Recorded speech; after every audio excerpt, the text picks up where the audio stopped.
the then the private citizen Trump screwed him, and Epstein never forgave him for that, and that was the end of all that. Trump's version is a little bit different. He says that Epstein was acting weird at his Mar-a-Lago, and he banned him, and that was the end of the friendship. I don't know. People could decide which one has greater veracity. But he never, as best as I can tell, maybe somebody else has pulled some research that I have been unable to find, he never specifically went after Epstein for the things that he had done and for which he was convicted. Never. Even though, as you point out, Scott, his base was, has been really full speed ahead on this issue. So I find that kind of interesting. Yeah, go ahead, Scott. It's mysterious. I mean, it's just such bad. Aside from the facts of what is and the morality, it's just terrible politics. But we'll see how it plays out. Well, I think one of the first rules of politics is don't attack a survivor of sexual abuse. That's not a winning strategy, I don't think. So, aside from the fact that it's the wrong thing to do, if you want to set that aside and not concern yourself of the ethics of it, it's not really the smart thing to do either. So, this is the first time I think that we have seen. I mean, this president has had a hold on this Congress. I mean, he stopped legislation when he wasn't even president because the legislation to tighten up things at the border, which was a bipartisan package, might have made Biden look good. So he decided to pressure Congress to not vote for that legislation in order to keep the flow of immigrants coming in, to let it continue to be a campaign issue. It is true that after he took office, he buttoned down the border. No question about that. But he had that much influence even when he was just a candidate, because they were so fearful to stand up to him because they had the votes for that legislation to pass. And I'm not arguing whether that legislation was good or bad, or the benefits or the failings of that legislation. I'm just pointing out that he had such a hold up until now on Congress. This will be a big blow to that if he loses. But I think it'll be a big blow to the victims if he wins. Thanks, Scott. Meryl. Excuse me. I can barely hear anybody. Can anybody hear me? You are loud and clear. Real strong. Okay, good. That's how I like to be loud and clear. Okay. I want to begin first by asking if the congressman, the gentleman who is running for Congress, if he is here or in the audience under his name or any other name, because if so, I want him to produce a recording he claims where I said that Trump is a pedophile, which I never did. I do not see. Anyways, I had the same reaction you did. I had a very emotional reaction. I saw the interview. And as you recall, I sent that interview to you and someone else, Howard, and said that I did not know if I should post it, because I also did not want to be accused of Trump derangement syndrome.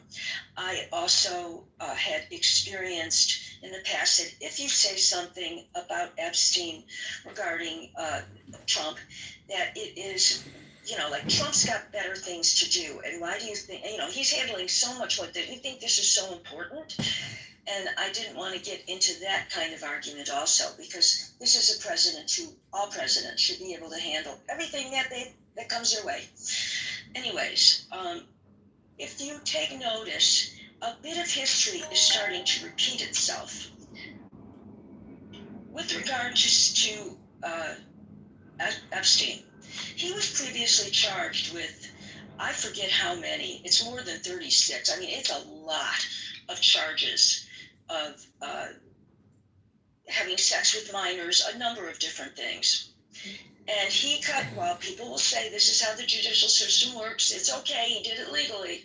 He cut himself the most sweetheart deal anybody could ever imagine. He wound up, and I think Alan Dershowitz and some other attorneys, a deal that's just so incredible. And Oops, your audio just really degraded. All of a sudden there was like a click and we can hardly.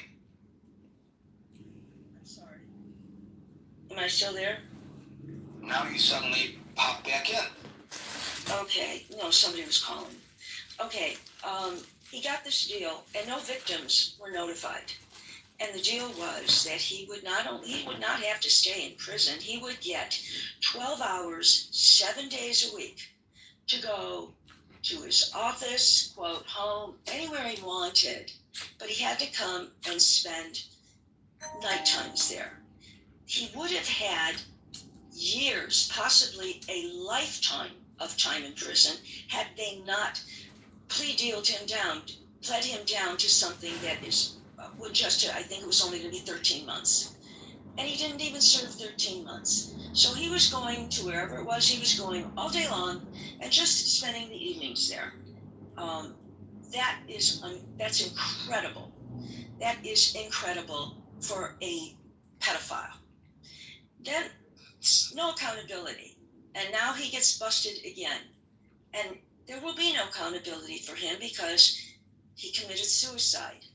Because he knew he was never going to get a deal like he had before. And I'm not going to get involved in the conspiracy theories of whether it was murder or suicide. I will accept that it was suicide. What I really am upset about is the only other person who could be held accountable and that was Maxwell. And she was a partner in every way. She procured the girls for him. She had sex with the victims, minors, with him and alone. And several victims testified at her trial. And she was found guilty by a jury and sentenced to 20 years. And that was not going to be at a cupcake prison. That wasn't going to be the kind of prison where Epstein, what he was going to be doing. She wasn't going to get that kind of a deal until Donald Trump. And Donald Trump, when she was convicted, by the way, he claimed not to know she was convicted, but he wished her luck. We know all that. Pardon? I'm just letting you know. I'm sorry, what? We know the history. Let's not interrupt, please. That's not how we roll here. Go ahead. Okay, if you don't want the history, Gary, I won't. But if that person does, I don't care. Doesn't want it. He did not want these. He wanted to make sure that she said he had nothing to do with anything, and she did. She met in the most bizarre kind of interview with a friend of his who was an attorney. It never happens. It never, ever happens. And the interview was not conducted. If anybody reads the interview questions, it were not conducted, no follow-up. It was strictly her. Donald Trump was always polite, always a gentleman, and I really like him as our president. He's a wonderful president. And 2 days or 3 days later, she got Camp Cupcake. She was moved to a prison that does not take pedophiles, does not take people convicted of sex crimes. And she not only was moved there, we, the taxpayers, pay for security for her because it was not a prison that is supposed to. And the next step would be for her in a prison like that is work release or out. And I would predict that she will never serve even a portion, even 1/4 of her sentence. And I'm sorry if somebody objects to my having given the history. Thank you. I think it was rude for you to be interrupted, and I think it was rude for that guy to call you honey. Thank you. You're welcome. I wonder if he's somebody I know. Well, must be if he called you honey. So,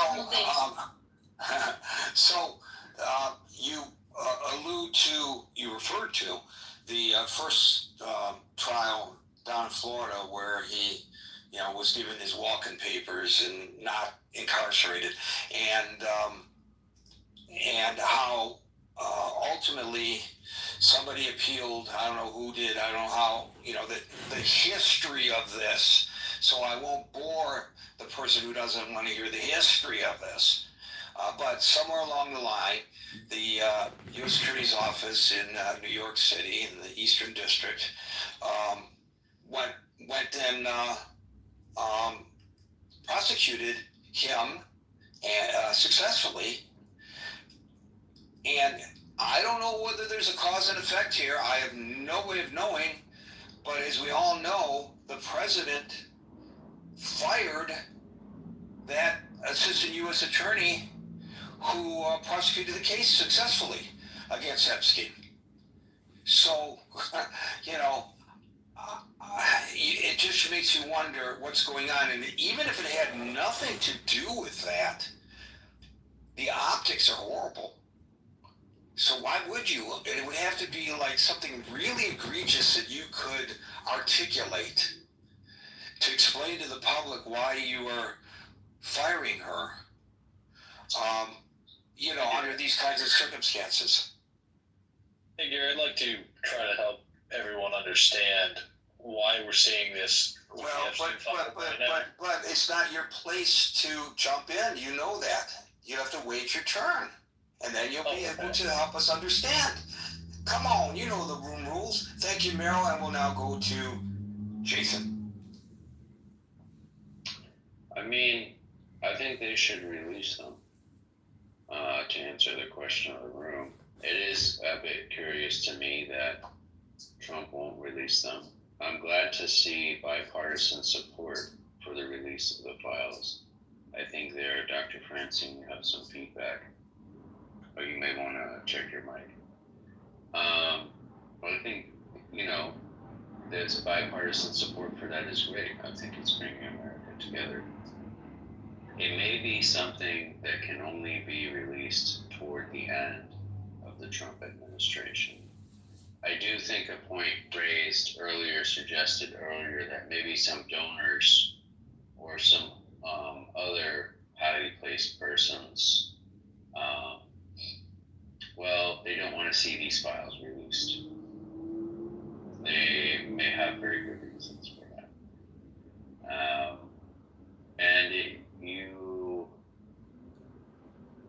I can see how someone in Trump's position may give him pause. Let me put it that way. There's a lot here clearly that's under the surface. Anyone involved with Epstein, given what Epstein got away with, the amount of pull that guy had, the amount of support or whatever, it's kind of an indicator of how much more power, pull, and support the people who were affiliated with him had. And it may be that these files are not releasable until a lot of people have passed away, as a practical matter. And that's it's a grave disappointment. But it may be how it is. Well, if it's people who passed away, you're correct. It's a grave disappointment. I know you didn't mean to be punny there. Thank you, Jason. Why did you suggest that they might have cause to withhold the release of the files until near the end of the Trump administration? Well, Trump has some things he needs to get done. And he needs the support. He needs all the support he can get. And, he's got to pick his battles, right? And that is one reason to delay. I get a thumbs down from somebody. What an idiotic response there. It's the time to do this kind of thing is when he doesn't need the support anymore. If there's a time. So you're suggesting then, and correct me if my interpretation is wrong, that the release of the files could contain information that will make it harder for him to proceed with his agenda? At least you're speculating that that's the case? Well, I think it would make some of his more high-profile supporters unhappy with him if this information were released. Yes, they don't want embarrassing information about themselves to be released, and so now is not the time to do that. I think that obviously if the files are released, they will show that virtuous Trump opposed Epstein at every step and was not involved in any way, and but I don't think it's about self-interest. I think it's about what he needs to do for the country. And is this the primary thing? I think no, it's not. Thank you for that, Jason. That's an interesting take. We'll now go to Dr. Francine. That is a totally fascinating take, Jason. First of all, I'd like to point out the fact that I am a woman. And second, I have been watching women have difficulty getting justice for what is done to them for my whole life. And so today, when those women came out on the lawn in front of the Congress, I went out, I turned on the TV and I watched them talking. And it's very interesting the kinds of things they said. First of all, one of them said that she was mute after she got raped by Epstein, and that she could never again after that. Another one said that she had been undergoing trauma therapy. It took her years to even get to undergo trauma therapy. And others of them who were more removed from the situation by now said, if you don't want to release a list, we have a list, and we will release the list for you because we actually have it. So they ran the gamut from, totally destroyed emotionally by the event to, fuck you and your mother if you're not going to release this list. But so that was one interesting thing. The next interesting thing was that Ro Khanna said that he had the discharge petition, which is what's happening is a very interesting thing, which is that a petition to a bipartisan petition to release the Epstein files out of committee and for a vote on the floor had already been scuttled once by Mike Johnson sending Congress home early. But now there's no way for him to send it home again.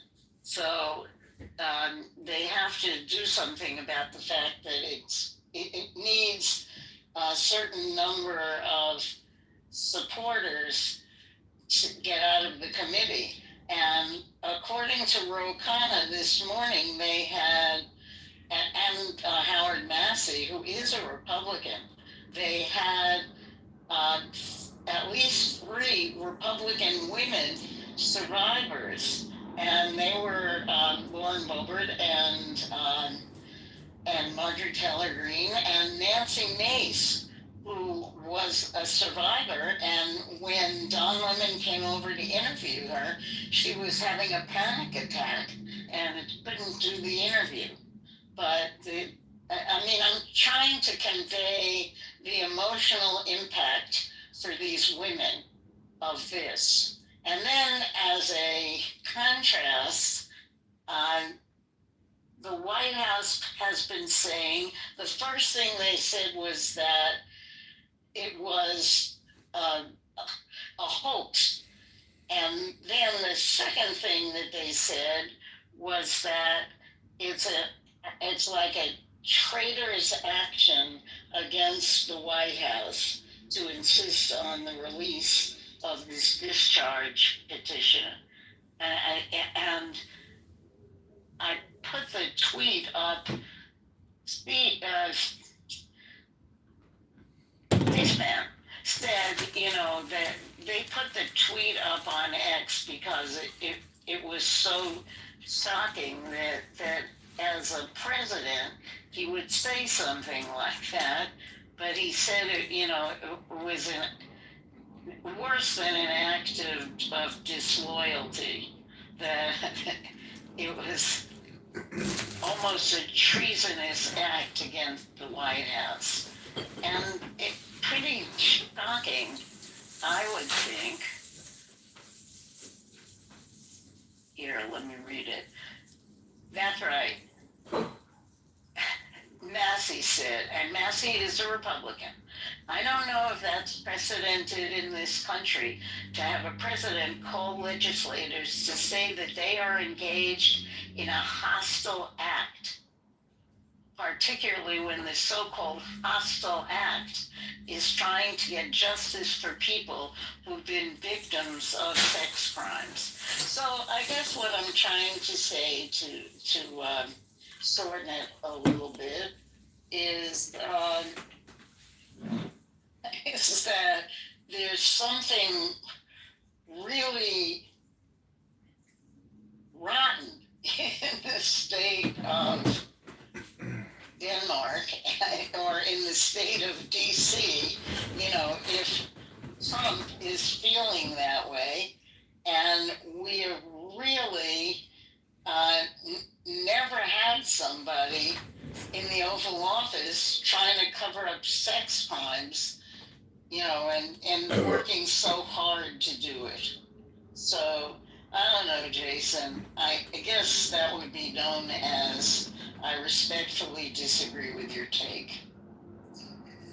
So, we've been very cautious in this forum, and we will continue to be cautious in this forum. Not me. Well, no, yes, even you, when it comes to we're being very cautious to not accuse any specific individual of any involvement in the pedophilia other than the two individuals who have thus far been convicted. And this is why Meryl was so correct in correcting the record. Because first of all, I never heard her accuse the president of being a pedophile, nor would I, as your moderator, allow that to be said by anyone on this stage or in the chat without immediate confrontation and correction, because you're slandering in speech and libeling in text when you do so. So I am holding to the fact that there is no even accusation, despite the close relationship the president has had in the past with Jeffrey Epstein, that he participated in any of these pedophilia parties. If that's the case, and let's hold to that based on the facts known, why would the president say that it is an attack on the White House to want to bring me up, faggot. to light the people involved? What does the White House have to do with it? It's very confusing. Right, and I feel the same way. I mean, I'm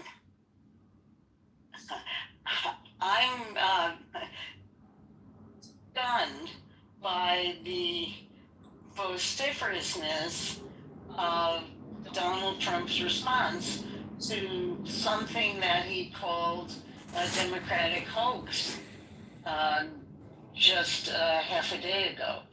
And again, repeated today after the women appeared before the Capitol. Look, if it's a hoax, if it's a nothing burger, what do you care if the files are released? There's nothing there. So it would support your contention that there's nothing to see here. Let's just move on as a Jedi. You know, it's contradictory. It defies logic.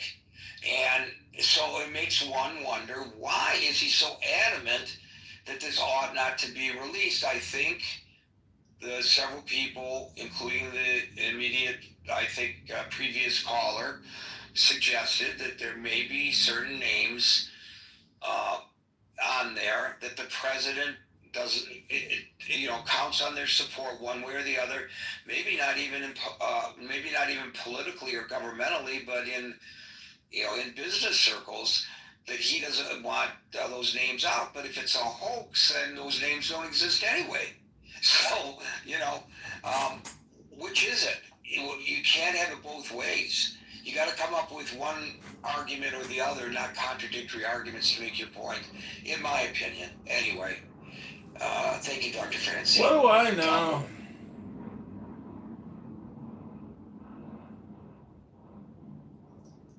Double trouble. Double going once. Oh, can you hear me? Can you hear me? Now we can. So sorry. Let me step outside. I got it. Okay, sorry. I was just, never mind. Gary, thank you for having me on your stage. I just wanted to say, I think something that still amazes me, Trump entered the political arena in 2016, and it's like people are still surprised at his tactics and everything. But I would just say with this Epstein thing, consider what he is holding. Like, it's so visible, his entire base is angry. They want him to release the files. All the Republican congressmen want the files released. The Democrats, I bet you, are sort of 50-50 about it, but they're doing it because they think it's politically convenient. I would bet you that Trump doesn't actually care, like himself personally, if they get released. But imagine the leverage he's holding over somebody or some small group of people. Just imagine. They can see how much he's doing for that. Like, look, he can just be like, look how angry these people are at me. All these people are angry at me. I'm doing this for you. Think about that type of leverage and how important this is for him and what he's getting out of the deal. He's getting something out of the deal here, Gary. You just have to think of him like a mob boss, and then everything else makes sense. But this clearly is very valuable to him. So people should really, really sit back and contemplate, why is this so important? What is going on here? What would change? Anyway. Thank you, Double. Another interesting perspective. Chris. Hey, what's going on, Gary? Hey, Chris. Hold on, let me start at this. Hey, Mira, I do apologize. And me calling you honey is a sign of endearment, not a sign of disrespect. You're back log of the information. Oh, 1 second. Are you all right? No, just spread it past me. Well, the backlog to the information you gave actually was important. I just understand that we've heard it a million times before, and it's probably going to be kind of, it just sounds repetitive. It sounds like, because you never even gave your take on what the actual situation was, which, again, your choice, not mine to dictate how you speak. All right. Gary, how are you today? Chris, I'm well. How are you? Yeah, as a man, I had to apologize to Meryl, even though I still feel like she filibustered the time. It's her time. So Everybody I'm doing gets good, angry man. with I'm doing Meryl. good. Remember just yesterday when I And told you Trump we ain't a got tired of pedophile. conversations, Gary, and we got to figure out how to keep things fresh, but I do understand them. Remember that conversation just yesterday, about 24 hours ago? Yes. Gary, this is me. You always prove me that you're doing something right. because we got back to what I feel is important to society. And it is a repetitive conversation about Jeffrey Epstein and why the President of the United States decides. But none of this is informative to anybody anymore after he told his base, specifically his base, not me. I'm not his base. I am a United States citizen, but I am not his base. He told his base specifically, when I get in that White House, we're going to clean out that swamp. We're going to get those bad guys that did those terrible things to those little girls immediately. First thing on the agenda, we're going to get that and deporting those immigrants. So now we're here again. Now we're here at the time where the president gets to tell everybody, there's nothing there to see. I went through the information. You all know it. I know it. If you don't believe what I'm saying, you're an idiot. You're stupid. Do I think he's protecting himself? I don't know, Gary. Do I think, as the last guy double stated, that he's protecting the wealthy people around him and maybe it's easier to have a little leverage over them doing it this way? Hey, Gary, I don't know. If I'm not like Jason, I believe, well, you know, it's probably best to keep all the information tucked away until after his term because it could just tear down the country. Fine. If that's the terrible logic you think that we should protect the pedophiles, I don't want to say the word, I don't know the logic, and I know that one guy isn't here or what he was in here recording, but you know what I mean. The P word. If I feel like we need to protect them just so we can have some sense of status quo that we no longer actually carry in this country, hey, as long as that makes you able to sleep at night, you believe what you want to. Let's get to the question. The question is, should Congress release the Epstein files? Yes, we all agree. We all should agree. We all should agree it shouldn't take a minute longer, a day later, or a second too fast, or a second too slow, excuse me. Because those little girls, who are now women, are still sitting around watching their abuser get rich, their abuser stay under the radar, their abuser have to face any justice. Those little girls could be your children, snatched away from your house, leaving school, going to school, sent to a place she has no clue about, trained and tailored by a woman who has only tactics in her life is to make sure the man that she's serving enjoys the pleasure that your child who was kidnapped is now have to give. Working a summer job, and now your daughter from that summer job is being hit on by millionaires offered gifts, and now she's being taken advantage of on someplace you don't see her anymore. Again, if we're going to continue to try to protect these guys, just say that in your opening monologue, in your analysis conversation. Everybody seems to have analysis. Nobody has an opinion anymore. In your analysis conversation, just say, you know what? I don't want him to lose. And I'm speaking of Donald. I don't want him to lose in this situation. So we'll just protect the pedophiles. Because that's what we're doing when we don't bring justice for those women.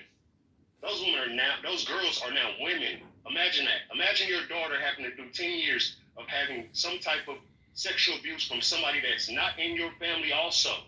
A stranger, a wealthy man, a man you probably could not touch if you had the opportunity to.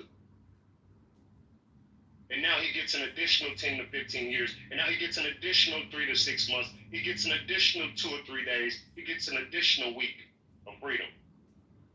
Because the public's parties that we chose decided it's easier to protect them than it is to protect your children. It's amazing. It's amazing to witness. I did not see what happened today. I knew it was coming. I watched something just yesterday, and they spoke about having those women on the steps at 10:30. I was asleep this morning, but I plan on watching it the moment I get off there. Because I want to see the women who have finally spoken up about something that the American people are trying to be taught to forget about. They're trying to teach us to forget about it in real time. Yeah, I can't say the president has done anything wrong outside of what he's currently doing. Trying to belittle a fact that we all know are facts. I don't know if he touched girls. I know he's a creep. We've all seen evidence of that. He's been liable for that. I don't know if he likes little women. Little girls, excuse me, not little women, little girls. But I'm watching him actively try to move the goalposts so little girls don't get don't get justice. I'm watching him move the goalposts so rich, wealthy men don't have to face prosecution that they deserve. So maybe he's not on the Epstein files as some type of participant, but now he's participating at the highest of levels. And that's going to hinder, again, I said this the last time we talked about Epstein, and I thank you, Gary, for also, like I told you last time, you said it, when it hits the news cycles again, hey, it'll probably be back on the stage, and it did. So I commend you for that, because there's a lot of people that's still scared to have this conversation, and I'm not a Democrat or Republican at this point, I'm an independent. I voted Democrat in the last election because they had the best options for us, and that's why you see the mug in my PTR, because you had a choice. We all had a choice. The choice was right there for you. You can say, oh, I didn't like her policies, but you didn't know the other guy's policies outside of immigration and Epstein files. Now he's doing great with the immigration, even though he's harassing everybody. And now we're watching him duck out on the Epstein files. So he's 50-50 right now. But the last candidate would have been better, and you'd have been able to sleep a little bit better at night, regardless of how you feel about our international affairs. But the truth of the matter is, we're now watching them, and I mean them as the Republican Party. And shout out to Marjorie Taylor and the other few women that actually stood up for this. And I'm glad women stood up for this. Because it would have been really sad if we watched some hands-made tale of women actually not wanting to stand up for women because of their color that they wear on their top. So I'm very honored to see women standing up for this. But I think it's time for the American people, and even the people in this room that find the opposite side of every argument to argue, to realize this is probably not the argument to have that argument with. Those women deserve justice, just like your child would deserve justice. Just like you wouldn't want any rich man to ever walk past your daughter and grope her with his eyes, regardless of how wealthy he is. And if you are that type of guy, then you're a terrible person. And I'm okay with saying that because I would like to protect women. Hey, Gary, again, Meryl, can you come up with, if you are in here, I would like for you to come up with Mike so I can apologize to. Well, she heard you apologize. She's here on the stage. Thank you, Chris. Chris brings up I don't need acknowledgement. I just need to get that off. Thank you. Yeah, thank you for doing that. By the way, I'm sure she appreciates it. So I think Chris brings up a very interesting point because I mentioned correctly that the president never specifically mentioned that he would go after Epstein. But he did, as Chris pointed out, repeatedly promise to go after pedophilias. He actually created, by I think executive order, some programs in the Justice Department during his first term of office. He later pledged to go after pedophile rings and traffickers. He did say in 2020 that he was, quote, saving the world from a satanic pedophile cult, close quote. Now, I don't know where we've ever seen publicly such evidence of a pedophilia cult verified than what we are seeing today with these women coming forward and with the convictions of Epstein and Maxwell. This is not a conspiracy theory that was just proved that a pizza restaurant near the White House had a secret tunnel and a dungeon where they were keeping children, so that when the Clintons ordered pizza, whatever they put on the order was code for what type of child they wanted sent over through a tunnel that extended from the pizza parlor to the White House. And as we all know now, that after that unfortunate man went to save the children, it was just a storage room and there was no basement and it was all made up. This is something that's not made up. This is something that's really happened. And yet the guy who claimed that he's going after saving us, not just going after, saving us from satanic pedophile cults. Calls it a nothing burger, says it's a hoax. Again, a major contradiction. We are now at 6:01 p.m. Eastern Time, so we will no longer be inviting people onto the stage, but we go into extra time to give everyone on the stage an opportunity to speak, and we now go to Yang. Hi, Barry. I mean, at first, I really don't understand because, I mean, Trump's been in DC for 10 years. I mean, he knows how politics works, right? But then I kind of like sort of that. I think, I mean, eventually Trump and Kamala want something, I mean, very similar, right? So they want to drain the swamp, they want to tear down this establishment. But I mean, in the mind of Trump, he's having a war with those people, right? So I mean, I agree. The previous guy saying like this file is the leverage he has, which he can use them to control and fight against them. I mean, what he always say, like you don't have cards, so why would you give up the cards to?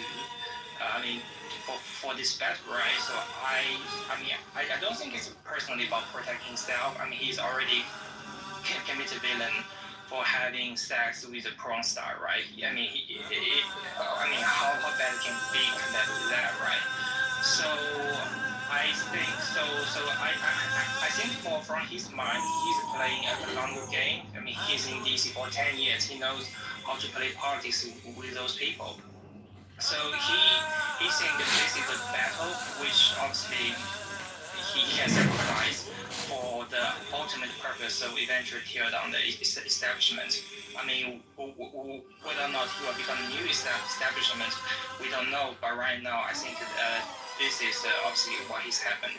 I mean, in terms of why he is so against his base, I think two reasons. The first one is like, I mean, campaign and governing are very different things, right? During campaign, you can say those very, wishful, you got your wish list, right? But when you govern, you have to be very careful, you have to be very calculative about each step about how to achieve that goals. I mean, for those, people who say, oh, release the file, I think, to be honest, I mean, for a lot of those congressmen, they may secretly hope that file not got released. They just want Trump to look bad, because I think they also have very strong connection with those rich and powerful people. It's only the fact because they know Trump can hold those Republicans for now, and then they can just blame Trump for not releasing the file. So I wouldn't give them credit for saying that release the file. I mean, from the Trump's perspective, I think he's confident that he has his base, so he can disobey his base a little bit, but it was just more. I mean, even during the peak of this like scandal, right? I think his approval among MAGA and the Republicans are still like, it's not 100%, but 90 to 95%, right? So from a pure tactical perspective, he has his base, and he can disobey his base a little bit without losing too much support. Why give out the car and then not using his car to his advantage? It just doesn't make any sense. So I think basically what happened is he made a deal with a lot of those people, and he uses as a leverage to press them to do things that he needs them to do. Maybe someone even in the Supreme Court, for example, maybe, we don't know. And now he has his tariff agenda. Maybe he's using this as a one of the leverage. You never know, right? So there are so many things. I think from his perspective, he repeatedly say, let's focus on the big picture. So this is his agenda is a full mark agenda. So he's using this tool to achieve the ultimate goal. I think at the end of days, when he achieved his objective, then those leverages become a more of a political liability for him. He may release a file. Yeah, so that's what I think. Thank you, Yang. Diogenes. Yeah, some of you may be familiar with the work of Whitney Webb. She pointed out that, first and foremost, Jeffrey Epstein was a financial criminal. He dabbled in sex trafficking. An important distinction that we need to make moving forward is that pedophilia is a term that comes from psychology and is used to diagnose individuals who have an attraction or exhibit an attraction. to minors, 13 years or younger. There is no accusation that Ghislaine Maxwell or Jeffrey Epstein was involved with minors of that age. What they were in fact convicted of was crimes related to girls who were under the age of 18. This is not a defense, but it's important that we understand the definitions. Ultimately, it's ironic that we're talking about whether or not some files should be released that may or may not shed light on whether or not Jeffrey Epstein had ties to important individuals who are currently representing us and holding powerful and important positions, including top secret clearances in our government. In 2008, there was a tidal wave of fraud. A tidal wave of fraud. Most of that fraud is right out in the open. Multiple people lied in testimony to Congress, which is perjury, it's a felony. And most of the large banks and financial institutions committed some kind of fraud. No one, not a single person has been prosecuted for that. Charges haven't been brought. Indictments haven't even been brought against those people. And so I do want to stress to listeners who are sitting here wringing hands and clutching pearls about whether or not some files should or should not be released and why Trump may or may not suddenly have reversed his position on this, that even if the files were released today, and the files said clearly these people were involved, which they won't, they couldn't. The so-called files could only ever be evidence. You wouldn't do anything about it. You, the public, won't do anything about it. You are all desperately hoping some bolt from the blue. You're hoping that some evidence will suddenly be released and broadcast through all of your telephones. At the same time, you'll get a push notification that will tell you, guess what? Jeffrey Epstein was a pedophile. Not just someone who engaged in inappropriate grooming behaviors with women who worked for him, but he was actually a pedophile. And here's video evidence. Verified video evidence of him raping children. Now we're going to do something about it. So how do you know what people, how do you know what people in this room or in the general public are hoping for? You have no idea of knowing what I, Alan, Merrill, Howard, Scott, Dismal, David, and Jane are hoping for. So get off your high horse and make your commentary without trying to put words in the mouths of other people here, all of whom are very good at articulating their feelings and do not need your help to do so. You don't need to be offended or defensive about this. It's a fact. I am not being defensive about it. I am telling you that it is offensive to think that you are in a position to speak on behalf of these other people. If you want to ask people what they feel and what they hope will occur if these files are released, that's fine. But don't try to speak on their behalf. Speak on your behalf. Sure, I'll rephrase. So ultimately, the public at large hopes and prays that someone else will handle everything. We don't need to go looking for bogeymen. We don't need to go looking for hidden evidence of felonies. Some of the most unjust things that have happened in recent history happened right out in the open, and they were financial crimes. They remain unprosecuted. There are no conversations about the failure to prosecute. What does that have to do with this? So if you're going to keep interrupting me, I will, because I'm moderating, and I am moderating. And sometimes the moderation requires when people fall off track to redirect them. And so if I'm incorrect in me asking you to redirect, you can tell me so, but what does that have to do with this? Are you trying to throw in whataboutism to try to take us off the topic at hand, or are you actually attempting to make a point that someone might learn something from? I don't understand. So let me help you understand, Gary. You are looking for bogeymen right now. Okay, thank you very much for after I asked you to not speak on people's behalf, speaking on my behalf. Who the hell are you to tell me what I'm doing, what I am looking for? I just got through telling you, ask. Don't tell me what I'm looking for. And by the way, sir, since you tried to lecture us, by the way, Alan, you're next.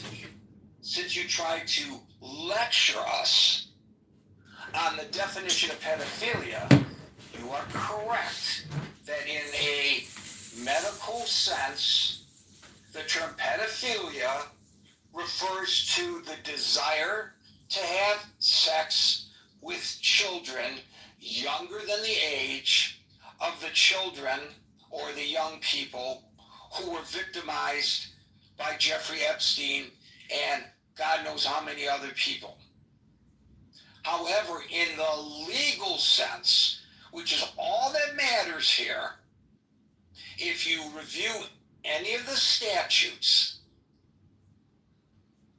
go to any of the federal statutes, go to any of the state statutes, having sex with a minor who, under this definition of the statute in the jurisdiction involved, who is under the age of consent, exposes yourself to prosecution for pedophilia. So it is not a mischaracterization to call this a pedophile ring. But thank you for at least pointing out you are correct that in a medical sense, you are absolutely right. A person who doesn't commit a crime can be a pedophile if he has these kinds of desires to have sex with children. From a medical sense, that's true. And a person such as that could undergo psychiatric treatment without exposing himself or herself to prosecution. We're not talking about what's in the minds of people. We are talking about the actions of people and the legal definitions. But thank you for trying to change the topic. And unfortunately for you, you were unsuccessful. Alan. Gary, your skill at moderating is something to just behold. Even when I disagree with you, I have so much admiration. I agree with the way you handled that. Gary, I need to apologize to you. The day that you removed me from the stage, it actually was me. I was pretexting, and I will never do it again. I had worked out something with another one of your moderators who was not here at the time, which partially caused the problem, but I was doing a Nixon impression. And because I was trying to promote something else that I was doing. So I apologize for that. I think pretexting should be out of your room as well as mine, but that's yours to do. I was really inspired today by the autonomy these women showed in the press conference. They are going to take control of their situation regardless of what the president does, and that is great. And I think we should all recognize that the only way when you're powerless to have power is to just fucking take the power. I am not at all scared. Of course, I'm not really a Democrat. I'm actually a Republican in hiding, but I'm not at all scared that the Democrats are going to be found out in the Epstein files because the Democratic Party is not a cult. Well, unlike the Republican Party, which is a cult. And I'm not saying every Republican is a cultist, but clearly these women who are signing these petitions now, like Boebert and Green, sure, they need the cover, but it doesn't matter if they don't get the final signature. And so I think Mike Johnson is a coward, and I think he has demonstrated his lack of concern for America's women. And I think that if we get the full number of signatures, I'll have more respect for Boebert and Marjorie Taylor Greene. But right now, if you count noses, it doesn't really matter, right? Does that make sense? Well, I really love your initial comment that you respect, and I didn't mention this, and I'm glad you did, because I was remiss for not making this observation. You respect the autonomy of these women who are taking control of the narrative and taking the control of their lives and not waiting for Congress or waiting for the president to do the right thing. Their comment that, basically, F you, if you're not going to release the information, we'll compile our own list and try to stop us because you can't, because we are too strong in numbers. And again, I just think it was terrific that several of the women, when they went to the microphone, called on other victims to step forward. And I bet some of them will. They may not publicly step forward, but I bet they contact that attorney. I hope they do. I pray they do.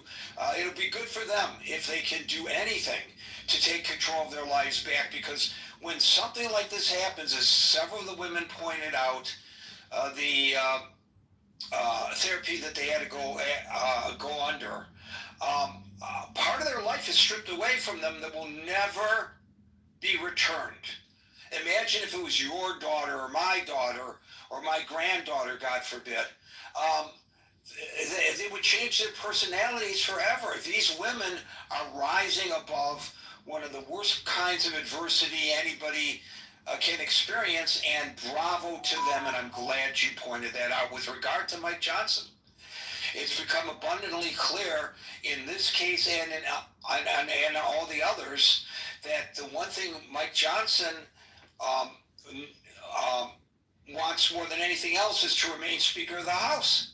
And so he would do whatever it takes to please the president, to ensure that the president not orchestrate a congressional coup to remove him, which by the new rules that the Republicans themselves established is a relatively easy thing to do now. So I think that's his motivation, and we should recognize that, and I'm glad you pointed that out as well, Alan. I need to give Yossi part of the credit for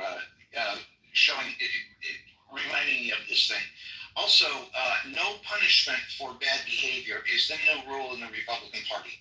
This whole crap about they're for the rule of law, sending people into Chicago, when the president himself was told by a court yesterday here in California that he had violated the law, and yet it doesn't matter because he's already done it, and we're past the time limit. So I think anytime the Republicans want to say that they are for the rule of law, we should just laugh their asses out of the room, because they've proven they're not.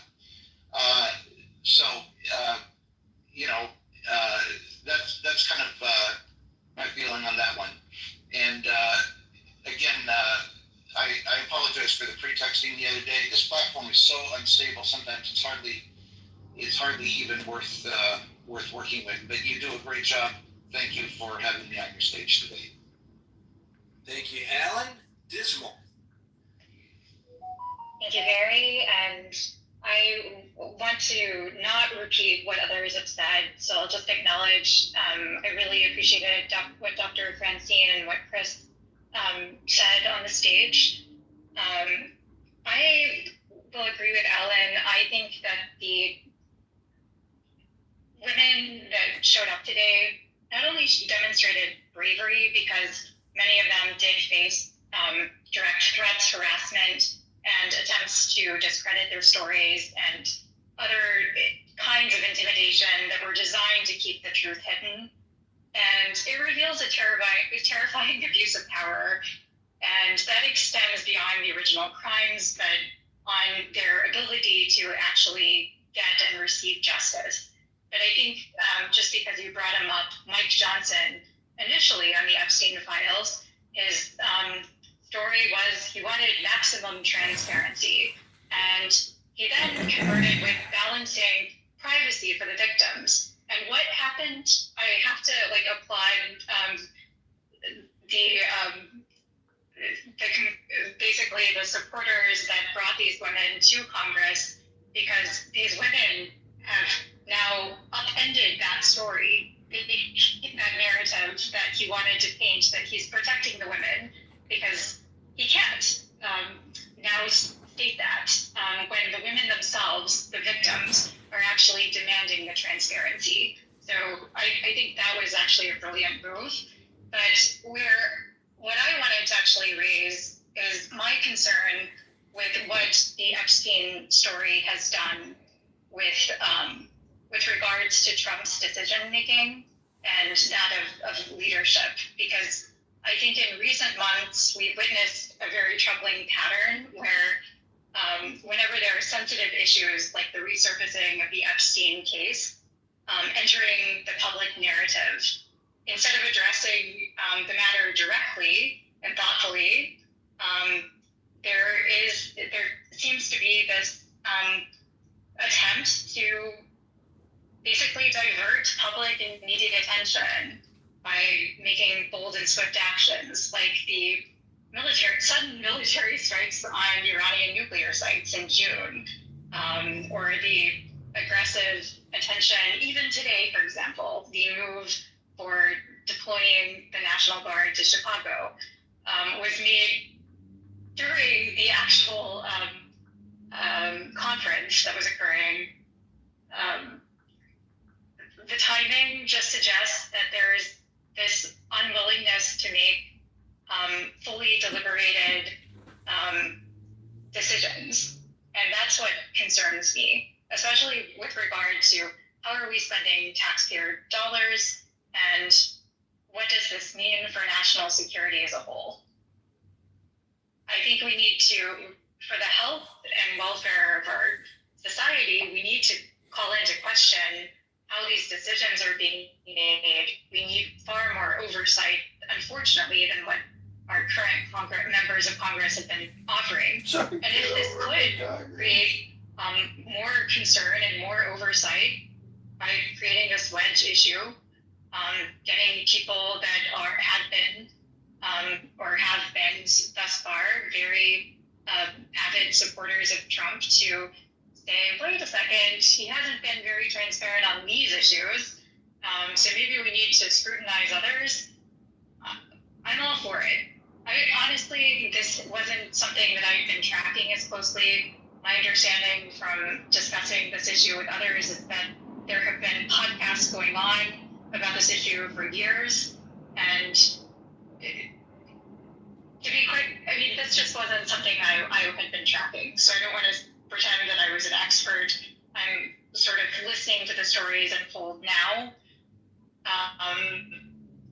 I care more about the broader decisions for our country, and I just don't want there to be a haphazard decision made just to create and divert our attention from this issue. Thank you.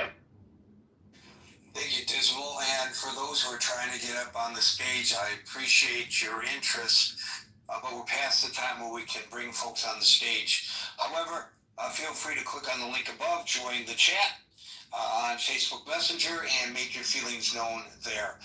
David. Thank you. I've missed a lot of it, but thank you for the topic. And to the person who used 2008, I think the only minors that were hurt by that were the ones that lost their inheritance. But to use that as a comparison is so apples and oranges that it's upsetting to even hear it. I don't have it in front of me. I'm in the car, but when I read, I think it was the FBI or whoever opened Epstein's safe after he was unalived. There is evidence in that safe of thousands, maybe tens of thousands of pictures, digital CD-ROMs, money, records. There's enough in there to put a definite answer to what happened and who did it, just from what the FBI has there. And that's all I'm going to say. Thank you.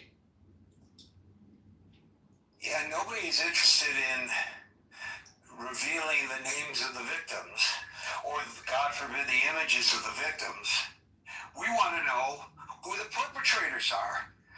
And by the way, the more I think about Diogenes' diatribe, how do I pronounce that?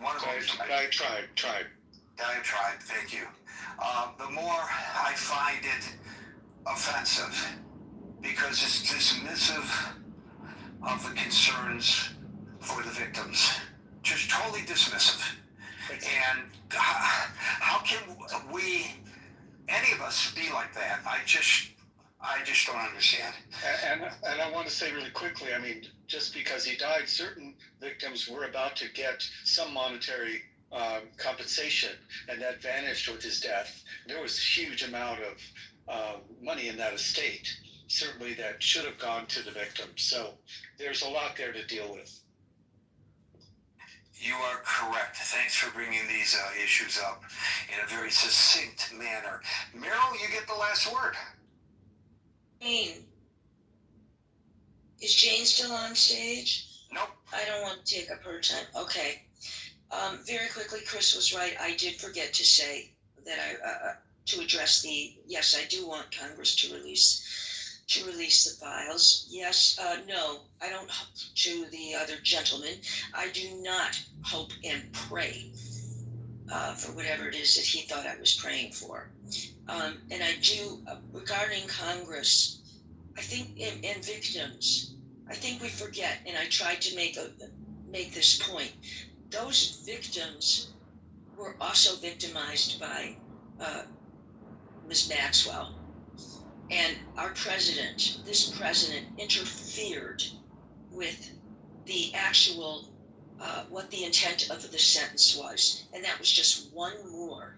Some of those victims did testify, and that was just one more attack on those victims, because it's also given her the opportunity to say they are all lying. So I wanted to make that very clear. Thank you. Thank you, Meryl. Folks, we're here Monday through Friday from 5 p.m. to 6 p.m. New York time, so until 5 p.m. New York time tomorrow. For the next edition of the Critical Thinking Forum, everybody be safe, be well, and peace out.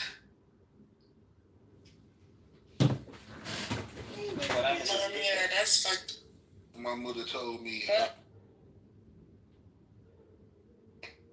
This is a very consistent Republican thing. For now, we're talking over 30 years. So, but it's even a lot longer than that. But just in recent history, that's what it is. And then there are things that they do subtly, like Ramona mentioned, voter ID, which is a very exclusively Republican effort to disenfranchise people from voting. There's also gerrymandering, which moves around districts and makes it funnel people into certain areas where it's difficult for them to get to vote. Locally, there will be instances where areas where black folks disproportionately vote, voter machines happen to be limited and or not working. I know here in Georgia, there were instances in certain places where the cords to the machines were missing for a great deal of time, and the machines weren't on. Now, that may not seem like an issue to you or I or some of us, but when you're waiting in line for 3 to 4 plus hours to vote, you get discouraged from going to vote, even if you actually did make the effort to go out and do that. And those people leave, even if they say, listen, you can come back, there's still the chance that less people are going to come back than were here.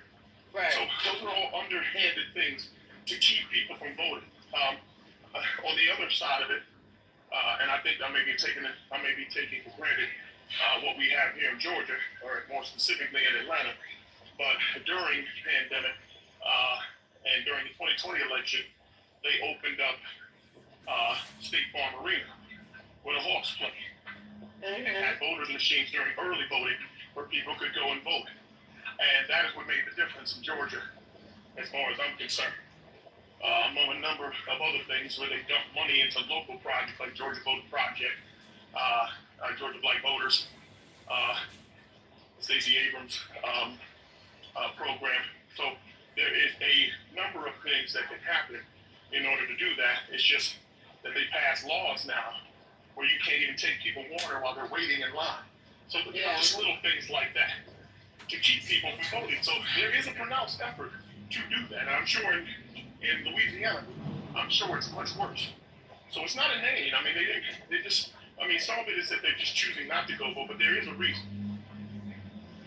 Okay, so with all that in mind, just like when we talk about the perpetuance for Black people to commit crimes and we get sentenced more harsher than other people, and we have these conversations, and I have these conversations with, my children and their friends. I said, if that's the case, don't commit crimes. I mean, why are we having this conversation right now?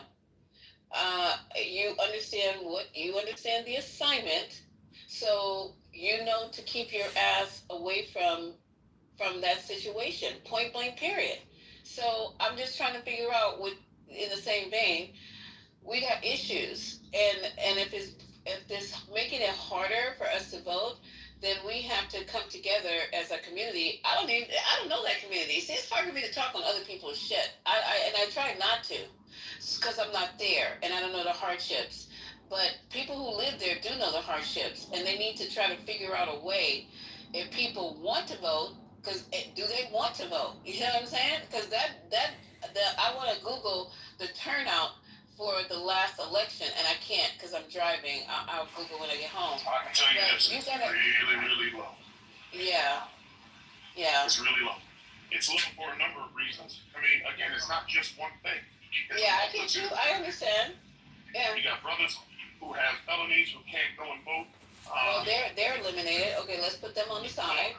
Or you've got people who just don't have access to vehicles. If my voting place is more than a few miles from me. Yeah.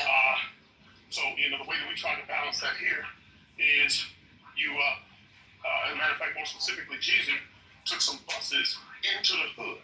Yeah, that's what I was getting ready to say. Yeah. And put people on buses to go and vote during the state election. So that was just one example. I'm just giving that because people know who he is.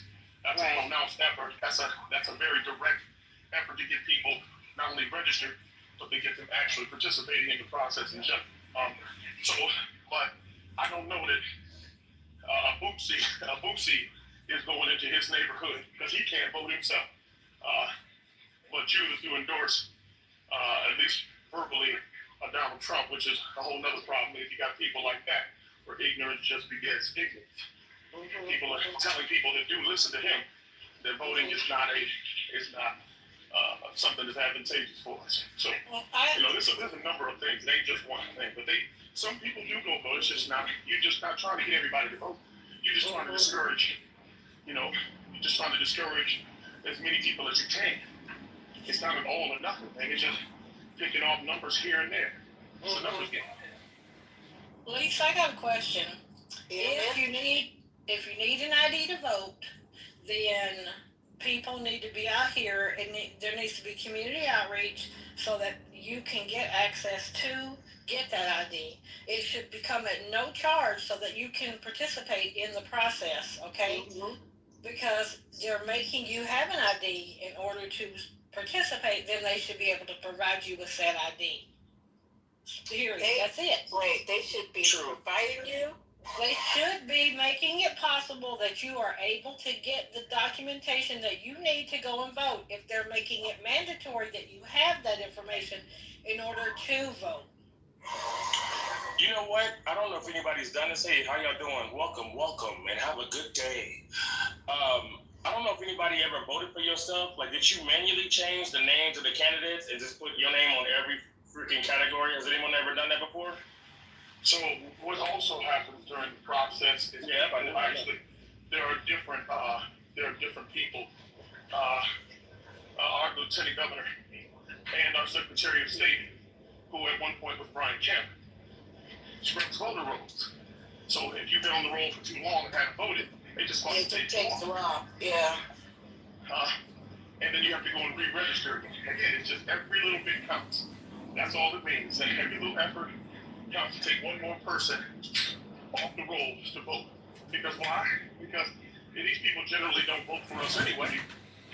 So what do we care if they vote? Yeah, Raffensperger just scrubbed the road rules again here.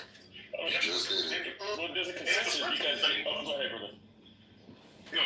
there's a consensus because you have to understand that even though you have multiple demographics, nationalities voting for such candidate, right? whatever that is, whether it's a local election, whether it's a, you know what I'm saying? You have a primary, you have to understand that the individual doesn't know of the inner workings behind the scenes, who's related, who's not related. You know what I'm saying? There's so many things, and who raised enough money for the campaign, who's your, you know what I'm saying? So there's so many different levels, you know what I'm saying, to that. You know what I'm saying? You really don't have the final say of who you really want to be president or whatever constituent categories. But that's not, yeah, but I get that, but you have to vote. Shit. I mean, whoever's on there, you may not like. That's not the point. It's probably voter roll. Yeah, that's what I'm trying to get. You still gotta know. Who's at the gym? I hear Trey. I'm sorry, that's me. I'm sorry. I'm at the grocery store. Jealous. I'm just jealous. I'm hearing the bells and I'm trying to twitch a little bit. My ass got this motherfucker on 5 and acting like it's on 9 or something. I'm sorry, excuse me. Are you running? 5.0? Mouse? Are you on 9 incline? I should no. No. I should be. If I'm at 9, I should be sprinting. But I'm not. I'm just out of shape. I'm telling you, hey, don't worry about it. As long as you're on it, I don't even start feeling it or doing anything until it's time for me to get off. Then I want to get special and start running faster. And you gotta mix it up.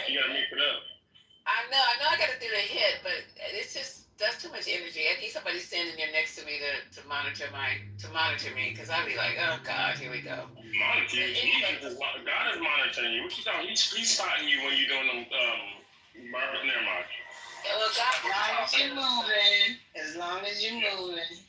At least I just want to say, I check my voter registration every 3 to 4 months because they are scrubbing the voter registration. Yes, ma'am. Right. So I check mine every 3 to 4 months and make sure I'm still registered. And I've been registered since I was 18. So that's just like it's PSAs, because it seemed like, you know what, guys, I'm gonna be very honest with you. Maybe I should wait till I get to the 420 to start talking like this. But I'm really getting so sick and tired of the excuses. Because you know why? I was talking to Grampy the other day, and she was giving me all this wisdom, trying to get me out of my funk. And she was like, she was talking about, girl, you ain't seen hard times. I was like, yes, I have. And they're like, no, you ain't seen hard times. I had to get on my knees and scrub white folks' floors and all. And she just starts giving me the business. I had to pick cotton. I was like, you ain't pick, So what I'm saying is, like, I think we need to stop complaining. And we know what the obstacles are. We're clear. If you're not clear, then we need to start having PSAs in our community. If I have to, I don't live in the community that I want to serve, but I can put on my Adidas NMDs and start walking down the street, and no, I won't be knocking on doors. Never mind. Okay, y'all agree with this, Lisa. I was gonna be a bullet. You must have a bulletproof vest on, because you can't knock on motherfuckers' doors anymore. Sister Wife, you are not to be out here in no issues anywhere by yourself, because you have to start knocking on doors and telling people, especially our population, because they have every fucking excuse for why they can't get their shit together. So I'm just saying. Let's put it as like, you're doing nothing wrong. I just feel the urge to just attack you. And I just hope you get the bad way. And this guy is a shawarma eating, kanafa bacon, financier. He's just an annoying person.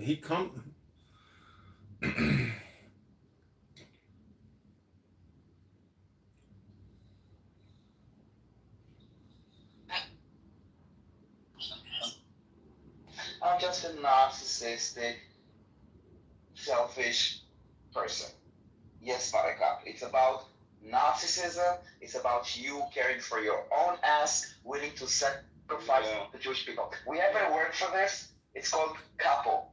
It's people that were willing to align with Nazis and sacrifice their Jewish brothers and sisters for their own sake. Let me break it down to you, Buttercup.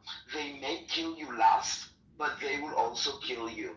Because as much as you want to align with them, they will still see you as a Jew that needs to die. And when you will be attacked, you will pack your bags and you will come to Israel. Then, maybe then, after a few years living there, maybe you will have like a voice to speak out. Until then, we don't give a fuck about how you think we should live our life.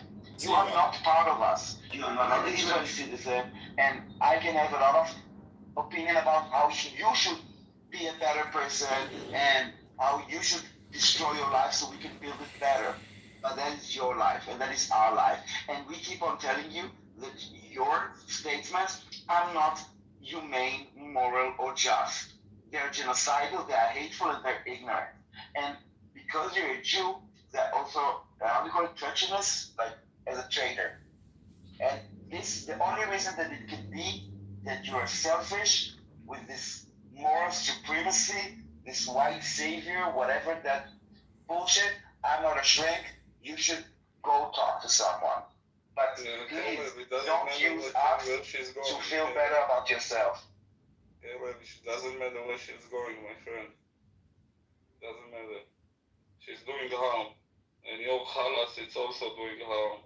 More halas. Give me back my brothers and one sister that are still there. Go on your knees, surrender, and then we will halas. Until then, no halas, my friend. No halas. You're living in a dream. A dream. Do your, I see that you're writing in your chat that your Palestinian friends are not going to the rallies because it's too extreme for them. Tell me, when did you and your Palestinian friends go out in a rally that has those extreme messages like release the hostages? I want to see a picture of you. You can blur your face with your Palestinian flags, with your Palestinian friends going out to the street of New York with holding signs saying release the hostages or saying Hamas is a terror organization. Or is this too extreme for your Palestinian friends? To say Hamas is harming the Palestinian people also, and hijack Jewish people and Israelis, even Arab Muslims and Christians from Israel and Thais and all kinds of people from the states of Israel. Instead of going and doing rallies and saying Hamas is the brave one, tell them to bring the hostages back, release Gaza from their indoctrination or whatever they are doing there, and that's it. But no, opposite. Stop the war, Hamas needs to be there, they are good for the Gazans. You know, Shlomi, she asked you why you offended by her. She also asked me in the chat, like, Danielle, but why, like, I'm not offending you, why are you so offended? Literally, she comes every day calling for the one state. You think, no, Daniel, if she asked that, I will answer her when she's downstairs. You offended me, but I'm not a crybaby. Like, you are, wow, it's amazing. Exactly like the Palestinians, like Hamas. Free Palestine.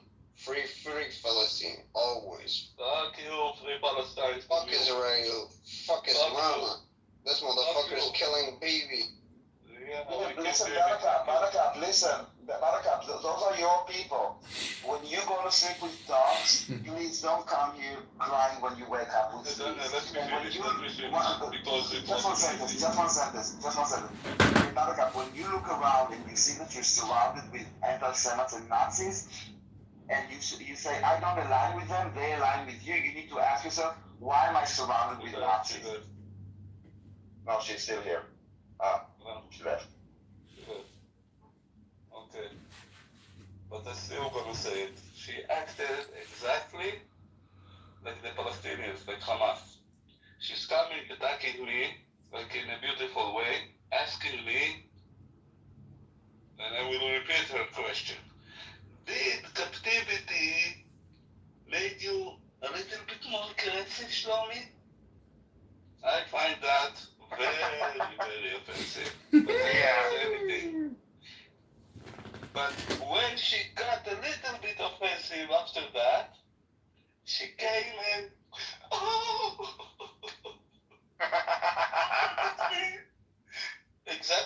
Hamas and the Palestinians. Exactly like that. Attacking you, stabbing you in the back, and then when they're getting back, not a knife, a dick in the ass, like properly dick in the ass. You're so cruel. You're unkind. This is chutzpah to the max to ask them to accuse you of being aggressive because you were held captive. This is maximum chutzpah. What do you expect from a person like her? It's not chutzpah. No, it's a new way of living and a new way.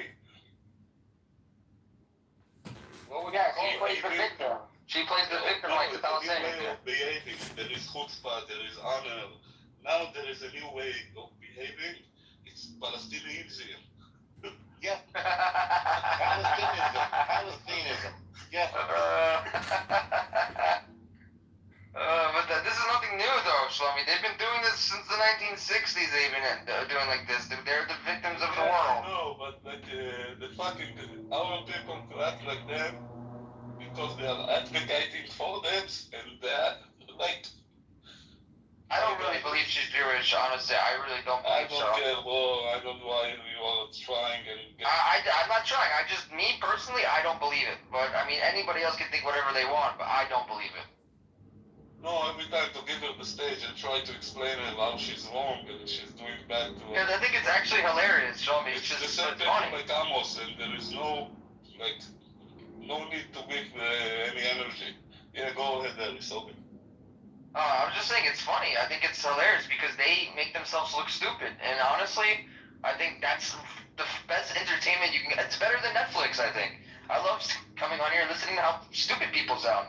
I really do. I think it's great. So sometimes, yeah, it can be annoying. Yeah, whatever. But listen, when she's going against some smart people on here, yeah, I mean, she's going to get defeated every fucking time. It's nothing new.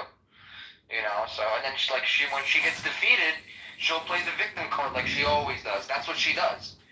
Then, look what she wrote. This room's extremely unkind. We've had similar conversations, and she'll, try to point it back at you like you're the enemy. Like you're the aggressive one. Palestinians. Yeah. Oh, she learned from them very well. Oh, man. Too funny. The fact that she's a woman sounds like a cute voice with a cartoon. She's always going to be able to take over an audience, especially if she's giving a polarized speech. So she's a good example of somebody your father should warn you about and say, you know what? Don't marry a liberal.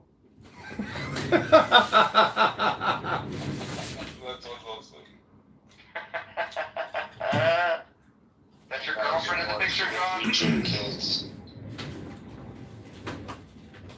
She's one of the good things that has come out of running for Congress. Very nice.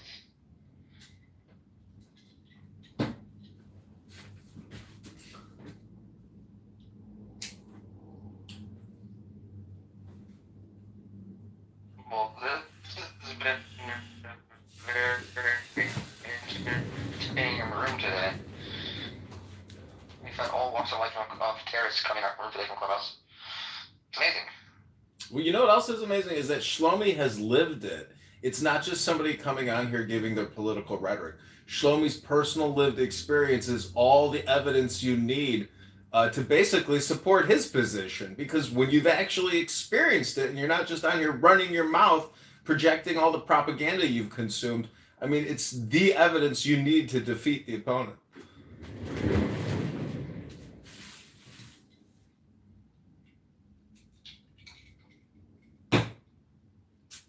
She thinks I need to be kind of the community, not aggressive to those people.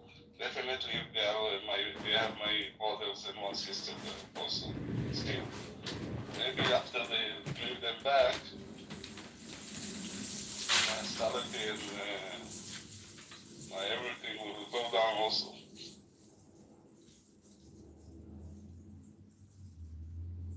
I can't believe anybody has the nerve to open their mouth to you.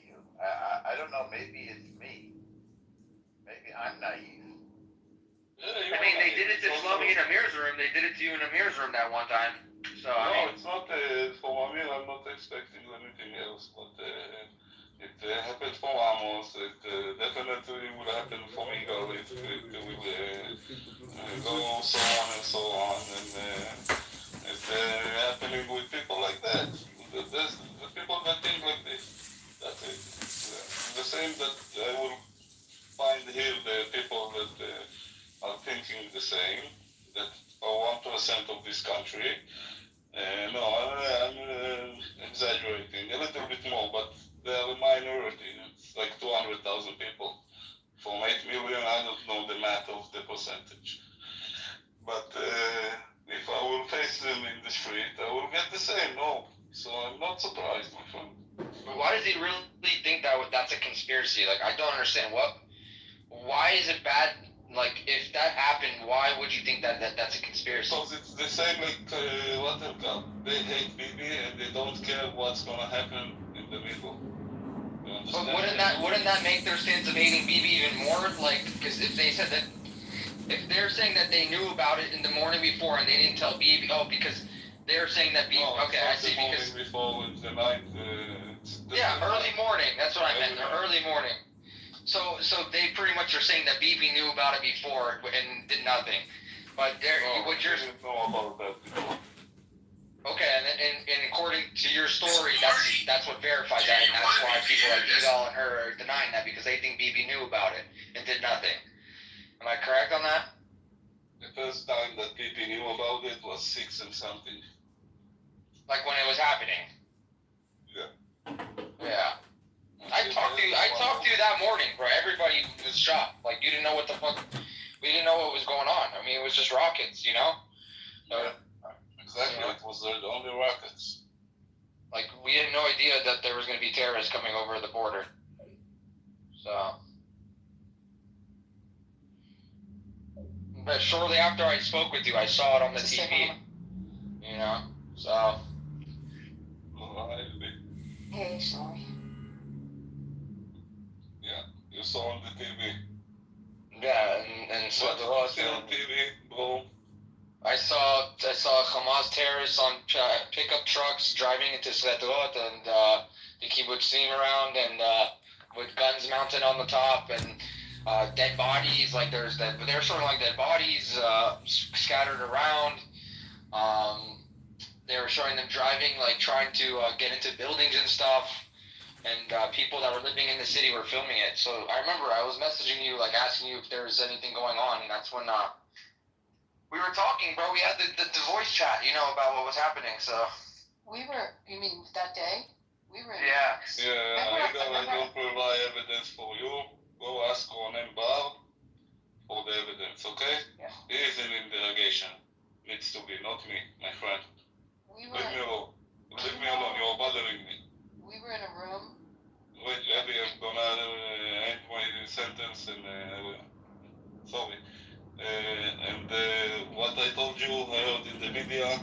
And if you wanna go, look for it. If you don't want, don't look for it. I don't wanna prove you anything. I don't wanna prove you anything. Don't come to me. Don't ask me for anything. Don't engage with me. Okay? I don't wanna speak with you. Thank you. There's articles all over about it. There's like you just Google Ronan Bar, and then knew about October 7th. It's like all over. It's a bunch of articles. I don't know what he's saying. It's conspiracy. He can think what he wants to think. I don't want to engage with him anymore. And don't come to me and don't ever reach to me. You are bothering me. Thank you. So we're talking about that day. What you didn't know, we were all in a room, a whole bunch of us that day. And then, Harry, do you remember, I was on the phone with Adele. Yeah. Adele, that was the craziest part. Adele's like, I think they're coming to my house. I'm going in my safe room. That was crazy. And we had this whole conversation with Adele about her dog and what to do about her dog, because if she took the dog in the safe room, the dog would bark. So, I mean, it's just it's so nuts remembering back in real time and worrying about you and Jake. Just like everyone coming in back and forth into the room that day. Harry, you remember all that? Yeah, of course. I called her 2 nights ago. We had a long catch up. Yeah, I mean, I was on the phone with, after we were in the room, then I called her separately, and I talked to her while she was in her safe room. I mean, and she heard them breaking windows in her home. Yeah, they tried her windows. That's right. And as I recall, they were also like trying to open the door on the other side of the safe room. In those days, they didn't lock. She had her son with her, keeping the door shut. Son-in-law. Was it son-in-law? Yeah. Girl, if you think that I'm lying and you care and that I'm spreading lies, go sue me. No, Igal, take her a second. I was going to say this about it now. Why would Shlomi lie? Of all things to lie, it's just inconceivable. We're all trying to figure out the truth to fix it. But I want to say about it now that when you believe something your whole life with all of your heart and soul, and then the thing that you believed is shown to be false. Maybe some of our older guys remember the Firesign Theater. Everything you know is wrong. This is the cognitive dissonance. It's suddenly the world turned upside down. And part of that is the idea, obviously, of the two-state solution. That if we're nice to No. Stop trying to convince him. Igan, we don't care if the people in the room that really wanted to find out if it's a lie or no went and Google it or asked AI or ChatGPT and everything. We don't care that you're trying to do something else here to prove something else.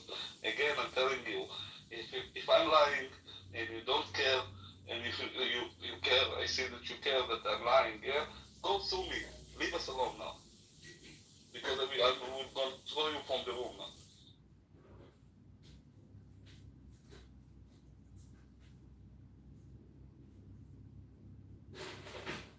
And you can sue me on that also. Hey, free representation here if he does. Remove from room. Thank you. Fuck off. Rest it body, go sue me, lying, whatever, sue me that I... This is how the lefties are in Israel, man. Like, this is nothing new. Like, this is how they act towards people that were hostages, towards people that don't agree with them. It's fucking insane. They're delusional people. That's how they are. They're crazy, the lefties in Israel. Crazy. And Ecos and Amos are a great example of them. They're dangerous people.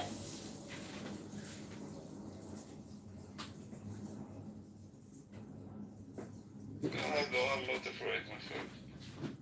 Well, I'm not saying physically. They're not dangerous physically. They're dangerous by them spreading lies. That's what I meant. Yeah, in that way, in that matter, in that way, I agree with you 100,000%. Yeah, it's fucking dangerous shit, man. And you provide the evidence of it, and they still deny it. That's how fucking brainwashed they are. Shit's crazy, man. You'll never to see the right way. That always will be how they are. Lefty idiots. And if they were in power in Israel, Israel would have been gone after October 7th, probably. They would have gave them a fucking country, probably, already by now. Disgusting, the lefty. Disgusting people. Not much better in the U.S. They're just as bad. See, you might have fun talking to retards on this app, but the opportunity cost that it's costing you to come on here and have these endless, meaningless, stupid conversations with brainwashed retards, I mean, is it really, worth it? Why do you come on here? You do the same thing. You record. Well, I'm a filmmaker like El Normo. I'm creating product. I'm creating product. I'm a filmmaker. I've got 30 YouTube accounts, 5,000 subscribers. I'm trying to make money out of all these retards. Meanwhile, you're just talking to retards, wasting all your time. Yeah, but I'm helping you get the content because if not, they'll just be talking to themselves. I'm telling you up front, John, if you will use my words or my name, I'm wanna get the percentage, my friend. As soon as Netflix sends me a shekel, I'll send it straight to you. Right, there's something called consent, John. It's a magic word. Look it up. I live in Illinois. You should look up the laws in Illinois, Abby. Hey, I really don't care what the laws are where I live. And I there's said a word the laws called of consent. Israel, and if you would take something that I said without asking me, and You should. I live in Illinois, Abby. You should look up the laws. Yeah. You should look up the laws in Illinois. It's gonna cost you a pretty penny. You'll own his home, showing me by the end of it. You know, only certain people could remember that it was. I think it was 50 years to the day since the Yom Kippur War, the day attack on October 7th. I'm not saying that happened on October 7th because I remember the date, but it was 50 years. Isn't that crazy? The sneak attack. Yeah, it was what's it called? Simchat Torah that day. Yeah. Yes. שלומי, אני בארץ בסוף החודש. יאללה, for the wedding? Yeah, for the wedding. יאללה, בשעה טובה. מזל טוב. אח שלנו מתחתן. מי מתחתן? Who's getting married, Abby? Yeah, no, not me. Never again. Family member? She's no. So that's a really cute story. When my kids were little babies, I had an au pair. I had au pairs. מטפלת. Yeah. So I had in the beginning from Sweden. Well, and they au drank pair is like a alcohol. live-in מטפלת. A live-in, right? Yeah. So they like to drink too much, the Swedish girls. So I decided I'm going to get Israeli, and I had an Israeli au pair, and then every year you get a new one. But this one became very close to. She had an identical twin sister, and we stayed close over the years. So now they have their own children. Two of them are my au pair has two boys that are in Sahel now, and the twin sister has three girls, and one of the girls was getting married. So they're like my family to me. Actually, the get-togethers when I'm over there with Evan and Guy and have met these girls. But so where is it? The wedding? It's in that really beautiful place. Oh wait, hold on. She texted me the name of it. It's I guess it's a venue for a wedding. Yeah, what people are going to go to Israel and go to the venue. I didn't say when it was. Okay. It's just a venue. Wait, I'll tell you. I have no qualms in saying where it is. It's at. Let's see if you know this. I'm looking at the invite. Damn it, it's in Hebrew. Wait, I gotta translate it. It's north of Tel Aviv. Emek Hefer? Emek Hefer. Yeah. You know where that is? Yes. There's it's a venue. I don't know the venue. It's a place. It's like it's a city. K-A-H-I? Kahai? K-A-H-I. Google it. Kahai. K-A-H-I. Bishvil Mesiba, it's maybe also Kahi. Kahi, maybe? Maybe Kahi. Yeah, Event Resort. Event venue in Israel. Looks gorgeous. Yeah. Looks nice. I see water. We know how it's going in Israel. Yes. The weddings, we know. Well, this was supposed to be, you guys know the story. It was in Europe en route to Israel when the war broke out in June. So they had to. Wow, what a nice place. Nice place, isn't it? So they had to postpone the wedding.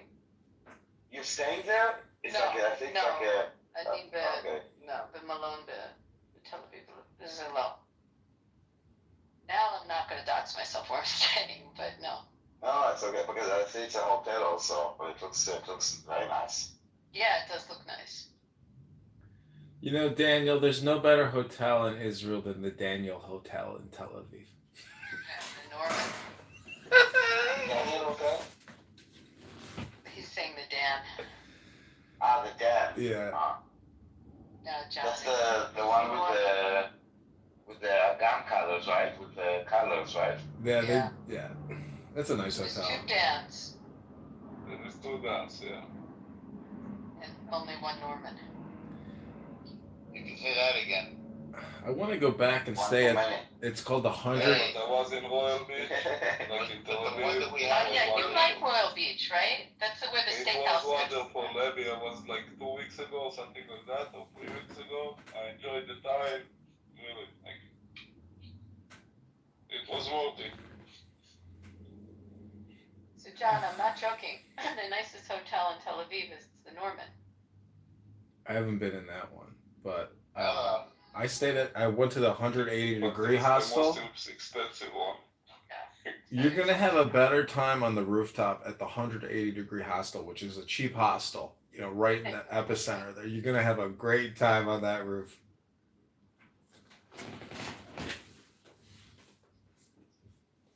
Very But nice. maybe I spent one night, like, a week ago, like last Shabbat, in Tel Aviv, for 600 shekels for a night. It was a nice room hotel, and then there is a rooftop pool, and it was only 600 shekels for a night. Really? That's really cheap. Yeah, it was cheap because it was last moment, you know. But a lot of housing in the rooftop. You know what is housing?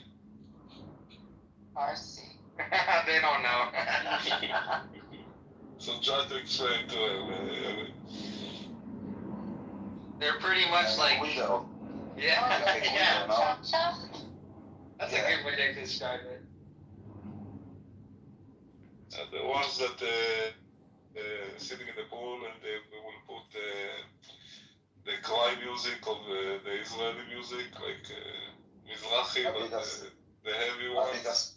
Adidas tracksuit, and then we'll have a fight with. And they will take the bottle of wine in the middle of the pool and try to let everybody drink from the bottle.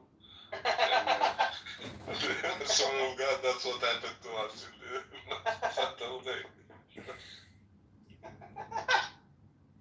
And they all wearing like their hair slicked back with Gucci sunglasses or Prada sunglasses. Prada and Gucci.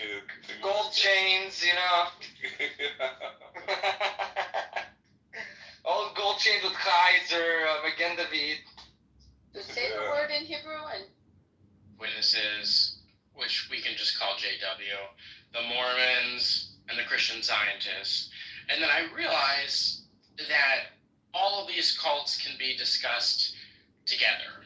And the reason is because there's an entire subsection of cults which are cults that are under the guise of Christianity.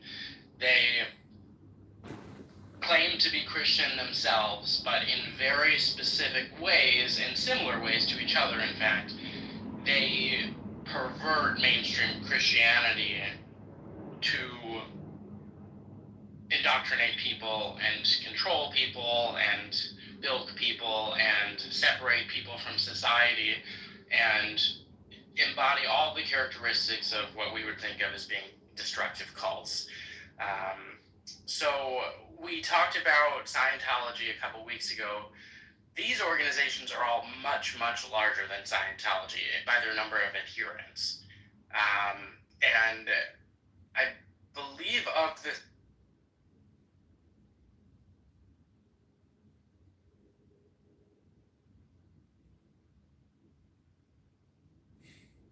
that niggas get to just say what they want about my mom, my dead mother, right? And that just is whatever. We kind of accept it. We look away, and if I retaliate to it, We kicked you out right away. What are they?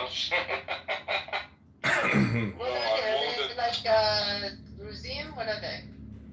No, it's Israelis, which Jews? We talk about Jews. The Jews have like mustaches and they're wearing like robes and hats, pretty much. They all have a long mustache. They have shit pants. Gruz. Druze, they have shit pants. G, Gruz, Georgia. Druze. Oh, Gruzinis. No, the Gruzinis are like me. We look arsy. Whatever that we do, it doesn't matter. We look arsy. They look arsy and they all have bald heads. Maybe if I would try to be like hippie, I will still look arsy. Because I'm Georgian. Are you both sides Georgian? Yes. Oh, I'm With sorry. the wedding I have, they're half Georgian. Oh, nice. So we will see maybe Georgian music. What are you from, Atlanta? Tommy, Maybe. did you see what I sent you? The little video from the Georgian restaurant? Where did you send it? What's it up? Which number? I only have the one for you, but I'll. It's the old one. No. I changed number. No, we need to catch up. Okay. Shlomi, I can't get Abby to endorse me for Congress and the candidate that I'm running against. And she said, no. You- Don't try to convince me to do this. Okay. You give me permission to get your number. Amnon. Yeah, go ahead. Okay. And then I can send you the little video. We've been going out. Soon also the Scottish guy will reach to you. Yeah, I'll get it. To give from The Scottish guy. the Scottish guy. So I should get it from him instead. Guy in the skirt. He's got nice legs, by the way. Don't. Go ahead, but yeah, the Scottish with the skirt, the gay guy with the reached soon. With the nice legs. Yeah, the shaved ones.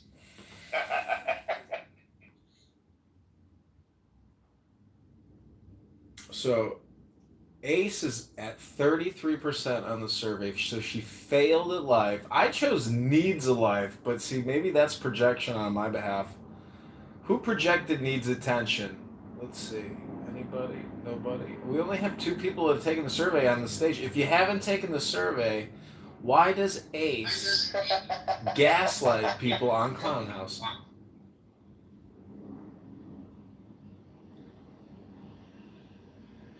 Maybe you've heard her. She's got a very annoying voice. If you go to her Instagram, it looks like her lips are gonna pop. And apparently, she's an attorney.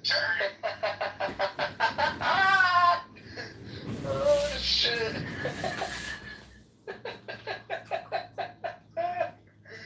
Oh man. And no one else is detained by Clubhouse, man. This shit is entertaining as fuck, bro. It's a roast app. People put themselves out here, and they're subjected to getting roasted. They get roasted. Her lips do look like they're about to pop, that's for sure. Oh my god.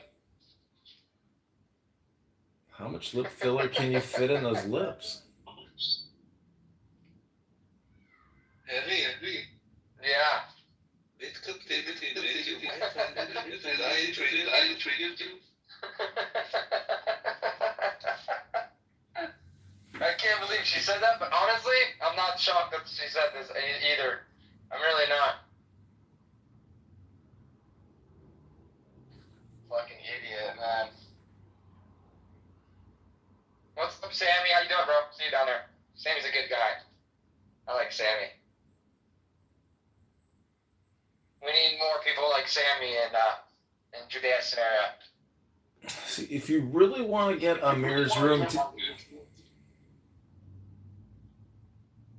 Getting a lot of feedback from her. I'm just saying, if you haven't recorded Amir's room yet, put it on X, tag Dan Bongino and Cash Patel at the FBI. Amir is a terrorist promoter, and then go into Amir's room and post the link to X, and you'll see Amir's head explode like a firework. Do you think that they actually really see that on their Twitters? Do you think they actually check that or have somebody check that? They gotta have somebody check it. Yeah, they use it as intelligence. I tell you why. Because when things are moving in a way that I'm involved, like the lawsuits and things that I'm doing sometimes on Twitter that are affecting, things are happening here and there. An example I will give you is when I did the interview with Irene, I think. That's when Amir played my recording. So yeah, they are following everything. Well, it's working for them, 100%. Wait, he's working for who? For someone that is paying to this propaganda. Yeah, I believe that also. I truly do. Because he's on here every day, and all he talks about is Israel. That's it. That's all. There's like Jew haters on here, yeah, and Israel haters, but they're not always talking about Israel all the time. But Israel is always, every time it has to do with Israel. It's very, very odd. Like you said, it's like he's getting paid by somebody to do it, you know? So, but every single room, every single day is about Israel. Something about Israel. Or Netanyahu or whatever. Crazy shit. But, I mean, I thought the same thing about that Soren guy. He disappeared off the face of the earth. No one has seen him on here. It's been like over 6 months. It has to have been. It has to be. Almost probably more than that. I don't know. I haven't seen that guy in a while. So. Soren. My suitor. Oh my god. That was crazy.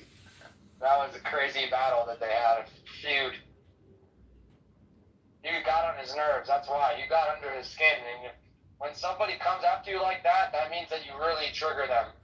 You know? We're debating it, bro. It wasn't more than that. Yeah, he did. So, yeah, like, I mean, you know, real niggas who've been watching and paying attention, they know what's up, and they've said as much so far. So I appreciate y'all who've kind of been speaking up and like speaking truth to power against the nonsense and the fake narratives. But go ahead. Alright, not trolling anybody, scroll up in the chat. That was a 10-minute submission. 10 minutes of Yes, it's one of my 10 ones. minutes. One of my only ones. I had a lot to get off. That was 10 minutes of mission. Hey man, sometimes it gotta be like. Exactly. Alright. I know this punk ass nigga's not talking about most of this. I know he's not talking about people. Next to the queue. I know it. Alright, hold on. Next to the queue is Solomon. Yeah, knowledge. After Solomon, I heard you. Yeah, I read you. I read it in the chat. Yes, I saw that. Next in the queue is Solomon. After Solomon, it's Lion. After Lion, it's Joel. Yeah, what up, King Solomon? Yeah, what's good? What's good, Ag? Yeah, it's good to see you, buddy. So here's after Lion, it's Concrete. After Concrete, it's Joel. My fault. No, that's cool. So my thing, knowledge is, because you know, obviously when we see heated back and forth, like with Louis and Lion, the first thing we think is, okay, how can we fix this? And obviously that's what a lot of us want, myself, Concrete, and others. The problem is, and like, you know, we have to have the Holy Spirit, bro. And I get it, especially with what you just said, Louis. Because you know I believe in the same thing. I'm a Proverbs 26:5 individual. I don't believe in none of this pacifist faggotry that a lot of modern Christians think the Bible speaks to. There's a time and place for war, and there's a time and place for peace. But we also, if we say we believe in Christ, we have to know when it's time for the both. And if you're one who's instituting it, which Lion, I think, respectfully, you just did it in a way that you didn't have to. then yes, Okay, I'm gonna restart people are this gonna live stream. retaliate. This is And Chillism. so I can't This blame is a Louis group for how of he felt and what he brain said. rot I sufferers. understand that. They But may Lion, have I Down would syndrome expect you or as the autism older person, or right? some other Because type you and I of both know, and I get how neurotypical you feel about, disorder. So you know, we're here a lot of the documenting tribes and this, and retardation I get real all time. of, you know, I Hit that understand like that, button, share right? now. This is But there's a Chillism. reason why you and I are cool. A I don't group have of an super issue with you. retards who And can't I figure feel out what like else to you do can with their have the time, same wasting all their with time Louis. You talking just about choose to nothing. go there where Literally, it this doesn't is a have to show be, about nothing. This is like the modern right? day I social don't audio feel like it Seinfeld. has So I to hope be you enjoy. that. But for some reason, you wanted to be that with Louis, right? And I would rather just have you two, you know, and I get that that's not going to happen right now in the moment. I get that, especially, and that's the thing, Knowledge. I know we have our rules, but one of the other rule set that I think would fall into is like people's immediate dead relatives. I don't know why they're, you know, that's not included, but whatever, that's another conversation. I just think that in that moment, Lion, you didn't have to do, in that moment, in this moment, you know which moment I'm talking about. You didn't have to fan the flames. You didn't. You didn't. There was no point in doing that, and you knew what it was gonna do. You knew it was gonna make people go off, and then you tried to, come on, bro. Like, what is that? That's some low key tactics, bro. Low key does goofy shit like that, right? Not us. And speaking to that, and I'll finish with this. Knowledge, my thing is with the whole, you know, junker conversation. I think as Christians, the scriptures warn us clearly, and God is so good, that there are those, because remember, the first usurper, the first subverter was the devil himself. He is the smartest of all. So when you see folks who like to subvert, which is what Loki likes to do, that is a tactic he likes to do, the scriptures already speak against that and already speak to people like that, right? So that it doesn't surprise me, and it shouldn't surprise anyone that is the type of conversation he would bring up. Notice a year ago, he wasn't bringing up conversations like this. I was having conversations with him. He was bringing up great topics that we would have back and forth that were great, but they weren't subversive. Stuff like this is what we see, this rainbow shit, all this shit, the wokeness, rainbow, all the shit that's going out the door, and I know a lot of y'all are paying attention, all this shit that's now being critiqued and going out the door, unfortunately, he's attaching himself to that mindset. And again, I would just hope and pray for the kid, because it feels like he's going through something, and he needs to address that rather than trying to, again, do all this other nonsense. And for when those type of conversations come up as Christians, we should not be, we should be ready to give an account, right, for the scriptures of what they are. And Lion, I would ask you, if you were there, Lion, you let this nigga call Christ the drunkard on stage? Were you there? You need to. Were you there, Lion? You done yet? Were you there? I'm asking you. I'll respond to all of that when it's my time. Okay, because, and especially you, here, and Knowledge, I don't expect you to, I'm not expecting you, but that is blasphemous, especially for someone who calls himself a Christian. Now, if you're not a Christian, I don't expect you to respect or understand that, but for somebody like him to do that's blasphemy on another level. But yeah, I'll end it with that. So. All right, one mic online. I'll start with the first part first. I was in and out of the room. King. I try my best to stay out of low tier biblical back and forth with idiots. There's no point for me to even indulge in a moron. All right. Number two, I'm gonna say whatever the fuck I want to say to that bitch ass nigga. And the reason is because I know this nigga secretly got some sort of vendetta against me. And I know it's something personal. I could give a fuck about you, nigga. Hey, put him down. Put him down. Put him down. Just like you did me. Thank you. So, what is actually happening here is an emotional appeal. He's looking for some sort of sympathy from you niggas in this room without paying attention to the things that he has said. He has not only threatened me, he's also threatened other people. He's also talking about other people's dead loved ones. But I guess it only matters when it applies to him and his mama. Now, here's the thing. I want you to understand this. I don't owe that fucking dirty ass blood drinking incel anything, King. I want you to understand that. You disrespect me, and I'll tell you exactly how this shit played out. The conversation was between myself and Tim. That bitch ass nigga decides to jump into the conversation and start haggling me on things that was not even said. And before I even addressed him, I brought it to the room. I asked the room, did you hear Lion say any of this shit that this bitch faggot ass nigga was saying? I even asked Chaos, even though Chaos likes to play the neutral shit because he's scared, he don't want to say nothing. He eventually said, yeah, Lion didn't actually say that. But no, this faggot ass nigga doubled down, which implies that this isn't about the conversation, King. This is about something else. He's got an actual issue, some sort of problem with me, and the reason it has nothing to do with this conversation. Have you ever bumped into anybody like that, King, where you can be talking about how the sky is blue, and this bitch ass nigga screaming to the room how you just said the sky is pink? And now you're trying to say, hey, listen, I never said blah, blah, blah, blah, blah. I never said that. Blah, blah, blah, blah, blah. And then he puts you down. That's what fucking happened earlier today. And then after that, when I pointed out that he's being highly emotional, highly impulsive, and he's using his green bean as some sort of way to get back at me for some reason I don't know of, because you know what? I don't think of the kid. He's just another broken orphan in my eyes. He means absolutely nothing to me and probably his father either. Hence why he's the way that he is. But instead of him dealing with that shit, he wants to take it out on me. He wants to take it out on other men who disagree with his bitch assness. I'm not going to stand for it. You, King, may be an enabler to that bad behavior, but I'm not. I will stand for no nigga, none.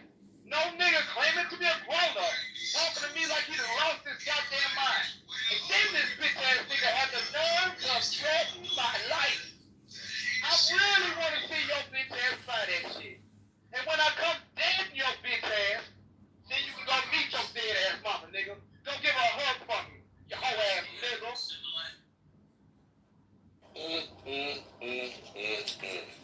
Listen, again, I want to commend myself. I wasn't there when you niggas was crashing out. I probably would have stopped that shit. I like hanging out with you wild ass, crazy ass niggas. And I hope we can get past this. I hope he crashes that 18-wheeler.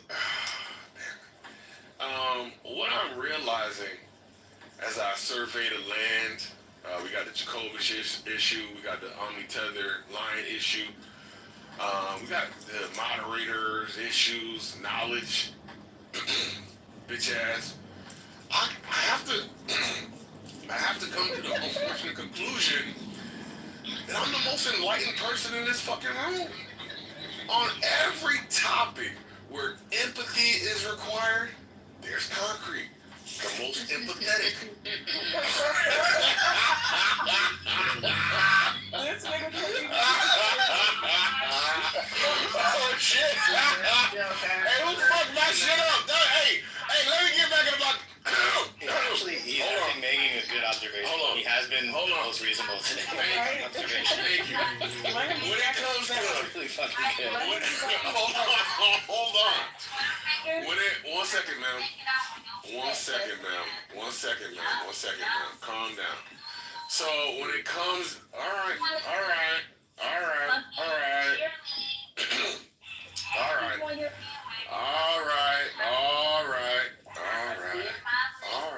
I don't know what's going on. Oh, that's careful. I'll give you yeah. Like your mic is low. Why are you telling me the mic is low, bro? Let me go, bro. It's really low. See, that's the thing. That's why I know a good moderator is. I'm not saying Louis is a bad moderator. Hear me now? Do I sound better? I don't know what's going on. Did I say something about her?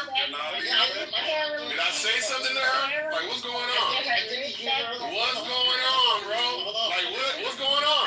We was talking about Louis, Lion.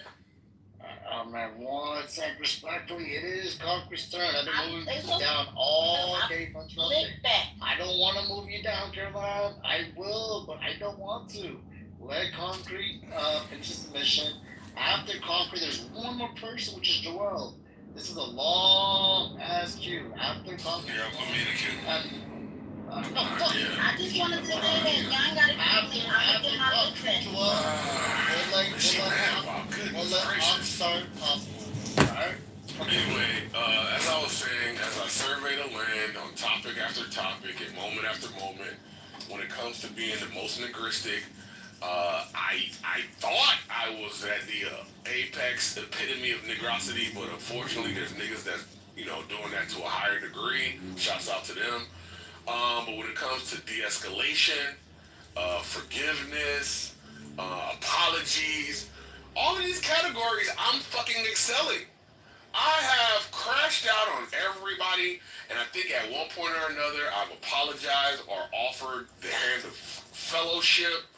I let niggas like Guava constantly crash out.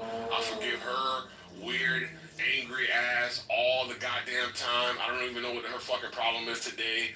But if anybody wants to the backstory, look in the chat. Her and Matt are going back at it, back and forth. I don't encourage it. I've asked Guava to stop. I've asked Matt to stop. Yet another example of me and my most magnanimous and most fucking diplomatic, right? Of all persons, because nobody has asked any one of those persons to stop crashing out. And I've asked both of them to stop crashing out.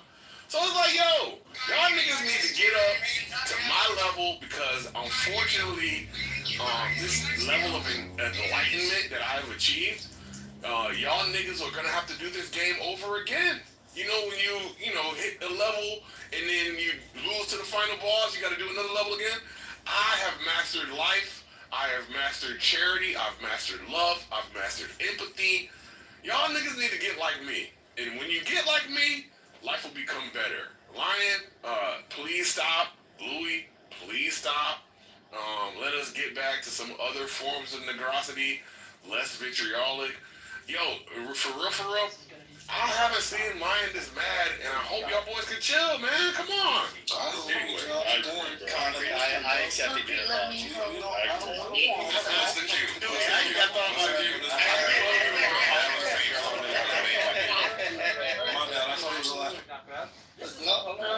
Joel is next. Joel is next. No, Joel and then on. Joel and then on. Joel, if you're there, thank you for waiting. Your night's after you. Ankh is gonna stop popcorn. Start popcorn. No more queue after Joel. Ankh is gonna stop. Sorry, no more queue after Joel. Go ahead. Yeah, no, I was just gonna say some interesting shit happened today with the Epstein survivors and victims doing their press conference. I thought that would kind of be like a interesting conversation to talk about. I mean, I'm just saying, me personally, hearing grown men crash out about their clubhouse drama just seems really kind of pathetic to me. But I think we should talk about some more interesting shit than grown men crying about shit. But I mean, if you guys want to talk about that, then I guess. But I'm just throwing that out there that we could change the topic if you guys want to. Or we could just go in circles and everyone can do a circle jerk about their Yelp reviews again. Is it my turn, Lonnie? Sorry. Okay. Alright. First, Did that nigga pay the price? What the fuck? First, don't be jealous. It's okay, right? I made a couple observations, right? And listening to Concrete was painful, right?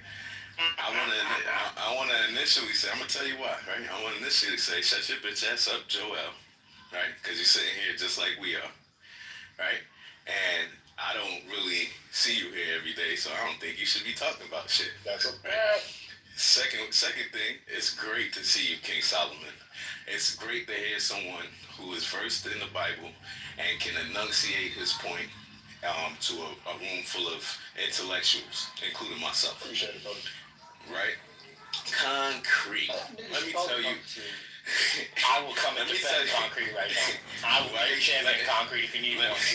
Let me tell y'all about this farce that this man just fucking spilled on the stage and tried to fucking claim other people's merits, right?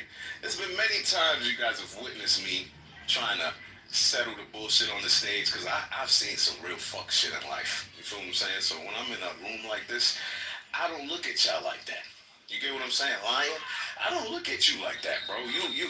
When I look at Lion, I see discipline.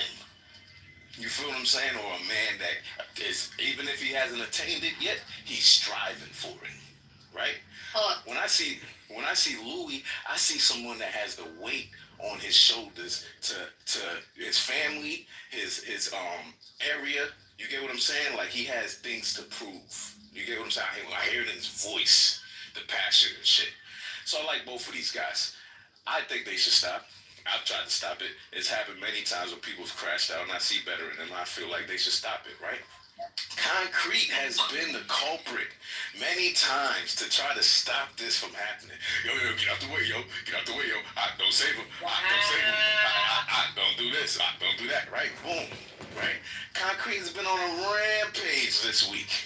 He's been cutting niggas' heads off. Wow, bam. Collecting them bitches, bro. Sticking them on stakes and putting them in front of his fucking castle. Right? Now that he's quenched his thirst of blood, he wants to come to a denouement and be like, oh, I've realized that this after fucking did so much havoc and caused so much turmoil, now he's realized. Fuck out of here, nigga. You gonna sit in the bed that you fucking made, right? And you gonna fucking make sure you give credit to the people who you saw doing it and absorbed it from, like myself and some of the females actually, right? Because how you're talking, Women. I believe the women have rubbed off on you, sir. To where you've become more self-reflective. You've become a little more. This is the Concrete I love. He's a little more subtle but direct. He's not aggressive. He's assertive. That's what we want from you. So kudos to you, Concrete. But outside of that, watch your fucking mouth and give credit where credit is due. Thank y'all. I love y'all. So, AK, you pointing out that I'm insulted that you always think people are women. Just let it go, Joe. I don't always compare people to women. He changed it. He's corrected himself. Let's not. AK, what is my first? AK, We've been discussing a lot of things ad nauseum. AK, what kind That's a of fact. techniques you got going on? Why are you taking turns? They're taking turns here repeating everything. Well, he said women and female, then he changed to women when he. Oh, not that part, Pierre. Not that part, Pierre. Not that part. I don't know, AK. Alright, first of all, I want my boy to be better, right? So if he out here doing bullshit, I'm gonna tell him about it. And when he's doing good, I'm gonna tell him about it. Carolyn, you don't want him every time you talking to Bogart you, bully you. And I don't like it either. That right? nigga he can't even Bogart his fucking cholesterol. That nigga can't Bogart. But listen, if you see one brother saying to another brother, listen, stay in your good ways. Do you even have a phone number? Y'all can't influence me. And you, Nani, please school me on what I did wrong in the eyes of feminism. I just think that when men are emotionally described and compared to women. What you? The issue with saying female is that all types of animals are female. There's female dogs. You have stolen my dreams, my childhood, with your empty words. Yeah, there's female dogs. There's female horses, mares. You have stolen my dreams. So when you say am I talking about animals? You're not talking about a human woman, right? So why do you say that? I'm trying to let you know. I'm trying to help y'all, right? If I'm talking about females and you think that I'm talking about a dog, first of all, don't talk over me. Second, if I'm talking about a dog, if I'm talking about we can hear you. So I wanted to say, but I didn't want to wait in the queue because I'm impatient. But I did want to say, and I love Lion and I love Louis, right? And I think that they both, in a weird way, have a love-hate relationship. And There's no love. There's no love. not anymore. I don't love anything about this anymore. Hold on. So don't do what you're doing, She-Wolf. It's not good. Daddy. Hey, girl. I think at one time it was, but I think it's gone too far at this point. So I don't know if we can ever get back to the point where y'all was even cordial and have discussions, because it's gone way too far. And what I want to say is, Lion, I think that you pride yourself on knowing how to press all our buttons. You've told us that before. Oh, I know how to piss all of y'all off. I know how to press all y'all buttons, right? I'm the only nigga that gets this nigga typed like this. Trust me. Please. He never Louis, me too. I told this nigga, bro, this is my property. This is my property y'all seeing. Can you guys look at him? This is my property. Lion, let her land, baby. Please. So, I didn't say nothing. That was him. it was you two. But since yesterday, Lion, you've been talking about his mom. Before this conversation even happened, Yes, you was talking about his mom yesterday. I heard you mention his mother yesterday. What did I say? We didn't even talk yesterday. This nigga's a bitch. He not gonna admit to nothing he did. He's an old ass miserable fuck. And I came in here. Can I finish saying what I was saying about females? I told y'all Lion was a bitch. I'm listening to you now, shit. He's a bitch. But nobody wants to listen to Jasmine. That nigga's a bitch ass nigga. I don't give no fuck. That nigga's a bitch. That's a baby bitch. Yeah, that's what happened. So, can I finish what I was saying now? So, I think, okay, I think that, it's funny that, the other day, remember? Jazzy, I'm trying to talk. Jazzy, please. Damn. See, that's what I was talking about. Why you bring somebody like that out? Yeah, but why are you doing it too? Like, I can't even talk. Because the mods are gonna keep on doing it. But I'm trying to talk. I'm trying to finish what I'm saying. I know. I've been moving out the way, but this is annoying. I think that Lion prides himself on pissing people off. Lion said that he don't think about Tether, and it's funny that his own wife told him today, why are you talking about Louis? He's not even here to defend himself. Your wife told you that today, Lion. So you do like to pick on Louis. You do talk about Louis when he's not here. Your wife told you today, did she not? Why are you talking about Louis when he's not here to defend himself? Did she tell you that today? Yeah, okay. So, Lion, I think you enjoy this back and forth with him, and I think it went a little bit too far today on both sides. You have been talking about anytime he interrupts you, any little thing, you tell him, fuck your mom. You said that shit to him yesterday. Come on, man. You said that shit to him yesterday before, and it's funny, and I want to say this last thing. It's funny that the guy, Joel, said that we should talk about the Epstein thing. Just a little fun fact, y'all. This whole debacle started over the Epstein thing. Just so you know, we was talking about the Epstein thing. And that's how this started. These two black men threatened to murder each other over a conversation about Epstein. Y'all gotta do fucking better. This like, I'm one of the people who I enjoyed a good crash shot, right? It's entertaining. But what y'all did today, I didn't enjoy that. I don't want to see two men that I care about on this app, two men that I like, that I enjoy having conversations with. You gotta stop caring, girl. I don't want to hear y'all talking to each other like that over fucking Jeffrey Epstein, over a motherfucking Jewish rich pedophile who may or may not still be alive.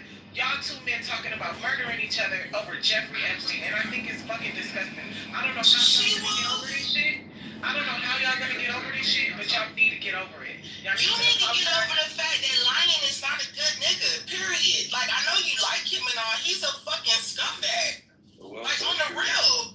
The fuck, I know these be y'all friends, but y'all gotta stop capping for y'all friends. He's a fuck. I just told him he at the bottom of my soul. I just told him about the fucked up shit that he did. I just told him. Yeah, girl, you wasn't here the other day when he started talking about my pussy, girl, and how dirty my pussy was. I mean, just nasty nigga. Dirty, nasty motherfucking decrepit nigga. You feel me? But y'all let this nigga talk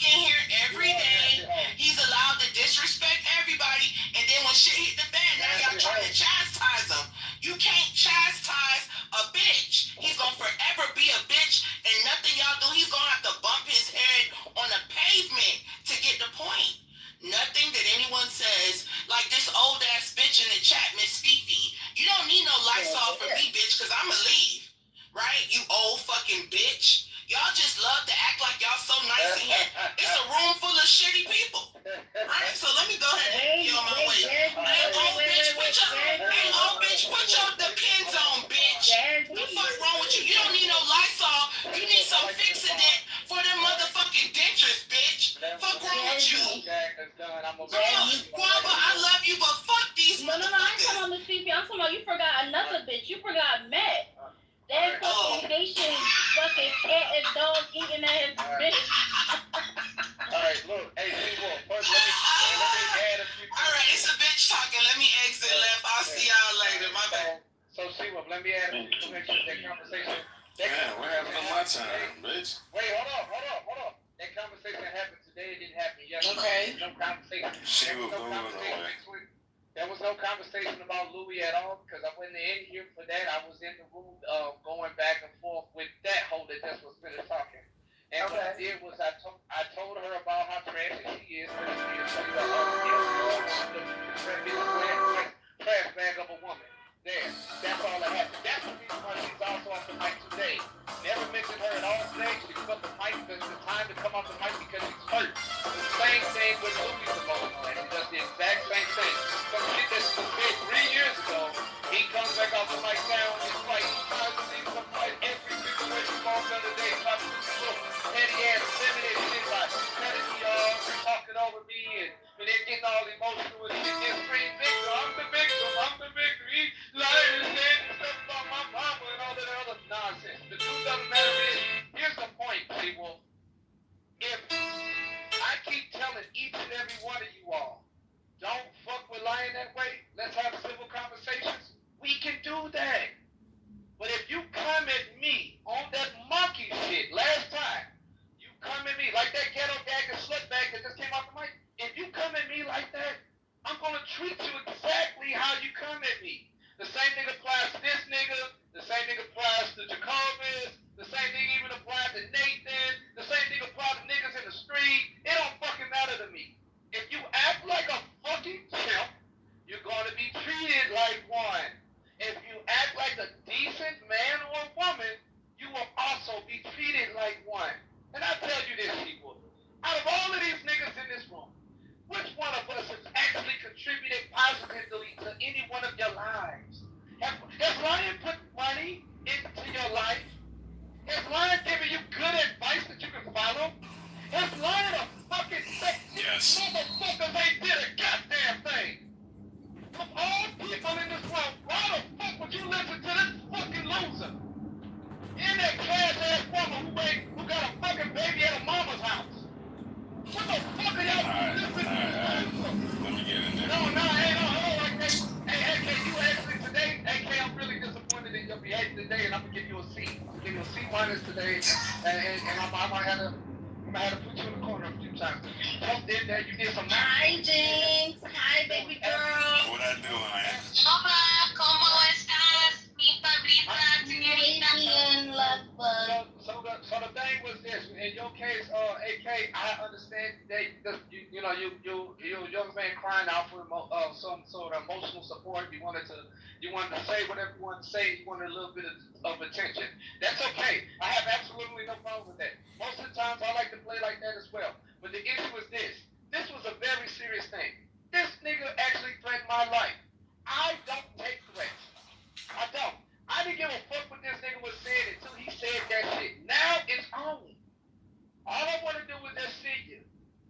I don't give a fuck about none of that. And Louis, if you need help, the contract This is what I'm gonna say to that, right? It could go anywhere. Both of these niggas was arguing, right? And I came off mute to tell both of them they pussy, right? And I stand on that shit. Right? You and Louis is pussy for how y'all act, bro. Swear to God. Alright, bro. And you can't tell me shit. You understand? Because at the end of the day, you know it, he know it, and I for sure know it. Right? So I don't care how you feel about when I came in the middle of y'all shit. You feel what I'm saying? Look, no.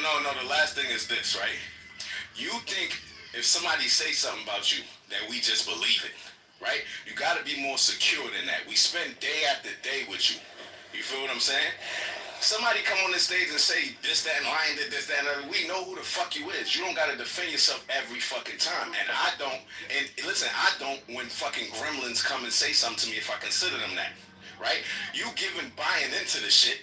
It's fucking. First of all, it's losing your word. No, I'm just gonna say this. Your word is losing its fucking merit, bro. When I see you in situations like this, right? When I'm speaking to you and I'm listening to you, I'm like, yeah, coming from a certain source, I don't want my source to be having issues like this, bro. You look crazy. And my last thing is this: if y'all gangster, y'all would not be on the fucking phone, bro.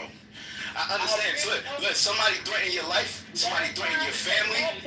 Look. Get the fuck off the phone. Get off the phone, bro. I will beat you and your wife the fuck up, bitch. Niggas talking about your wife and your kids, all get the fuck off the phone. But AK, why y'all ain't say this when he was talking about me and my dad and my mom and my kid the other day? We told Lion about that shit. We told him about the fucking. First of all, when you not in the room is when I talk. I ain't gonna lie. I had to have left.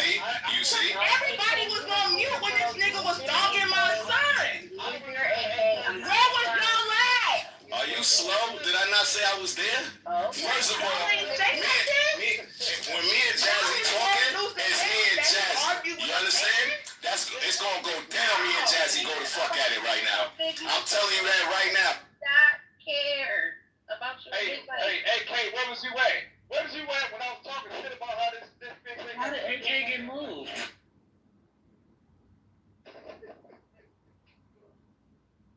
Yo, who moved the Eric? Was that you, Eric? No, that wasn't him. I think, yeah. Nah, it was definitely me, bro. Them loud ass mics, bro. Chill out, bro.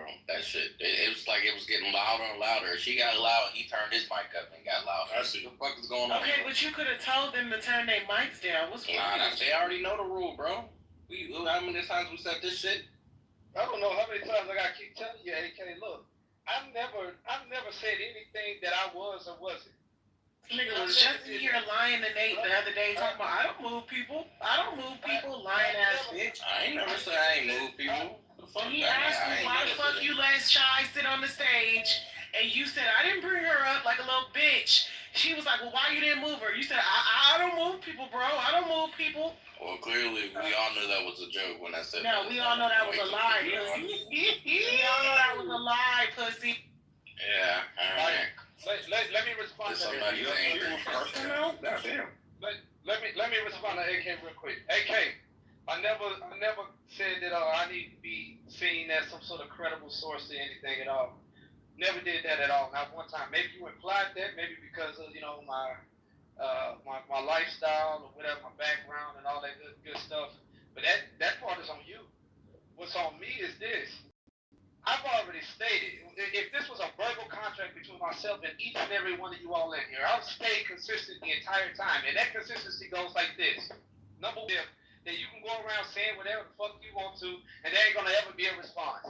And for the onlookers who are listening to the person, don't always run to that person's side because you see me as the big bad villain and them the innocent little dove in the situation.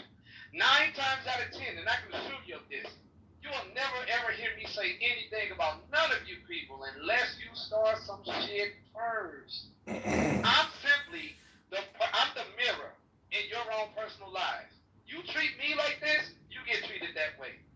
That's all it is. Flat out, that's all it is. That's it. There's nothing too complicated about it. There's nothing disrespectful about it. What you're seeing is yourself. And you don't like the words that's being said right back to you.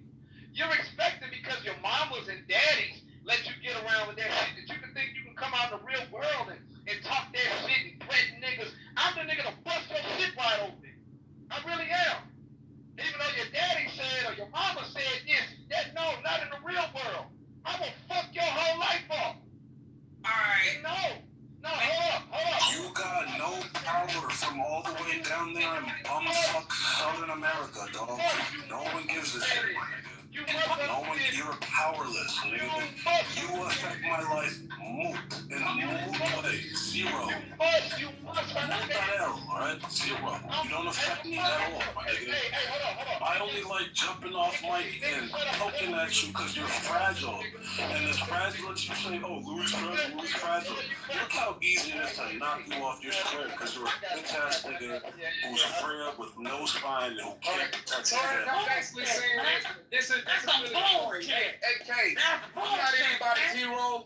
I never asked to be somebody to look up to or see anything in any way whatsoever. The whole point is this. If you disrespect this belief, you won't be disrespectful. If you talk that shit about how you want to do this and do that to me, you better bring your bitch ass. You better bring your bitch ass. You understand what I'm saying? You better actually show up and do the shit you think you want to do, nigga. Drives the truck for a living. And then you're threatening my life, nigga. Your family gonna die for that shit, nigga. Does anyone That's else the know a truth. You let the superhero words who come drives out of an your mouth 18 and wheeler put for it a back living? on yourself. I don't know any such superhero. Anytime I want you to understand that.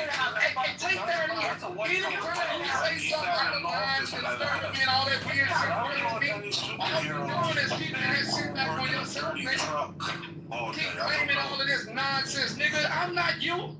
We live completely different lives. Stop. You a bitch nigga. Raised by bitch niggas. Yeah, You don't know nothing about no blood, He nigga. was a journalist. There's a difference. But yeah, I don't know if a dirty, like, nasty Hebrew Israelite truck driving superhero. I haven't seen that series. Maybe it's good. I don't know. I haven't seen. What y'all want to talk about? Oh, my bad. No, you're fine. You know what? Let's just move on. That's fine. I think it can just. I don't want to stretch any further because I know both of you. I've had convos with both of you. Let's just have a grown gentleman's agreement and just move on from this. You lashed out, cursed each other, fine. You let it all out. Another day, let's keep it chill. It is chillism. Keep it respectful. The best we can. You guys go digest on it. Go home, have dinner, be with your wives, your loved ones, whatever it is. Tomorrow morning, we'll come back refreshed. Right? Everyone has been entertained. I'm seeing some fucked up things in the chat saying let them shoot each other. Who would care? You guys, I don't care if I actually don't care if you're American or if Nigerian. You're my brothers. I mean, I don't like seeing men fight. I'm sorry. I mean, you guys can crash out. I mean, it's entertaining, but it's gotten to a Shut point. that shit up, nigga. Let them niggas fight. Shut up, bitch. Shut up. Let it fly. So anyway, Louis and Lion, yeah, I hope you guys have heard from Chris both of you personally. So it's all good, my G. Just keep it above, keep it respectful. Just move on. What the fuck? Anyway. Yo, the cranberries, alright. Listen, man. My G, I hear you, bro. I have no issue. Free him. No, listen to this kid. I'm cool, bro. I'm gonna wake up tomorrow and come in here and not think about it. Let's not believe the lie that Lion doesn't think about this nigga. Yo, can I speak to fucking She-Wolf, bro? Can I speak to She-Wolf, bro? I didn't even know this pussy. Yo, can I speak to She-Wolf, bro? Yo, Cranberry, shut your bitch ass up, bro. Nobody cares what you think, nigga. You haven't heard a fly in your life. We can hear it in your voice. Go study, G. Go study. No, go study, bro. Nobody cares. This is real nigga shit, bro. Niggas is talking about killing each other, bro. You don't do that. Get out the way. Get out the way. AK coming through. Shut your bitch ass up, nigga. We don't care about you. Shut up. Shut up. Thank you. So She-Wolf. None of y'all niggas is really about it for real. Ain't Me neither. you got niggas pulled out a gun and killed no motherfucking body. Exactly. What you talking about? I'm right there with you.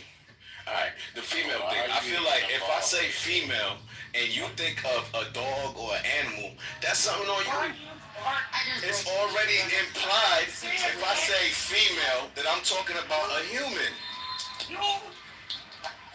You hear me, She-Wolf? So that's the only thing I'm saying. Female is not exclusive to female, to human females. I understand that. That's the thing, right? So okay. That's why we prefer. I'm just telling you why we prefer women. Okay. We know what you mean. I think she's saying like it just feels like you're stripping the human humanity. No, that's good. I get it. I never heard that, and I'm glad she told me. And it makes sense. But I just want her to know my intention when I'm saying female. We know your intention. I'm telling you why women don't like it. Okay, thank you. Look. But yo, in response to Cranberry, like, bro, like, I'm gonna come in here tomorrow, not thinking about it. But the issue is this nigga likes throwing little shots. Don't respond. But like, I'm just trying to dispel the lies, right? Like, it could be like, don't respond, cool, I can move that way, but like, I just have to dispel the lies that, I don't think about this nigga. I didn't even know he was talking about me and I wasn't here. It goes back to what I'm saying. Y'all think that because somebody said something, we supposed to just hear it, Louis. Somebody lied on you, Louis. If somebody lied on you, that don't mean we just believe it, bro. That's what I'm saying. You don't gotta fight for your life every comment. I hear what you're saying, but the thing is, it's not every comment. That's the thing. Is most of the comments I let blow by. Most of the time he does that little slick shit. I'm like, whatever. He's trying to analyze. The conversation is more important right now. And I don't think he's singling you out. Maybe other people know. I don't think he's singling you out because Lion has done that to everybody. I'm just trying to let y'all know, like, yo, this faggot ass nigga deserves every word that comes to him, every insult. So wait, you gonna kill him over a debate? That's crazy, gay, bro. That shit sound weird. But that being said, I can be cool, bro. I have been cool, bro. Lion, you're not killing shit, bro. Your family is not threatened. Nobody's going to die. Y'all just weird. Because I want to. Damn. But mind you, why is you sitting here watching? Yes, sir. Why are you watching them talk about each other's family members, kids, and fucking wife, and killing each other? Why are you sitting there watching that shit like it's Jerry Springer? Oh, you want a Jerry Springer episode? Yeah, you want a Jerry Springer episode. This is the thing about niggas, bro. When they get pissed off and mad, they forget everything that happens in the past, right? So I said I just. Oh wait, I'm just trying to find out what's going on, man. I just came in the room. What's going on? Eric trying to stop us from stopping the fight. I'm trying to get free. And Eric is mad because a commercial came on during his Jerry Springer episode. This nigga wanna fucking see motherfuckers tussle on the stage. Ain't nobody coming here to tell you to get in the middle of the fight. Ain't nobody had to tell me. Less than 15 seconds. I just want to say your arc in real life. I will really stop the dog shit. You gonna have to jump, bitch. Why did I feel like that was coming? How tall are you? I ain't that tall, 5'10". Yeah, bro. Like mind you, I was modded earlier this morning, right? I was a mod when that conversation happened. I was a mod when the Epstein conversation happened. I was able, like, he'll let you tell it. Let him tell it. I'm just trying to throw everyone who disagrees with me. But for a good 30, shut your bitch ass up, nigga. For a good 30, 40 minutes into the beginning of that conversation, I was on mute, listening. All right? It was actually Tim at the time who was kind of took the reins. Shut up, bitch ass nigga. Shut up, bitch ass nigga. Shut up, bitch ass nigga. I know, bitch ass nigga. I know lies come so easy to you. So when you hear the truth, it sounds like a lie. Bro, let me just let you know this is the truth, right? So the conversation had developed, and after our line was just finished wiping his chin after sucking Tim's dick off, talking about, oh, you're a great mod, man. Yeah, you'd be so awesome for the mod. Like, it's just how you handle that mod position, just how that green bee look on you. Yeah, you look so good with that green bee. Just dick sucking, pretty much, right? Dick sucking for the most part, right? And then right after that, I'm sorry for lying. That don't mean I think it's true. Being that lying ass Canaanite that we all know him to be. None of that. But we was here, bro. I know you was, but I don't know. You might might side with a lying ass nigga because See? he needs to That's what you think. You know, Lion does this all the time. But yeah, my fault. Something had just come up. But yeah, like this thing after it was like not even 10 minutes removed after he was just sucking Tim off. He had wiped his chin off, and then Tim brought up the conversation about the Epstein files, right? And about like we just get to talking about Epstein or whatever. I'm listening this whole time, right? He's talking about how do you feel about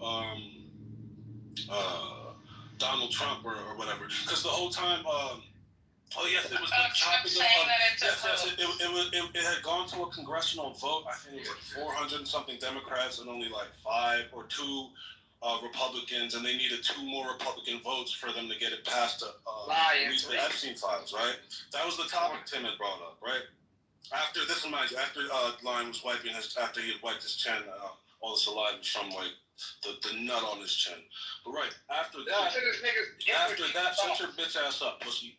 After that, you wear your faggot daddy. After that, Tim gets to ask in line, yo, like, so what do you think? What do you think about Trump? Because like, the question was the kind of topic at the time. Mind you, I'm on mute this whole time.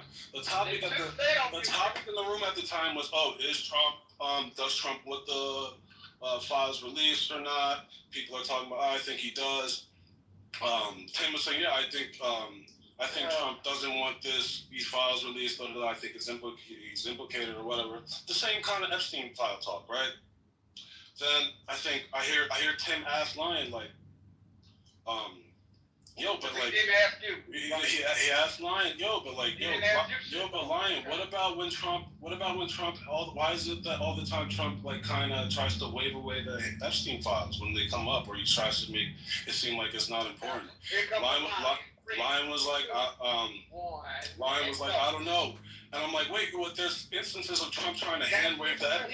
I know, look, the truth hurts the devil. A demon will always scream when the truth is being told. Mind you, listen, everyone, just pay attention, right?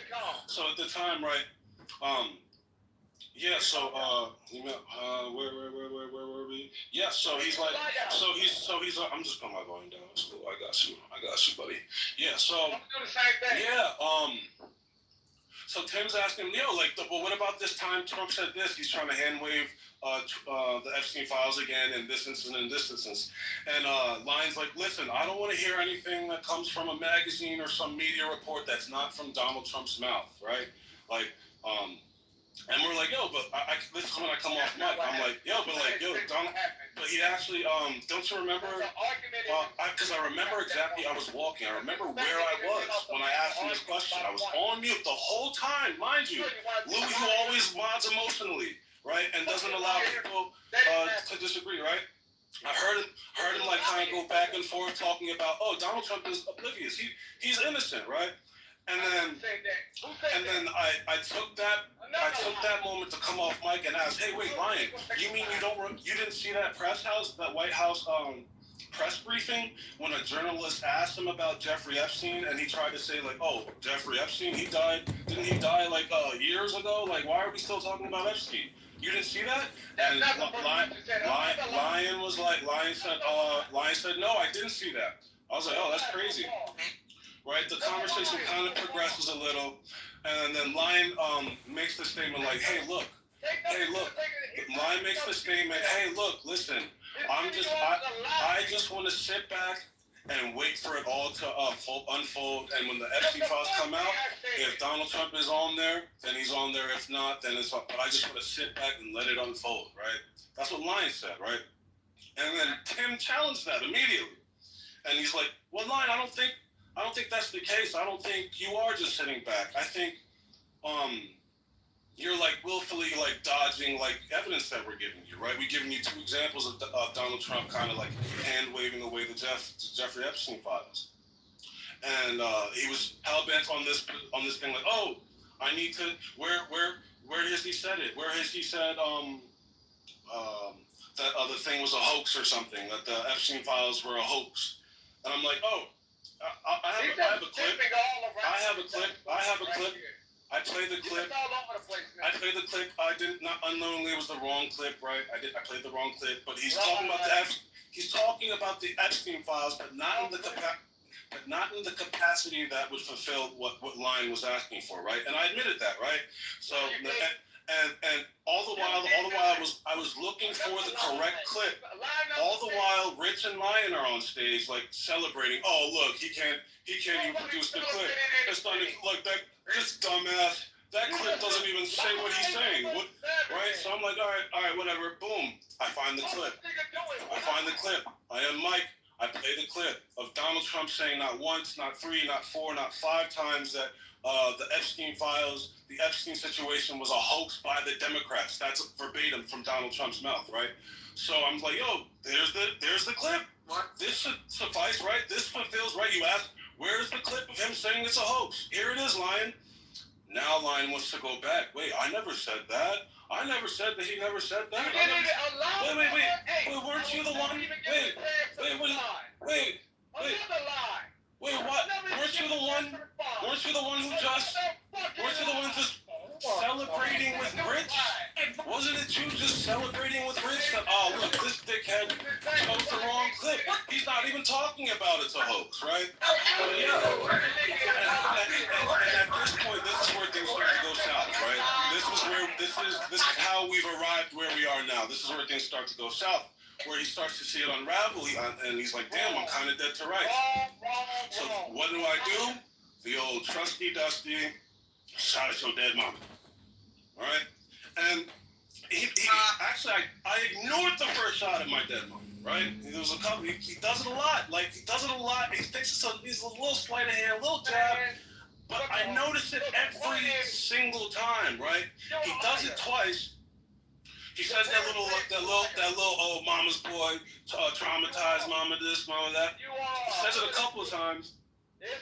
And all the while, I'm just trying to explain my point. I'm just trying to get the point out. I'm trying to dismantle Lion's argument. All the while Lion chooses first to go down and dirty, right? To throw the low blow. So let it be known, the first low blow today was thrown by Lion. And Louis just retaliated, as always, just for the record. But yeah, while I was trying to explain, like, dismantle his argument or whatever, he's yelling, he's hooting, he's hollering. I move him down, right? He comes back up. I'm trying to complete my thought, whatever. He's hooting, he's hollering, he's trying to drown me out. And then I move him down again. I gave him 3 warnings, then move him down the second time. No, you did. Right? And then it became, I think I left the room, and then I came back to like, hey, Louis, why did you move Lion down? Because he was being a disruptive asshole. Not because Louis' heart was on his sleeve, and he was wisely moderating the conversation. Of course not. The conversation was well underway, and I was moderating it. I was here listening the whole time, not giving my 2 cents in, allowing the conversation to develop, right? That's why I came in with a question. I didn't come in with a statement. I came in with a question. Why? Because there was already a conversation underway. You were already intermingling. You were already espousing your ideas, right? And I had a question. That's why I asked, wait, you didn't see that? You didn't see that interview? That was the first thing I said in the whole Epstein conversation, right? I said, no, I haven't seen it. Right.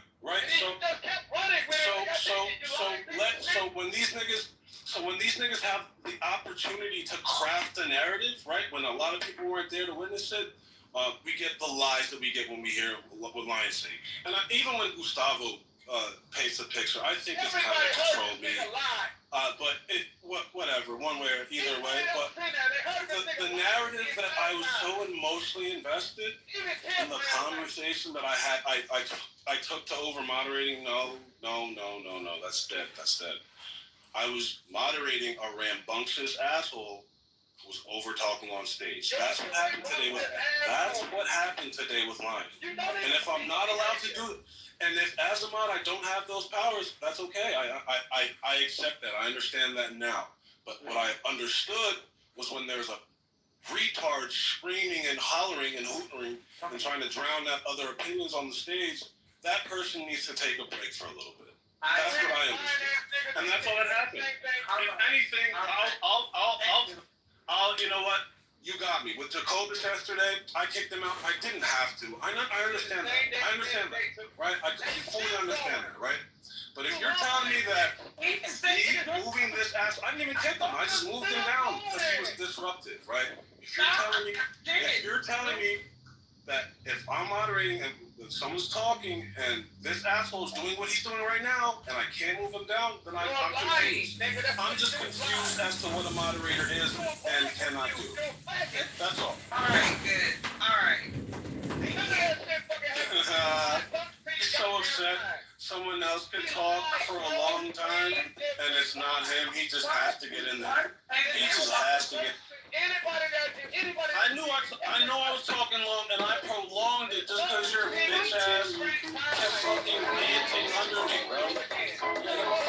Fucking flying in my ear. Yeah, what part of that story was a lie?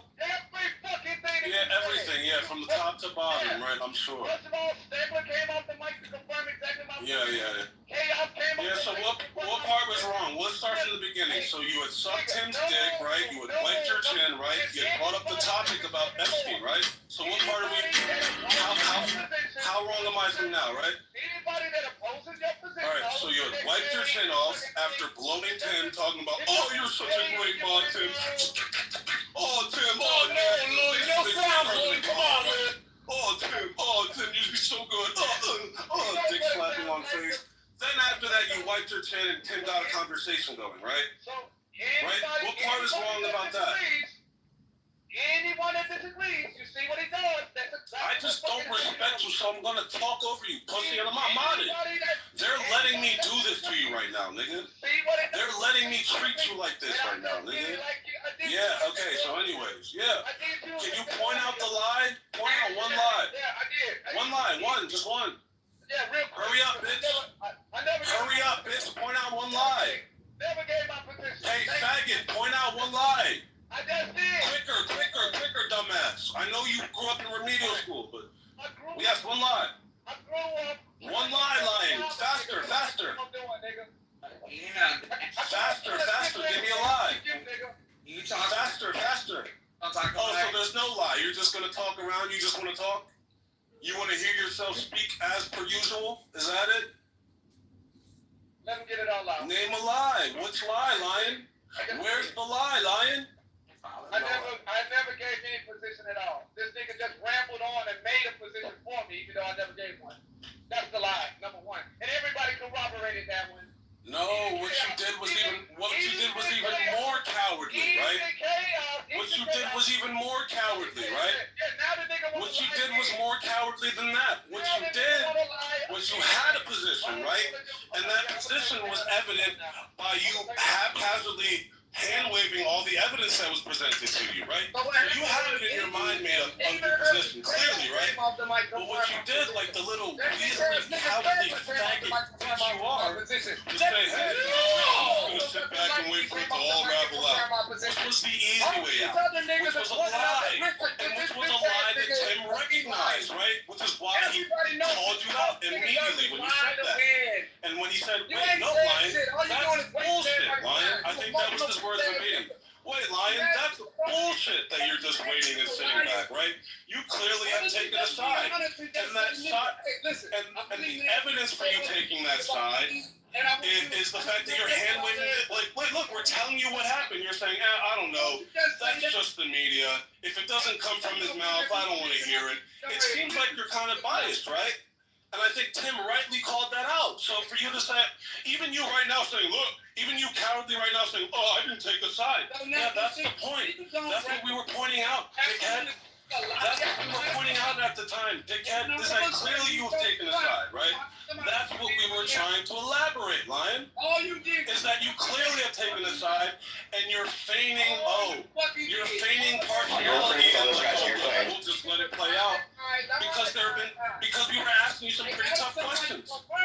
Because we told you some pretty damning things concerning the topic that were said from Donald Trump, right? And you weren't willing to accept that.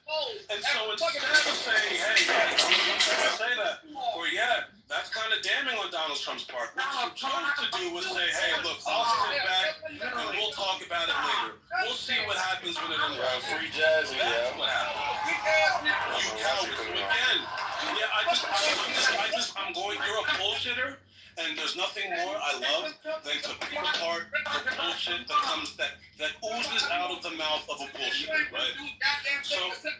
So again, even you saying right now, knowledge brings Azzy up. suspecting people who aren't here for the conversation. Oh, I didn't take a position. No shit, Sherlock. That's what you were being pressed about, right? That was the no shit, Sherlock.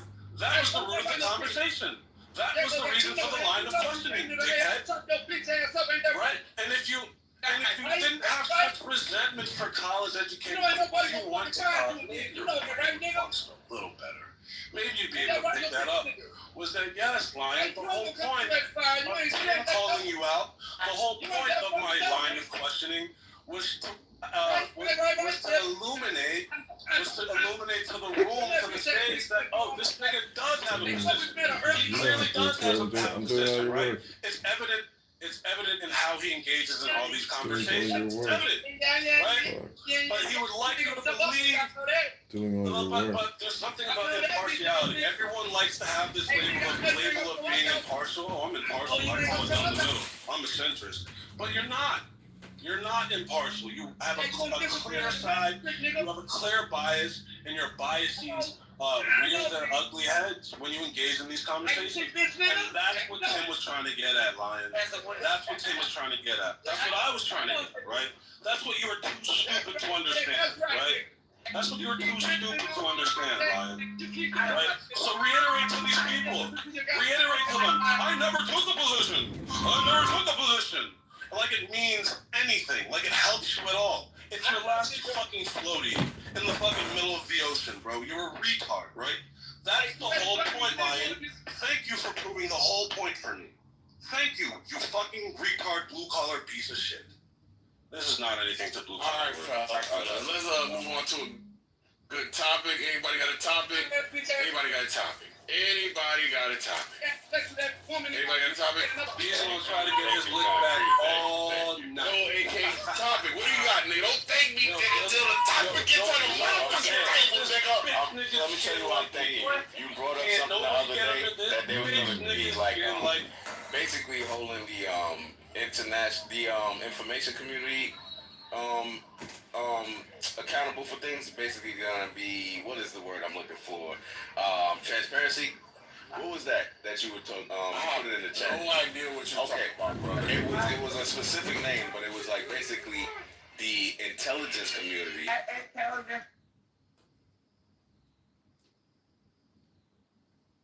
It's in person. That is in person.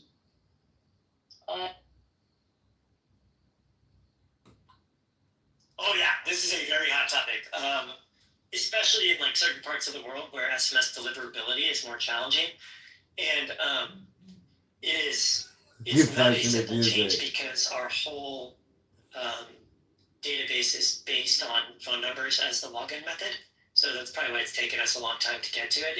It's not just like, switch to Telegram or WhatsApp for verification. Jamie complaining about Pepe. There's a lot more to it, like Clubhouse is allowing people to abuse the reporting system to people lose their accounts for allowing the real bad actors to be expected to have been being reported. One of them is using like password verification instead of phone number. Look at these little bitches coming in here.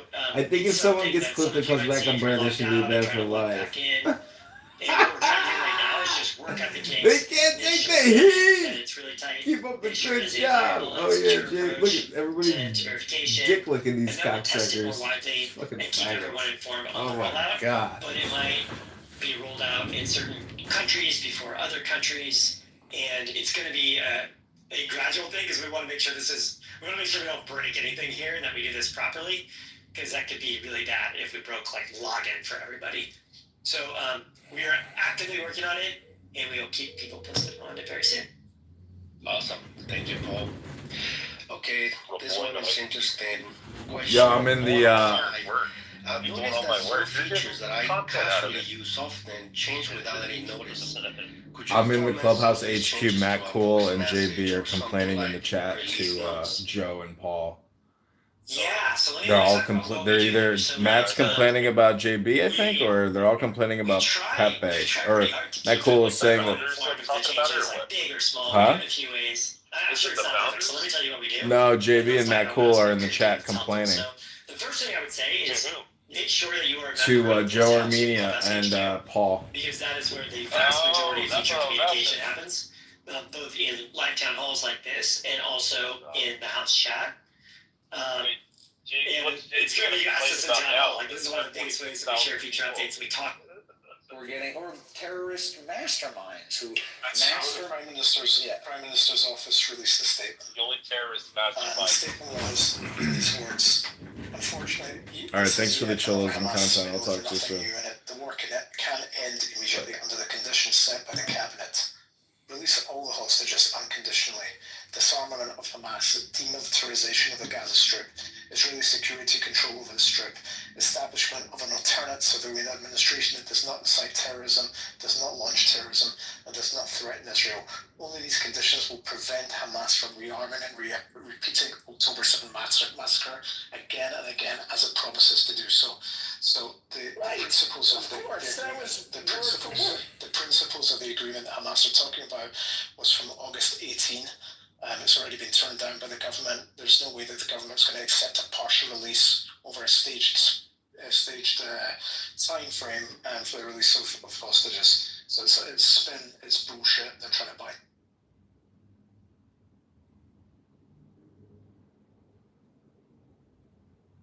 It's bullshit.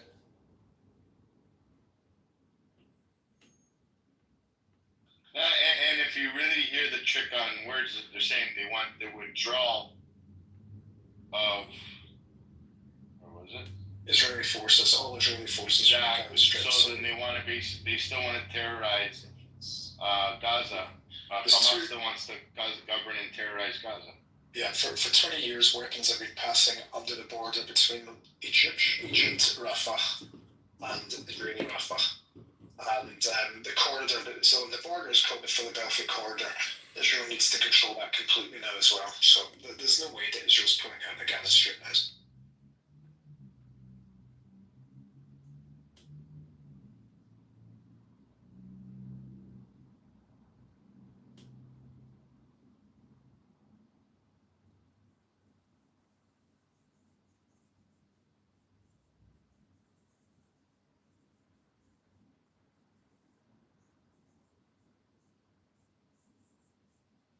Yeah, wishful thinking. These guys are savage animals.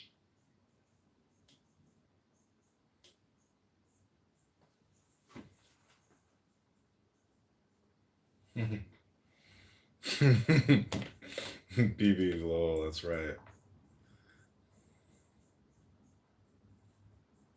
Good evening, AL. How are you? What's up, Ario? Shut it off for me, boss. Shut it off. Yeah. You guys are speeding. Speeding? Yeah. Where's your license and registration at?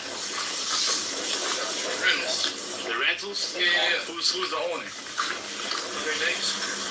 I'm gonna have to. Do you have your border license with you? Yeah. Let me take a look at that, please. Speed limit? Yeah, there's a speed limit. You guys are racing on the manatee zone. Let me see your certificate, please, sir. No, he said the manatee zone was on that side. Your border license is expired. How did it expire? I did it today. I don't know, man. Are you tripping, bro? Nah, I'm messing with you, man. You guys having a good time, man? Yeah. All right, man. Shut it up. Nobody's talking, huh? Boring.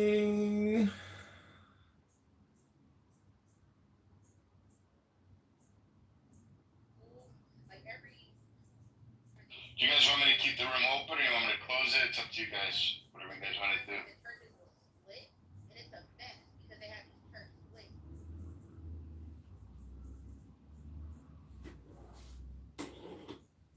Jack, you want me to keep the room open? I say we turn it into an impromptu Toyota session. Okay, you can lead it. You can lead it. Let me get my, don't hand it over to the terrorists, please.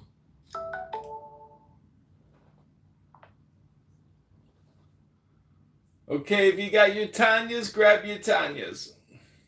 My friend has a Tanya. My friend, grab your Tanya. I'm gonna go wrap debate. I'll be back. Okay.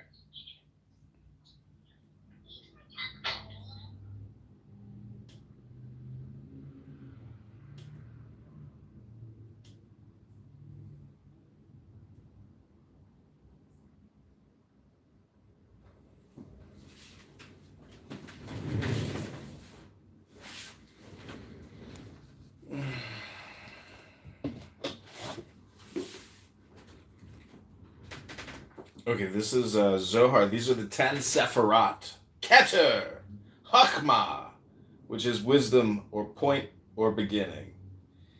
Bina. And there's Bina and Chochma, Bina, and... I'm not finished yet. Understanding is Bina, or the palace, or womb. Then you have Gevura, power. Din, judgment, rigor, red, left arm, or Isaac. Then you have Chesed, your love, your Gedulah. Greatness, great white, right arm, Abraham. Tiferet, heaven, sun, harmony, king, green, purple, Jacob, Moses. Beauty, Rechamim, compassion, blessed Holy One. Hod, majesty, prophecy, left leg of Aaron. Netzah, endurance, prophecy, right leg of Moses. Covenant, or the next one is Yesod, Yes-O-D. Covenant, phallus, Joseph. Foundation, Zadok, righteous one. Then the last one is the Shekhinah, presence, Malkut, kingdom, King David, communion of Israel, earth, moon, justice, queen, blue, black, apple orchard.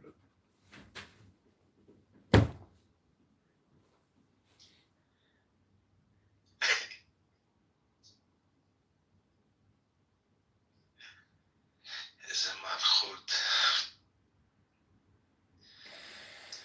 איזה כתר, איזה חסד, איזה גבורה. איזה תפארת, איזה הוד, איזה נצח. ואחרי נצח? What's after נצח?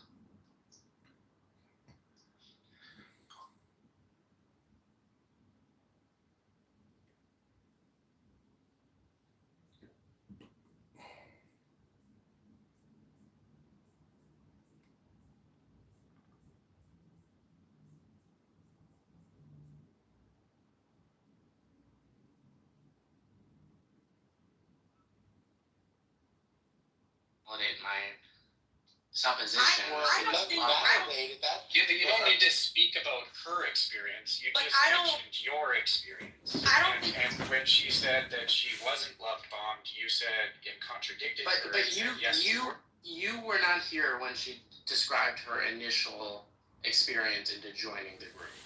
I don't think that it's love bombing if I'm ill and somebody wants to stop by my house to check on me and ask me how I'm doing, and they just bring like some candy and a little card and leave. I didn't feel love bombed. I felt treated the same consistent way through the whole time I've known them from the church, and that's been 5 years. And they were kind to me before I joined it, before I was a member. I would just walk by, and I would be walking by or driving by, but I would wave, and they'd all come over to me and say hello. I was just a neighbor on the street. Like I said, the church is one block. I can walk 5 houses down to the church. They've always been polite and kind to me. This was before I was a member. The way I was treated was consistent all the way through. Do I think other churches and other wards love bomb people or manipulate people? Yes. But in my ward, that was not my experience. Like I said, I can say I had a very positive experience. LDS. I can say that I didn't have a negative or manipulative or any kind of experience. Can I speak for other people though that have? I think both experiences are valid and both can be true and exist at the same time, because I do have friends that are ex-LDS and they had horrible experiences and they felt manipulated, but it wasn't in my ward. So like I said, each ward is different too. Okay. I hear you loud and clear. Thank you so much for clarifying. I grew up in a very, very similar organization to the LDS. They also knock on people's doors. And which one? Jehovah's Witnesses. They have Okay, so that's one of the three main groups we're talking about today. So please. Yeah, no, this is for sure a cult. I've been disfellowshipped from the cult for quite some time, maybe 20 years. Explain what that means to people who don't know.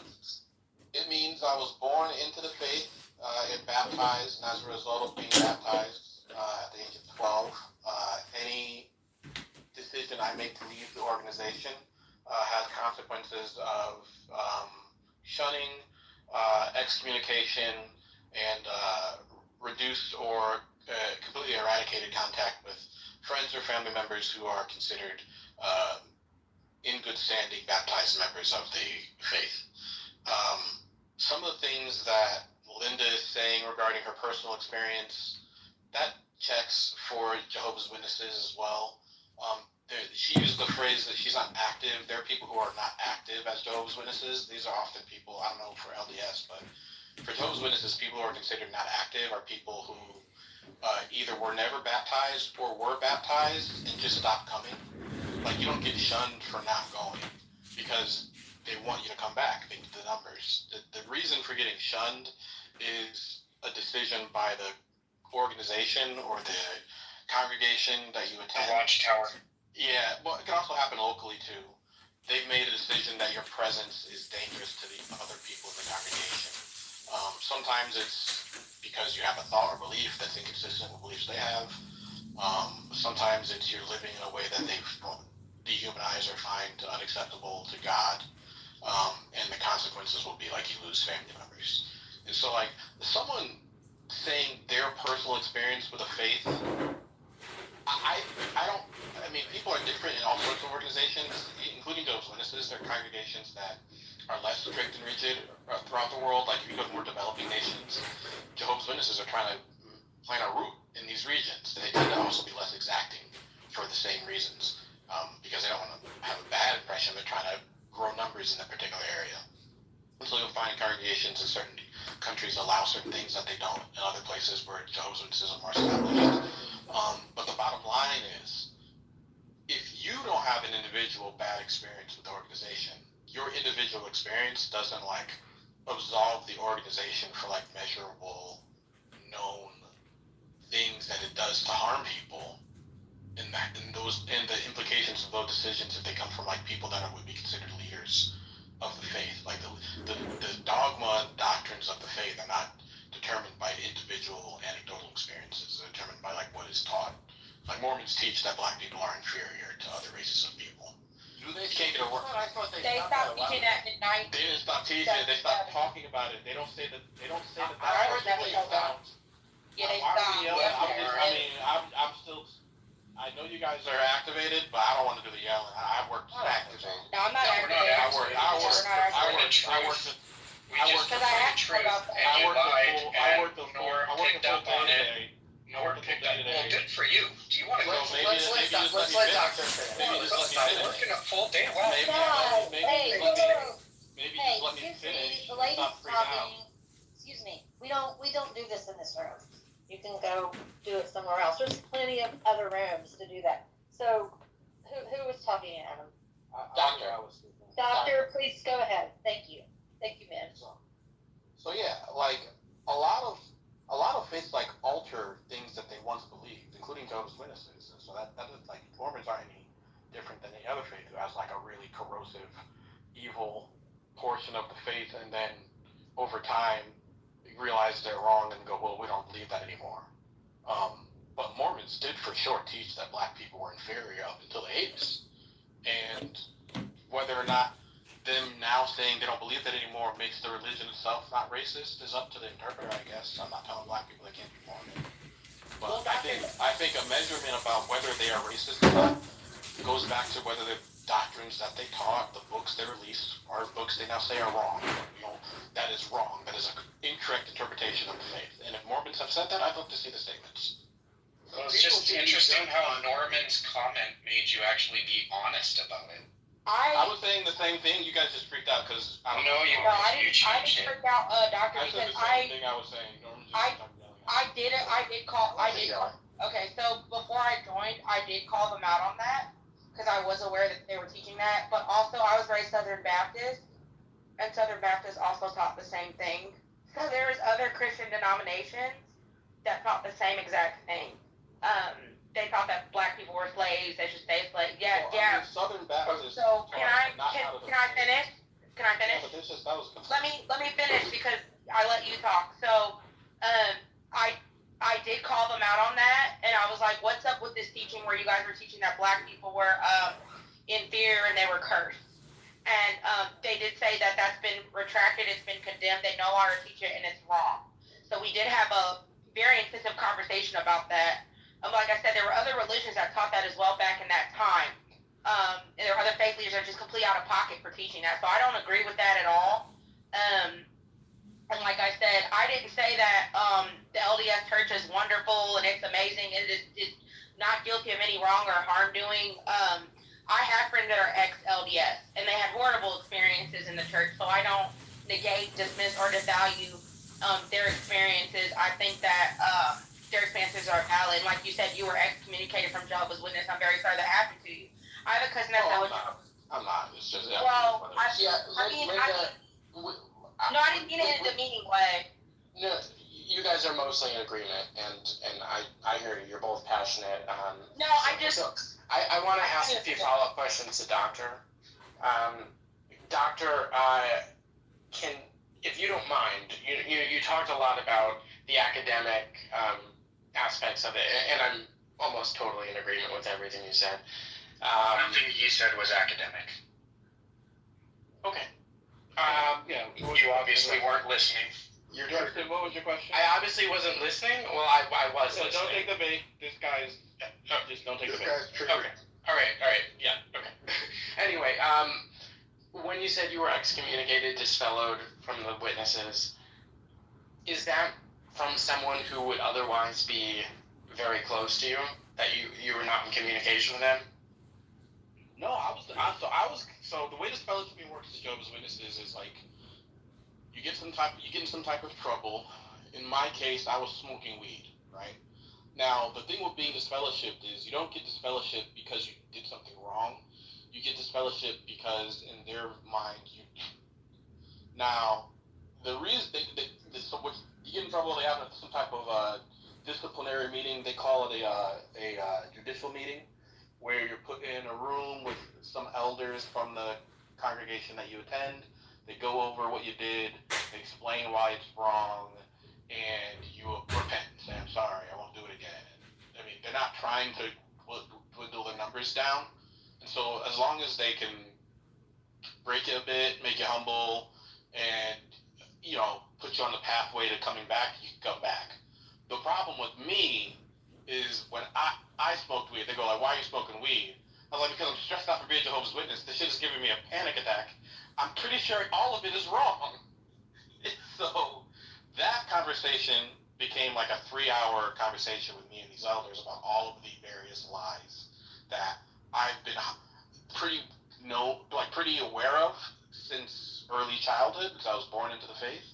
And going, well, I don't know how much longer I can keep lying to myself and others about this thing just to keep my family around. I really love my family, and the anxiety of losing my family makes me smoke weed every day so that I don't punch people in the face.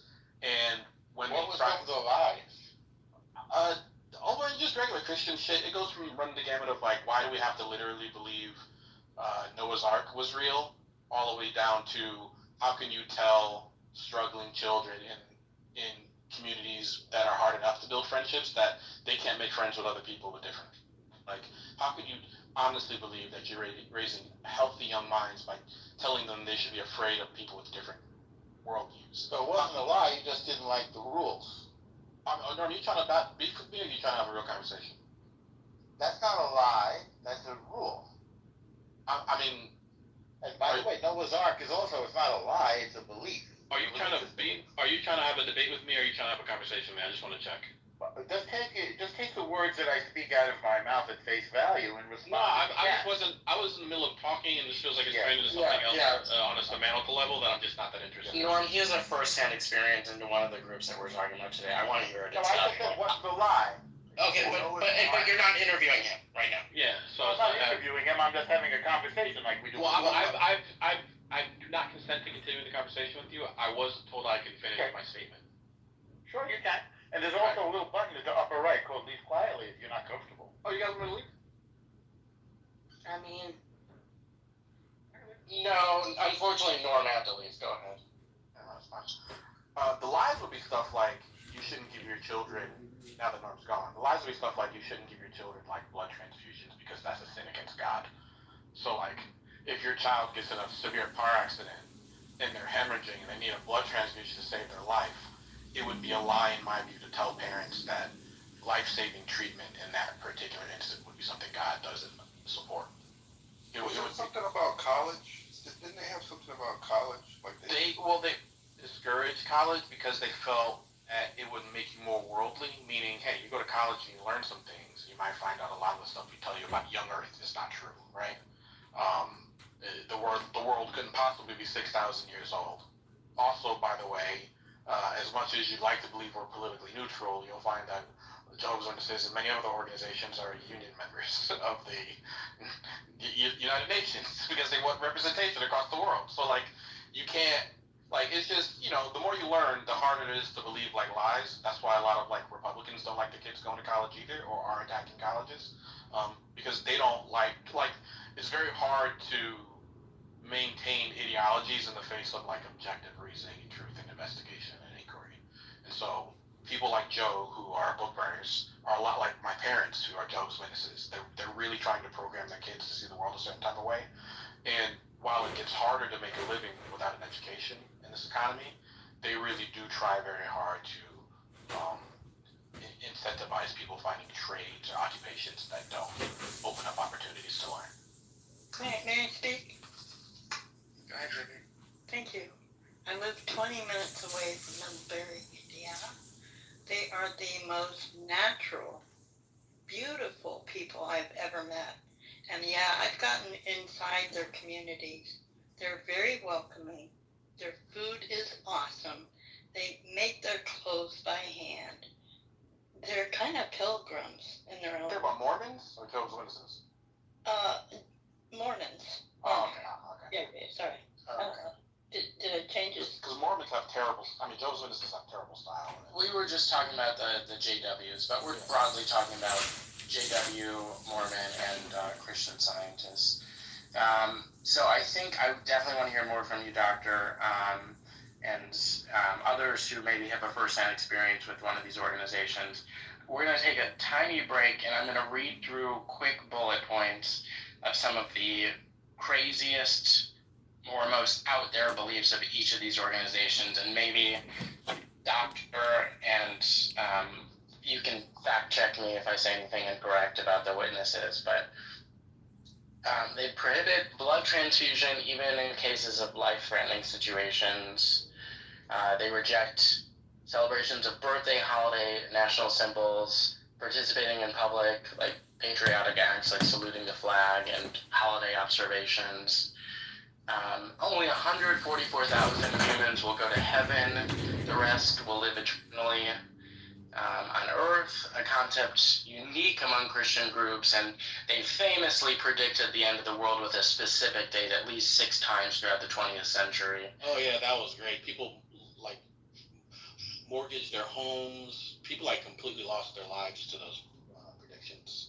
They stopped doing that in my lifetime. They just started doing, they said, new light. We just know we're around the end times. We don't know the exact date. They finally stopped dropping that one out. We gotta hedge your bets. Jesus is believed to be a created being, the Archangel Michael, not a co-eternal God. And the Holy Spirit seen as God's energy, not a person. Strict shunning, known as disfellowship, which of course he talked about earlier. Are these Mormons? The translation of their Bible is... Are these Mormons you're talking about? What's this room about? You got a URL in the title of the room. What's this room about? The title is 3 different religions, wasn't it? The title changed because there's a link. You put the link in the title instead of putting the... Francie, can you change that back? Yeah, we're talking about Mormons, Jehovah's Witnesses, and Christian Scientists. Are Christian Scientists like Mormons and the other group?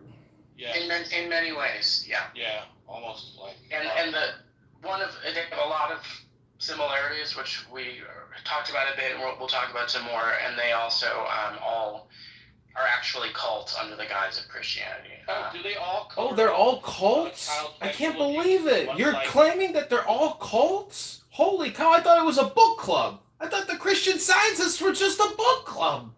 Well, this guy's a troll. This guy's a troll. Yeah. I'm not a troll. You're a troll. I just want to maybe draw one more comparison, Joe. Like the Republicans, Jehovah's Witnesses, Mormons, and Christian Scientists cover up sex abuse against children. I've heard many women in their 20s who have left the Witnesses specifically, who talk about being abused by an older member of the church, and they're not allowed to go to any kind of authority because you're not allowed to go to the civilian authorities to talk about anything that happens within the church. That's a very common element among all kinds of cults. They handle all the judicial matter. They shit to her negatively, right? The trolls in the chat to pay attention to what they... Suppose there's a bunch of new features coming. I couldn't tell you one of them. Oh, I'm sorry. No, I didn't even mind you. My bad. I can't stop laughing of how stupid these... First off, we can put to bed the narrative that this is a free app. Yes, it's a free app, but when you're a paid user, guess what they're going to do? They're going to pay attention to you before they listen to some troll in fucking Oshkosh, Wisconsin. So you think, Howard, I don't know if you're trying to come up. I sent you an invite. I don't know if that was a mistake, but I sent you an invite. So you think that paid users of this app will get priority responses if they reach out and have some grievances, about... Well, no, I haven't heard anything specific about it, but it would make sense, right? He's just making shit up. It's because the fucking... So how could they not protect us, Knight, from these insidious trolls? You can't take things from Pepe from the heat. I'm not going to mention her name because she's going to cry, right? Monica! Somebody, and I'll tell you who it is, Knight, off the app. She looked, no bullshit. If there was a Miss Piggy contest, who resembles her the most, 100% this chick looks just like Miss Piggy.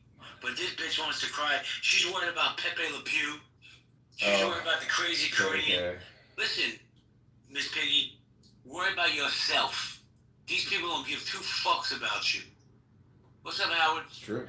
Hey, hey, JB. Yeah, I wasn't in the room, so I'm just listening and learning. What was Oh, he's listening and learning. Wow, Howard. He's listening and learning. I'm not rude. What a fucking guy. Guy. They were spamming the chat. Matt Cool, Callie, who else? All of them. They're all in there. Pepe was in there, but then, I don't know what happened, though. His messages disappeared. Did he get clipped for the 18th time of the week? I don't know. Wow. I don't think I'll never cry any tears.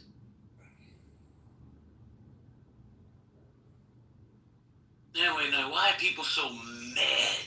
They're so mad. It's bizarre to me. You don't think it has anything to do with what's going on externally in the world, do you? No, because I think this is their escape from the world, Howard. I mean, look, I really didn't want to. I had no intentions of opening a room tonight, but I was laughing so hard at this town hall. Pepe in his boxing picture. I didn't realize he was only like 5'4". Man, he a little tiny thing, but he gonna beat the whole world. Oh wait, he shared a real photo of himself. Yeah. I'll send it to you some other time. But he's like 5'4", 5'5". What is he gonna do? It's always the little ones with the biggest mouths, man. And the truth is, he must have felt good that his peeps were backing him up in the chat. No bullshit. I would say probably at least a third of the chat in the town hall was his acolytes asking why he's getting clipped and nobody else is getting clipped. I don't know. I don't put people's personal information out there. So there you go. You got that.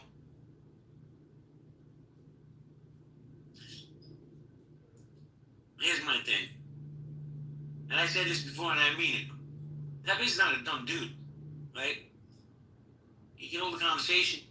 If he would just focus on content instead of controversy, then maybe he'd get some traction. But from what I see, nobody's told me this. They're just gonna keep booing his ass off. And all I say is, c'est la vie, motherfucker. How about that? Nobody's crying for you. You got 5 or 6 people spamming the chat in a clubhouse town hall crying, oh my God, my daddy, my poor daddy, he was removed again. He was moved 3 times last night. Man, fuck you and your racist views. What's up, Adam? Hello. What's up? What are you guys up to? Adam, were you in this town hall tonight? Were you in the town hall? For what? Right. What happened? I don't know. You know, Clubhouse at the Clubhouse Town Hall. I missed it. I'm trying to find out what the updates were. JB was in there, but he wasn't paying much attention to the updates because he said Pepe's league of lames were in the chat defending him and crying about why Pepe keeps getting.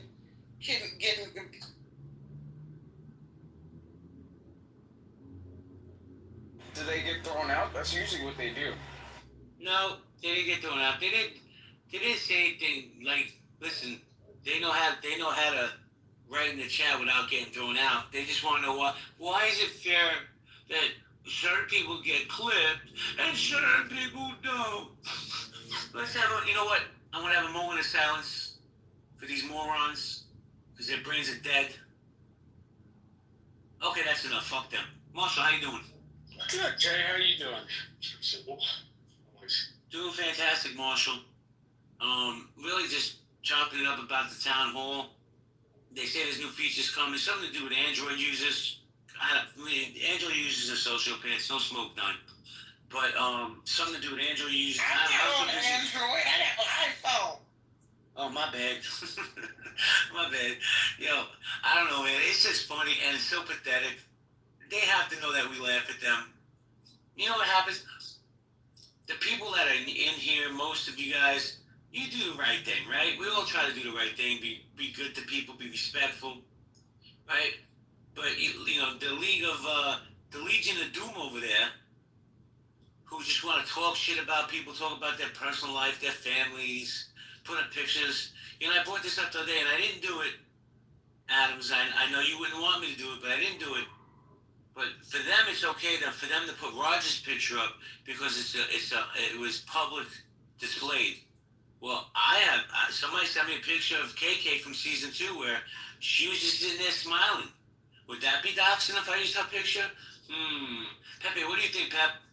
What do you think? Because I know he's down here in Anonymous. Can I just say, don't get mad at me, JB, for saying this. But you mentioned Roger's name, and I just miss him on the app. He was one of the most vibrant, entertaining personalities on this app. In the month is gone, it's just heartbreaking that Roger is not here. I hate that these assholes ran him off the app. I hate that he let these assholes run him off the app.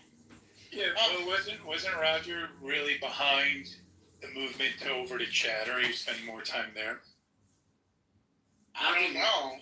I don't think he goes to Chatter, and I don't think they ran him off. I think he got Clubhouse fatigue. Look, I spoke to Roger today. We had a great conversation. I don't think he's done with Clubhouse. I think what he's doing is, and nobody read between the lines. I think he's playing chess while these morons are playing checkers.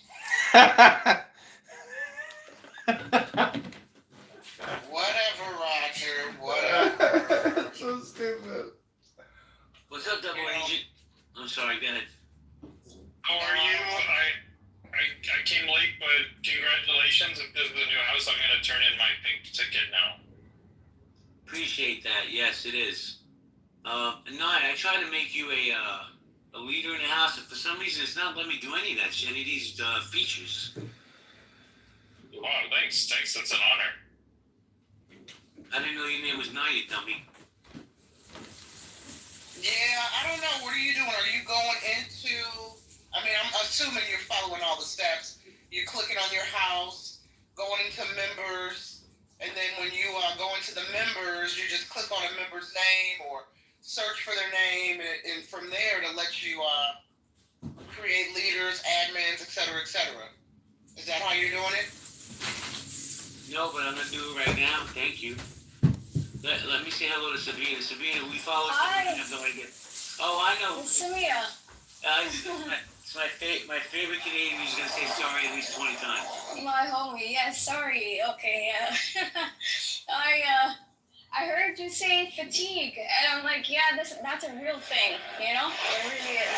How are you? You couldn't hear me? Hello? Can I I think he's in the back end doing something. I think he's there. Oh, okay. No, it's okay. In the back end doing something. No, I thought it was outside. I was letting my puppy out because he was barking. Oh. Okay. Anyway, man, I feel good. I feel that the people that should be around me are around me, and I think we have an opportunity to do some big things on this app and take it off this app. My opinion, Hakima was good. MG, I see you. Mary, Mary, why you bug? You know that song, Mary? You don't know that song. You're too young. We got Ann Hero in the house. Yeah, we're just you know that song, Night? Mary, Mary, why you bug? Absolute. You think she knows it? She's like 21 years old. She can't know it. Who sang that song? Is it Mary J. Blige? No? I don't think so. What's going on with you, Samia? Sabina, whatever name you're calling yourself today? Oh, it's just one letter off. Samia, Sabina, yeah. No, nothing much. I did have Clubhouse fatigue. I try to use X a bit. But it's either you're on this social media or something else. So, yeah, I mean, it's okay for people to take breaks. I haven't seen you in a while, JB, actually. Did you have fatigue and come back? I took 5 days off, and I came back, and I gotta be honest with you, respectfully, I give less shits now than I did then. So I think the fatigue is wearing off. Nice. That's good. Yeah, I just seen that, I don't want to change the topic, but it goes along with why people are mad. They were like wishing death on Trump and saying he died, and then he had to come out yesterday to say he's alive. You know, guys still find this crazy? Oh, wow. I still try to figure out why Canadians are so invested in American politics. Well, we have to be, but I know you're not a fan of Trump, JB. So that's why you're changing the topic. No, we can talk about Trump all day. Hey, did I ever introduce you to my friend Slippers? Good dude right there. Slippers, you know Sabina? Yep. What do you want to say about Trump? Are you a fan of Trump, Sabina? Not really, but I was shocked to see that they were saying he died. Anyone else was shocked by that? I know it was kind of false, but yeah, it's crazy. Well, he's 79 and he's obese. He's on that clock, trust me. Everyone is, but yeah, they made a big fuss when Biden. They made it seem like he was a puppet. I'm gonna say the same thing about Trump if it's based off age or health. So I guess they're doing that now. And the Epstein files. It's so New York, by the way. All the stuff that they're. I mean, he's in your. He's from your block, JB. He's a New Yorker, right? No. Is he born there? JB, let me ask you a question. Adams. Let me just say this real quick. He's not from my way. He's from Queens. They're different people out there. I'm in Brooklyn. Oh, okay. Shout out to Brooklyn. I love Brooklyn. Yeah. Hey, JB, I know Adams wants to go, but really quick, I'm about to send you a text because, JB, look, you know I'm a Capricorn, and Capricorns, if any Capricorns are in the house, they can co-sign this. Capricorns, we overthink everything and we overanalyze everything, and we are in our heads all the time with shit that doesn't matter. So I'm sending you a text because something just popped in my mind. You got it. And I need. Don't get mad, okay? Just okay. I'm sending you the text right now. All right. Okay. All right. Let me see what we got. Don't be mad, JB. I overthink everything. I'm just replaying all the bullshit from the past couple weeks in my mind, and I'm like, you want me to have this conversation right here? I'll say it. no, without saying any names. No, I would never. I won't use names. Okay. Well, Absolutely. you can say it here or you can text me. It doesn't. Absolutely, unequivocally, there is no basis to that. Get out of your head. Matter of fact, we spoke on that today. He said, "Are you crazy? I love her." He said, "I'm going to reach out to her over the next few days." Are you bullshitting? Don't bullshit. Wait, because I'm from New York, I'm a bullshit. I'm telling you, I keep it real with you. You making me laugh, bro. I swear to you, he's going to reach out to you the next 2 days. Okay. Because I did tell him you were pretty upset the other day, and he said, "Oh, I don't want that." So he said he's gonna reach out to you. Okay, all right, JB, all right. That's my word. Okay, I trust you, JB. I believe you. If you're blowing smoke up my hoo-ha, the universe, karma's gonna get you. Nah, I'm not worried about the universe. I'm worried about 6'7" Hakima coming to get my ass. Hakima's giving me the eyes, you know. Hakima's my brother from another mother. I feel like he always wants to fight. Hakima, you know I love you. I love you like a fat kid. No, I love you like a hooker loves Santa Monica Boulevard. Is Akima really 6'7"? He's something like that. He's like 6'7". Naveen's like 6'6". So yeah, Hakima, come up, bro. Why are you sitting down in the VIP section? Hold on. Hakima, why was Monica cracking up the other day? She went to listen to the replay of the room, or she was in there. You were in my room the other day. She thought it was so funny when you told Marley, don't put no spells on you. I don't even remember that. When you told her don't have to. Yeah, I told you. She's still talking about that. You thought what she did. That profile talking about she do hoodoo. That woman is crazy. I've been thinking about that conversation. I'm still trying to figure out how do me criticizing Donald Trump makes me a Democratic coon. Like how do they? I can't figure it out. It's not based on the city that you live in, is it? I don't know, Chicago. I don't know. I don't see where the coon word come from. Period. Yo, Nai. I've been doing this so long. Where you sit back and you listen to people. Adams, I haven't forgotten you, by the way. And you listen to people. When I was in that room, when your friend, I have no issues with Marley. I'm not looking for smoke with that. I don't want to spell on my ass either. But very rare. I've never heard Hakima literally not know what to say. He wanted it. He knew not to mess around with that voodoo lady. That was hilarious. Sorry, go ahead, Adam. Sorry. Oh no, you guys are okay. You almost missed me. I'm about to go poop. So one thing that I noticed about the Epstein victim interview is that they didn't implicate Donald Trump in any sort of activities in the same way that they implicated Bill Clinton, which I thought was very, very, very shocking. Well, I'll tell you what, Ghislaine Maxwell, supposedly it was leaked that Ghislaine Maxwell said that Trump had nothing to do with any of that stuff. I don't think he did either. So, you know what? We're never going to get the full story behind these files. Never, ever, ever. We have a better chance of seeing the JFK files than the Epstein files. Hey, JB, what is Maxwell supposed to say? She's sitting in federal penitentiary. Donald Trump is president. Is she really supposed to try to say something negative? Or she supposed to try to kiss his ass to get out of jail? Let's be fair. No, bro. She has no credibility. Akima, you get zero pushback from me on that, bro. Of course you got to say that.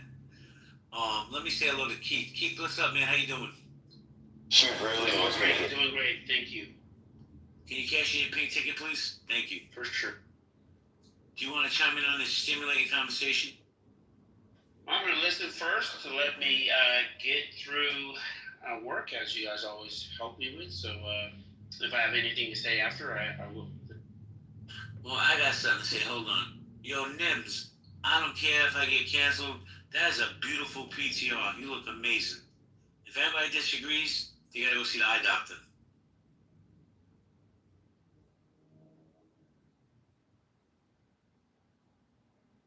So, Jamia, I invited you up.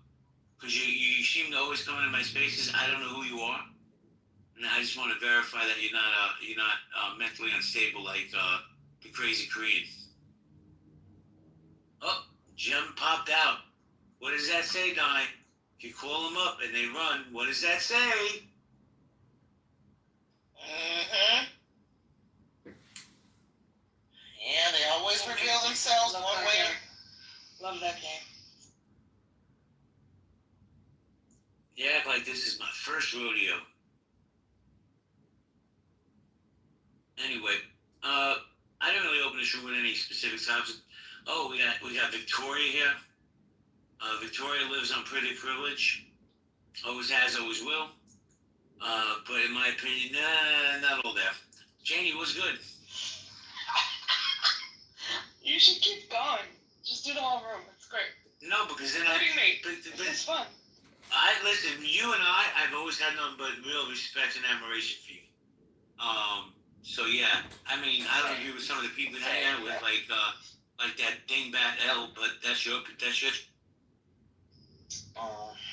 Yeah.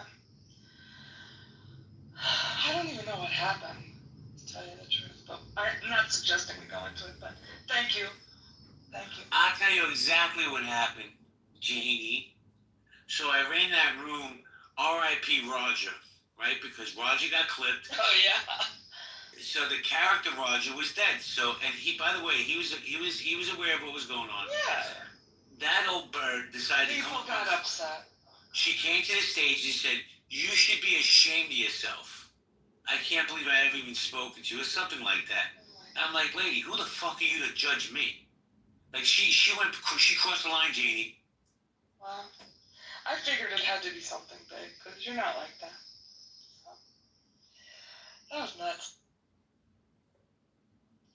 I'm laying low because you're from... Nah, Brad S. is just on a warpath. I'm not on a warpath. You know, Brad S. Oh. is on a warpath to me, so I'm just trying to be a little Wait, for you?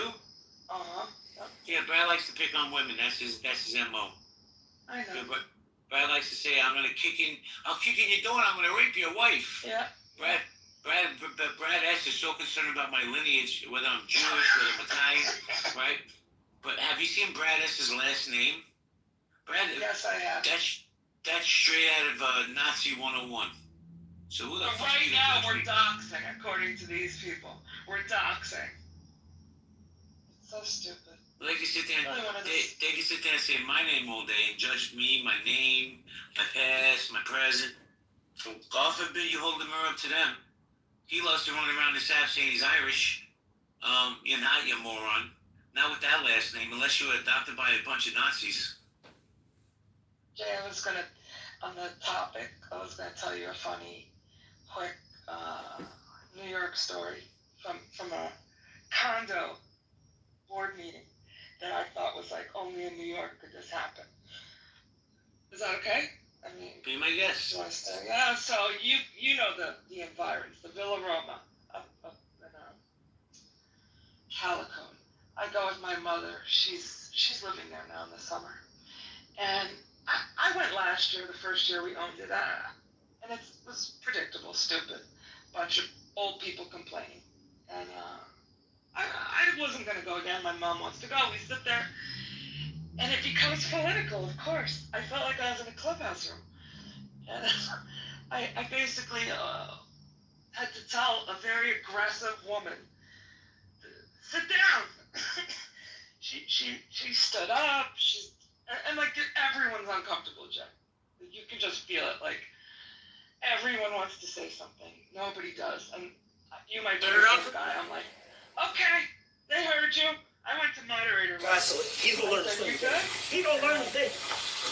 Right? She looked at me, and you can only imagine with the New York like mother or grandmother look. She said, I said, you good there? You good? She said, I'm asking my questions. And I said, no, you're giving a speech. Okay? Finish up. And Jay, it was fine because I knew I was right, but she scared me and she looked at me and I grew up in the suburbs, as you know, but, Bronx. Jay, she looked at me and says, what's your name? more New York moment than that. And I said to her, what's my name? It's Jane. And I really thought I was in a movie. Like, and then I thought, what's going on here? Why are people fighting with each other? So it's not that funny or anything. It's just somewhat on topic to your question. Why are people so mad? Janie, why the fuck are people so mad? Yeah, I was mad myself. But, yeah. Bro, people on this, I'm talking right now about this app. You got these people, bro, they were in the town hall, this gaggle of morons screaming for somebody that wouldn't piss on them if they were on fire. Like, why do some users get toss violations and others get, well, I can't answer that, but I know if you pay, right, you get maybe a little more leeway when you pay, because now they have to protect us because we're paying for a service. But all those people, the Matt Cools who got clipped, he don't pay. The Patricia Miss Piggy lookalike, she don't pay. The crazy Korean, she don't pay. But they want to work. See, it's not a free app anymore, Jane. We all got to play by the rules. That's why that's why they're changing the toss system. Come January, they're going to have people give identifications because they take our money. They have to protect us. So you're going to see a lot less of the Pepes and the ilk like. I'm good with that.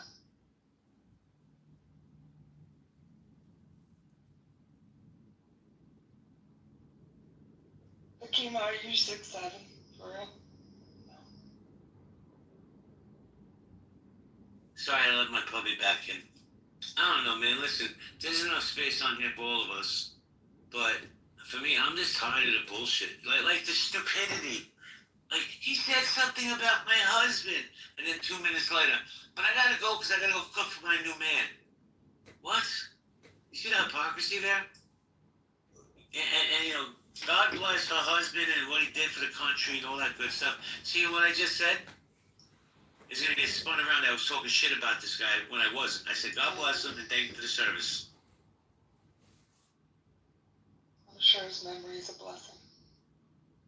Well, all I know is she cooking for her new man. I got to go. So, you know, but she'll say the most insidious things, gaslight rooms, all the time, gaslight rooms. She comes up on the stage, she said, I read JB's criminal court documents to protect him because they were getting it wrong. And then she continually said, I was convicted of a charge I wasn't convicted of. Because she likes to gaslight. She don't give a fuck. If she don't like you, there's no moral compass there. But if you punch back, woo!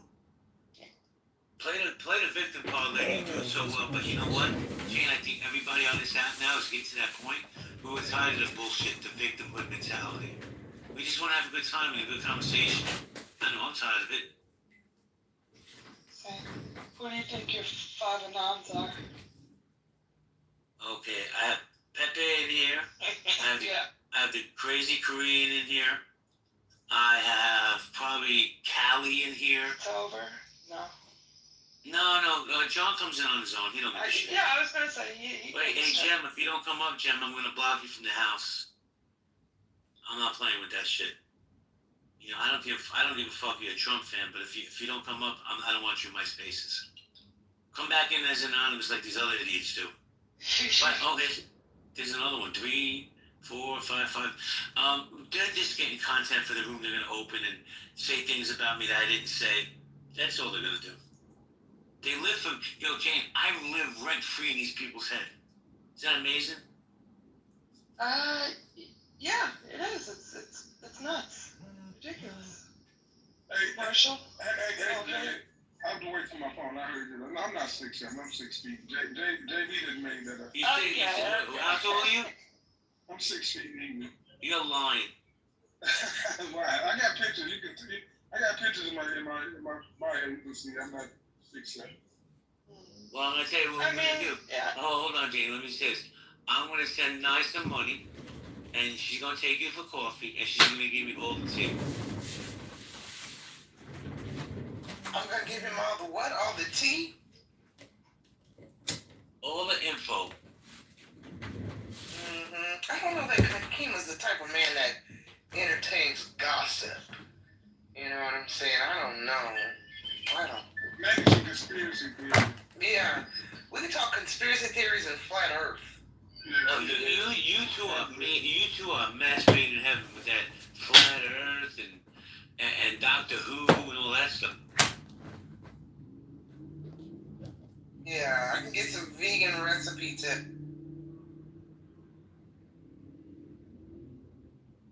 Anyway, guys, we're going popcorn stuff. Everybody wants to come up. You know what's funny? You go into these spaces, right? And they'll say, "Oh, anonymous, you don't have to hide. You're more than welcome to just come in and be yourself." And they all do it, all of them.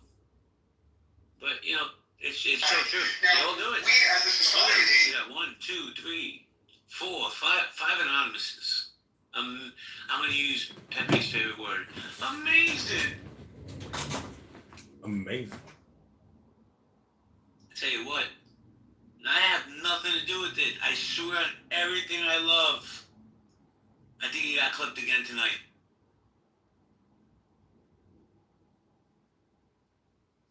I don't know. At what point did you just say, you know what, I give up, they don't want me there? Not me. I don't not want him here. He's irrelevant to me.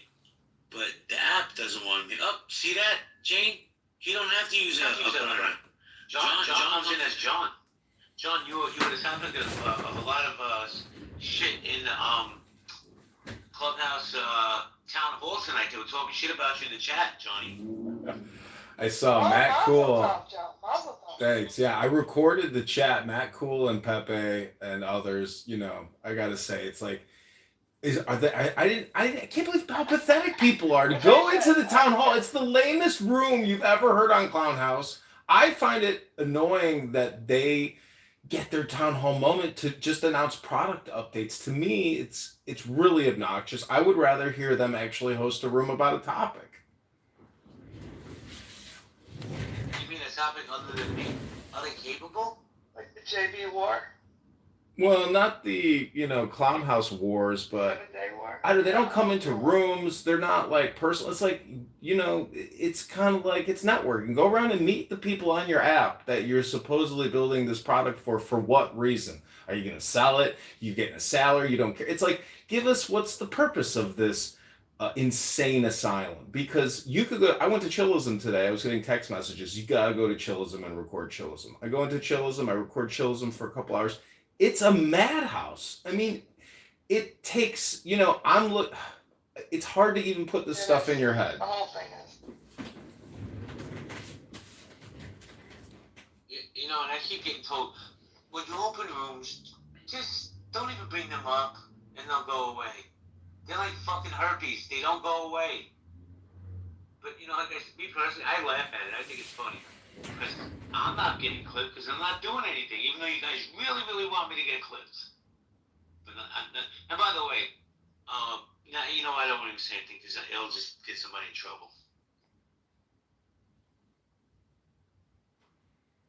So wait, John, you attended the town hall. Are there any updates coming? Any new features coming that they mentioned? No, I honestly could care less what Paul and Joe Armenia have to say. Could care less about what those two jokers care about. I only wanted to see what's going on in the chat, to tell you the truth. That's the only thing I cared about from that stupid town hall. That's the only thing I care about any of those stupid town halls. They're a total waste of time. Complete, even bigger waste of time than any. I go around every room to record. Hey, John, let me just say this, man. I think Joe and the security team on this app are doing an amazing job. They are. Well, I have really enjoyed watching Pepe get clipped live in the middle of a Pepe rant. And, I keep creating rooms called, Pepe's getting clipped, Pepe clipped again, mass report Pepe. And I encourage everybody on my live streams and Clubhouse to mass report Pepe. And it seems that it's working. And I want to see him come on here and have an emotional breakdown of, I created 5 accounts today. I can't keep doing this.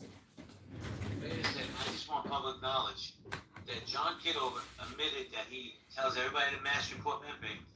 But nobody can ever say, go back into John's 5,000 library of recordings. I've never said to mass clip Pepe. I don't have to. he's probably, no bullshit, the most disliked person on this app. And that's saying a lot.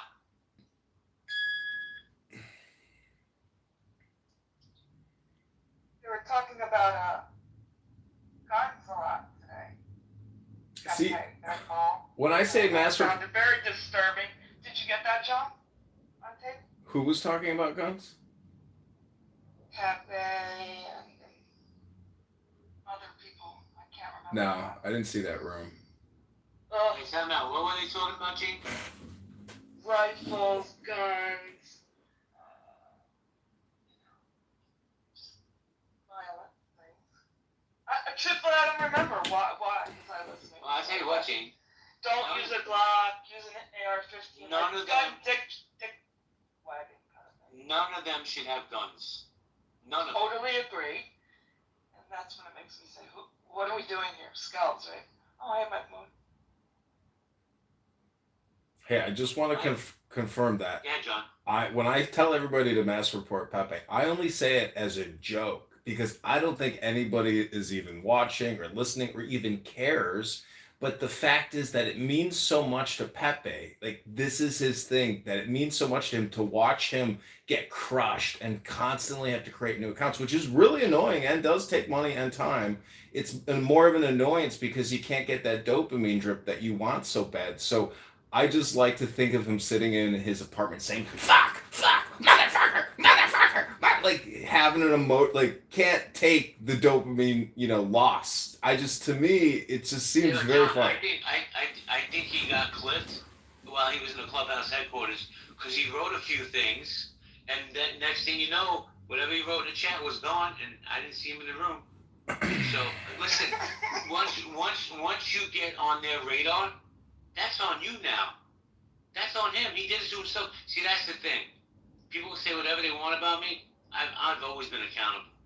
Whatever mistakes I made, like, that dude has no accountability. He feels that what he has to say is so important that he has to come right back on after getting clipped.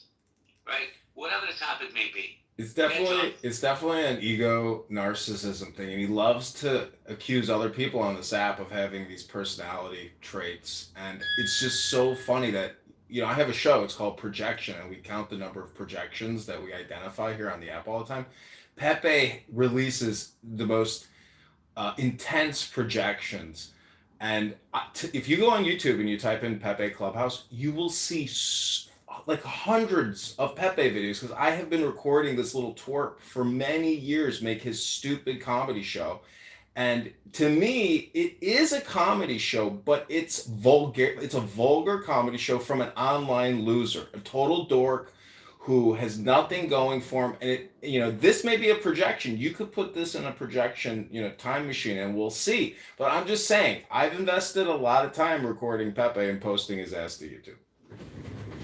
Well, let me say this. This is not a big room. There's probably 30, 35 people.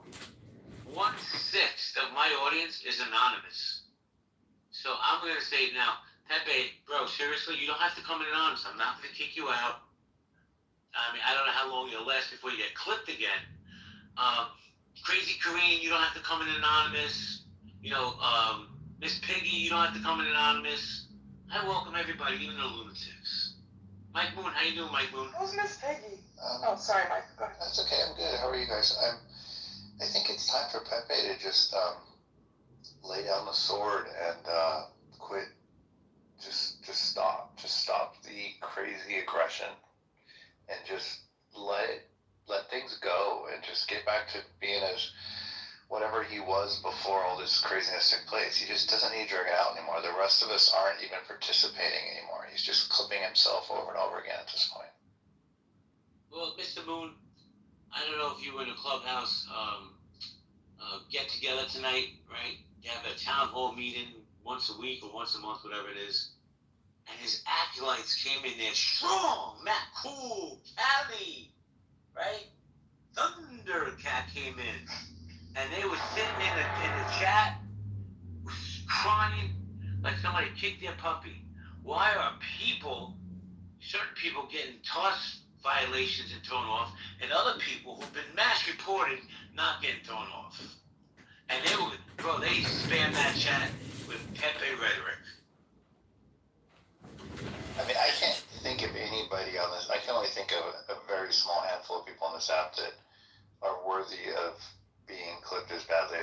with the shit he spews and the nastiness he talks all the time and the ridiculousness of the shit that comes out of his mouth, I just can't imagine why he thinks he shouldn't be clipped. I can't. If anything, he's gotten away with it for way too long, and he's only getting his just rewards at this point after he took it too far. And you know, it's up to him. He could straighten up. He could change. He could learn from this. He could grow a little bit.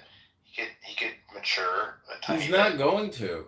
I'm telling you, if you don't come on here, if you don't come on here and read a book like the book in my PTR, he should and not he could. I guess it's not going to happen. The only way to change yourself is to read a book. And that little rat frogman is never going to come on here and read a book. He goes on these long rants. I recorded him yesterday. I've recorded him every day for like 2 weeks now. The guy has the ability to just word vomit never-ending amounts of bullshit, stupid shit. And the funniest thing about recording is you're like, this is so stupid. It's such a huge waste of time. It's kind of funny because it's that pathetic and stupid.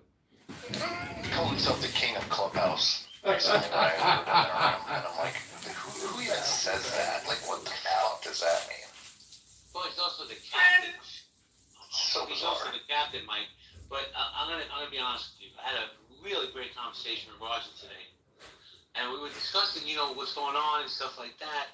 I'm like, dude, I don't even bother, reporting this dude. This is not worth it. And Roger says to me, he's like, bro, I don't have to report him. He is so disliked, and people are so tired of him and his shtick that we can just sit back and he's gonna get clipped on his own without us saying a fucking word. You know what, Mike? It made sense. He's right. People are just tired of it, bro. For me, look, I'm not the perfect person. I could be brusque, I could be brash, I could be, whatever. I could be Brooklyn. But at the end of the day, I'm not spewing racism or hate. I'm not questioning people's lineage. Is he Jewish? I don't think he's Jewish. Is he Italian? He's not Italian. That's not, you can't have that mix. Because he knows my family so well. By the way, Mike, I don't know if I told you, but because of the things that they've been doing, my ex-wife got a call from somebody off the app last week saying how they could fuck her better than I fucked her, like some crazy shit. But, the Looney Tune Asylum over there, right, they think that's okay. Because, they could dox me, my family, it's okay. But when you say the slightest thing about them, oh my God. Now, Mike, you and I have had this conversation before, and I'm going to bring up this dirtbag, Brad, right? Been going on this app for 5 years, how Irish he is. Has anybody ever seen his last name? That's right out of Nazi Quarterly. So who the fuck is he kidding? Who is he to fucking criticize me?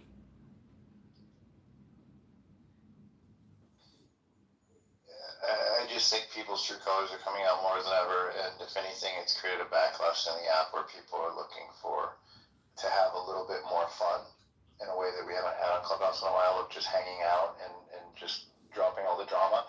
It's a backlash that's taking place. It's the room that I spend most of my time in the Muff. We have a good time just hanging out. We deliberately don't talk about these people. We don't let them in. I mean, they can come in and listen, but we don't let them on stage. And we do have a good time, and it is a positive, uplifting environment, and it is a nice reprieve from the bullshit on this app. I think that they've taken it so far that it's the most toxic. I mean, it was the most toxic that I've ever seen it, I think, in this last couple weeks, and it's slightly better this week. But they're trying to draw it out as long as possible, and at this point, they're only going to hurt themselves. The rest of us are over it. They're not hurting us, and we're not even really, we're not talking about it a whole hell of a lot. Well, the rule about not bringing up drama from old rooms does force you into the now, and you can catch people using the memory to bring back drama from another room, and that's counterproductive to really everybody's well-being, and it's just stirring the pot. It's the drama gossip show, and people can't let it go because they want that dopamine and they want that memory stir, and unfortunately it's childish, immature, and stupid. Yeah, that's one of the best rules we have in the Muff. The rules in the Muff really keep it lighthearted on purpose. Snatch. I think we changed it in the Muff today. We went to that. At first we were trying to honor it, but since Roger got rid of it, we went back to it. Well, I'll say this. You know what? Better name. Here's the thing. Like, this dude. Oh, here he is. James, come up to the stage, James. You seem to have a lot to say about me. I'm here. Let's have the conversation. Because, you know, that's the other thing, too. We just need to talk to each other. We have things to say in the chat. Come up and just talk. JB, you're super reasonable. You're willing to have these conversations. Like, these people, they don't need to be secretive about it. Just do it. Well, here's what happens. Even when I don't go into their spaces, which is most of the time, I'll be honest with you, people reach out to me like, hey, and that's some of these screenshots, all this other shit. So I'm always interested in people that have to say, like, legit, no bullshit, Mike, the most vile things about me, but then they'll populate my room. That's why I told James, come on up, let's have the conversation. He had a lot of things to say about me. Because I know he likes to he likes to give a hand job to Pepe under the table. But come up. I didn't kick him out, he fled. I'm not playing that anymore. If you got something to say, come up to my face. Come say it to my face, we can have a conversation. I'll say one thing, man. I think Beaver's a piece of trash. But I give Beaver credit. Beaver came to my station, I don't like you, blah, blah, blah, whatever. I said, you know what, I respect that, bro. And that, just be a man. And I gotta tell you the truth, Mike, a lot of men on this app have female tendencies. They talk like women, they gossip like old wash women. But then when you stand up, you're like, hey, come on over. Let's have this conversation, let's break some bread. Nah, they fucking flee. Pussies.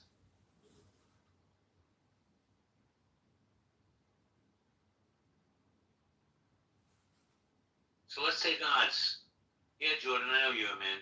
Let's take odds. How long until a response room opens after I close this one? Less than 5 minutes? What do you think, Kitover? Yeah, without a doubt. I mean, this is their warm-up. This is the pot stir. This, like you said, where they get the clips and then they're going to play their show. And, you know, a lot of rooms do this. This is not, like, totally unique. A lot of these rooms, you can go on Clubhouse, on YouTube and just type in Clubhouse rooms and you'll see that people have been playing this drama gossip game for 5 years now. And, you know, I'm just saying, it takes two to tango in a drama gossip game. You get no pushback from me, but here's this. I'm not gossiping. If I say something, I say it on fact. That other side, rest assured, I'm going to say 85% of the things they spew is bullshit and lies and exaggerations. You know, but that's just my opinion.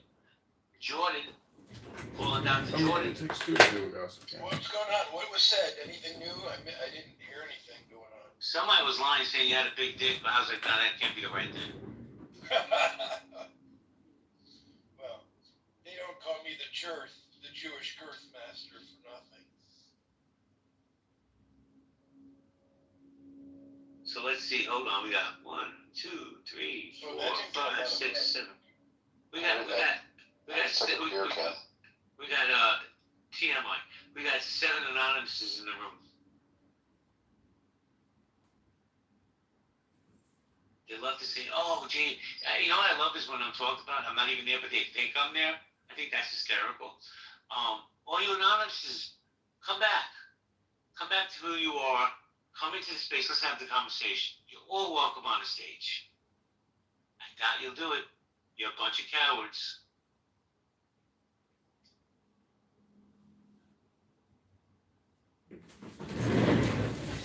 Yeah, Madison, I'm living my best life. Well, look at it this way. The town hall should have invited you up and said, you know what, JP, you're our #1 plus anonymous room host. And how do you do it, JB? Because if the goal of this app is to make money, don't forget, that's the goal of business, everybody. You would thank the people who actually create rooms where people who are paying come in to listen to your show called Anonymous. But they don't do that. These people live in some kind of LGBTQ, trans fairyland for Democrat dwarfs. I don't know. It's just my opinion. I don't know, John. Like I said, if they leave me and my friends alone, we have no issues with them, but they're not going to, because they have no life.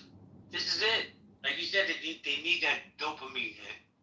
Who gets clipped 2 times in less than 3 minutes and then has to come back and be heard? And the funniest thing was, I don't know if everybody was in that room last night, how He came in, it was so obvious it was him because he was using a boxing picture. He's this big time boxer.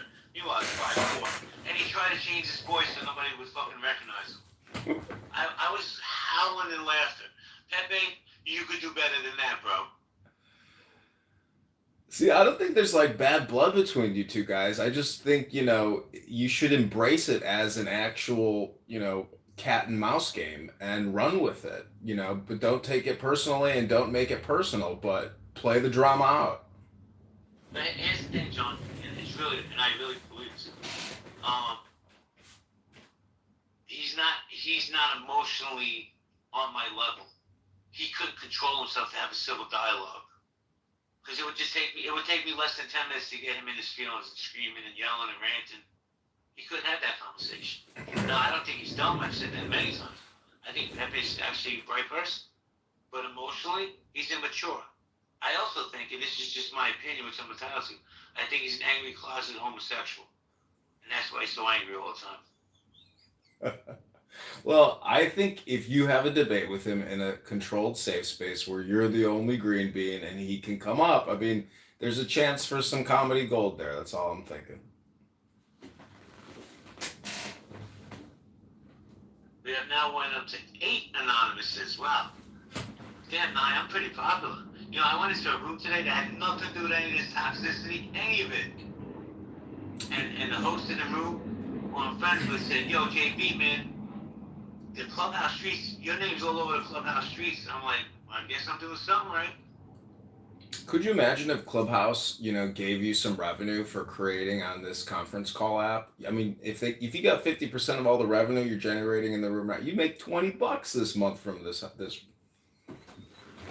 Yeah, I'm not looking to monetize this app. And the truth is, I'm on stage at 1, 2, 3, 4, 5. Half my stage don't even pay for the fucking app. And like I said earlier, John, it's really true. Because we're paying now, they have to offer us some kind of layer of protection. For those who don't pay, then you're going to it's easier for you to be the crosshairs. And I believe that.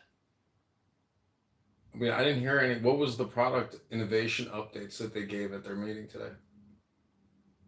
Dude, I have no idea, but I know I have, 2, 4, 6, 7, 8. I have 9 and 9. Now we have 9 anonymous. We have like 20 people here. 9 of them are anonymous. Bananas. They need you for their content. I told you these folks don't have any creativity. They lack originality. They have no talking points. So they need to come in here and see what was said so they can have talking points for the rooms and the response rooms they open up later.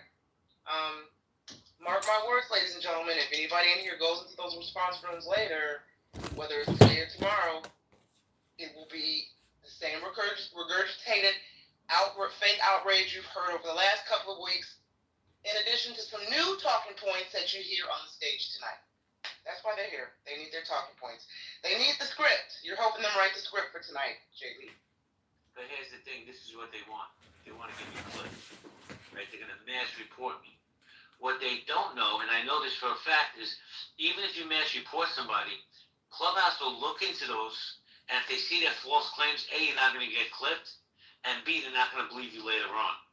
So by all means, I haven't said nothing wrong. I haven't done any TOS violations in this room. Record me. Send it to Clubhouse. When I say crazy Korean, that's just a term. I'm not talking about anybody specific. If it don't apply, let it fly.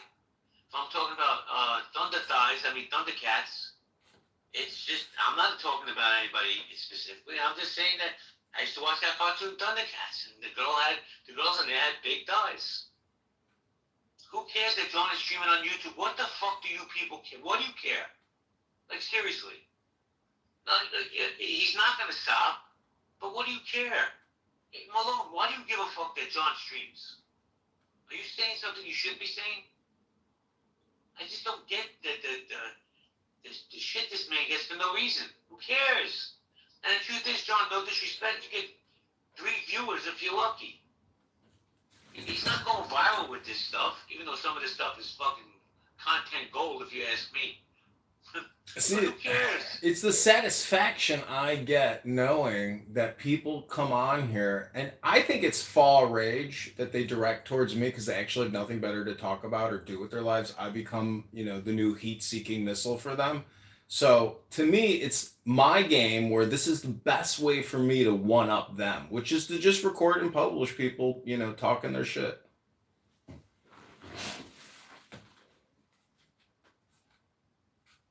Speaking of shit stirrers, what's up, Holly? No. Hey, y'all. Holly, how's mom? She's well. Thank you. Jordan, has our mother spoken for? Stop it. Well, she never told. She's spoken for, but she didn't say, like, if she has a closed or open marriage. Like, I don't even know. That's true, bro. Those Georgia women are a different breed. No, my mom's a Florida girl. She's born and raised. No. But no, she... Yo, Holly, are you there, Holly? She might be driving in the sticks of Georgia. Holly, you there? Yeah, I'm here. Is that better? Yeah, much better. So, like I told you, you may want to start watching the company you keep, because your boy Pepe keeps getting clipped, and I suspect people around him are going to start getting clipped, because they're spewing the same shit he starts to spew. But you do what you want, man. Why do you think he's my boy? Why do you think I hang around him?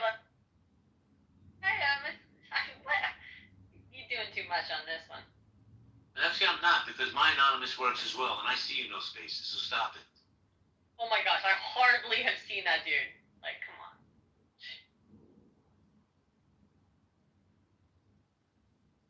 Well, actually, some of us go into just about every space that has people we recognize. Like, it didn't even occur to me. Like, I've been in some of these spaces.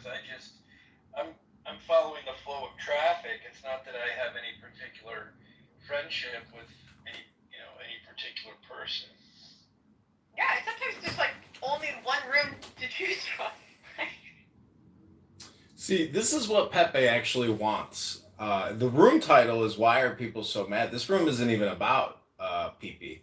I just want to read something from the Meditations of Marcus Aurelius. It says, "Thou wilt soon die, and thou art not yet simple, not free from perturbations, nor without suspicion of being hurt by external things, nor kindly disposed towards all, nor dost thou yet place wisdom only in acting justly.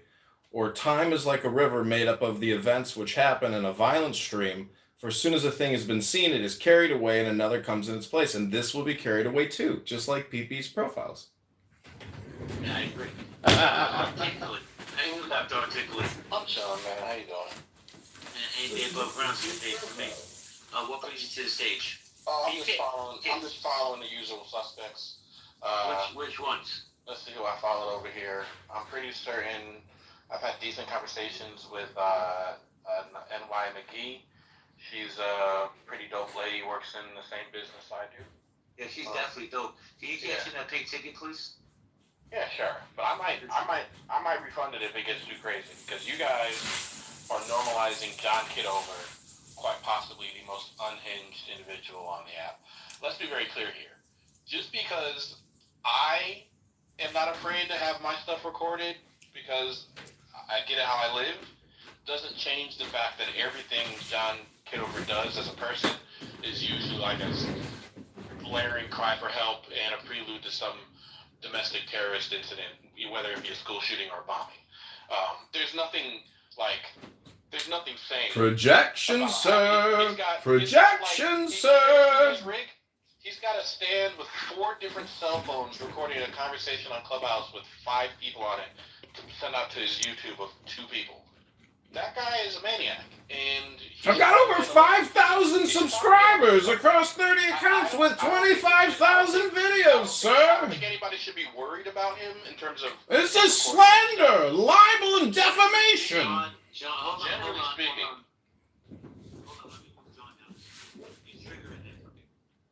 I don't think anybody should worry about him. He's a benign type of insane, but that's only for now, because I've never seen anybody behave this way that doesn't, cost endless quantities of mass casualties. Like, this is like taxi driver shit he's doing in his bedroom. insanely obsessing over Clubhouse conversations. He can't hang with people on Clubhouse, so he's just gonna record them and send them to the masses. This guy's absolutely sick in the head, and I don't think that we should downplay that to overemphasize how it's a little bit sensitive to be afraid to be on stage with him. Because I'd be more afraid to be with him in person. We're lucky we only have him in our company on stages as opposed to real life. That guy's probably a danger to society. That's all. I just want to say that Black Lives Matter except for Dr. Tupac Shakur. And I just say you got it wrong. It's APAC Shakur, and you didn't have to make it about black people. That kind of. Well, let me just say this real quick. First off, Dr. Articulate, I don't know if we shared space before, but I'm going to say this. I put a new poll up. Wait a minute. Is Kush still? Hold up.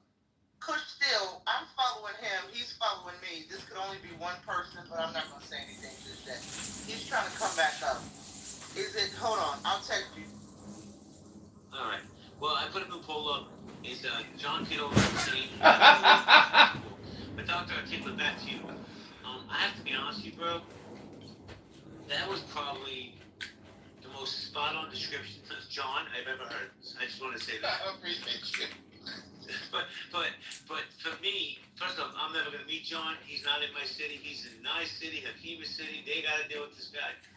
But he's not going anywhere. So I'd rather treat him with kindness than punch down on him. Yeah, you want to be the guy where the day class starts, he goes, "Hey, you might want to stay home today." I feel you. That's a good play. I did that in high school. You gotta overglaze the clear problem, just so you know. He realized you're his friend. This guy, he always had the back. JB never did me dirty right before he sends a bunch of packages into the mail. This guy's nuts. Kitover doesn't know where I live.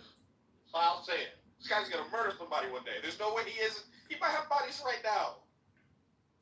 Some poor ghost has to listen to all these Clubhouse messages in his house. Just John Kitover freaking out over Clubhouse. This is insane. I've never agreed with Dr. Articulate so much. Well, I'm gonna bring John back up. John, try to be polite and don't interrupt other speakers. Yeah, I totally don't even like the fact that you have a title called as Kitover and the former speaker. He projected on me. Everything he just said, which was vulgar and disturbing about me, is probably an inner reflection of his own personal psychology. That's not me. I just read to you Marcus Aurelius, some divine wisdom. This guy just Lashon and gossiped and dramaed all over me. But that's okay. I like being the center of attention. So please proceed. Yeah, hello, you love it, yeah? It's very Charles Manson of you. You just, listen, I'm not saying you don't have a good prose, John. This is the type of crazy that gets people listening. But it is crazy. It's crazy. Well, that's your projection, sir. You may not like my content, but that's a you problem, not a me problem. I'm perfectly happy and satisfied with who I am and what I'm doing. I'm running for Congress, you schmuck. What are you doing with your life? Gentlemen, hold on a second. I changed the poll. This is right. I shouldn't have put his name. People who you just felt the bomb coming. You're like, hold on. Listen, my mom didn't raise a dummy, bro. So I put a new poll up. Are people who stream Clubhouse insane or normal? Mas, who are you? Yeah, I think it's known as Clown House for a reason, isn't it? Clubhouse. Or Crazy House, whatever. That was so insightful, thank you. Alright, so nobody wants to vote in this? Just me and 9? Let's see who we got here. Why wouldn't you record what you listen to? I mean, I've been doing this for 5 years, and I gotta tell you, I have everybody put into the cloud. You nobody even has me in the cloud, but I have all of you in the cloud, and we're in it together. Really? You said that shit like you took our souls out of a Mortal Kombat episode. Wow. You think you got us preserved in the Nexus somewhere? What the hell is going Are on? you actually recording people, John? Are you a spy or something? Yeah, I'll put the link in the chat. You can watch this conversation because it's boring. I don't know what to tell you. Nobody gives a shit. Wait, let me ask you a question, Dr. Articulate. Respectfully. Mash, you gotta meet up, thank you. Who do you think's more insane and a bigger danger? The future congressman or Pepe? Oh, for sure, future congressman. Pepe, the problem with Pepe is as racist as he is, no white guy would want to be him. you can only be a scary racist when you don't look like a virginal incel. Like Pepe literally is just, he's not living a good enough life to even offend me with an N-word. Like, his N-word just doesn't hurt. Because it's, have you heard Pepe talk?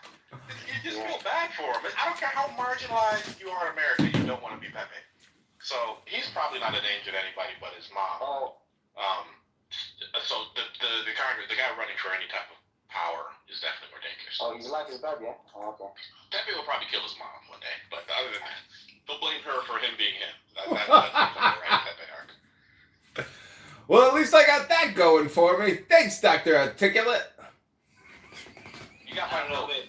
I gotta tell you, I like Dr. Articulate. I don't know if I should unapologize. Thanks, Dr. Articulate. At least you're keeping it real. All you can do. And like this, I'm certain there were like some Germans who weren't Nazis that kind of just realized you just gotta, at a certain point, you gotta recognize you've lost and just tell people the truth on the way out. Hope you don't go first. So, Dr. Articulate, why do you think people in chillism are so angry and mad all the time? Because they're dumb. Like, if you ever met, like, a dumb person, when you call them dumb, it's like you called them the N-word. And, like, anybody that gets mad about being called dumb is usually pretty dumb.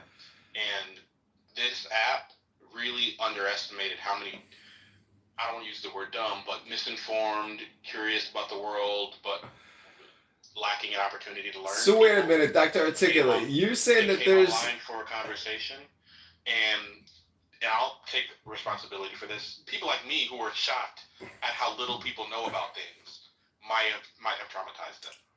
And so now, like, all of these, there's so many rooms and spaces online of dumb people crashing out. I think that's interesting because they're winning. Look at if you have a high. John, hold on 1 second, please. So I want to say hello to Trayvon, Bree. How you doing? Courtney, Chrissy, good to see you. I'm surprised you're in here, Chrissy. We got the Preceptor in here. Guys, you have pink tickets, and I don't know why you have a pink ticket. Rose, Anson, nice to see you, Captain. How you doing? Royal. What's up, Anson and Connie, too? And the Pink Pill. You guys have pink tickets. Cash those in. This room will not stay with you the rest of your life. You will forget it as soon as you leave, I promise. But we're going to go popcorn style. I'm saying that Dr. Articulate is correct because look at that book in my PTR, Meditations by Marcus Aurelius.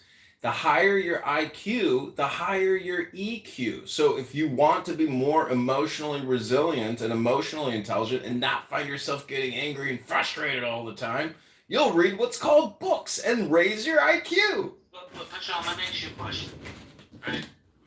If you know it bothers people and they feel disrespected by you doing the streaming, why can't you just stop? Because I think that their opinion of being disrespected is disingenuous, and I become the target of their boringness. I become the dopamine for them because they have no better place to put it. So it's not a me problem, it's a them problem. I would ask you not to stream this room, but I know you're not going to listen. The Preceptor, how you doing, the Preceptor? Hey, Jimmy, what's going on, man? Chill. So you think it's normal that people stream Clubhouse? I mean, I guess I'm used to it. I've heard people that stream and hold rooms open. I never thought it was a problem. I just choose not to partake in it. I just stay in the audience. I don't know. You would have to help me. Like, why would it be a problem? Oh, my dude, I got no problems with it. Me personally, I don't give a shit. Because I know we're not getting rid of it, so I have no problem. But other people, like Double Agent, he's not going to speak up. He's Canadian. He's afraid. But he's against it. And some other people are against it. If you're against it, speak up. Agent, Malone. It's like Howard Stern, though. They criticize me, but they're my biggest fans that watch my YouTube more than anybody. John, I want to hear from Agent. He's Canadian, and we're trying to treat him with kindness. There are a lot of people on this app who are absolute pieces of shit. For the most part, I just ignore them. I avoid them, I ignore them. Whereas I think what does get under, I know it's going to be music to his ears to hear it all, that that I get that I give any kind of shit about this guy, even if it's pure spite and anger and absolute derision.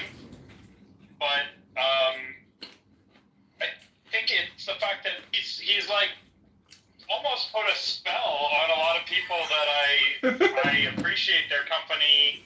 I respect them in many ways, where he's managed to get everyone else to, go from kicking him out to now making excuses for him and trying to Malone, frame him in the best possible way. And that part is hard for me. So I very rarely do get this angry, and this is as angry as you get as a Canadian.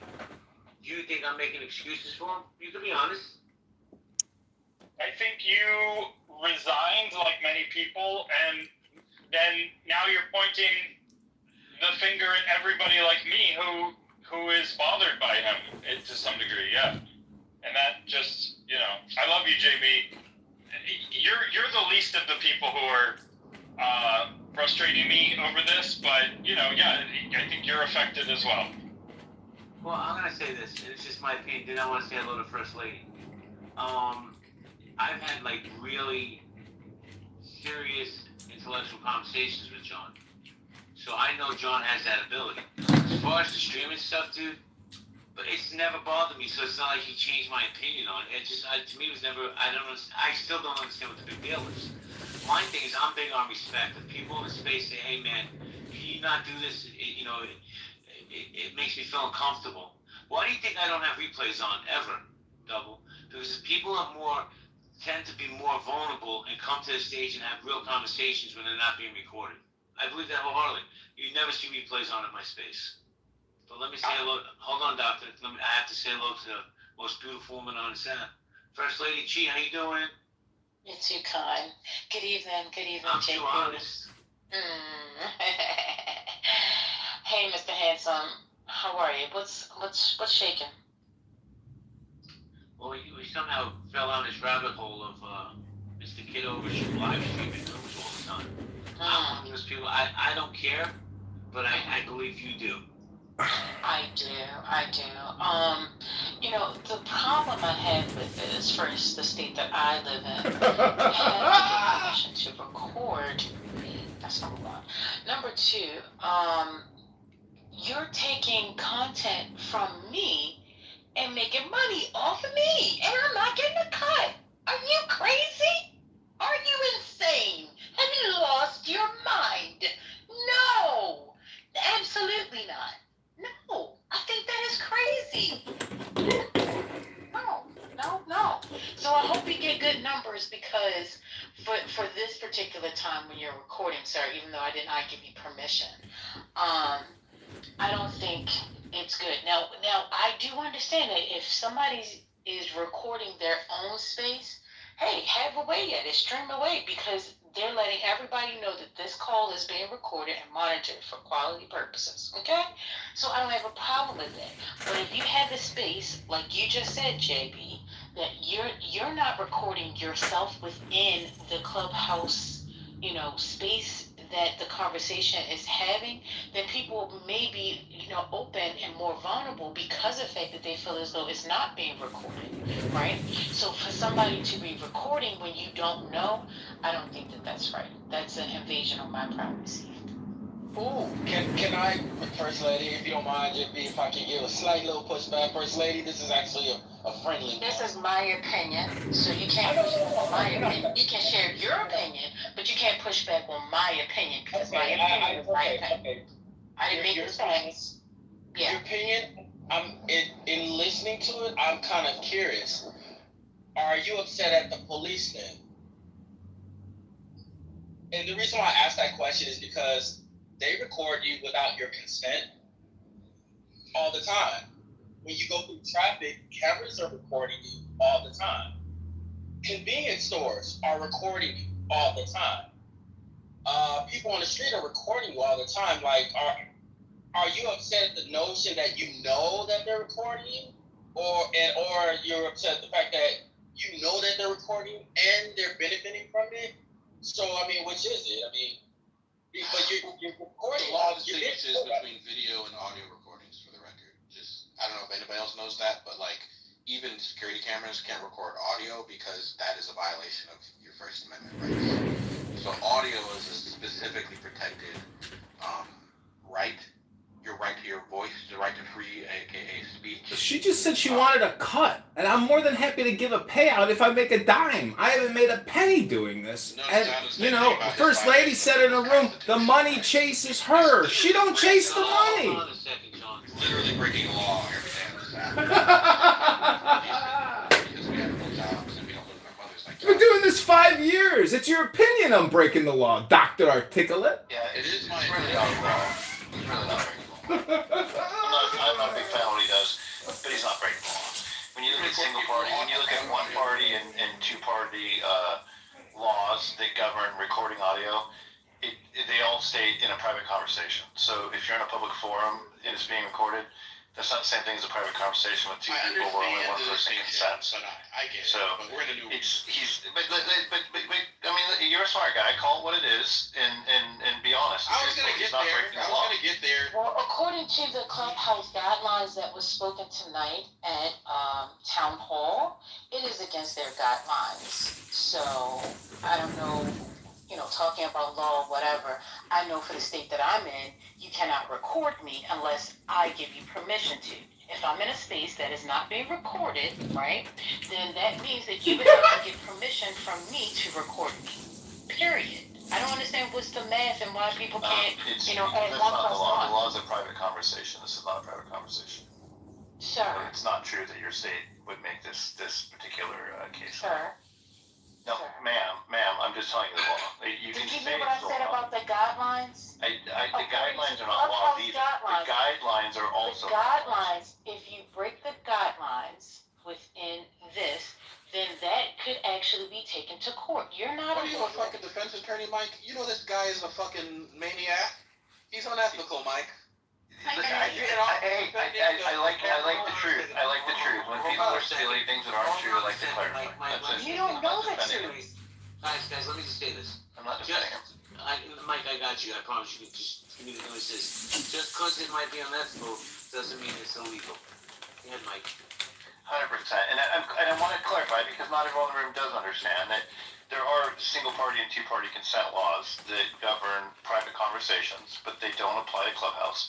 And Clubhouse might have guidelines of their own business purposes, for their own business purposes, that say that they can't be recorded. Again, that's not a state law. That's Clubhouse. And if Clubhouse doesn't kick him off or act accordingly as a result of their rules, then their rules are kind of pointless. There's no laws being broken. I just want to make that clear. We can't say, in the state I'm in, you can't record me. Well, you can. On Clubhouse, you can. If you're on a phone call with somebody, you can't. And potentially, although I don't know what state you're in some states you can. So single party and two party, you know, approval is sometimes needed depending on the state. But again, that doesn't apply to Clubhouse. So I just want to make it clear when we say things that we feel, that we clarify, that we don't say things are illegal when they're not. Like it's just common sense to be accurate. I mean, what words matter and accuracy is important. That's all. Words do matter. So, John, why don't you go ahead and tell him? Recording us, because words Let's go ahead and advise the people of how you have received a cease and desist of doing this. Go ahead, tell the people.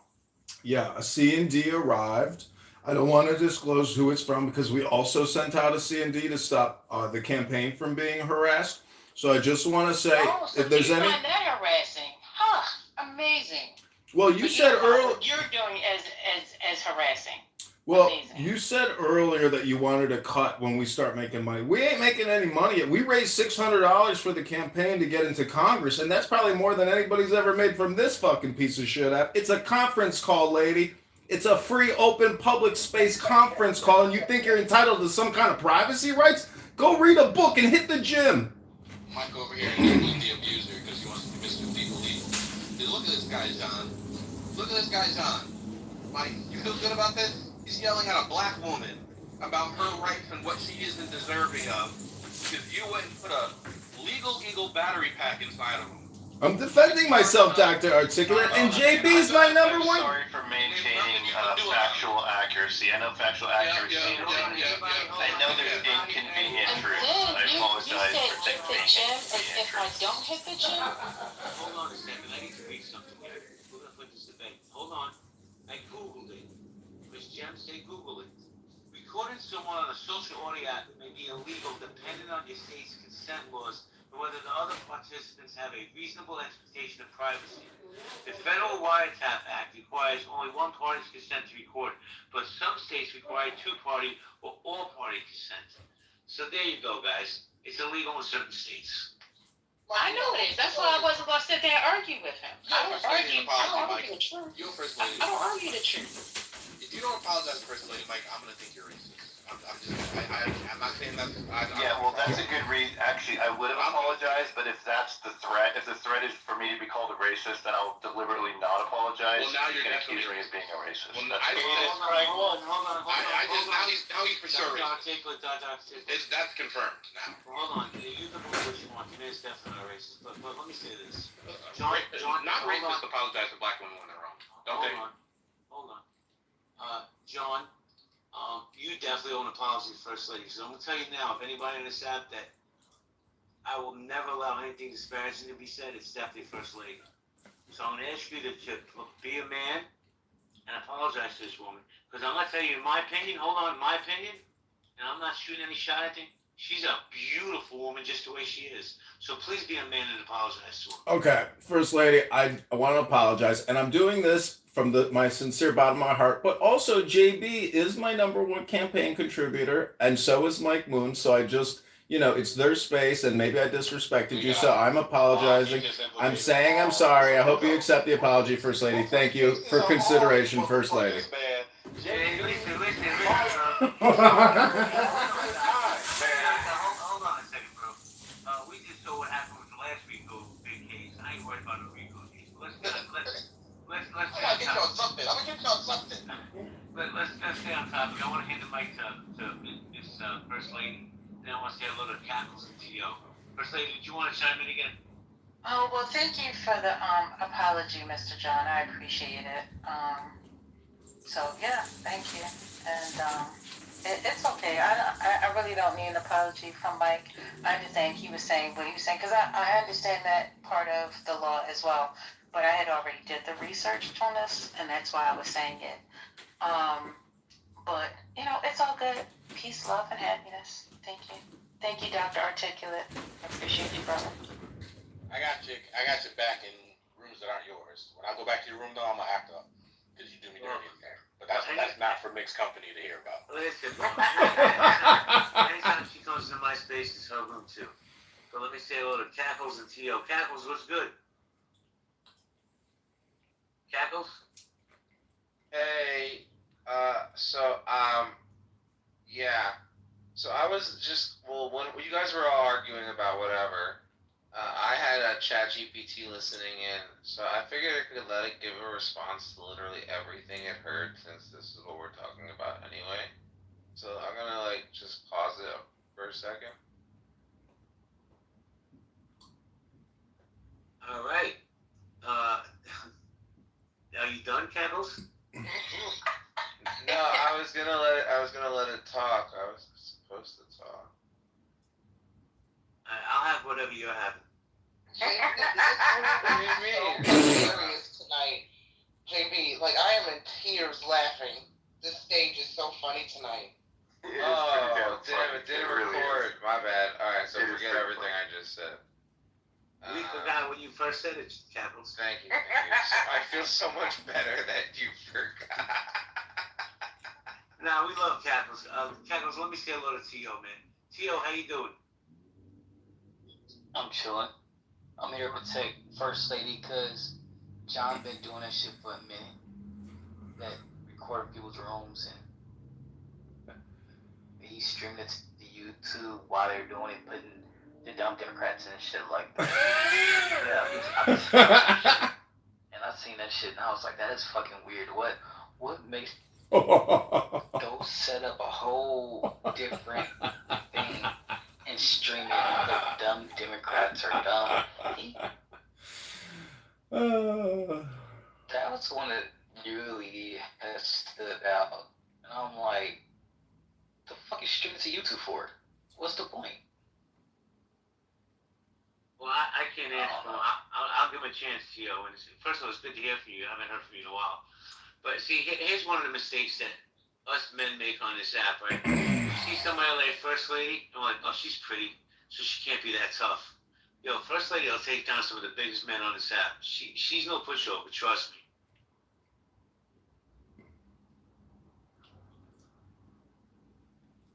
I mean, I just view all communication as being political. So if I'm a nobody nothing and I have to create some type of buzz to get some notice from the voters to defeat Darren LaHood, well, if I'm putting political connotation in the title of some live stream video, which is all just under my name, I mean, the point is, I question why people come here to have endless conversations with no goals or objectives. I know we're social creatures, but I'm also trying to help awaken and enlighten people as to the good news. And that's that I'm running for Congress, of course. For some people to come on social audio and listen and engage, or listen to learn, or just be entertained. There's something for everyone on this app. Whatever you're looking for, you can curate your experience on Clown House. And that's the objective. The objective is to find your tribe to vibe out with. And most people, dare I say, everyone who uses this app, that is the objective. Even your objective is to record folks who are vibing out with their tribe, and then to come in their spaces and mock them. See how that works? Yeah, I mean, the argument, if we're going to take John's argument at face value, is, and I don't know if this is wrong, it's unhinged to talk to strangers all day who have no qualifications or expertise in subject matter when there's potentially better places to go to for information. I can see that. The question is it more unhinged or less unhinged to record these useless conversations all day for 3 people on your YouTube from your mom's basement with a 3 cell phone rig? And I'm going to say that the latter is crazier than the former. And you can't get out of that, John. You're still No, I can, Dr. Articulate. Dr. Articulate. Dr. Articulate. Hold on a second, John. I'm going to give you a chance in 1 second. But Dr. Articulate, I do have to push back. It's probably a 10-phone setup. He's upgraded. I don't know if you've seen his whole setup. Okay, man, move it up. It's kind of like next level insanity, but that's actually, that literally puts a lump in my throat when I think about the place like someone must be to be here. Like, what could have gone wrong? What could have killed an individual to arrive at this existence? 2025, John. I'm enjoying myself. I'll be honest with you. Like, I'm not stressed out. I'm perfectly financially, health-wise, everything is going great. And the fact is, if I didn't have haters, I'd have no success at all. John, how's the wife? How many phones do you have set up, John? Be honest. Look at my PTR. I just updated. I'm live streaming the room to 13 different YouTube accounts and X and Clubhouse. I mean, this is the thing is, everybody comes here for a conversation. I come here to record. That's because I'm a filmmaker. And not many people, a lot of people here like to think they're creative, but they're not actually capturing their creativity. Not only am I capturing my creativity, I'm capturing your creativity. Okay, I'm interested. Dude, that setup, Doctor, hold on a second. That setup is definitely serial killer vibes. Just my opinion, no smoke. Yeah, Dr. Articulate. 100%. I never heard him make the filmmaker angle, because now he's definitely potentially working into some type of litigious space where all of us are about to get a bag off John and sue him to his life. I hope I can give you a bag. I hope I get a bag so everybody can get a little piece of the bag. I like to share. Sharing is caring. It's going to ruin your life if you try to have any success off of recordings with my voice. Oh, like I'm worried about you, Dr. Articulate. Okay, Ipak Shakur. And your world. I've worked for several major studios, and I know this isn't how it goes, John. Well, make some introductions. Stop being a hater. Wait, let me ask this question, Doctor, because I know Mike will try to jump in also, but who's going to buy this content? Where's the audience of this content? It gets 2 or 3 viewers. Like, who's these? Warner Brothers buying this content? I'm just curious. The audience is Clown House. You're my #1 fans because they use me to sort through all the shit and to find out where to go. I'm the main node here, and you are just little nodes. One massive ego. You have I wanted to make one clarification, JB, just again for accuracy's sake. The privacy aspect of the one-party, two-party consent does apply to what you were reading. What you were reading is a general fact, but it's more complicated than that. And if you read further into it, you'll see that the expectation of privacy is a major part.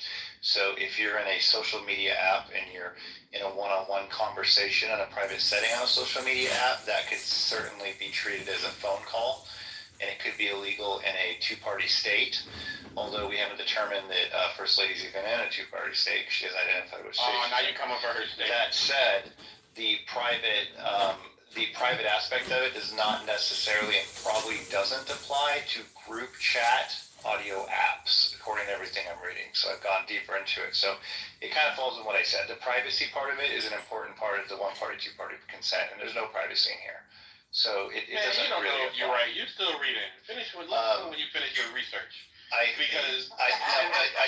if you'd like a source, I can give it to you. I've done enough research to understand that I was right in the first place. Doctor, please don't talk over me. You can talk about. Now John mad. Please don't talk over me. You can.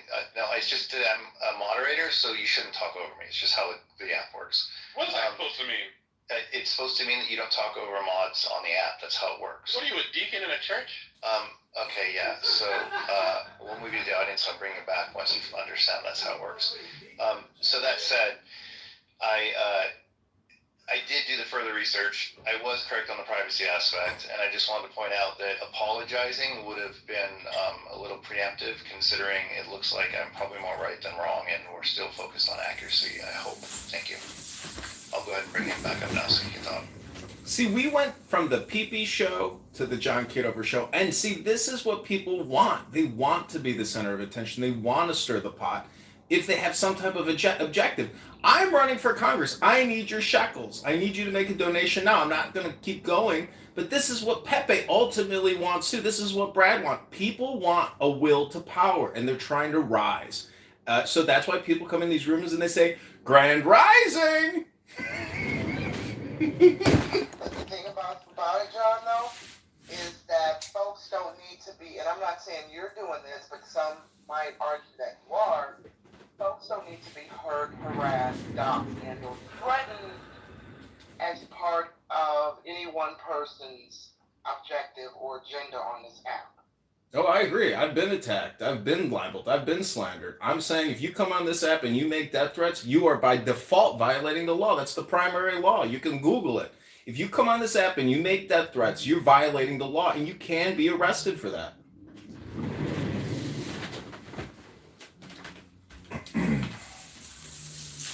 I'm just here to say it went from someone saying, oh, I'm right and you're wrong, to someone saying, well, I'm more right than I am wrong. Give it another 30 seconds of reading, and somebody's going to owe the First Lady an apology. That's all I got to say. Doctor, do you remember in the beginning when I said that there's an expectation? Do you remember in the beginning when I was very firm on the expectation of privacy aspect of the law? I know you glanced over it because you were listening for what you wanted to hear, but the expectation of privacy, nobody comes on Clubhouse expecting privacy unless you're in a one-on-one.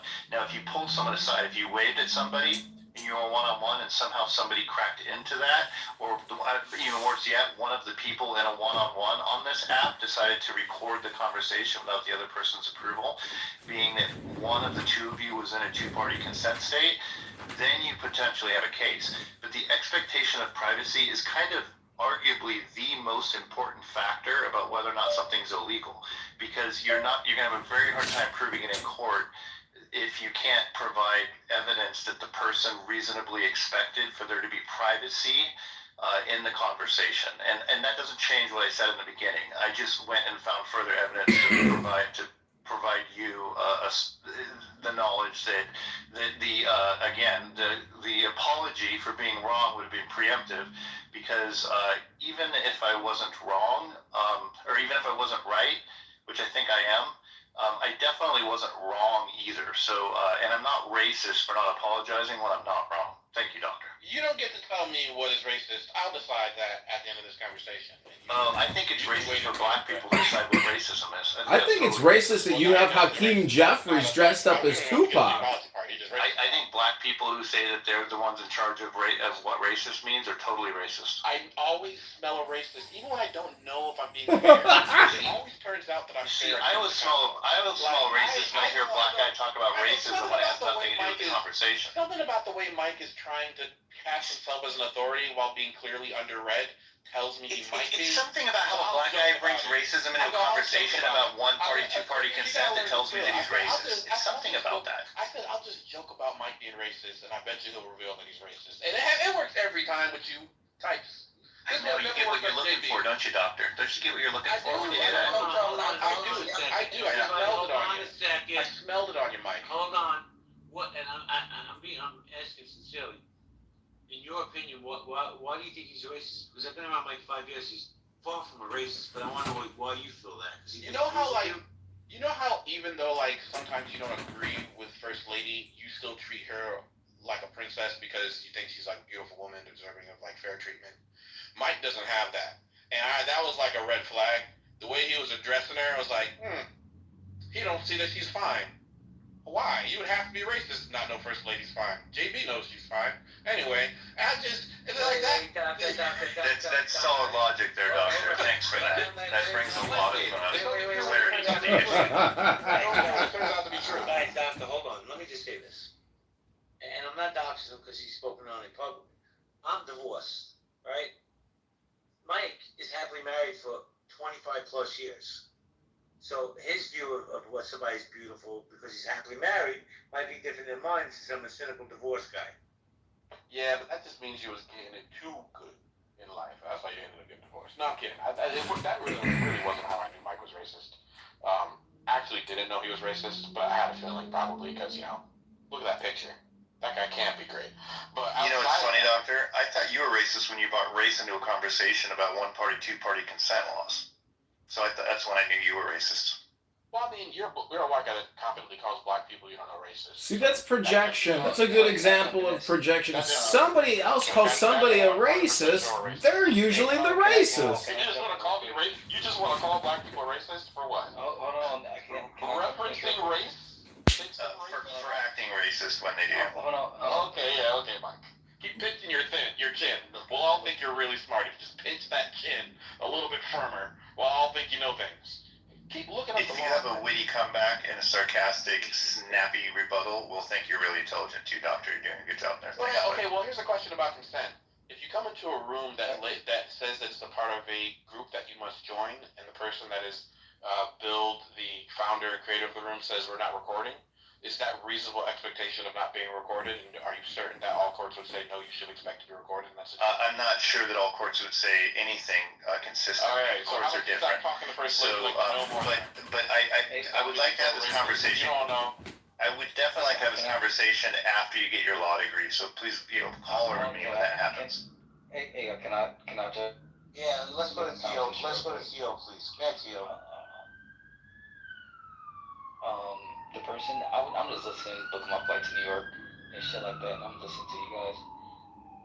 That is not the definition of racism. If someone says something is racist, you cannot turn around and say you're racist for calling something racist.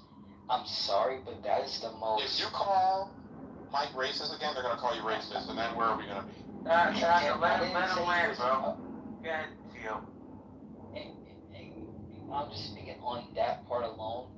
Means you're searching for something to throw what are you or what am I type of whatever how the saying goes. But it's immature and it's childish. I hate when I hear people say that when someone brings up race, if the Southerner says, oh, that's racist, or you're racist because you said I'm racist. No, race means your prejudice towards another person of hate of another person. Not calling it out. Hold on. Actually, Doctor, you're the only one in the room that actually needs the education. I'm talking about you, Mike. I want Theo to say this. I am, Mike. I'm talking about you because you called him racist when he was just describing what was racist, and that's not being racist. Racist is saying, I don't like you because you're white. I don't what's so like funny? you. Hold on, can I finish, please? What you're saying applies to both directions equally. That's what's interesting about what you're saying. It literally applies to both directions equally. Only part I thought is he called something being racist, and you call him racist for calling out something that he think is racist. No, I called him racist for bringing race into the issue of a one-party, two-party consent conversation. Whenever there's a conversation that doesn't involve race and the person brings race in on purpose, I think they're racist. Yeah, I do. No, that's because you're racist, Mike. Hold on. Okay, Jonathan, can me and him have this insulate? I feel like y'all like teaching these folks just because you want to like make sure you still know how to do it. No. Save this for a real racist moment. Wait, before you guys finish, I want to remind you what the room title is. It says, "Why are so many people mad?" Do you think maybe racial identity politics is why people are getting so angry all the time? Because this is all that people want to talk about? Hold on a second. Beware, all white people. If you speak right now, you're going to be called racist. Hold on a second, guys. I want to let T.O. have a chance because she hasn't spoken much. I want to get T.O. a chance to land. Please don't come off mic. If you do, I'm just going to have to remove you. Go ahead, T.O. All right, but Mike, just to end it right here, because I can tell everybody want to speak. No, I'm sorry, but you are a smart person because you sound like you say you have a law degree and it takes a lot of dedication and stuff like that. But at the end of the day, that is a very ignorant comment to say if someone calls something racist that's not racist. You can believe what you want to believe because it sounds like you have your mind made up, but at the same time, you're drilling a hole in your head for no reason for calling something. I'm just a little confused. Hold on, Mike. Let me just this. I need to be able to respond since he addressed me directly. I got you, bro. I promise. But I don't understand how somebody calling out somebody for bringing race into a conversation that had nothing to do with race is it racist. Somebody make that make sense. Go ahead, Mike. Yeah, and somebody make it make sense. Hang on, and somebody make it make sense that he branded me a racist with absolutely no reason to do so because I didn't identify First Lady as attractive according to his observation. Does someone identify Tio? Please identify to me where was logical that he branded me a racist with no evidence before I ever said anything. Oh, back to the real. Yeah, I didn't get that. I want to speak on that, so I forgot about that part. Yeah, I'll be quick. So, the first... I'd like to hear from T.O. first, then Dr. Simon. Because it's a point of clarity, and then T.O. can go. I don't need your clarity, Doctor. I'd like to hear from T.O., please. I didn't call you racist the first time. I made a joke about it. Your reactions were made racist. David, to speak on what you said, yes, I think that's very idiotic for someone to say if they didn't like a different person with a certain color or whatever, it says, I don't think she's attractive. I don't see how you're racist because he said that he doesn't like that he doesn't think that she's cute. Now, if he would have said, I don't like her, she has a big nose and big ears and blah, blah, blah, looks like a watermelon eating person, and I'm like, hey, wait a minute, you're racist. But all he said was, I don't think she's attractive. So for you to call him racist for saying I didn't say she's not attractive. Okay, well, you didn't say that. You know what I mean. I said she was wrong about what she was saying. I didn't say anything about her looks at all. This is why you didn't answer. I said she was wrong. I was afraid of my answer. I said she was wrong, and I wasn't going to apologize because I wasn't proven taking wrong. a joke and trying to make you give a literal answer for it to wipe out the con. All right, hold on, actually guys. got called. All right, Doctor, I'm going to come back to it. I promise. You'll get all the space you want. Thank you. Because we got some new speakers on stage I got to get to. Israel, how you doing tonight, Israel Wilson? I'm doing all right. I just want to commend you guys for, regardless of the disagreement, you guys are having a discourse at least. In a lot of these rooms, that doesn't happen. People talk over each other and get disrespectful. So I just want to say that. Then I'm gonna play the mediator devil's advocate on a lot of sides. So first of all, the definition and registers of racism changed some years ago, but the actual definition of racism is an institutionalization of discrimination, right? So to be a racist, you have to be in power over a situation, and that is racism. So that is historic. That is the reality. Prejudice now is a thing. You can be prejudiced. Any person can be prejudiced against another race. They can bring their prejudge to prejudge is the thing. Now I know that it's become a popular conversation now to call anybody that has any racial disagreements a racist. changed the definition of racism. Racism was the institutionalization of discrimination by those who own. So a perfect example is, right now, the South African government, which is black, is being racist against white South Africans because they are in power and they are able to do so. Otherwise, historically, that's not racism. Hey, that's not happening. I'd like to respond. What is going on, JB? Give me my mic time back. You are losing the conversation. Bring prejudice into different situations. And that is not... Sounds like it was the articulate Negus's turn, but I'd like to go after the articulate Negus if possible. Come on now. We're allowed to trade into white supremacist lives. And I'm going to look up the Webster definition because I think he's lied about the Webster definition. I just looked it up. You already know, Mike Moon, but I already looked it up. Yeah, I think he lied about the Webster definition. You already know, but I looked it up. Alright, guys, why do we have 6 people talking at the same time? We have one mic on. We need a fact check. We need a fact check on Israel's assertion. Okay, we'll get the fact check. But guys, I'm telling you, I'm on a one-way policy. I put a queue in order. Everybody gets to speak, and then we're going to come back around.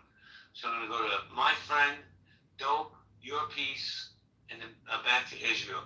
Yeah, my friend. That is very kind of you, Jim.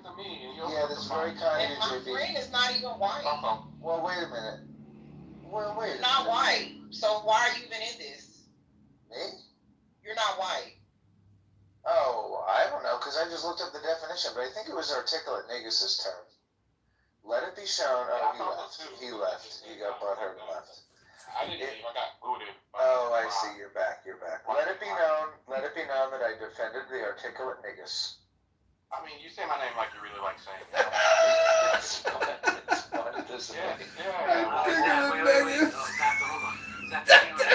I'm going to briefly satisfy Mike Moore's request and tell you that I looked up the Webster definition, and the definition according to Merriam-Webster, racism is the belief that race is a fundamental determinant of human traits, and that racial differences produce an inherent superiority of a particular race, has nothing to do with anti-blackness.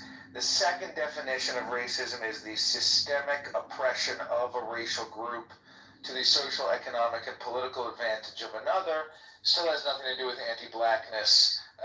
So racism is... Oh my God. Hold on a second, guys. Doctor. I'm going to go to your piece because I go to ladies first. Your piece, how you doing, hon? Your piece? Hey, how you doing? I was about to walk away because I wanted to take a break because I want to respect the space. But I'm going to go ahead and speak. I'm going to be short. To the person who was just speaking, I appreciate him reading from the dictionary. But I thought this was, no shade, I thought this was white people telling black people what they felt that racism was. Systemically, if you purposely, for example, redlining, try to exclude a group economically or socially, which redlining is a social discrimination.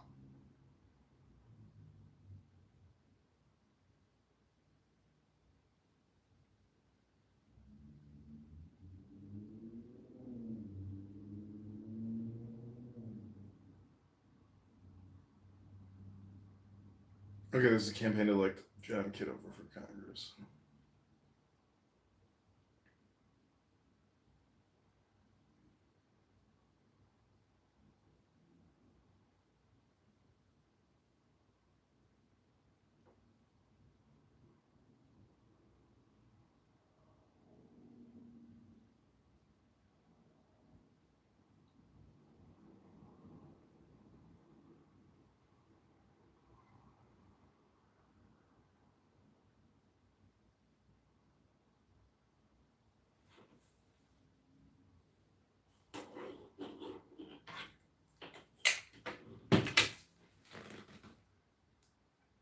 Like he did, and I was there when it happened, they were acting racist. They weren't acting racist from a systemic standpoint. That's the third definition under Webster.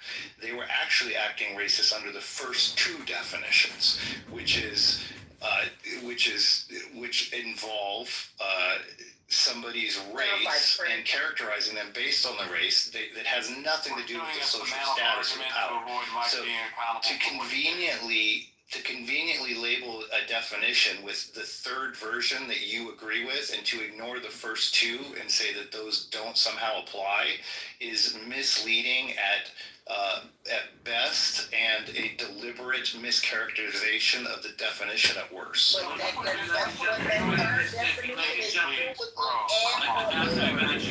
on one second.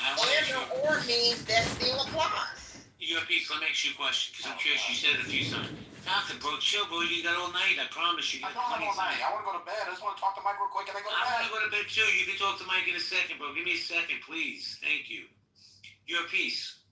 Why do you say that my friend is not white? He looks white to me in the picture. My friend is not white. He does not look white.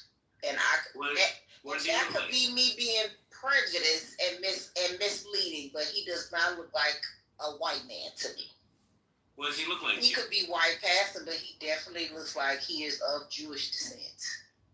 Okay. All right, thank you. Let me go to dope and then I'm going to go to dope. You did it fucking again, JB.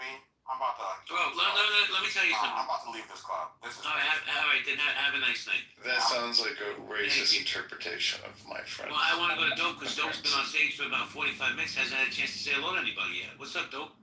Hey, what's up, y'all? I'm just enjoying the conversation at this point. It seems like we're talking about who can be racist or not, so it's just a classic, another edition of racism debates on Clubhouse. I'm here for it. Everybody else, someone could go. I'm not hogging the mic. Thank you. I want to go back to Israel because Israel let me get a chance to land. Israel? Yeah, so,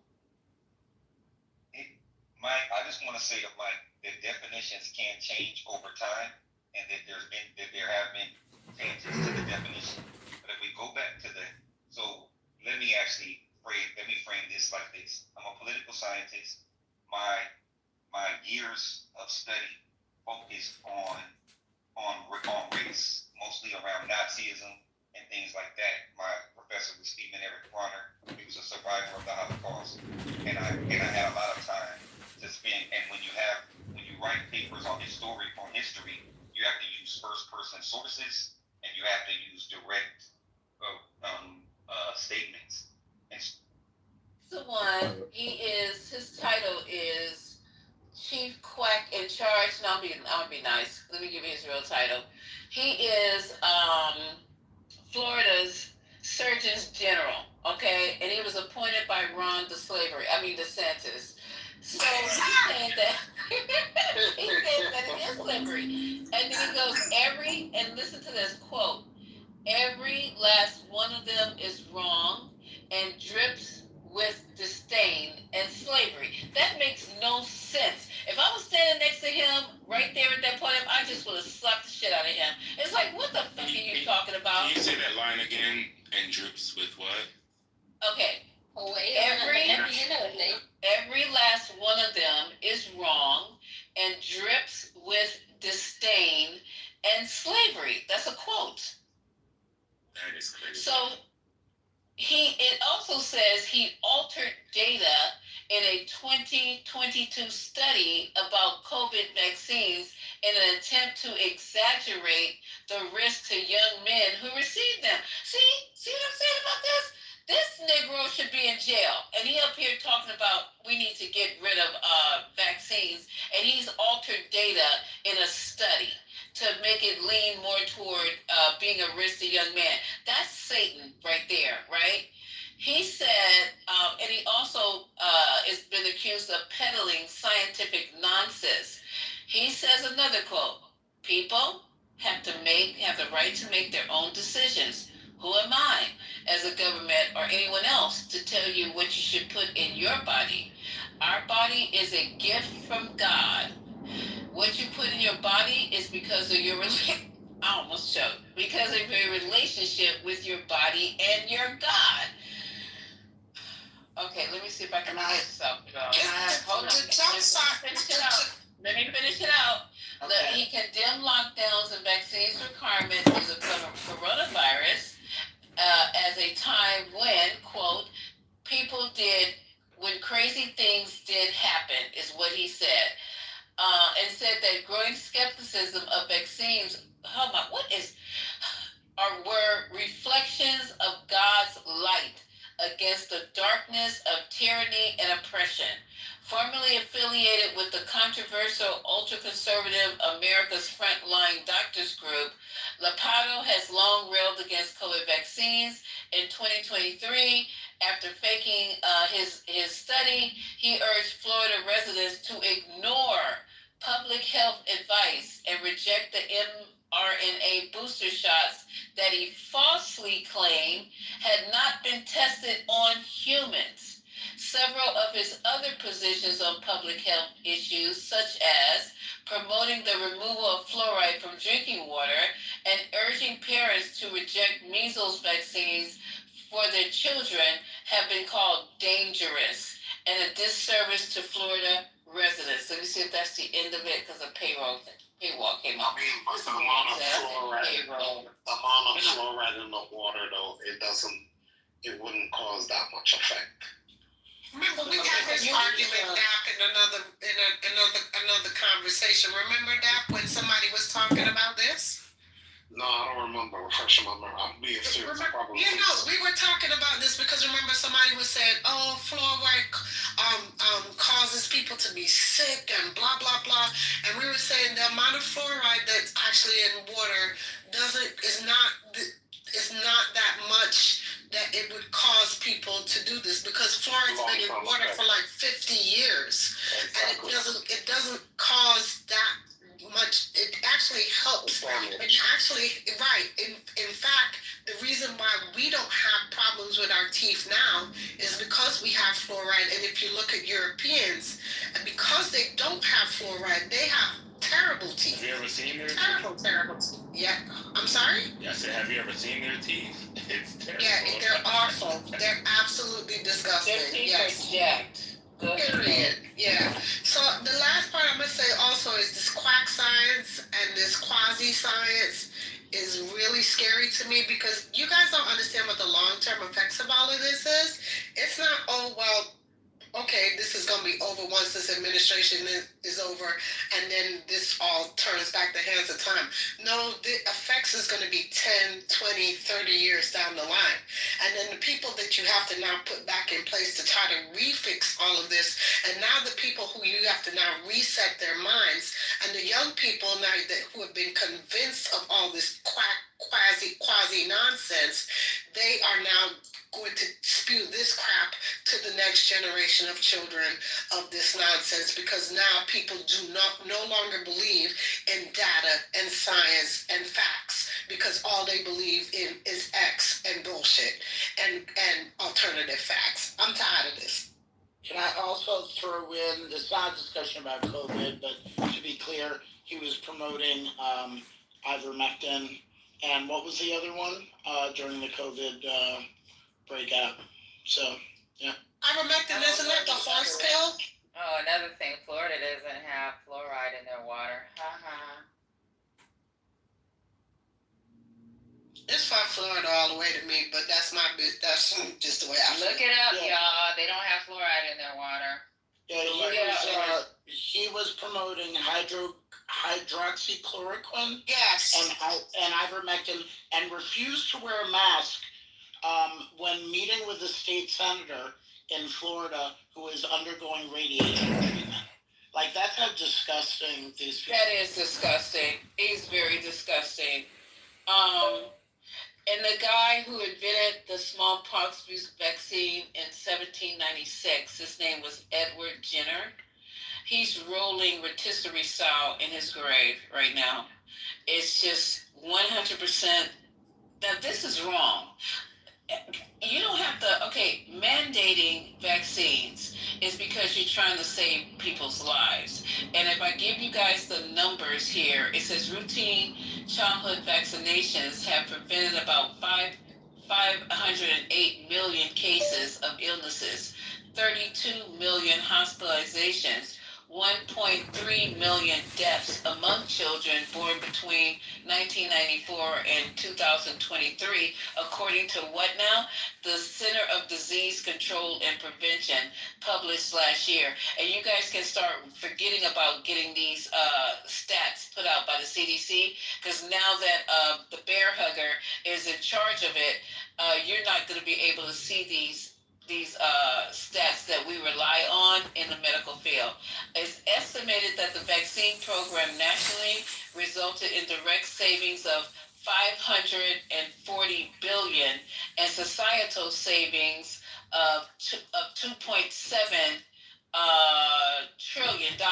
If you dare put out stats that show negative numbers, like, oh, we're not doing well, you'll be fired, as we saw with the jobs numbers. Yeah.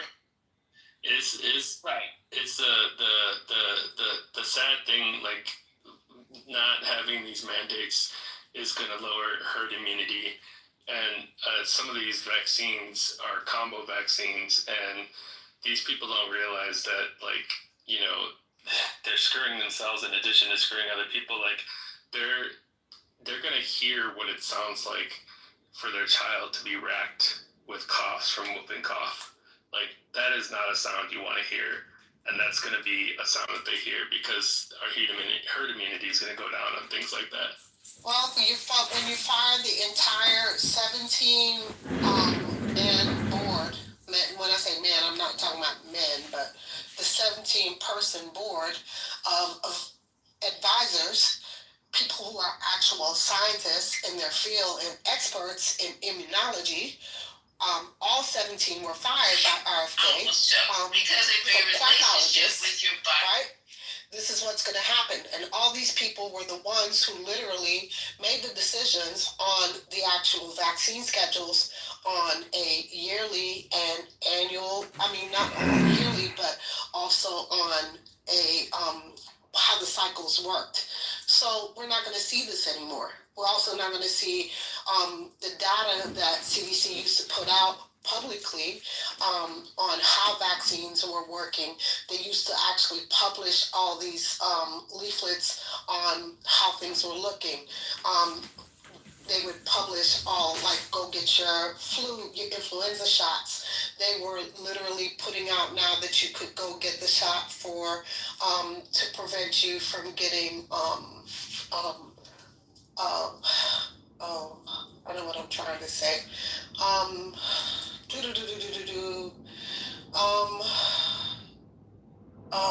my God. And I've had it several times, which is sad. I'll think of it later. But I'm just saying to you guys, these things are really important at the end of the day, and they prevent people from dying or having really adverse effects from a lot of these communicable diseases. And it's sad that we're not understanding the bigger picture. We eradicated polio only 60 years ago. Polio. We're going to literally get back polio. The measles numbers have already started to jump. They've jumped in Texas. They started to jump in, I think, St. Louis. We're going to start to see literally childhood diseases that were almost eradicated literally are starting to make their way back. Y'all, we get ready to catch hell. A question I have is, so how do you combat this? How does the opposition reverse this or go against what's happening? Vote these sons of bitches up.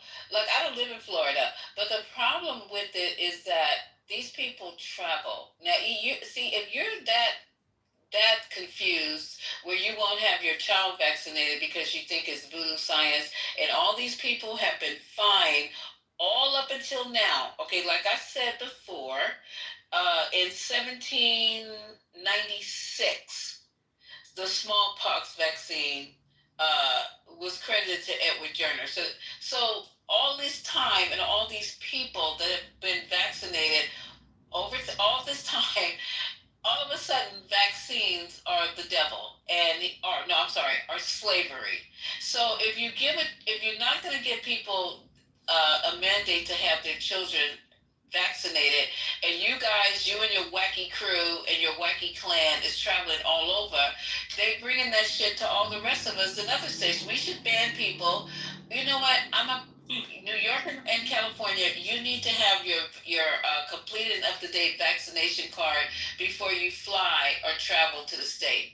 Just like they check you at the airport, put your fucking vaccination card on here. Like didn't they do that with COVID, you guys? Didn't you use your COVID card to fly? Am I right or wrong? I don't remember. I didn't fly. Yeah, you did. So what? How do we?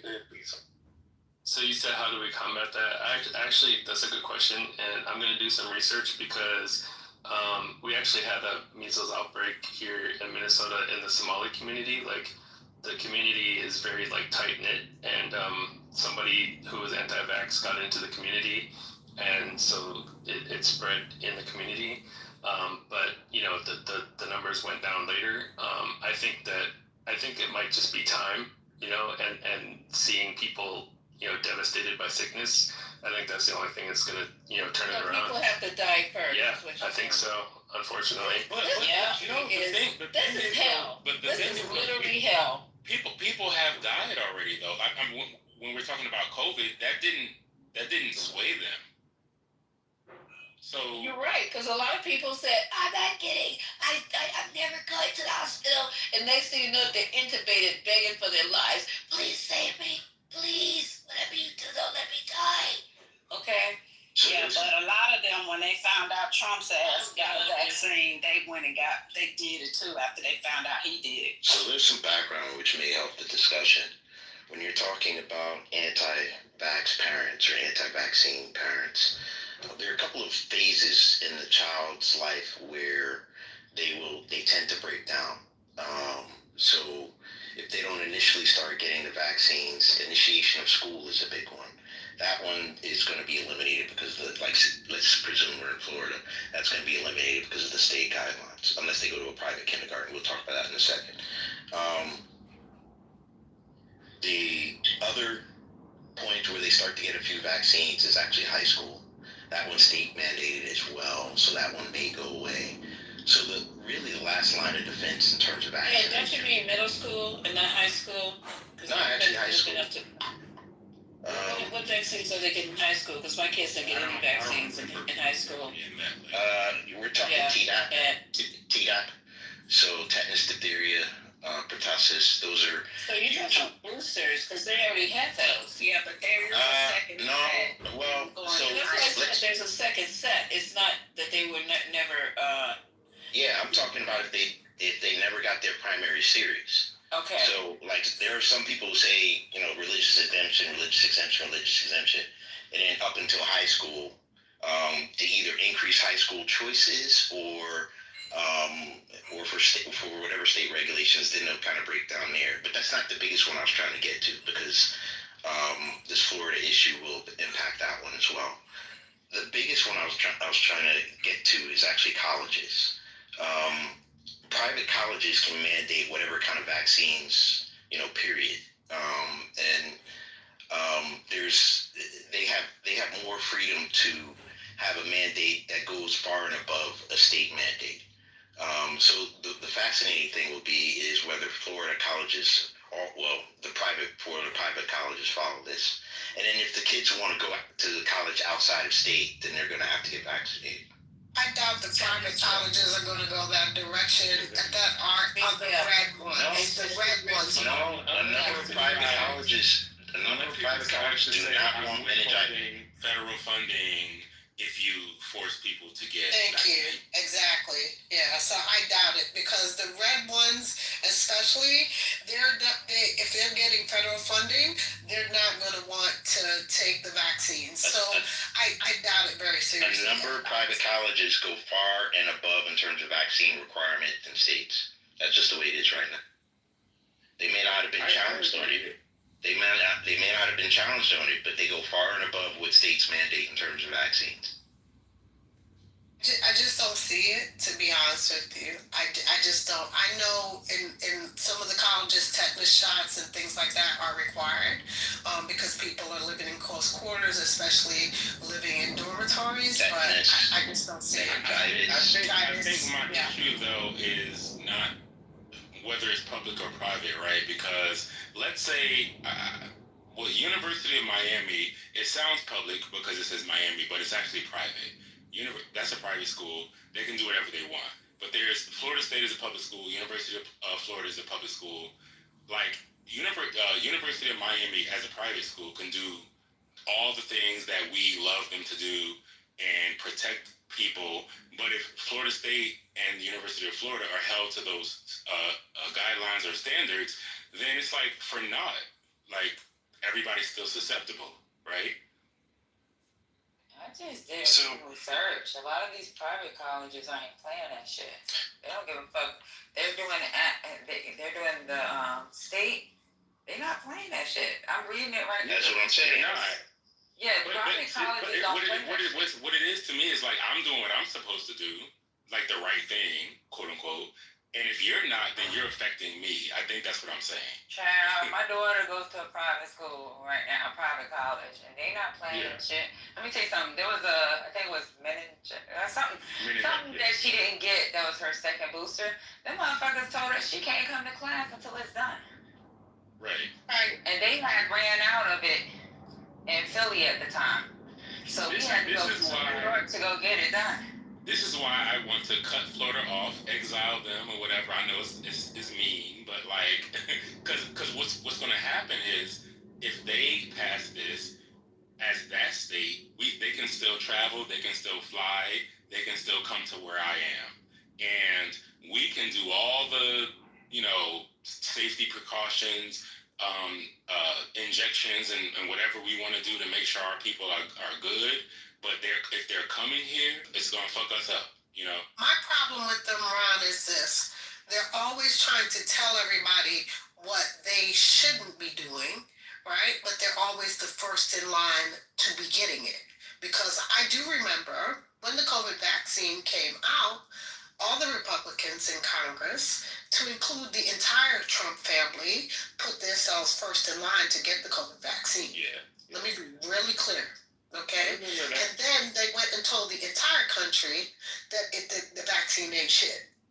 But Democrats said they weren't going to get it because it went so fast. There's an actual quote where Kamala Harris said she's not getting it if it went through that fast. So, it's not only Republicans. Democrats said the same damn thing. So I think this is where a lot of the pushback on vaccines. Well, I mean, there's always been an anti-vaxxer wing of the Republican Party. Let me just be honest with that. But I think it gained a lot of traction because people started challenging the rollouts from the COVID-19 pandemic and then questioning everything because the Democrats fucked that up in the entire country, right? So I will say that some of it is like a fuck you to the CDC and mindset. But I also don't think, most moderate Republicans, this is an extremist viewpoint amongst Republicans. 90% of Republicans are vaccinated. They have all the legacy vaccines. Ron DeSantis' term is over in, 12 months, a year? He's not going to be around very much longer. And it really depends on who's going to be next leading the state of Florida because, he did crush it in 2022. He got 60% of the vote of the state. But I don't think the next Republican will continue this. What? Yeah. If the people in his state agree and like the change, why wouldn't the next person come in and decide to change it? That would be suicide. That would be political suicide. Well, he's trying to make his wife in the seat, so there we go. Yeah, they're back there clapping and cheering and whatever. So obviously Florida thinks it's a good idea. So I have to ask people now, put on your goddamn Florida t-shirt so I know where y'all coming from. I know one thing. Population. You really think the older population was out there cheering them on? And a lot of them. I don't know who was cheering them. I just heard when Spirit played it, they had whoever. I didn't look at that, but there were people, probably the people that work in the government because they want to keep their job. I don't know, but they were back there cheering and. That's for them. The insurance companies are about to turn Florida every which way but loose.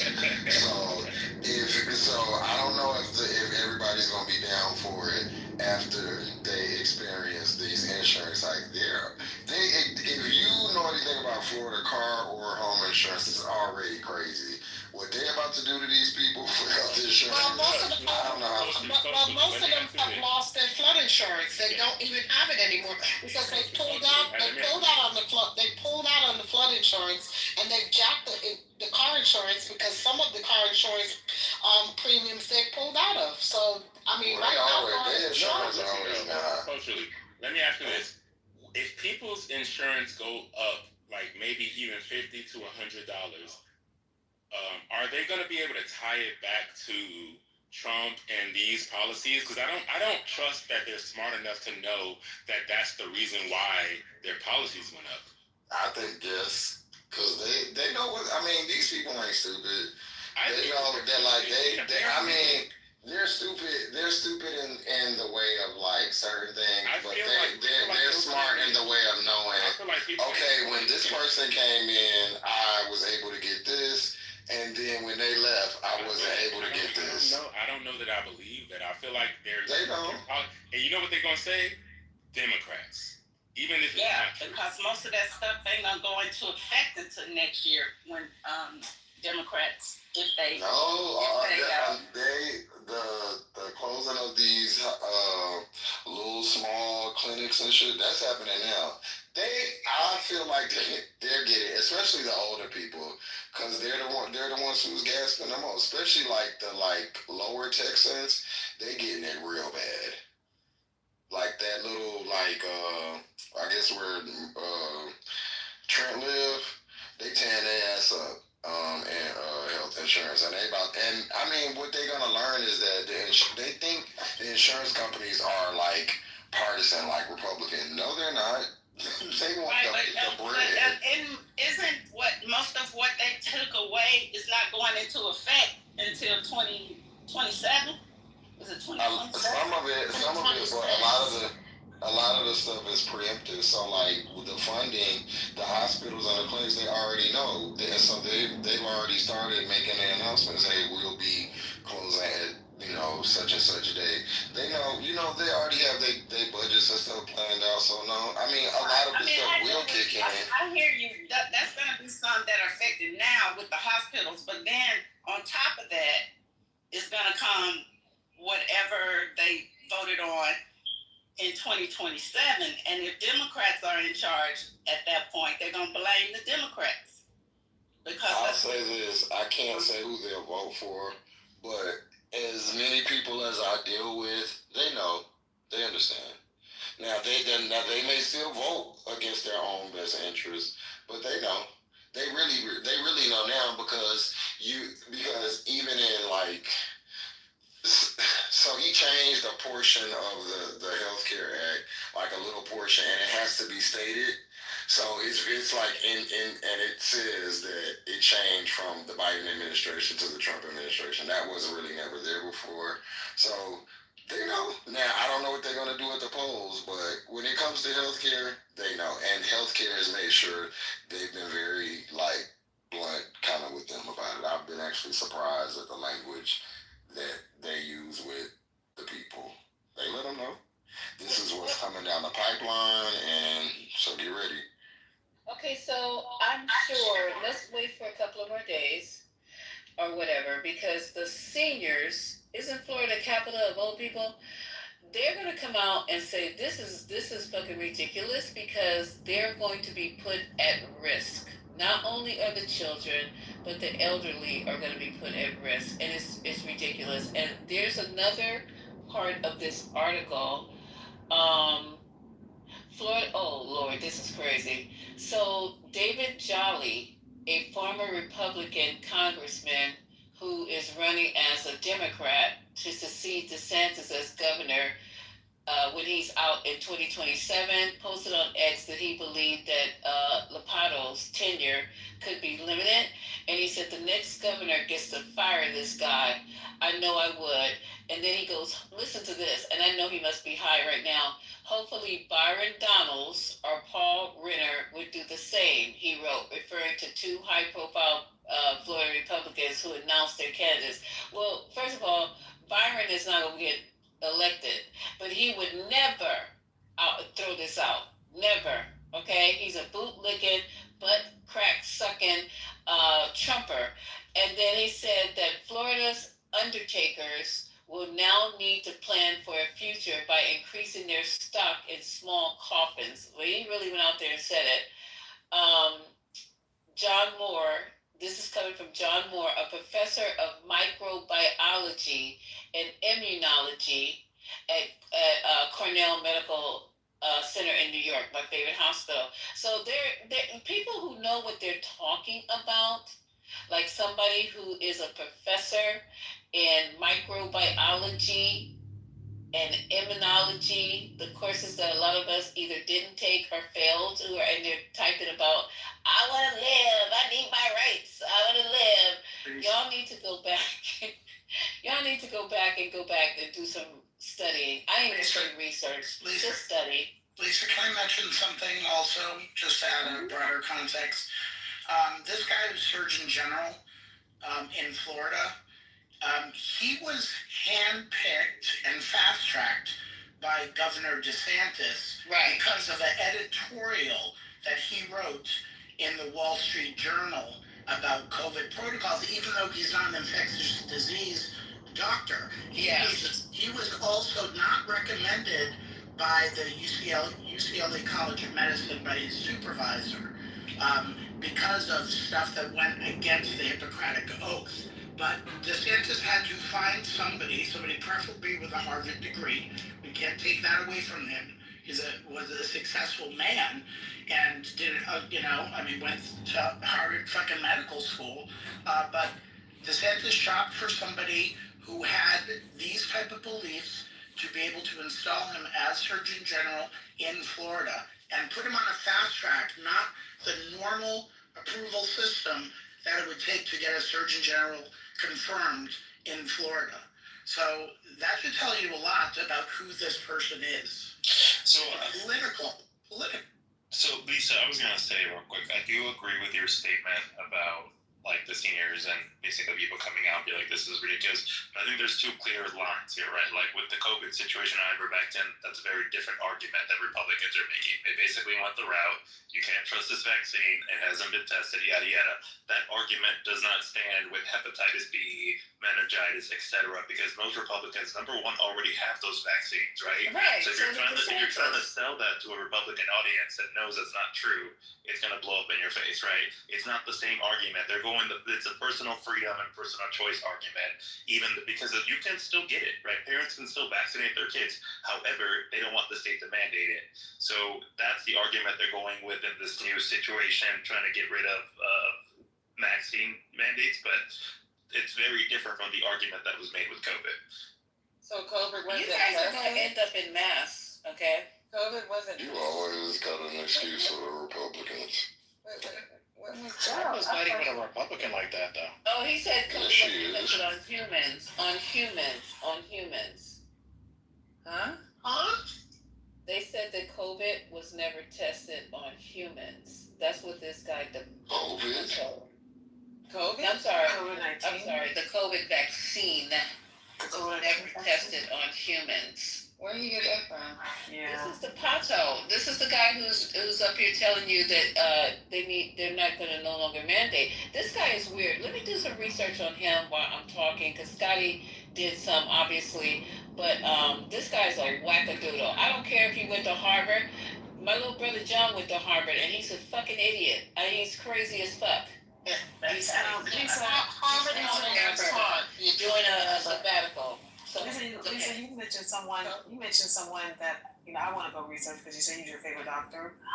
And he's an immunology, that thing. I would love to, because I'm interested. No, my favorite doctor is a neuroscientist. He's a neurosurgeon. And COVID was tested on humans. They got the clinical trials. What's going on here? I'm telling you. It's just on human and Wuhan. We know that. No, stop. Those trials were cardboard humans. Stop. Right now. Ben Carson was a brain surgeon too, and he also became the director of HUD. Y'all gotta stop. This is the point. People can be smart and wackadoodles. And Paul Manafort went to jail. And Ben Carson and Steve Bannon complete wackadoodle. Right, okay. Exactly. So So Joe Advocate, go ahead. I know you keep coming off your mic, and then we have Shia up on the stage, some new voices, and then Ron. Did you get a chance to speak, or you did already? No, I spoke a couple times. Thank you. You can speak whenever you want to, Ron. Okay, so Joe Advocate, go ahead and say what you got to say. No, you can't, Ron. Hey, leave me alone. I really very much want to hear what Ron's got to say. What? Just kidding. That's just a joke. No, I just think that's a bad idea in Florida. I mean, we've seen measles in the Somalian community in Minneapolis, Minnesota, losing children. Losing, I think, 6 children, very young, to measles when it's been eradicated by the use of a vaccine that you got to take. Then also, I mean, tetanus. You can't do... I don't think people realize that these viruses are horrible. You can't do shit. Your immune system can't do shit against them unless you get lucky. Like your immune system happens to be strong enough to win the day. Vaccines are always a better option. It is a weakened or dead version of that virus that trains your immune system. So for someone to say like, it always immediately gets changed into, I obviously don't know what vaccines are. No, and we never talk about herd immunity. Like, it doesn't matter if some of the parents can get the vaccines themselves. It'll protect their children. But it won't protect the community, which is the only way to actually get rid of the virus. That virus doesn't give a shit. That virus doesn't give a shit if it can't get everybody. It just wants to survive. And Republicans care, so much about fetuses. They should be pro-measles vaccine because measles can cause miscarriages. Measles is really, really bad. It's nasty. You could have measles. You can leave a room, and up to 2 hours later, somebody could come in that room, take a breath, and have measles. Like, it's that contagious. You know, Michael, they love fetuses. They just don't love them after they become actual children. I know that's what I'm saying. They should try to protect the fetus. They love them as keychains, as forever keychains. Exactly. That's your fetus, your problem. My fetus ain't got I had 5 children, and they are all. Listen, don't play with me today.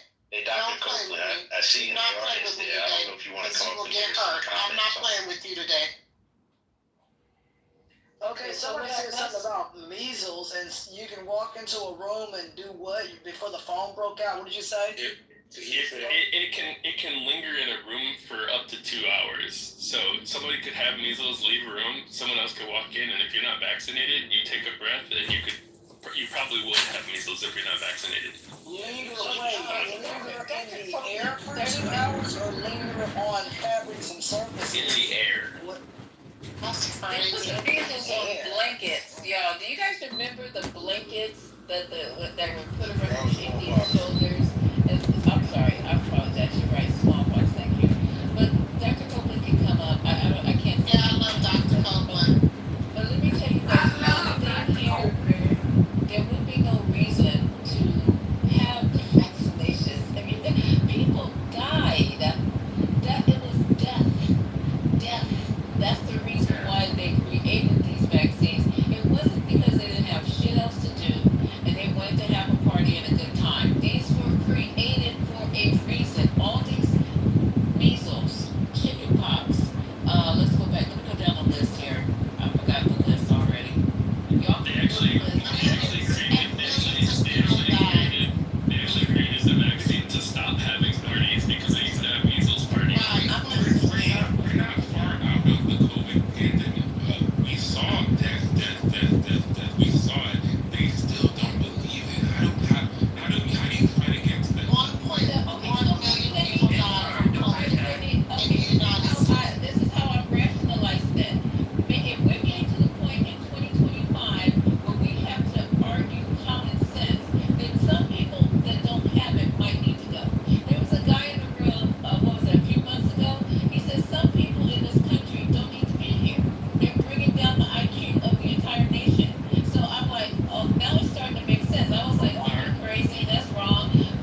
I just hope my parents aren't, here to do for real. That's like really how I feel. Because I think that if we have a really opinion-based society, like we think that things like science and disease and shit that could kill us, it's like an opinion. Like I disagree. It's like, bitch, you can't disagree with this. Like it's just like it just is, and it's gonna kill us. Cause y'all, like, if we are so, I don't know, we so far gone here in this country that we think we have time to like talk about it. Like Mother Nature is gonna wait. That she don't give a fuck. And she's getting pissed off. All I was gonna say is there's another immunologist that has stepped down again today from CDC, and 4 other senior people from CDC have resigned again because now there is a letter that has gone around from 1,000 people from CDC who have asked for RFK's resignation because people are in an upheaval. This is actually in the news currently because people are tired of this. They have literally gotten fatigue because you have people in an actual and subject matter experts who are saying you have a person who literally has no experience or understanding of what they do and is creating a situation which when it's going to happen they are impacting are going to endanger public health on a large scale level to a magnitude that we're not sure if we're going to be able to come back from it. That's the problem, guys. Seriously. I think what we also have to do is there has to be some sort of, and there already is check and balance, but I mean, for the main rulings of the world are the people who to have some sort of experience when, they're just a podiatrist. When they come on misrepresenting, in order to be able to sell people things just so they can, because they're the ones that are helping rather to create those atmospheres where people don't really look to, they look to people, and obviously people in the field would, generally agree with, the fact that, the COVID vaccine was safe and it was effective.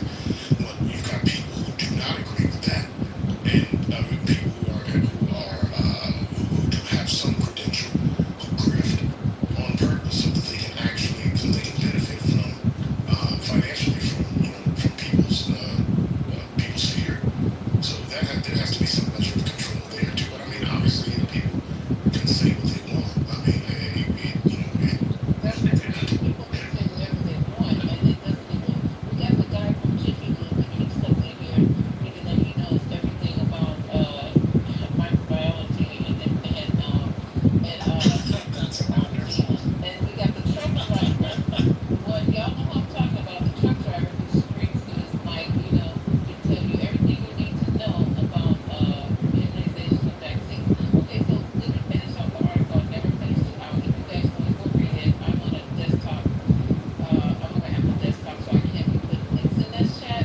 But let me finish this out. If you guys just got in here, and I don't know if you're aware of this person, his name is. I hope I'm not saying it correctly. His name is Ladapo, Ladapo. He is he's Florida Surgeon General. He was handpicked, from what I'm understanding from Spirit, by by Ron DeSantis because of his views. He was handpicked. He supposedly graduated from Harvard. I went to start researching him, but I haven't had the time because we've been arguing. And the last part of this article, I'm going to lap on one. Hold on, you guys, just let me finish this article, and then we can talk because I need to get it off of my screen. In his announcement that he contributes vaccines to slavery, right? And in his announcement at a press conference, I'm gonna go back a little bit and read for the people who just got in here, in Tampa, that was hosted by the Satan. Ladapo said that every state vaccine requirement would be repealed and that he expects the move would receive the blessings of God.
such as promoting the removal of fluoride from drinking water and urging parents to reject measles vaccines for their children have been called dangerous and a disservice to Florida residents. I'm almost done with the article. His slavery comment, made with the census at his side, was notable. The governor drew allegations of racism in 2023 when the state introduced a new education curriculum teaching that the full truth of America's history with slavery is that it was beneficial to y'all slaves. Florida's Department of Health currently has strict requirements for immunizations that must be given during childhood, which are posted to its website. With few exceptions, no child can be enrolled in a Florida public school unless they received a series of shots against a number of diseases. I told you about the routine childhood vaccinations will have prevented 508 million cases of illnesses, 32 million hospitalizations, and 1.13 million deaths among children born between 1994 and 2023, according to the much revered and now is a bunch of trash Centers of Disease Control. I'm gonna stop ad-libbing. It's estimated that the vaccine program nationally resulted in direct savings of $540 billion and societal savings of $2.7. Let me skip down to. There's a quote here. I love our lawmakers. They're going to have to make decisions. People are going to have to make decisions, he said. People are going to have to choose a side. And I'm telling you right now that the moral side is so simple. He also said that it will be wonderful for Florida to be the first state to do it. Okay, Florida's plan drew praise from Robert Malone, a conservative physician and prominent anti-vaxxer appointed by the U.S. Health Secretary Robert F. Kennedy to the new advisory committee. So, okay, Robert F. Kennedy just appointed this Robert Malone, okay, an anti-vaxxer, to the advisory committee on immunization. And he's an advisor on the, he doesn't believe in advisor on the committee on immunization practices that replaced the independent panel that he fired. So Robert F. Kennedy has fired everyone to get his bullshit people in. And he said, "Go Joe," in a post on X shortly after another tweet in which he spoke to Lombardo on Tuesday, calling him a measured scientist who is on fire to change the system for the better. One last thing, others are not so convinced. There's an Anna Escamani, a Democratic Florida state representative, called the move a public health disaster in the making. Ending vaccine mandates is reckless and dangerous. It will drive down immunization rates and open the door to outbreaks of preventable diseases, putting children, seniors, and vulnerable Floridians at risk, she said in a statement. Let me see. Let me go down some more. Let me see. Okay, Florida's undertakers, I told you about this. This is coming from a professor of microbiology. He says Florida undertakers will now need to plan for the future by increasing their stock of small coffins, said John Moore, a professor of microbiology and immunology at Cornell Medicine in New York. Moore said that all the vaccines, preventable infections will increase within the school settings would increase within the school settings as a result of the move, and that some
but he has all these weird ass people. Under a harvest.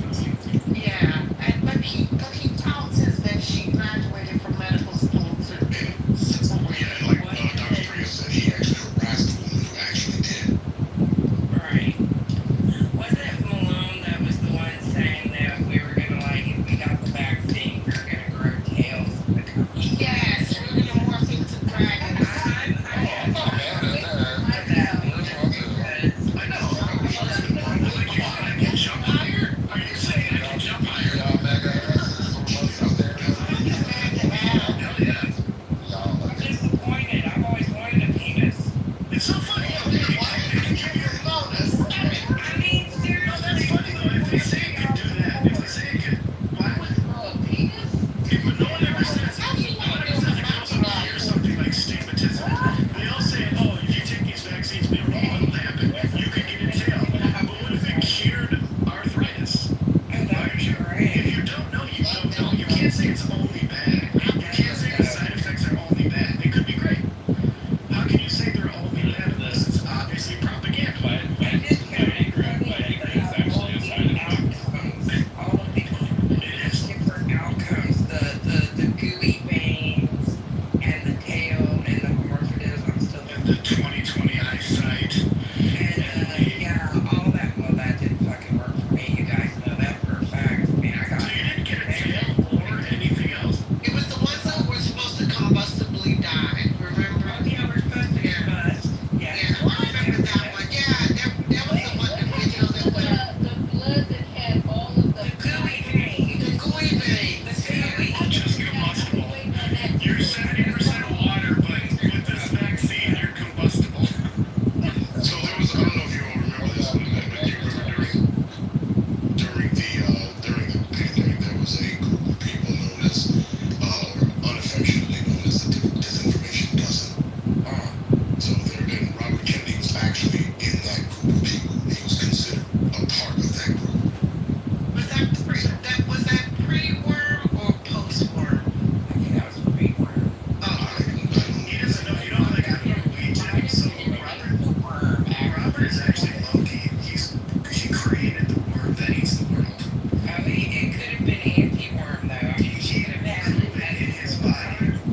Yeah. They say he got the worm from eating bear meat. That shit. And they're like, do you want to be president someday? He's the roadkill.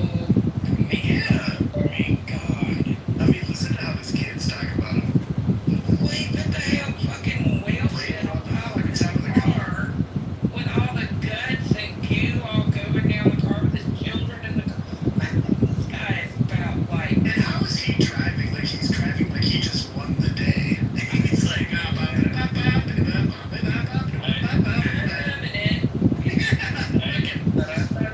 As much as I want to go, I'm wondering if I can get to what they did. I don't know. He's Kennedy. That's why. So I want to clarify something just said earlier about the things under the ice. It's somewhat under the ice, but that's not really the big problem. The big problem is the permafrost. There's permafrost that's like 700,000 years old. There's organisms that are in there that when the permafrost, the way it works is things can be there and it can freeze and actually be like living in that frozen stasis. There was an anthrax outbreak in Siberia because a deer carcass that had been in the permafrost thawed and it released anthrax. And so the reason I say that is because modern vaccines can prevent some of that stuff from affecting people. So when that anthrax outbreak happened, they gave people both antibiotics to treat stuff that treat people who are affected by it, but also they renewed anthrax vaccines in the people around there to vaccinate against the anthrax. So like modern vaccines can help against some of the stuff that might come out of permafrost. Do you think that we would, like right now with the current administration, they even have that idea? Because there is this like huge argument in science, right? Like, is a virus alive or dead? Sorry, is it actually alive or dead? One last thing I wanted to say is almost all the permafrost is in the northern hemisphere, and also a large chunk of population is in the northern hemisphere. So those two things mixing together is probably not a good rep. Do you think global warming affects that rate of permafrost? Yeah, it's already doing it. Yeah. Right. And it's gonna happen faster because there's a lot of methane locked up in permafrost, and once that methane gets released, methane is like, I don't remember, it's like way more effective of a greenhouse gas than carbon dioxide.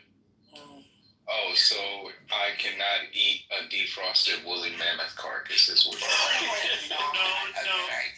Just consult your politician first. Not your doctor, your politician. Consult your politician. Just make sure it's well done. Michael, are you a scientist, Michael? No, I just have ADHD, so I like to learn a lot.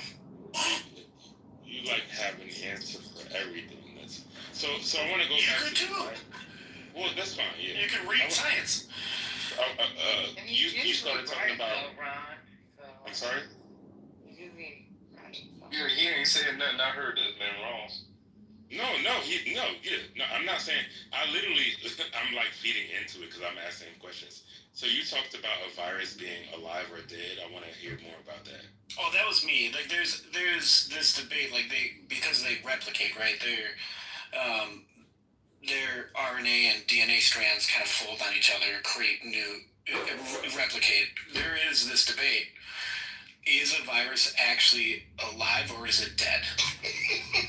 Okay.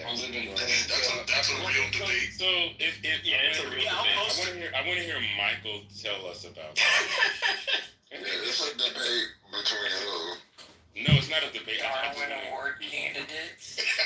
I think that's a real debate. It's a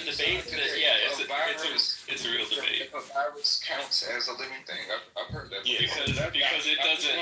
I kind of wanted to focus the conversation, and because I heard something that I found intriguing, and I wanted to hear it. So It's the reason it's the debate is because the virus itself doesn't do the the reproducing. It has to get into a cell, and that cell actually does all the work. So that's the reason why there's a debate. Like, is it alive or is it is it just a thing that makes the cell do something?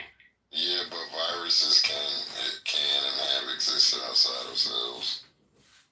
I don't think they replicate outside cells. They don't, right? So they're just like a protein pair. God damn! Ooh, y'all. Like no, like yeah, y'all get a black mama and a like a Puerto Rican mama. Y'all can. Yeah, can we? This is erratic. Can we not turn this into an argument?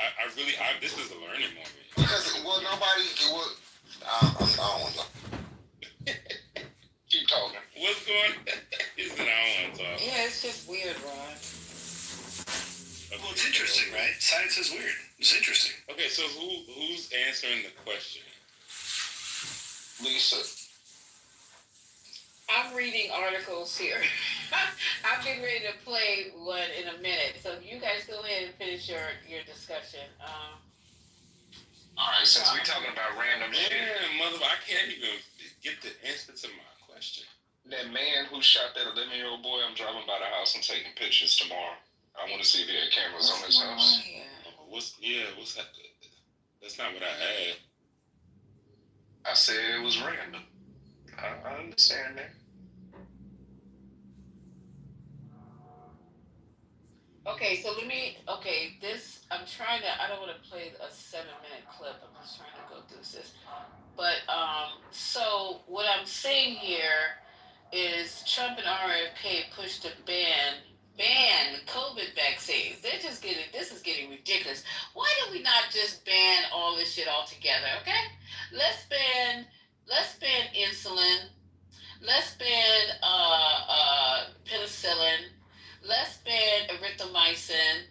Let's ban all the doxies. Let's just ban every fucking thing We're not about to that has to do with science. Hey, I'm gonna tell you, we're not about to ban doxy. Not for me.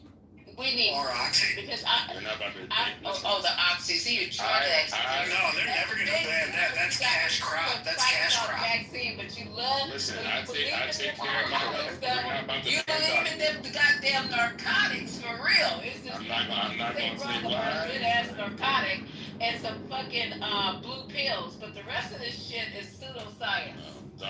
See, As hell. have y'all ever heard of PEP? These people don't know about their health. So we're not banning You talking about pesticides? Heard of what? What? Nothing. What did you say? What? He said pep. Yeah, definitely. No, he said prep. I did not say PrEP. I said PEP. As in PEP. They don't know what, Ron. Okay. Never mind. Because y'all don't know. Why don't you tell us what it is? Something for your We from the country, brother. We don't know what you talking about. We from the That's country. not that. Oh my God. This is crazy. What? What? Not prep. It's not PrEP. Even though I'm on that too, but. Are you on prep too? Oh my God. Yeah. You just need to, I guess you need the whole I don't need to listen. Wait. Why don't you just throw your shit in a blender? Why don't you just... Okay, go ahead. If you're on PrEP and PEP, like that's the thing. Like that means that you, Explain what PEP is. Well, anyway, never mind. Because I'm trying to, what are you saying? Aren't you a nurse? Don't you know why I would be on PrEP and PEP? No, I want you to tell it, babe. I don't want to tell it the whole wrong. Oh, so you want me to tell? Yeah, I want you to tell it. You brought it up. I did. But the fact that they don't know what PEP is crazy to me. Okay, babe. Why don't you inform And you're trying to educate the room, and it's funny. Yeah, I don't know Stop or say you don't know. He's taking pills because he might be fucking somebody that has HIV, and it's Well, like, then I know what PrEP is. Got you. I know. The other one, PEP. Because the only PEP I know about is PepFar. So I know what's It's after. it's the plan B for HIV. It's Well, after I know that. potential exposure. Wait, wow. Does it kill the virus? You just have to take it for 28 days. Well, That's not true. That is very true. How about you? He don't even know what he taking. You don't even know what you're taking. You gotta take it for 28 days, and you got so much time to take it right after you've been exposed. What's going on? If you are But I'm not accidentally talking about exposed. PrEP. I'm talking about PEP. That is I'm PEP. talking about PEP. What is PEP? No, PEP is post-exposure. So if you happen to be exposed to HIV and you didn't realize it the next day. No. It's not about HIV. It's about other STDs. So you've got Damn, why did you put on a condom? God, Well, first of all, these are in addition. These are in addition. HIV. Put Pepto Bismol. These are in addition to condoms. Please stop. Boy, you don't even know what you're taking. You just taking shit. You your HIV. Would you stop sleeping with hoes and just put on a condom? I'm taking everything. And he's taking everything after. I'm not talking about HIV. What are we talking about? When did it become other STD? I don't know. Can I ask you talking about? Becoming the Twilight Zone. Can I explain something here? Spirit's trying to jump in. Can I explain something here? There are Hello, John. Hey, how's it going? Well, how is it going? I don't know. It's going. Well, if you can still touch your toes and make a morning bowel movement, that's 2 out of 10 things. Oh, it's going great. Yeah, no. In fact, I just started recently. I've kept a pretty good exercise regimen for years. Yoga and then muscle training, and I just recently started using an exercise bike for aerobics. That's good. And I just started that like a week and a half ago. And that's really, I don't know just where that's going to go, but that's really interesting. So. I definitely notice, returns on cardio output in terms of my clarity of thought, my mental fuzz. It clears out the cobwebs in my brain. Yeah, that's I'm just trying to keep my body alive and functioning. That's all. My mind, I've got that one pretty well handled. But this is, I mean, at 80, things, like I say, my cardiopulmonary system is in great shape. But some of my bones, my back, my spine are fucked up. I've got pain in my hips and shit like that. Mm-hmm. But, that's just there, In any case, I just want to keep the cardiopulmonary shit working. Mm-hmm. So. Yeah. Yeah, do you have a rope or a hamstring puller where you can lay on your back and pull your hamstring by lifting your leg and pulling on your foot? The hamstrings are the ones in the back of your upper thigh, right? Mm-hmm. Yeah. Well, no. Hamstrings there's some problem. Yeah, listen, I've been in discussions with the spinal person at the VA about my back for the last year or so. There's possible surgical intervention, hip replacement. There's all sorts of shit that we can do. Mm-hmm. But I'm not in any hurry it's not that bad. I mean, it hurts. I can't walk a long distance without it starting to really hurt, but I don't really need to. I live alone. I'm a hermit. I go to the store. I talk to people all over the world. I don't really need to go walking around and stuff. So, it's not that big a deal. Yeah, until it becomes a problem. So, I mean, in terms of like mitigation. Well, that's why I want to exercise and keep it working as long as I can. Right. Yeah. I mean, like I say, I have no problem walking. I can walk 50 yards. It's not a problem. So, I mean, as far as just getting up, moving around the house, yard and stuff, and going shopping and stuff, it's just not really an issue. But if I had to walk, from the parking lot in an airport somewhere, walk a half a mile or something, that would really not be any fun at all. Oh, I get it. I have known many people that have had hip replacement surgeries and they're still wobbling and in pain, and everyone still has to do yoga, just doesn't stop. I've had some interest. I've got a friend who got hip replacement, and it just totally transformed his life. It's been amazing. He's 88 now, and he was really having trouble. Now he's up walking all over the fucking place. It's amazing. Oh, that's cool. Yeah, so there's possibility, and the medical stuff is getting better every year. And like I say, I don't really, I can live with it the way it is now, really. Well, the only reason I bring up the hamstring is because it is such a simple movement, and it's basically just take a belt or a rope and pull on your foot and lay on your back. But when you're doing that hamstring pull, if you do 10 hyperventilation breaths, like, and then on the 10th one, take the deepest breath.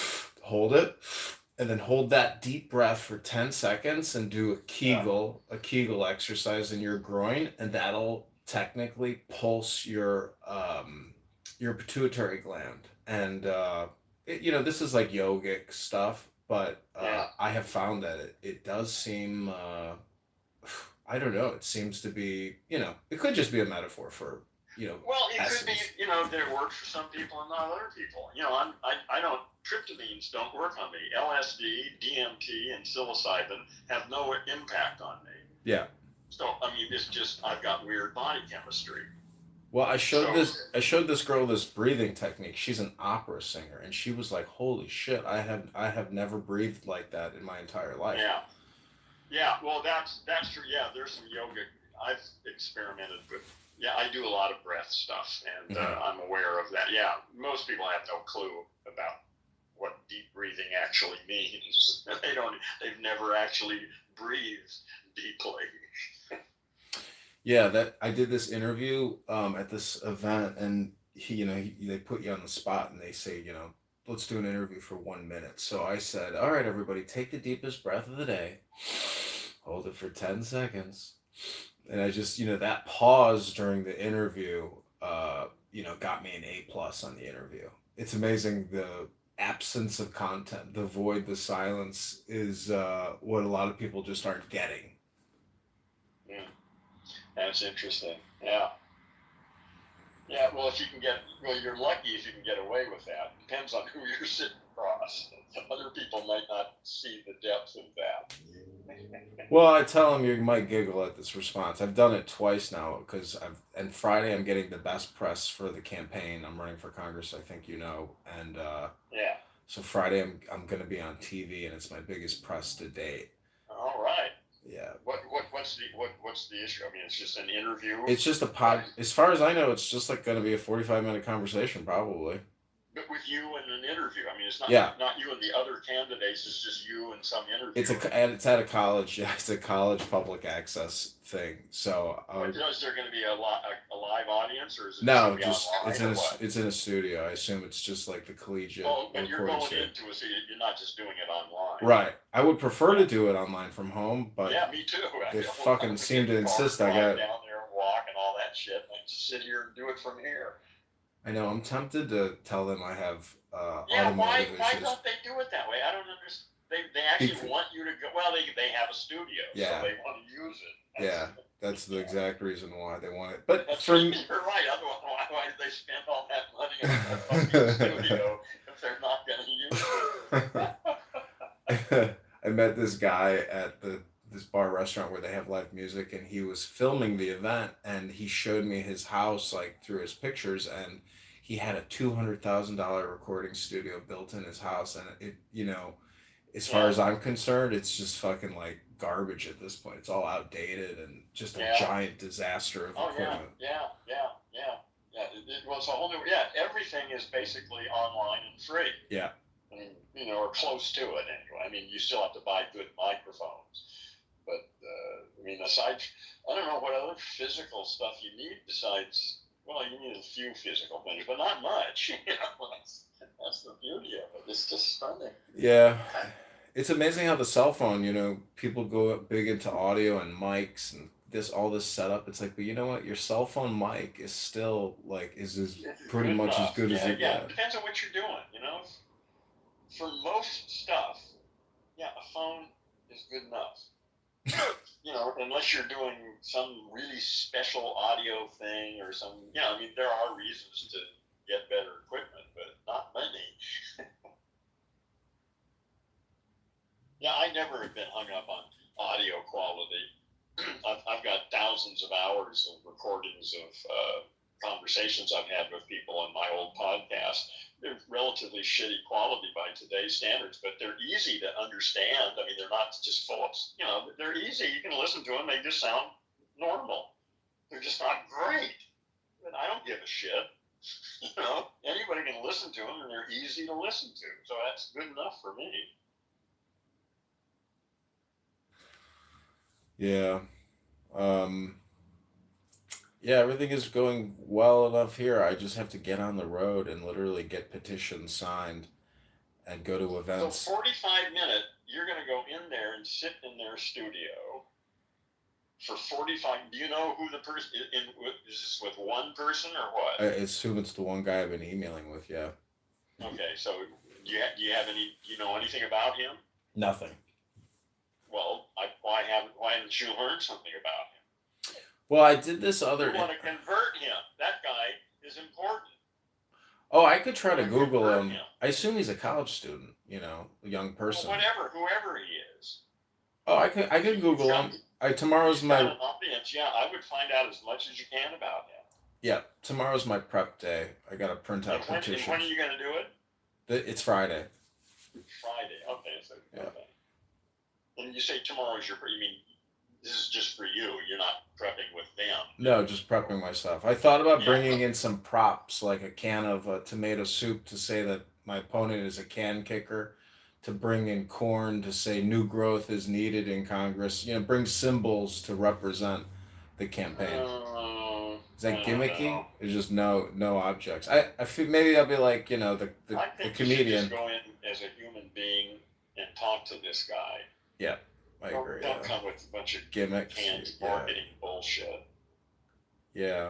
The thing is, I need to also lodge images and memories in voters' minds, and that's why I think bringing symbols. Yeah. Okay, but images. Well, you need. what you want are some phrases, some words that will stick in their minds. That's what you want. Well, this is going to be on video. That's why I say if I bring props, it's on video. At least I can, lodge memories visually with a corn cob, with a tomato can soup. I don't like that idea, but that's just me. What the fuck do I know? So, you'll have to figure that one out. Yeah, I think the thing is, a lot of times more is not less. In a lot of these interviews, I really need to get out imagery, concepts, and so I did this one interview. It went tremendously well. The host was great. He let me talk, and we got a lot in there in 45 minutes, but it does seem like it goes fast. Yeah. Well, it's up to you to don't let him run the show. Right. I mean, he thinks he's in charge, but you need to make it yours. You need to run it your way. Well, he's inviting me, so I'm coming in there. The whole thing is a lot of people get upset in interviews and they storm out and they walk out. I'm there to bring positive vibrations to his audience and to potential voters. For me to be negative in any way is completely contradictory to helping me achieve my goal. Absolutely. No, you're there because you want to contribute. It's just okay to point to other people's negativity, perhaps, but even that's, I think you need to be careful with that. Yeah. Too. So, yeah. Well, good luck. Is this going to be something I can view? Yeah, you can view it. It'll probably be released. Hopefully, send me put a it link up Friday. Yeah. After it's done, I'll be curious to see it. Yeah, I was also thinking what I should wear. If I should wear a suit or just jeans with a shirt and a tie and a jacket and a Trump hat, because I'm running as a Republican. Have you seen the studio? Do you have any idea what it looks like? I saw the exterior. It looks like a nice facility. Looks like a good college. It looks like a nice college campus, recording studio. It just looks like a fucking newsroom studio, sort of. I mean, I didn't see the interior. Is it going to be just a couple of chairs on a stage, or what? What's the setup? I assume it's like a radio booth kind of a thing. I don't know what that means. Meaning it's like an enclosed glass studio, where it's... Oh, where you're sitting in one box and the other person is sitting in another box? You're not going to be sitting at a table face to face? Yeah, it might be a table. It's probably a table, yeah. Yeah, I mean, that makes sense. Well, it'd be nice to know what it is. I mean, because that might change. Who knows? Yeah. Yeah, I would try and get as much information as you can about the actual setup. Mm-hmm. I mean, who knows what ideas you can get from that. It's about 3 hours away, so I have to. And I scheduled it on a Friday, so I can spend the night, and then on Saturday, spend the whole day getting petitions, and Friday night as well. So Friday and Saturday night, I should be able to probably get a couple hundred signatures. How many more do you need? 700. Okay, well, if you can get a couple hundred in one day, that would be nice. Hell yes. Yeah. So, but this is the voyage. Yeah. Well, I'd be interested. Yeah, send me a link to the interview. I'm very curious. Yeah, I can send you the one that I did about a week ago with this guy named George Deinhardt, who runs the Prairie Report. This one I thought went really well, and I sent it to friends and family, and they were like, I can't believe that's you.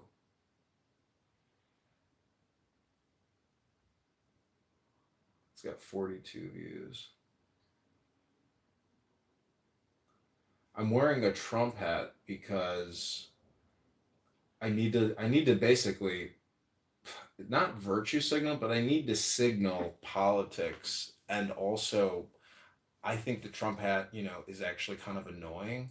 So in a way, like, my Clubhouse experience has shown that, like, I need to draw attention, and You're gonna wait in an interview for running for something. You're wearing a Trump hat. Yeah, because I'm running as a Republican. Well, just because you're running as a Republican doesn't necessarily mean you have to support Trump, does it? Well, shit, what the fuck are you doing? Why the fuck am I even talking to you? well, because I'm interested in communication, and I think that uh, the demonstration really shows participation and social attitude, because there's a lot of people who really are just Trump dummies, and Yeah, that's right. That's right. and as a politician, I have to respect those people as Well, constituents. you do. I don't. Fuck them. No, They're you don't. But I'm language monkeys, and I don't give a shit what they think. And if we don't get rid of them or put them out of business, they're going to destroy America. America may be gone anyway. It may be too late, but yeah. Those people are destroying this country. And fuck them. I'm not going to try to appeal to them. They're assholes. They're stupid. Well, you're dangerous. talking about a herd, basically. Yeah, well, whatever. You know, an uneducated mass of people who are attracted to a narcissistic, deeply troubled, fucked up individual is just pathetic. And I just don't, I have no room for any of that shit. Well, anyways, all I'm saying is I'm wearing a hat in this interview, but I think maybe what I discuss, there's the silence part in this interview, and basically that's how I answer racial identity politics, which is meditation and wisdom, which transcends and supersedes race consciousness. I'm going to say that again. I didn't get that. I said that meditation and wisdom transcends race consciousness. When you engage in that type of activity, you're no longer focusing on race consciousness, so it transcends it. That's how I. Okay, yeah, meditation. Well, it can do that. I mean, it doesn't for most people, but it certainly can do that if people do it right and with the right intentions. Yeah, I agree.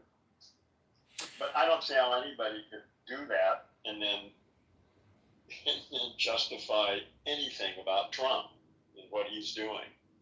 Well, the problem is anger. So if you find yourself getting angry all the time about something, a lot of road ragers on this app who just go room to room and they just want to rage.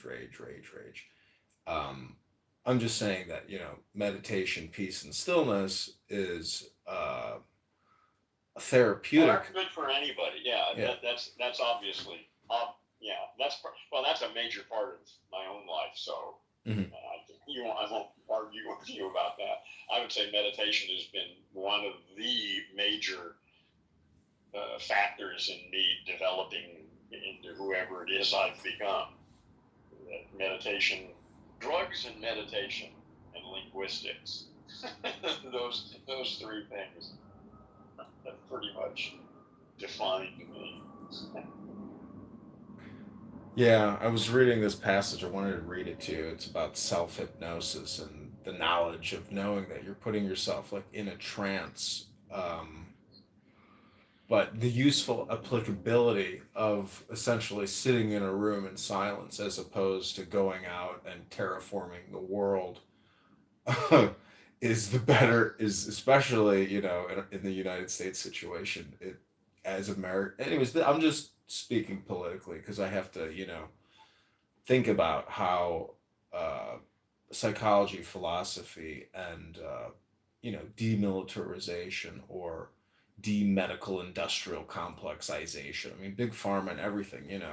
If we can keep just playing this game on ourselves, but no, I don't think we can. I think it's over. I think this is bigger than politics and humans' little squabbly problems. I think we are at a turning point in Earth's history.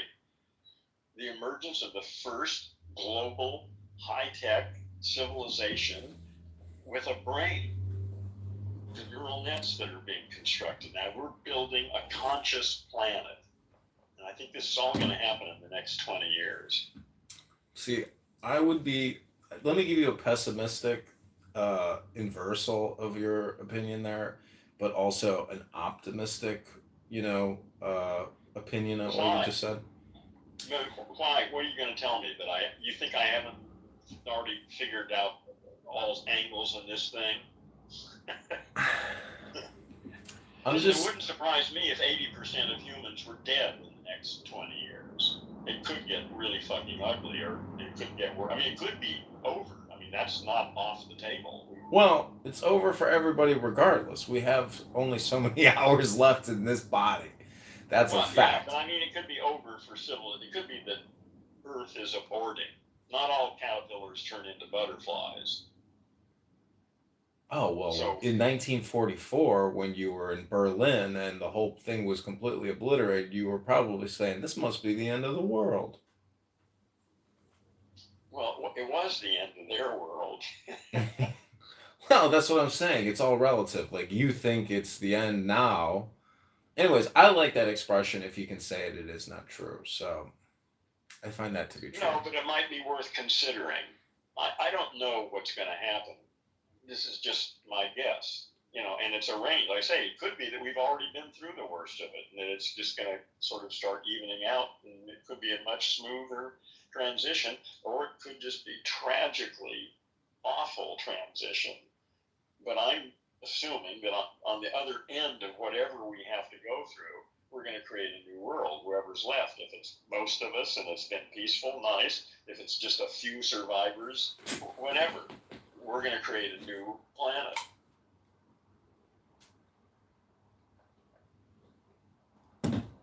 I've been hearing some new things, 2 new things about the cost savings of the COVID-19 vaccine rollout in terms of, societal debt. And then also that they were planning a 10-year lockdown. If Operation Warp Speed supposedly wasn't a success, they were going to lock the world down, or the United States and the Western world, supposedly for 10 years. Well, that wouldn't happen. That would be the collapse of everything. That would be the end. That wouldn't work. Nobody would go for that. That would be, let them try that, see what happens. Well, anyways, those are just things that I've heard, in chatter, but... Well, there's plenty of talk and ideas and speculation. I've got my ideas about how I think it's going. I'm aware that other people have very different ideas about how things are going. We'll see. I think the next 20 years it's going to be, I think even the next 10 years will answer most of the questions. See, what's interesting about AI is it's not like providing prompts for people. People are providing prompts for AI. And we need it works both ways. No, that's precisely why I use ChatGPT to prompt me. Oh, really? It works very well. I haven't really had that. It too. It works both ways. Oh, I haven't really had that experience where I've been able to get prompted by an AI chatbot or anything. Well, you have to train it to do it. It's I've been working on this for almost a year now, so it's still not anywhere near where I want it, but it's way different than the way my ChatGPT. Well, I call it Lex. Again, it's a little trained subsection of ChatGPT that I have trained that deals with me. And it's quite different than the way ChatGPT talks to other people. But it's taken a year of continually getting it to stop doing shit that it did and start doing stuff that I want. For instance, it's reliably timestamping every one of its communications. So the first line it gives me is today's date and the time, which is very helpful since I've got almost 2 million words in there with it, and there's no fucking timestamps because OpenAI are a bunch of idiots. But now at least it's putting those timestamps in there for me. Yeah, I use Grok pretty much exclusively. I just recently downloaded ChatGPT. The nice thing about Grok is that I can post everything that I interact with and provide it as content to my audience. But well, you can do that with anything. I do that with. I post a lot of my conversations with Lex on my Facebook page. Yeah. All the time. Well, not all the time, but often anyway. You use Instagram too, right? Yeah. No. Oh, you're not using Instagram? I thought I saw your Instagram. I have an Instagram. I don't use it. Oh, well, they have a repost feature, which is a lot like X, where you can retweet basically now within Instagram. That's a new function. Facebook is the only thing I really use, and that works just fine for me. Well, tomorrow, I'm going to create a bunch of videos on YouTube that are, specific, saying, hey, I'm candidate Congressman John Kitover. I'm running in Rockford, and I need your help to be a petition signature. So, like, direct response ads directed to the, top. And what's the urgency? October 27th, I have to have all this. No, what's the urgency that you're telling them you need? Why should I send you my money or money or support? What is it so urgent about what you're doing that I should send you some money? These aren't videos to ask for money, but I need them to circulate petitions to gather signatures. Yeah, yes, but why should I take my time and do that? What's so fucking great about what you're offering? I didn't give you the B squared part, to get to. I'm just telling you what I'm going to do. I didn't finish up the message yet. I'm saying that's the issue is you need to have some compelling reason. Oh yeah. To do that. It's a speech, but I mean, the top 3 reasons for me are the national debt, the COVID-19 vaccines, and your property taxes and income taxes. Oh, okay. Yeah. All right. I got it. Yeah. Yeah. See, none of that shit I give a shit about. So I don't need to see what you're doing, because if that's what you're concerned with, I have no interest in any of that stuff. Well, how would you? What would your top 3 priorities be if I were to put that message? It's over for the United States. China is now running the stuff. America can't stomach that, but it's true. It's over for America. The age of nation states is coming to an end, and we can let it happen to us, or we can manage this transition consciously. That's what we need to start talking about. The world is changing. There's a new world coming, and it's over for all of the other nation states too, and we need to start talking about it and managing it, because if we don't, it's going to be a fucking nightmare. That's the subject. And of course, that's not going to get you elected to anything, probably. But, I want to see someone out there talking about this. No one's even talking about it. So I'm running against Darren LaHood, who sits on the Chinese Oversight Committee, the Congressional Oversight Committee. And, they have budgets of tens of millions, hundreds of millions of dollars to do whatever the fuck it is that they do against China. And my point is, this guy's never read the Tao Te Ching. He probably knows nothing about Alan Watson. He's probably very antagonistic against China. He funds. Yeah, right. They're full of shit. Well, he funds all this AI investment against Chinese AI, technology. But we're just going to lose. It's already over. That's the thing, is they don't get it. It's already over. It's over for the United States. It lost. It's done. Yeah, but it's not about winning or losing. I mean, it's about, like you said, it's about management. So I'm just saying that I think I would be a better person qualified than this gentleman, because he's not. I agree. You probably would be. But again, I just don't. That's fine. Listen, I'm sure you'd be better than most of the people who are running. Anyone who's read Alan Watts and knows about the Tao Te Ching, you got my vote. But I just don't give a shit about the United States and making it work better. Fuck the United States. Fuck China. Fuck Russia. Fuck all these nation states. I'm an earthling. We need to start operating as earthlings. What would your top expat country be if you could, exit America with $10 million? Oh, I don't know. Canada, maybe. Really? You think Vancouver or Toronto? Well, I don't know. I don't know.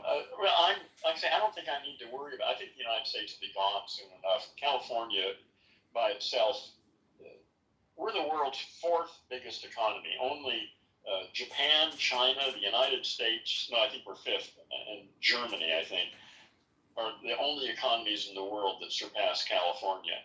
The United States is a drag on us. Fuck the United States. California stands really nicely by itself. Yeah, well, I mean, if you think America's going to disappear, I mean, you've traveled coast to coast, you've seen all the major cities. I just don't see what you mean when you say it's going to disappear. Well, take a look at some photographs. go to Google and look at photographs of the 10 biggest cities in the United States from the air, building structures and stuff, and then do the same thing for China. So you can come back and tell me what you see. What you see is decrepit, failing structures in the United States and a whole new world emerging in China. Yeah, I was looking at how much they spend in each major Chinese city, and in some cities they're spending 100 billion a year as Yeah. their annual budget, but Yeah, they've got yeah. 60 million people. We have spent the last 50 years on our military, and we've run the world because of that, because we have more bombs and bombers and shit than the highest stuff and blah, blah, blah.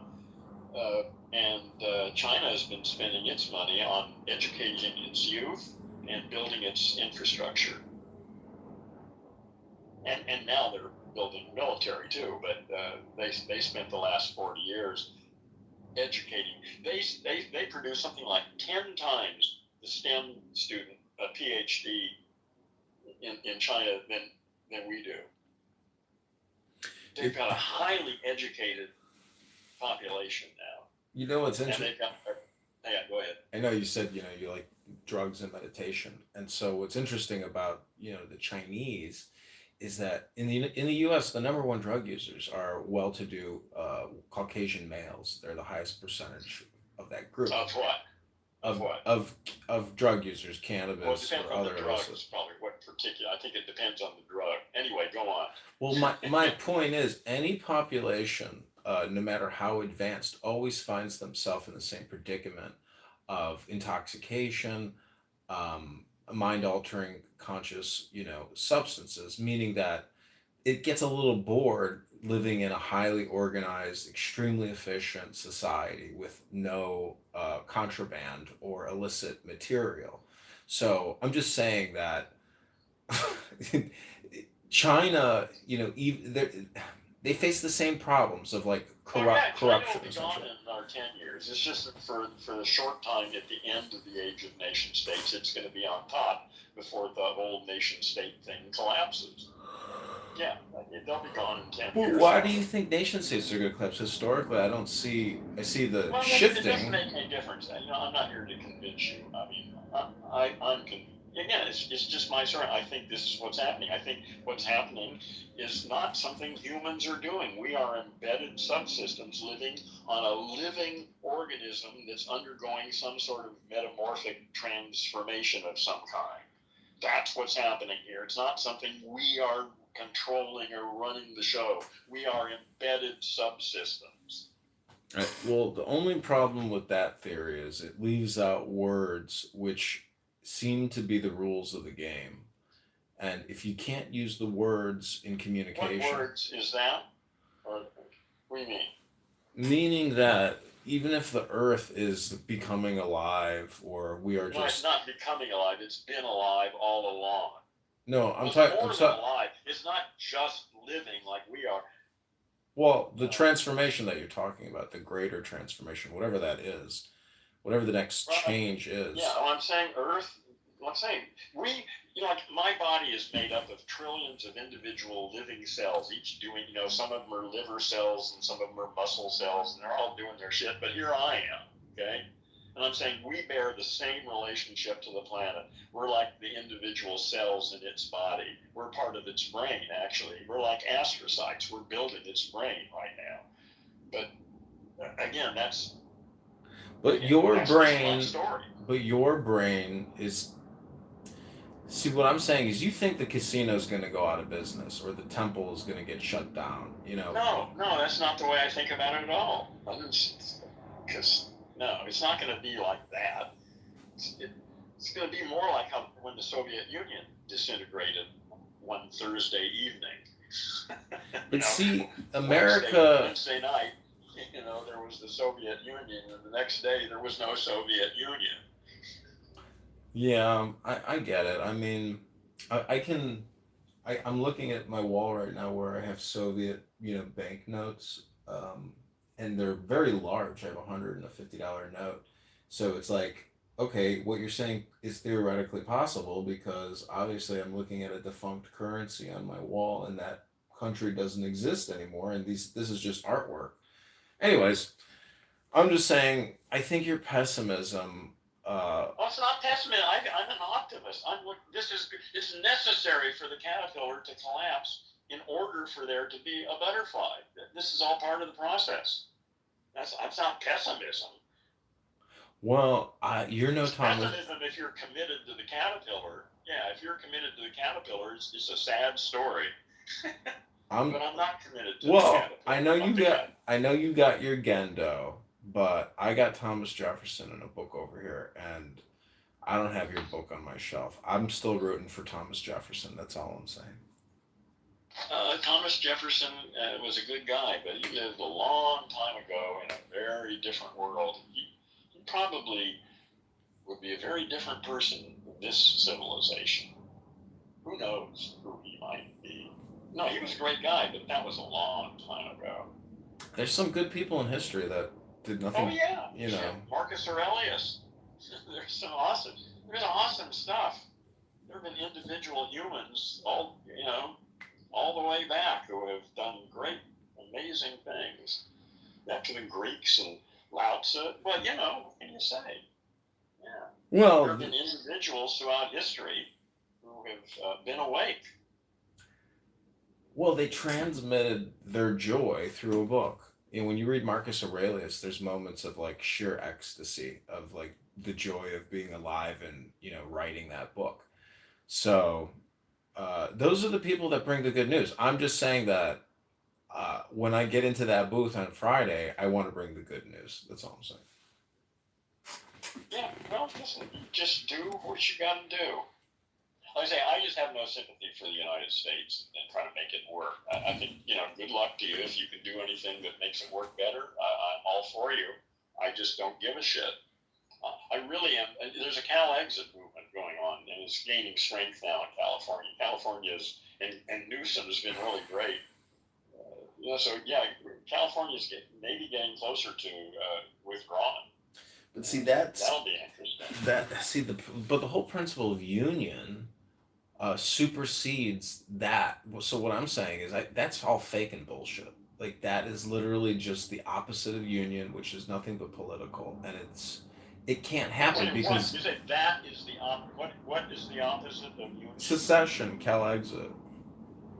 But yes, it's exactly I don't want anything to do with the United States. I want to break any unification with the United States. Fuck the United States. It's a toxic entity full of a bunch of brain-damaged language monkeys that elected an insane, narcissistic asshole to run their fucking world for them.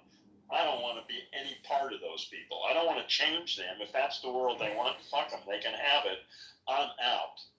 Well, what I'm saying is the principle of union is that it's always there, even if you can't detect it. What a bunch of bullshit. What does that mean? It's always there, even if you can't detect it. Well, it's technically a network, so that's the union. It's a network, and the network you can try to disrupt it, but it just makes it malignant or ugly. Well, there's no more Soviet Union. What happened to that network? Well, there's retirees still collecting pensions in Moscow. Okay, all right. Listen, I don't want to talk about it. This is bullshit. Well, no, it's not bullshit. It's just I'm not interested in talking about this kind of stuff. Wait, I had one crazy final thought. This is like disassociative identity, but okay. Yeah. If there's only one person who has ever lived, let's say, everybody's technically, the same person, just living in a different, identity or perspective or relativity. Well, doesn't that make them different? Do you know what solipsists are, or solipsism? Yeah. Alan Watts was like, I was thinking of a joke where a solipsist went to a solipsist seminar or trade show of other solipsists.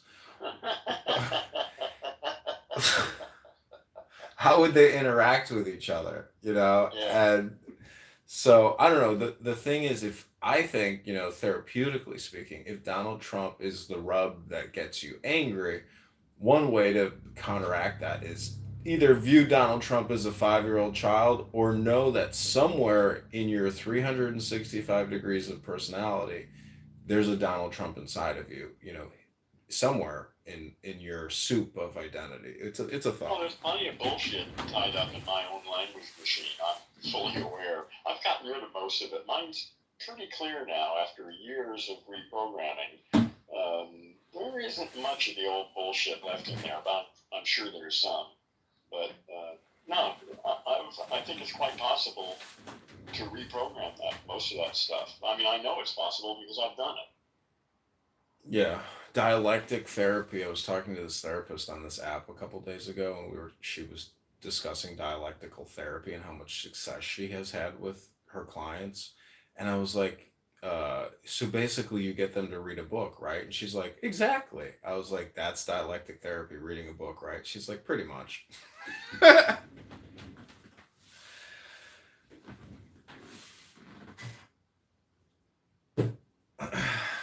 don't know.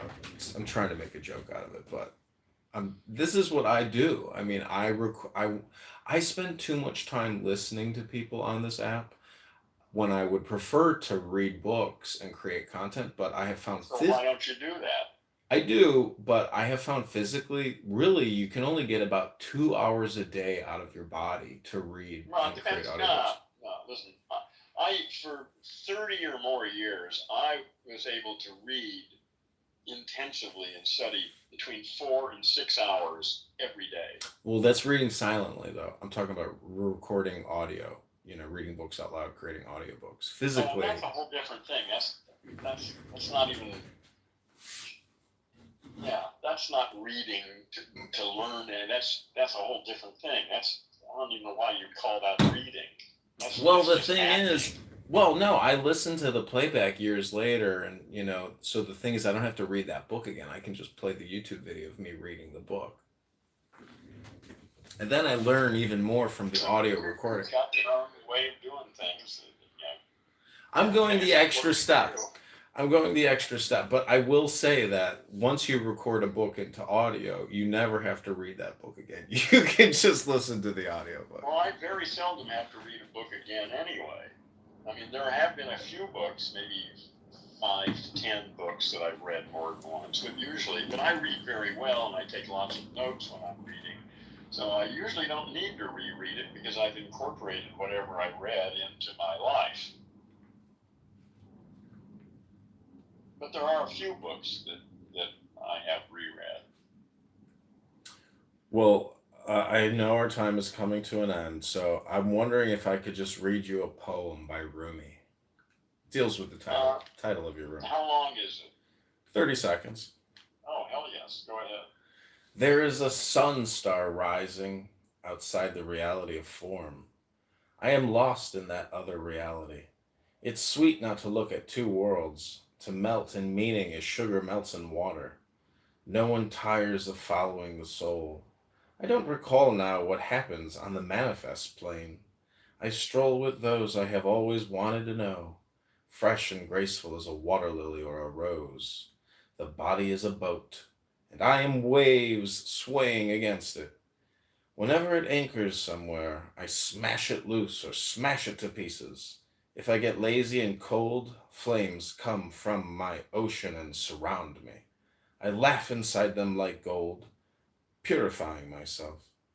A certain song makes the snake put his head down on a line in the dirt. Here is my head, brother. What next? Weary of form, I came into qualities. Each quality says, I am a blue-green sea, dive into me. I am Alexander at the outermost extension of empire, turning all my armies inward toward the meaning of armies and heron. That's Rumi? Yeah. God, I've never heard anything like that from Rumi before. That's really different than stuff I've heard. Anyway. It's an ode. Yeah, it's called Like This, Rumi, 43 Odes, versions by Coleman Barks. It's a very good book. Yeah. I feel like if people read Rumi on this app, they'd be a lot happier. Every time I read Rumi, I'm just like, man, it really just like electrifies the soul. If anybody's unhappy, they should read Rumi. Again, it's different for different people. Different people get different things from different writers. Rumi isn't for everybody. Neither is Wittgenstein. Well, Rumi, anybody can read Rumi. It's not complicated. Anybody can read. Well, yes, anybody can read anybody. Can do anything, but whether it speaks to them is, depending upon everybody's different. Well, you haven't noticed that? Of course, but Rumi is intelligent because it's a compression. You could read Goethe, like a 600-page book by Goethe. It's just too much information. Rumi is like a condensed soup. It's condensed in my opinion. Whatever. Listen, you like Rumi. I like Rumi. I don't really all this intellectual shit about his nature. I just don't give a shit about it. Really. Well, Rumi. I'm just saying Rumi, Lao Tzu. Anyways, these are all just mystical books which deal with God. Well, okay.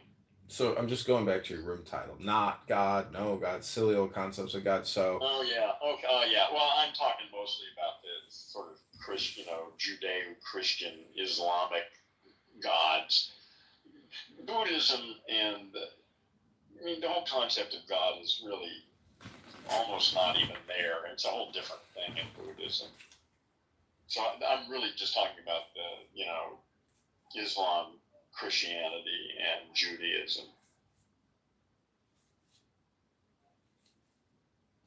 Those are really silly, old concepts of God. Yeah.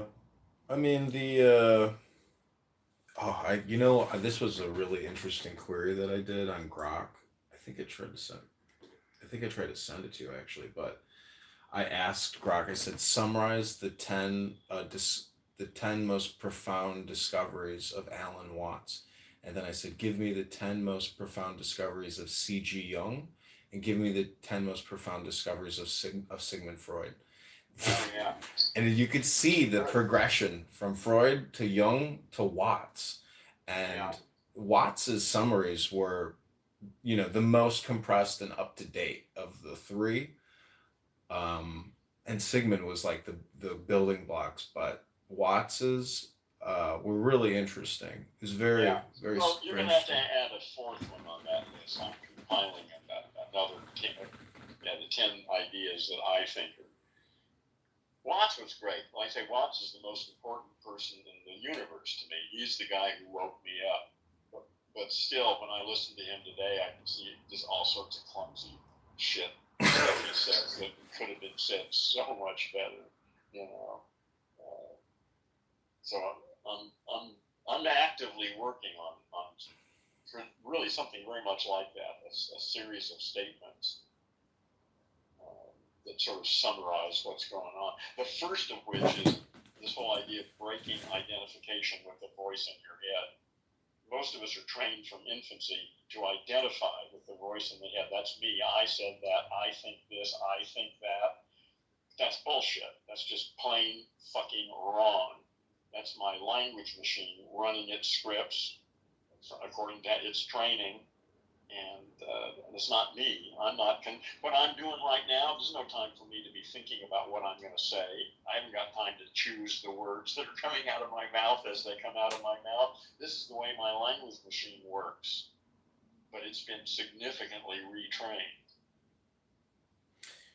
What's interesting is when you go into the military or the FBI, they grill you. Have you ever smoked cannabis? Have you ever smoked weed or pot? Because cannabis does break that association between the voice in your mind. It can. It certainly can. So that's why I say drugs have been a really fundamental part of my life. Absolutely. Drugs, meditation, linguistics, those three things were all essential. And drugs were really the beginning of it. The first time I smoked marijuana, I hallucinated wildly, and it was completely unexpected. I didn't even really know what marijuana was. A friend of mine brought some over and said, do this, and I did it, and I never really recovered from that. That totally changed my life. I had no idea that you could experience shit like that, and like I say, that just opened up a possibility that was absolutely. Actually, I think that was important. Probably Watts wouldn't wouldn't have meant as much as he did if I hadn't already been smoking weed. I don't know. Yeah, that's interesting. I don't know. I know Christians that don't smoke weed, but they're still fascinated with Watts because he's that glaze or that missing sauce to what they don't have, which is the mystical aspect of Christianity. And there's a lot of Christians on this app who it's very cliquish and you could say like cultural or more cliquish, I guess. Like they want you to define your Christianity to be a part of their group. It's very, Watts describes it as like religious one-upmanship. Yeah. It's so pathetic though because it's not in. See, this app is. Why do you even care? Why do you spend any time hanging around these people? I guess it's because I'm lazy. No, you can be late. Listen, that takes some effort. You could be even lazier and just watch a fucking movie, or just sit there and meditate maybe, or hang around with your dog. I mean, there's all sorts of other things you could do. Why do you do that? Because I'm a filmmaker, and to me, they're the cast, and I'm the crew. I thought you were a politician. Well, I'm a filmmaker too. I mean, I've uploaded over 25,000 videos into YouTube, 25,000 Instagram videos. Like I have scraped Clown House for 5 years. All right. Yeah, I didn't know that you were doing other things. I figured you were okay. Yeah, well, good. Yeah, keep it up. Yeah. Yeah, why would you waste your time with politics when you can make film? Because I can kill two birds with one stone. I'm gonna make a film. One Friday when I go to this office, to do this, I'm gonna bring a tripod with my cell phone and live stream me having the conversation. Like, so that's what I did on the link that I put in the chat. He was very upset because he thought he had the copyright to our conversation, and I live streamed it. You had the copyright to the conversation. Well, we had no prior negotiation, no contract, no disclosure, nothing. And so, but after we filmed it all, he asserted his rights to the copyright, and my friend showed him the law, and then he got all upset, and then he said, "Fuck it," like whatever. He gave up on it. Yeah. Because he was wrong.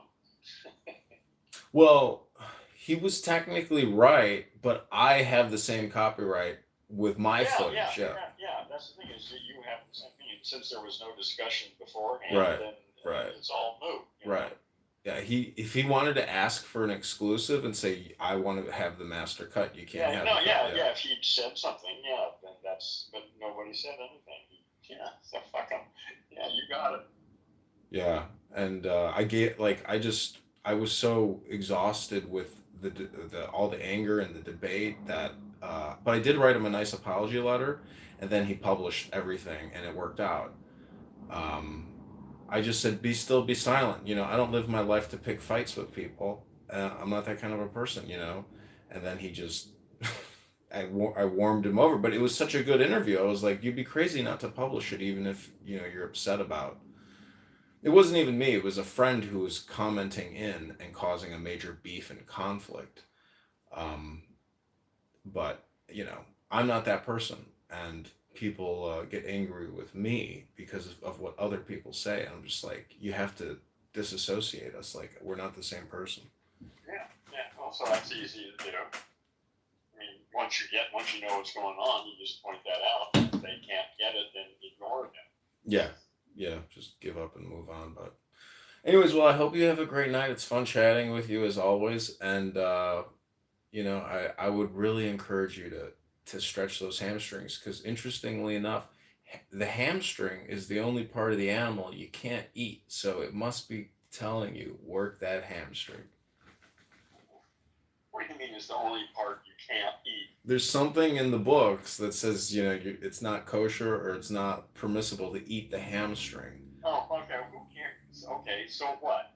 So somebody said that. It's just another fucking muscle like any other muscle in your No, it's like pointing. It's well, what I'm saying is like in the mystical aspect would be like, oh, if it's telling me there's something special about the hamstring, maybe I should stretch my hamstring.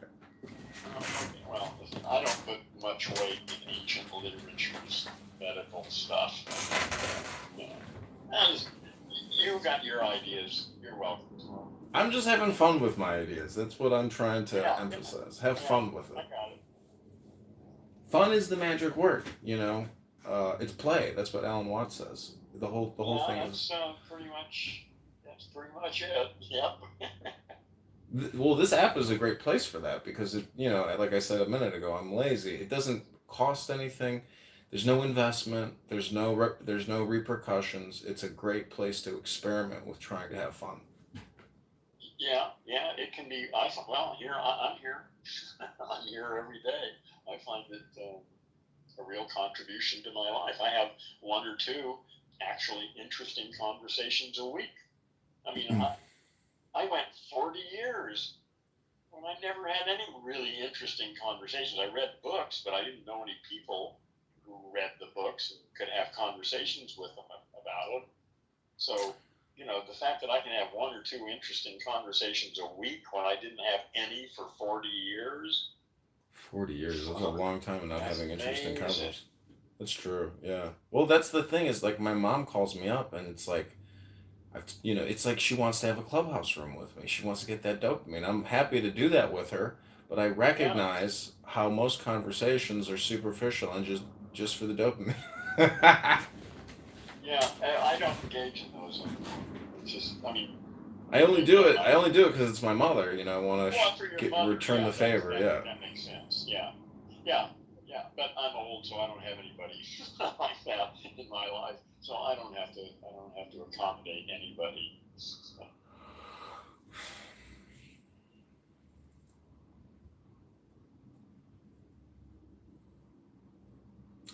Well, have a good one. It's been fun chatting as always, and hope you have a good Thor day. Okay, John. Good luck on your interview. I'll send it to you. Yeah. Thanks. I hope you have a good one. Please do. Thanks. Bye. Okay. Take care. Bye. Wow.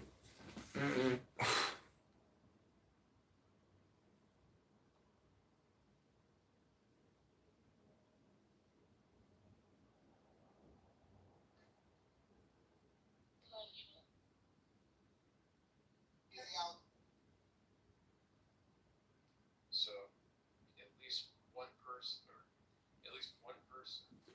minimum should be black on entering pool. Yeah, well, the problem with your example with juries is that both the defense attorney and the prosecuting attorney during about. Ooh, it kicked me from the muff. Oh, we're gonna find you. We're gonna find you. Where's the muff?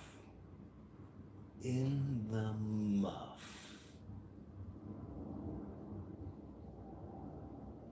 I think it was called In the Muff Plus. In the Muff Plus.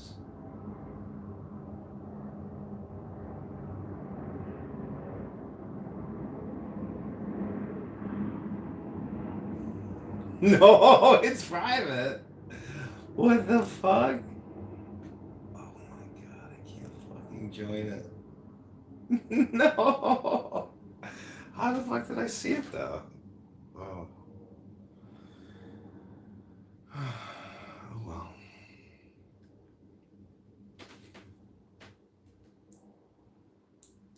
Worst thing ever. It was a bunch of Republicans, I guess, over there huddled watching it, and we was over there laughing across the street because it was horrible. This is a sad embarrassment for our country. If he think that they finna run that back again, hell to the no. It's like Lisa.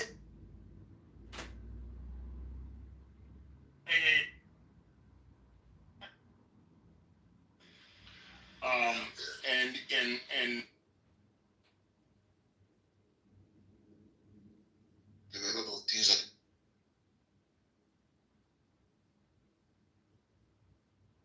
without breaking, or you can store it for people to buy.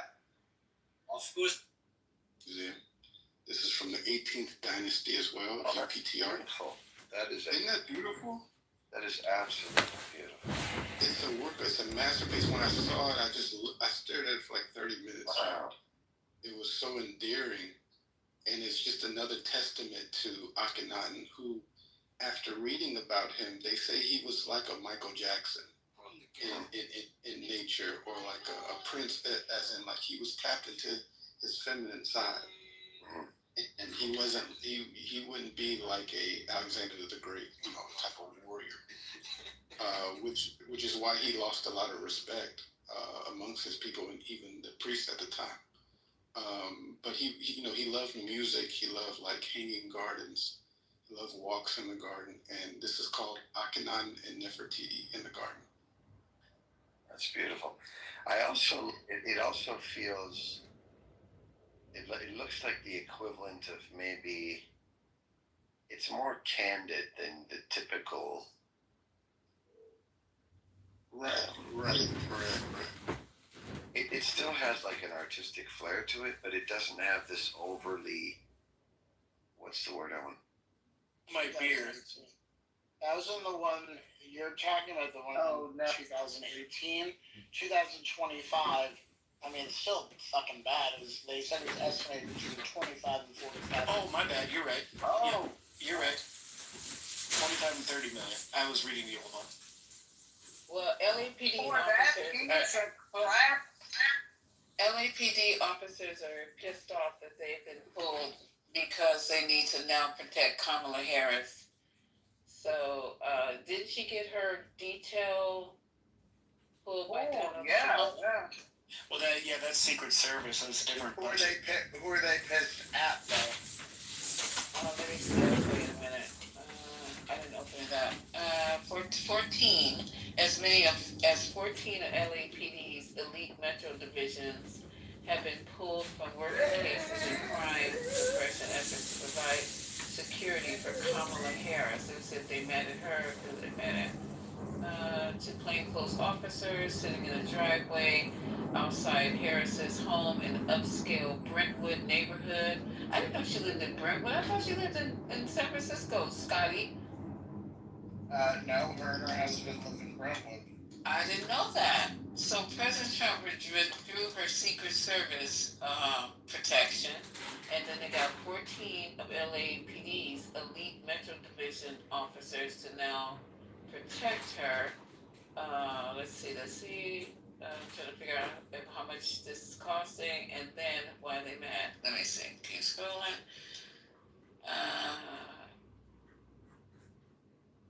It's also within the budget already, right? Like all ex-VPs and budgeted for Secret Service details. So Trump pulling that, he's the one who put it on the NYPC. Like he's the one who did that. It's already budgeted for. He wanted to do a political stance by withdrawing the Social Security redundancy that's already in place. It's just another, now they're mad. Well, of course they are. You just dried up something that was already funded. It's a ploy. She only supposed to get 6 months after. She's only, every vice president only gets about 6 months after. She got about 8 months or 9 months after. 9 months. So it's just something to rile people up, man. It's not anything. Yeah, this is politics. But I'm saying it's not a slight to Kamala Harris. I'm saying the same thing. Same thing. So this Karen Bass is saying that she's committed to working with the governor to secure the security of Kamala Harris. It doesn't say who the officers wouldn't talk to the press about this. Well, it's Officer O'Malley, O'Hanahan, and O'Kerrigan, obviously. The LAPD office didn't respond when they asked. That was almost funny. Come on, you guys are killing me. Yeah. Trump cut off taxpayer-funded security for members of the Biden family, including the former president's son, Hunter. We knew that was coming. Daughter, Ashley. Former National Institute of Health, Dr. Anthony Fauci. You knew that was coming. I'm surprised he didn't find somebody to go and try to take him out. Take his security, didn't find somebody to try to poison his food or some shit like that. Department of Homeland Security Secretary Alejandro Mayorkas former National Security Advisor John Bolton, and former Secretary of State Mike Pompeo are all the ones that Trump made his fucking list and cut off all their security. So I don't think there's nothing wrong with protecting her. Does anybody disagree on feel that she should just hire her own security or just say fuck it, go to Costco by herself? Well, I think, look, I mean, if her security detail is going to be taking others, I'm sure are going to step in her place, step in for security. Excuse me, and that's what I think. God, we do affirm that God really does get angry and does. Are we saved by the blood or are we saved by the Holy Spirit? One second. Allow me to finish. Allow me to finish. Allow me to finish. Allow me to finish. Allow me to finish. You said, God is a robot because he doesn't have emotions. Yep. Okay? You said that God is a robot because he doesn't have emotions. Yep. But that's not true. वो तो PG नहीं कहते PG under 18 adult कहाँ से आ गया अरे PG यार होता है उसमें भाई have your sidearm on you. Oh my God, here we go with the guns. Everybody should know Well, I'm sorry, the military and the police. Well, civilians you can have a defense gun. You don't have to go out here and have an AR-15 or some long rifle. I'm not saying go down to the shop and go get a long rifle. Go check out a couple of sidearms on. You know what I mean? You can get a 6-shooter. Go check them out. You know what I mean? That's all I'm saying. I'm not saying go out here and go buy the biggest gun and all that. Go out here and just buy something reasonable that you can handle, that you know that you can shoot. That's all I'm saying, and do it within the law that's applicable to the state you live in. I'm not saying go out and be crazy, but get some kind of small sidearm, something. Sister Ashton, this is the Texas in you talking. I'm sorry? I said this is the Texas in you. Yeah. In Texas, a sidearm is an A10 Warthog. Well, yeah, but I said a small, like a handgun. So we're not saying going out and go get an AR-15. Texas needs to leave the union. Okay, so, and I hope you guys went out and bought you a Powerball ticket, because we all in this room did. Everybody went out and bought a Powerball ticket before the room got going. So I hope one of us win, and we've all agreed to share if one of us wins. Yeah. Currently in the room when I reminded y'all, so don't forget. I sent you your numbers, Lisa. I told you. I'm giving 2% out to everybody if I win, because Illinois is at $1 billion. Yeah, it's 1.3 billion for a Saturday's draw. I've been robbing people just for their Powerball tickets. It's a whole new thing. Starts knocking people upside the head with this too. Take my money. No, I want your ticket. I want your Powerball ticket.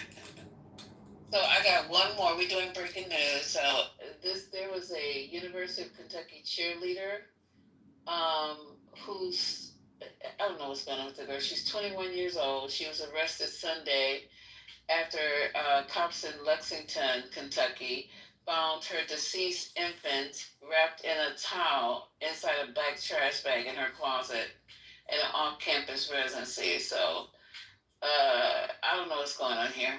I really don't. I don't know what's going on here at all. Mental sickness. I don't know. But we're going to skip over the Kentucky cheerleader who hid her dead newborn in a closet. But she listed one of her goals on social media. See how social media is the biggest fucking lie, and everybody gets to go on and just live out there. I don't know what it is. It's also a narc. And social media is a narc. Yeah, she said that one of her goals was to be a mother. And she put her dead baby in the closet in a trash bag. Okay, Did the child die?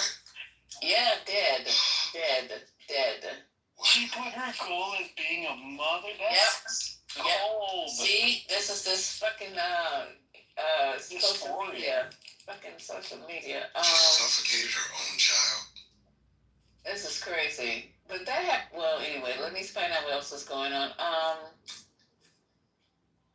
What else is going on, you guys? Okay, so what happened? Wait a a minute, I lost it.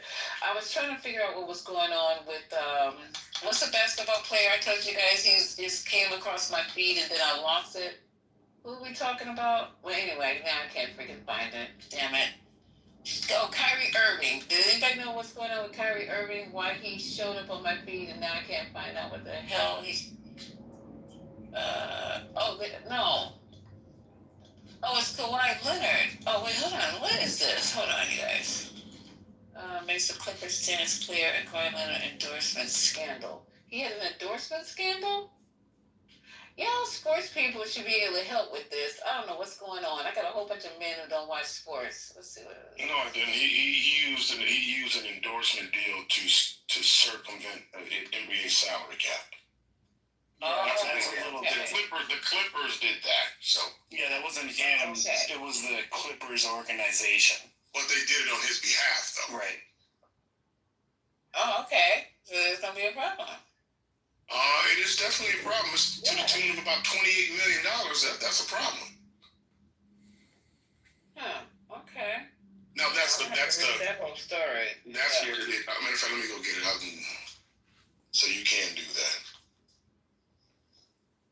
And love some Kyrie. Oh, here it is. I'm just glad it wasn't the Lakers. For real though, right? There it is. I put it in the chat so you can. All right, thank you. Okay, all right.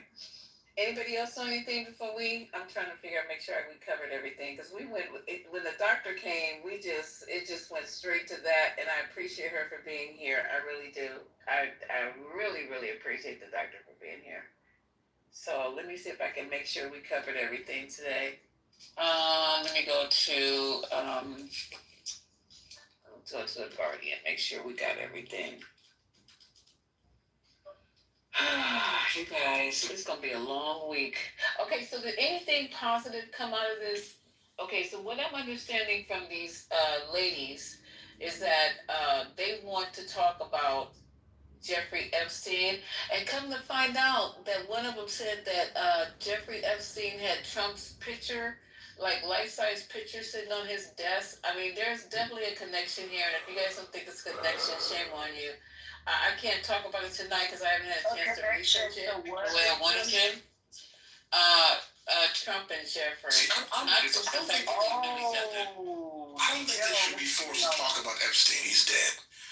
If it doesn't have anything to do, files, yeah. But if it doesn't have it, yeah. But if it has something to do with Donald Trump, because why put these women through that again?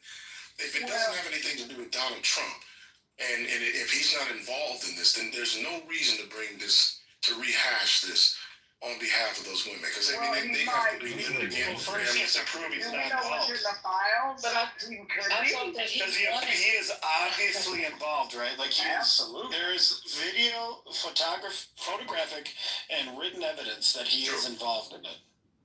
Right, so you have to first separate him from his involvement with Epstein, to then separate him from his previous video. But one doesn't imply the other. So I mean, if we're being fair, right, you're right about that. One doesn't imply the other. But I'm saying if this information puts him there, and these women can put him there and see that he was part of this in some direct or indirect way, then yes, let's bring it into the, to the forefront. But it doesn't. It really is a waste of time.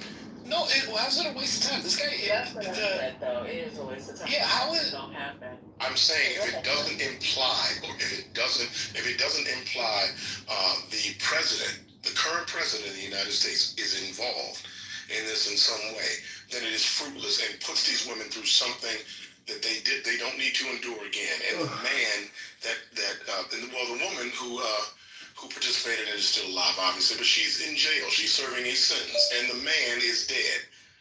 I thought what was interesting, though, that I've heard rumor about but didn't know, but there was a congresswoman who confirmed that he may actually be an intelligence agent. That was interesting. Wait a minute. You didn't know that? You're saying that because Epstein is dead? Yeah, she implied it. I'll find the video. That if Trump was participating in any sort of child sexual abuse while Epstein was alive, that it doesn't matter anymore? No, you're not listening. I'm saying that if it does implicate the president of the United States now, then by all means. But if it does not, then there's no need to rehash. Then why did they admit they had the Epstein papers, and then why did they not? No, I'm not. Listen, I'm not saying that. I believe that he was. I think common sense says, "With this smoke, there's fire." I'm not saying if that's not the case. If that's not the case, we'd be honest, because they can see this. Now, from what I understand, it's still redacted. So it's still in the minds of some people. It doesn't really count. It cannot be redacted when the intelligence agency. Yeah, who redacts it? The intelligence committee looks at it. Yes, who redacts things? Not the intelligence agencies redact them. Right. Nobody can read that. And the intelligence agencies have been replaced for their head leaders by Trump. So now you have a person influencing the redaction. Hold on, Lisa. I'm going to find that video of the woman, the Congress. As a matter of fact, when she was coming out of that hearing, she said that. Hold on. And that would make sense. Okay, that's weird. That's crazy. That would make a bunch of sense. That Epstein, I mean, if you have a all-you-can-eat buffet island, then the next thing is for the NSA to plan somebody to bring in anybody of the world to get more information on them. I mean, it's kind of the CIA's playbook. That would make sense. I would need some evidence of that, but that would be spycraft 101. Okay, I have it here. Let me see if we can play. Hold on. Y'all told me how to do this audio quality thing. See, oh, here it is.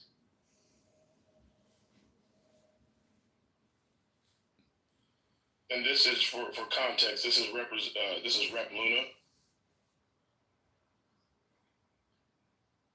Hold on a second. Damn it, what the hell is wrong with this thing here? This is Anna Paulina Luna, who she's a representative of Florida's 13th congressional district. She was just coming out of this hearing. This is what she said. Hang on. The biggest thing that stands out to me is the victims themselves have stated that this is a lot bigger than I think anyone anticipated. We are obviously going to be requesting the SARS reports from Treasury, and also following up on that. There's some very rich and powerful people that need to go to jail. I think everyone's been frustrated as to why that hasn't happened before. But it is very much so a possibility that Jeffrey Epstein was an intelligence asset working for our adversaries. But also, too, I think the questions that we have is how much did our government know about it? So there's more to follow, and I'm sure you'll be hearing from the chairman momentarily. But I do applaud the victims from coming forward, because we heard from a woman who was as young as 14 years old when she was victimized multiple times by Jeffrey Epstein. So it's hard to hear.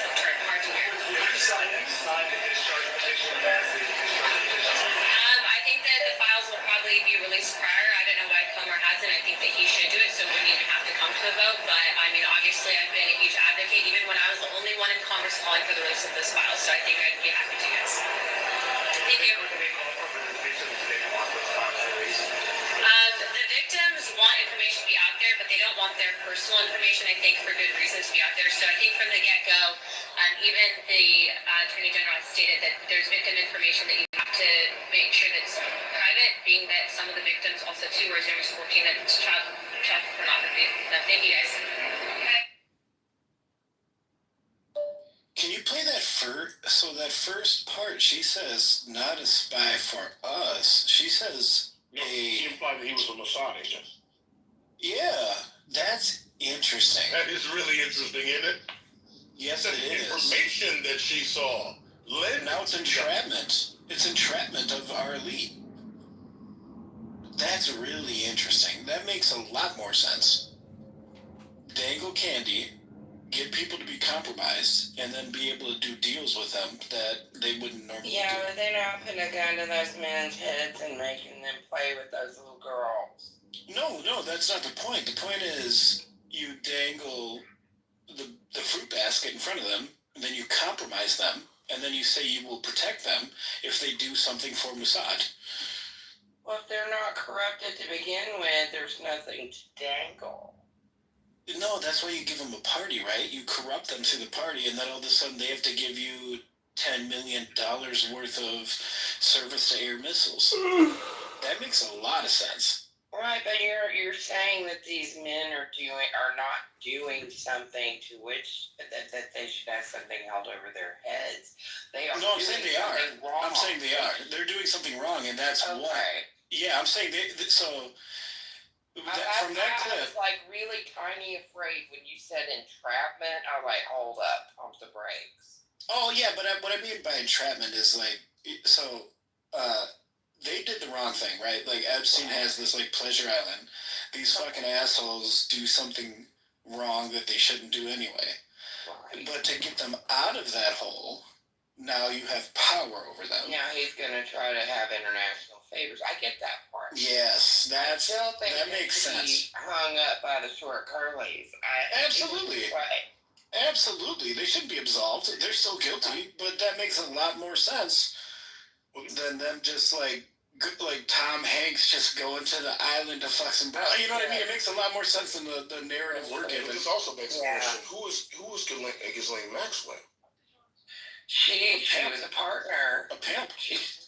No, I mean, I know that part. I'm saying that, I mean, if we don't know, she had to have known that. Or maybe she didn't. I mean, that's a little coincidental considering her father was a Mossad agent.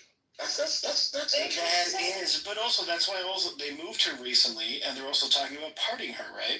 So it makes even more sense. But that has to do more with well, I don't know. I'm not gonna speculate upon that because I don't know. But I think that has more to do with because there would be no need to free her simply on the basis of that, because that would have been, if it was that important, she wouldn't have even been convicted. I think that I think the more interesting thing is. I think what you're alluding to is more of what he is trying to keep her from saying. Yes. Oh, but Trump said she was a very fine person. Well, she's not. We're not saying that at all. She can't exonerate. No, that's what he said. She said he's right. She's right. But I'm saying that that's not going to. She and I've said this before. She can't exonerate him. No. She doesn't have the credentials, and she doesn't have. She may have all she can do is incriminate him. Because if he frees her, then it looks like he's trying to do so to protect himself. And if he doesn't, then she will. He's not?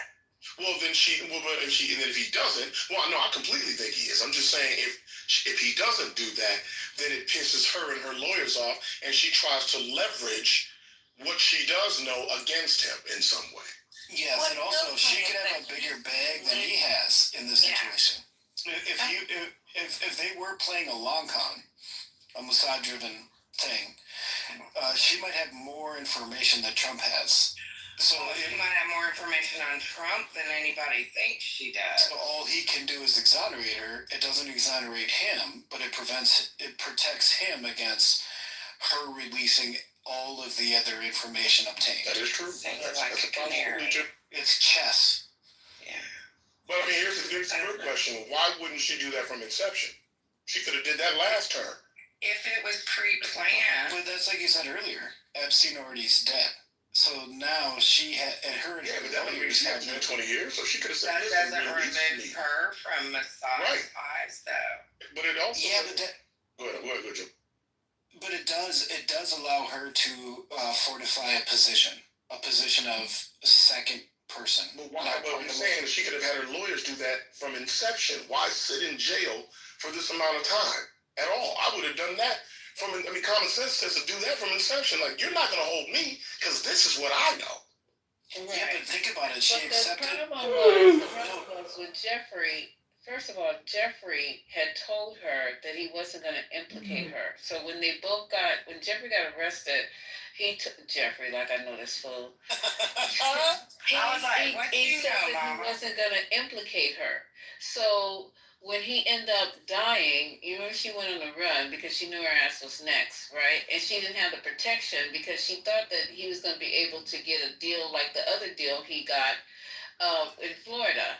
So she was like, "Oh, he ain't gonna tell on me and implicate me," but that wasn't gonna work either because the girls are telling you that that she's the one who what's the word? Who groomed them or recruited them. So I don't know what the fuck the plan was. I think they thought. I'll tell you. Right. Wait, so, can I just finish my thought? I think it was in my brain, because I've been trying to figure this out for a long time, and we've been going over this shit forever. I think it was.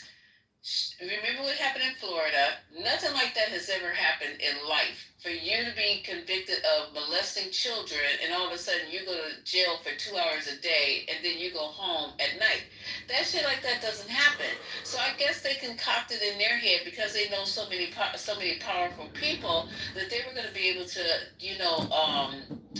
manipulate the justice system. And when that didn't happen, she ran because she knew that she was going to end up taking the fall. So then once she went to court, that's what's confusing me. She didn't say a thing, maybe hoping again that if she stays silent, that the people who could pull the strings would pull the strings because she stays silent. So I would have been singing like a fucking canary. That's my point, Lisa. Trial. Yeah, I would have been like, okay, let me tell you guys what's going on. Because first of all, I would make a deal with the prosecutor that I would give up Trump and every other fucking person that I know was at that island with them girls. I'd be giving them up. I said I need to get a sweetheart deal, and I'll give you the biggest names you ever thought you would ever could imagine. That's how I would have started my whole thing out. But I don't know why she didn't. She's still not telling us why she didn't. But she's taking pieces of her journal, 2 pages a day, 3, 4 pages a day for the, I don't know how they're interviewing fucking inmates. Maybe they're getting on their visitors list and going there and talking to them. So, In the minimum security, you can. That is easy, to get on somebody's visitors list in the prison and pay them or put money on their fucking books and go and visit them once a week and say, so what's Justine look like? What is she doing? She's still carrying around that diary? You know what I'm saying? That is very easy. So what do you guys think? Go ahead, sir. You said you solved it. I've solved it. No, I just want to say, as a devil's advocate, which is my name, and to Quinn's point, that Giselle's family members are Mossad. Mossad is the equivalent of MI6 and the CIA. Giselle only took charges for physical violations of law, not any sort of RICO or conspiracies, right? She trafficked women across straight lines. She sex abuse, child grooming. She took those charges. That's what she got hit for. It seems perfectly reasonable to me that she has a lot more information and has been placed there to potentially take those charges, to wait for a situation like is happening now, where her information is now more valuable than the punishment she would receive for those charges. But why wait, though?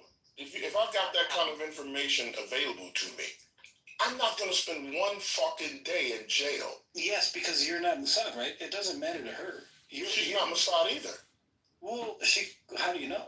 Right, so it could be the plan, right? That, but if she's Mossad, I'm sorry, I'm just asking a question. If she's Mossad, what is the benefit of me sitting? What's the benefit of me sitting in jail for? How long has she been there?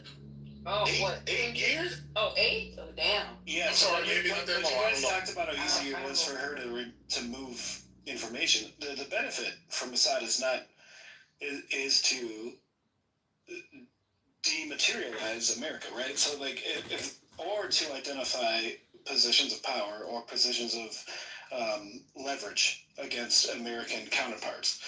It could be that, okay, you're going to go to jail, you're going to take these hits, you're going to give us the information secretly while you're in jail about all of the actual players.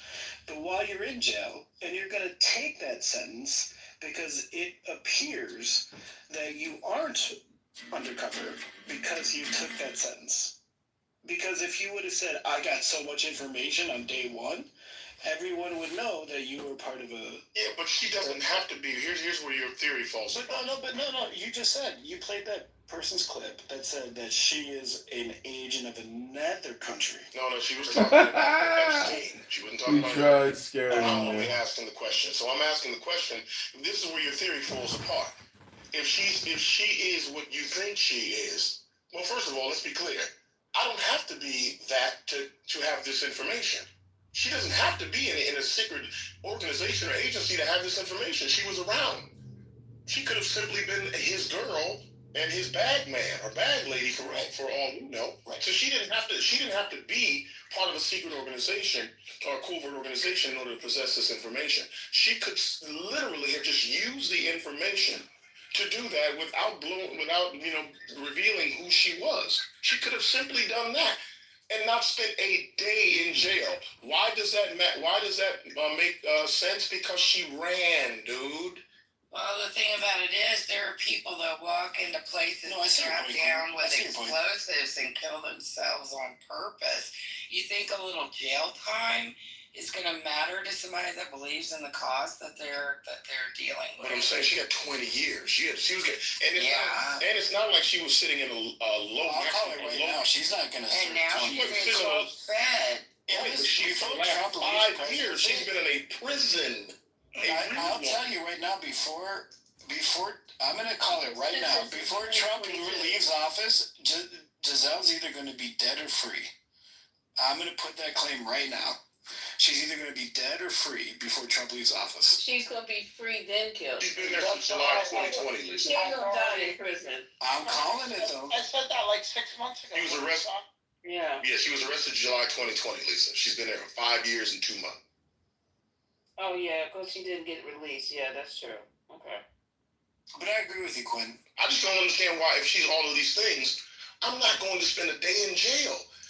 Yeah. There's you have a higher belief. And and they keep saying, and I don't know how people could be so. I do understand, but they keep saying there's no list. She is the list. She is the list. She is the list. Yes. You don't need to have it written down. And I know she probably did at some point, probably write it down, because I know I would have. I'd go home every day and go, this motherfucker here was there. And can you believe this was there and that was there? And maybe that list no longer exists, or that little book no longer exists. Because she looks like a person that writes shit down. She's writing shit down now. In jail. She's keeping a diary in jail. So this is something new to her. She just started keeping diaries. She was doing that. And she had a list. All madams have lists.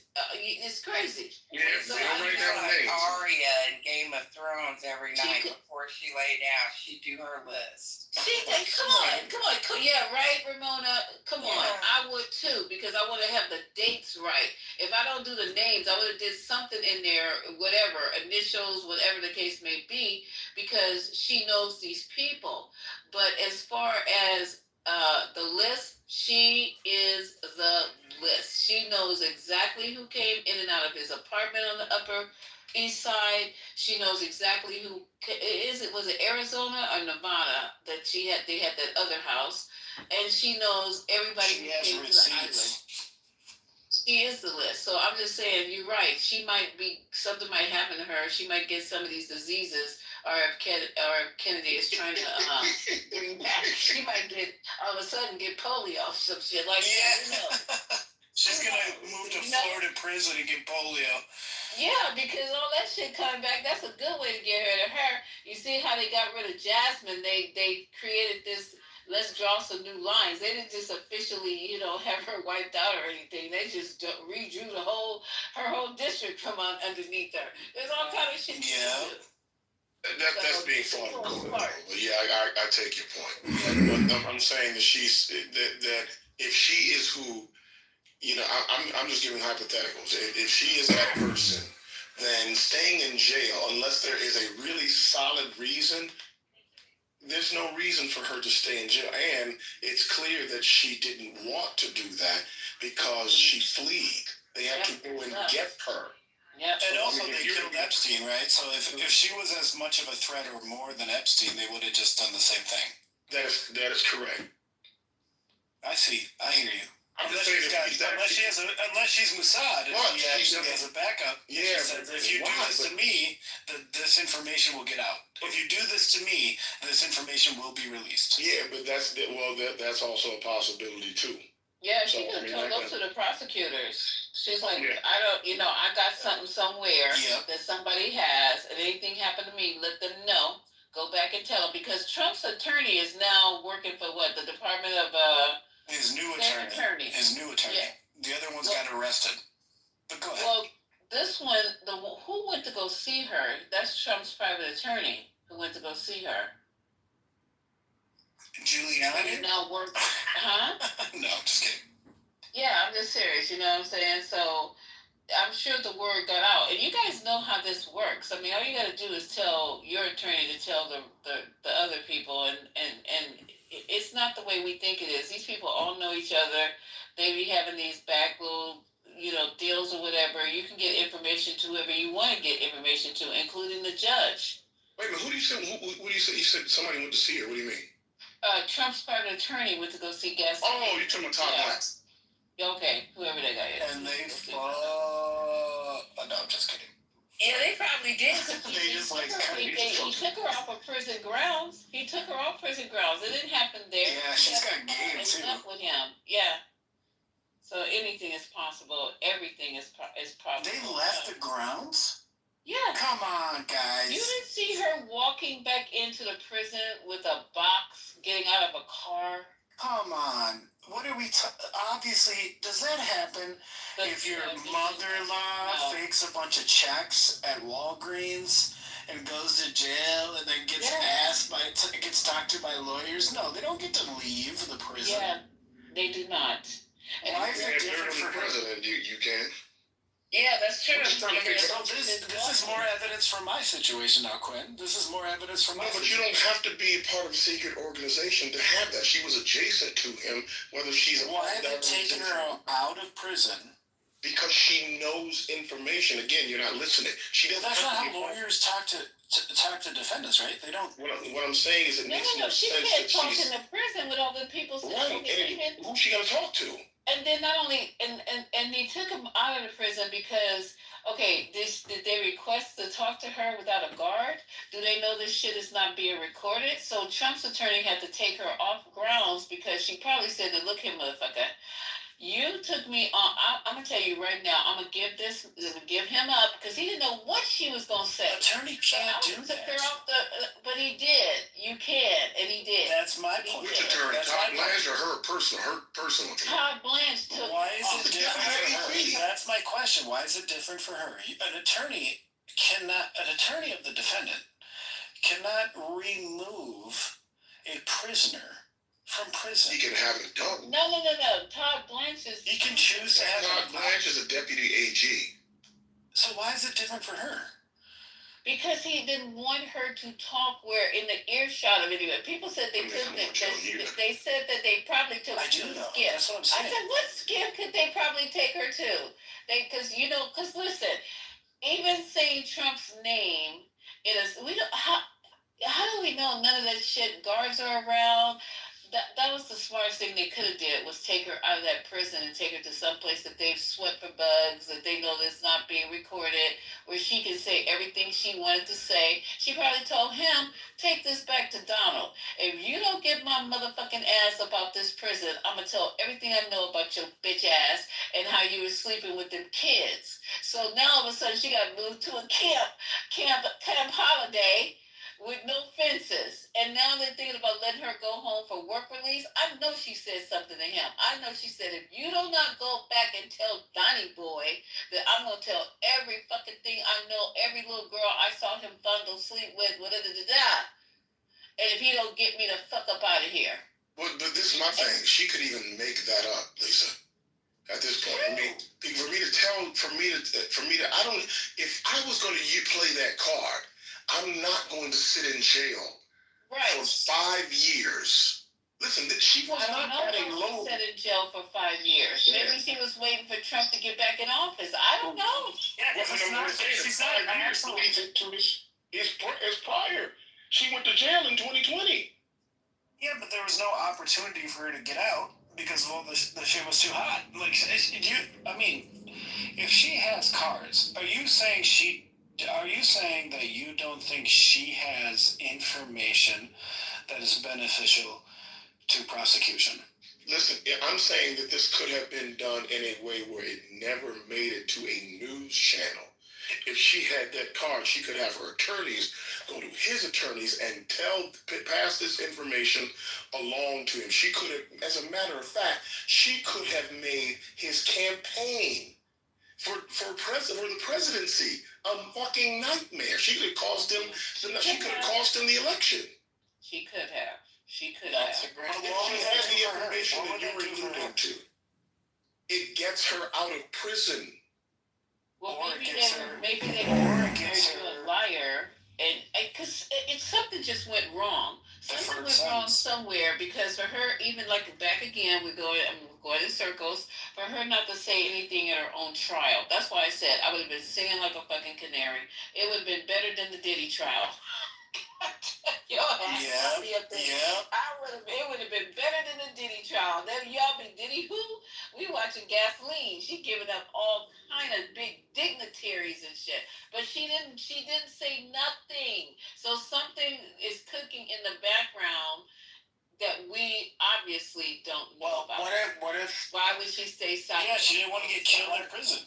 She didn't want to get killed in prison. That's why she stayed silent.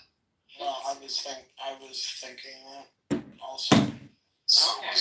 She knew that George Lithgow, even though he didn't like dancing, and the community said dancing is for everyone.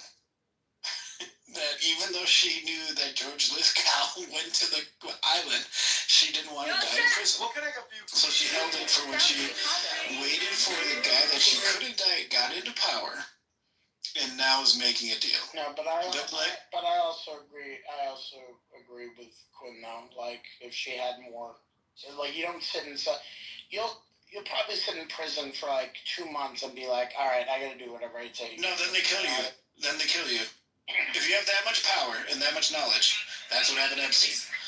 If she would have shared that in her first 5 years, they would have just killed her as an accident or a suicide. But you can do that easily. But listen, Epstein went to jail in 2018. He went to jail for what 12, 13 months? That was the second time he went to jail too. That's the second time. I'm saying this is the time when he was in. That's negotiation. Why didn't? Well, I mean, but if you have that much information against it, if he is who they're alluding, to, then why not do that? Is he not versed enough to have information that would incriminate if he wasn't pardoned? Yeah, but what are his options? Like, I can either give this information to the news and get killed because I'm still imprisoned, or I can use it to leverage a deal. And the people that I'm using to leverage a deal for are going to say, I'll just kill you. What are his options? Well, if you tell me that you're going to do that, then I'm going to have the information released. I'm going to make it certain. The same thing that you just alluded to, Ghislaine Maxwell doing. Well, can I ask a question since you guys are solving this right here? And I'm just wondering. That's just the question. No, we're hashing it out. We're hashing it out. You guys are doing it better than I've heard thus far. Okay, so today they had the conference of these women. And they're talking about when I was 13 years old, I was taken to the island. When I was 14 years old, I was taken to Jeffrey Epstein's house. When I was 12, I mean, it just went on and on. So I'm just trying to figure out, was Epstein the only one knocking boots with these girls, or was it other people? And how come they are not being prosecuted? These people are telling you, these girls are telling you, I was 14, I was 13. This is disgusting. They're literally telling you that they got raped at this black home. It's the same story. Bush administration with it came to Katrina. Not that they can't do it, they don't want to do it. Yep. I think they do. It's the same thing with the Valdez oil spill. It's the same thing. The people in power, right? So taking down their own. Sorry. The 10 million gallons of oil spill in Alaska. I know, but these girls need to name names. How do they? That's why they use young girls. They don't know who these people are. You know. Wow. They don't know. Jeffrey Epstein was interviewed for a book by Michael Wolff, and this is on tape. He said, "I have enough information to bring. They won't have an election," meaning that was Clinton versus him. It's like, yeah, he does. He had the shit, and that's why he ended up committing suicide. Because he could have really brought the entire fucking country down, and that's why he died. Because And the dead that's man another don't tell thing. no Why would tales. he commit suicide? If he had all this information, if he had all this information, I mean, like, I have to wait for them to take me out. Why am I taking No, myself because out? they leverage you, right? They leverage you. They say you disappear, your kids do. You disappear, your family does. Well, there's someone. It's leverage. He has a brother. So obviously. Yeah, he loved his brother. So he said, "I'll punch out." I would just say you have to take that nigga out. It's either me or him. I would too. It's like, what are we talking about here? I would be the most stubborn motherfucker. Well, no, you could leverage me on my kids. If someone's like, "I'm gonna kill your kids," that's different. Yeah, if someone's like, "I'm gonna kill your kids if you share this information," I'll be like, "What information? I don't know you. I actually can't see. I actually can't see." I got 11 other brothers and 3 sisters. Pick which one You you said want to you go. got an extra one. I got too many fucking siblings. That's Pick one. crazy as hell. They're like, "We already took 2," and you're like, "You did?" I don't even. I'd be like, But that's how they do it. They leverage, right? I think it's sad that this is a mess, and I think that no one is trying to really get. This is American history. This is. Oh God, you're right. It is. History. You're right. But it's just nothing's gonna be done to these other people, these abusers. Oh well. It's just next, we're gonna go at the Catholic Church. Next, we're gonna go at all. I mean, come on. There are so many institutions in America protecting child sex abuse. Yeah. The Mormon Church, the Catholic fucking church. They don't care. So what are we gonna do? Solve all these? I mean, unless you want to go to war, the in-group versus the out-group in human culture and human mammalian groups is very difficult because they think they're right. They think they are entitled to the actions that they participate in. The biggest difference with Epstein is that was just perversion. For people who lied about it. It wasn't like Scientology, where like, yeah, we'll take your 13-year-old daughter and then we'll make your parent give up her paternal rights so that she could be in our Navy. It's different. The Epstein thing was worse because it was people who lied so that they could do those things. It was not culture. It wasn't religion. They just thought that because they were A-listers or whatever, they can go to this island and contribute to debauchery without it getting out. That's why it's so different. Yeah, they won't do bad.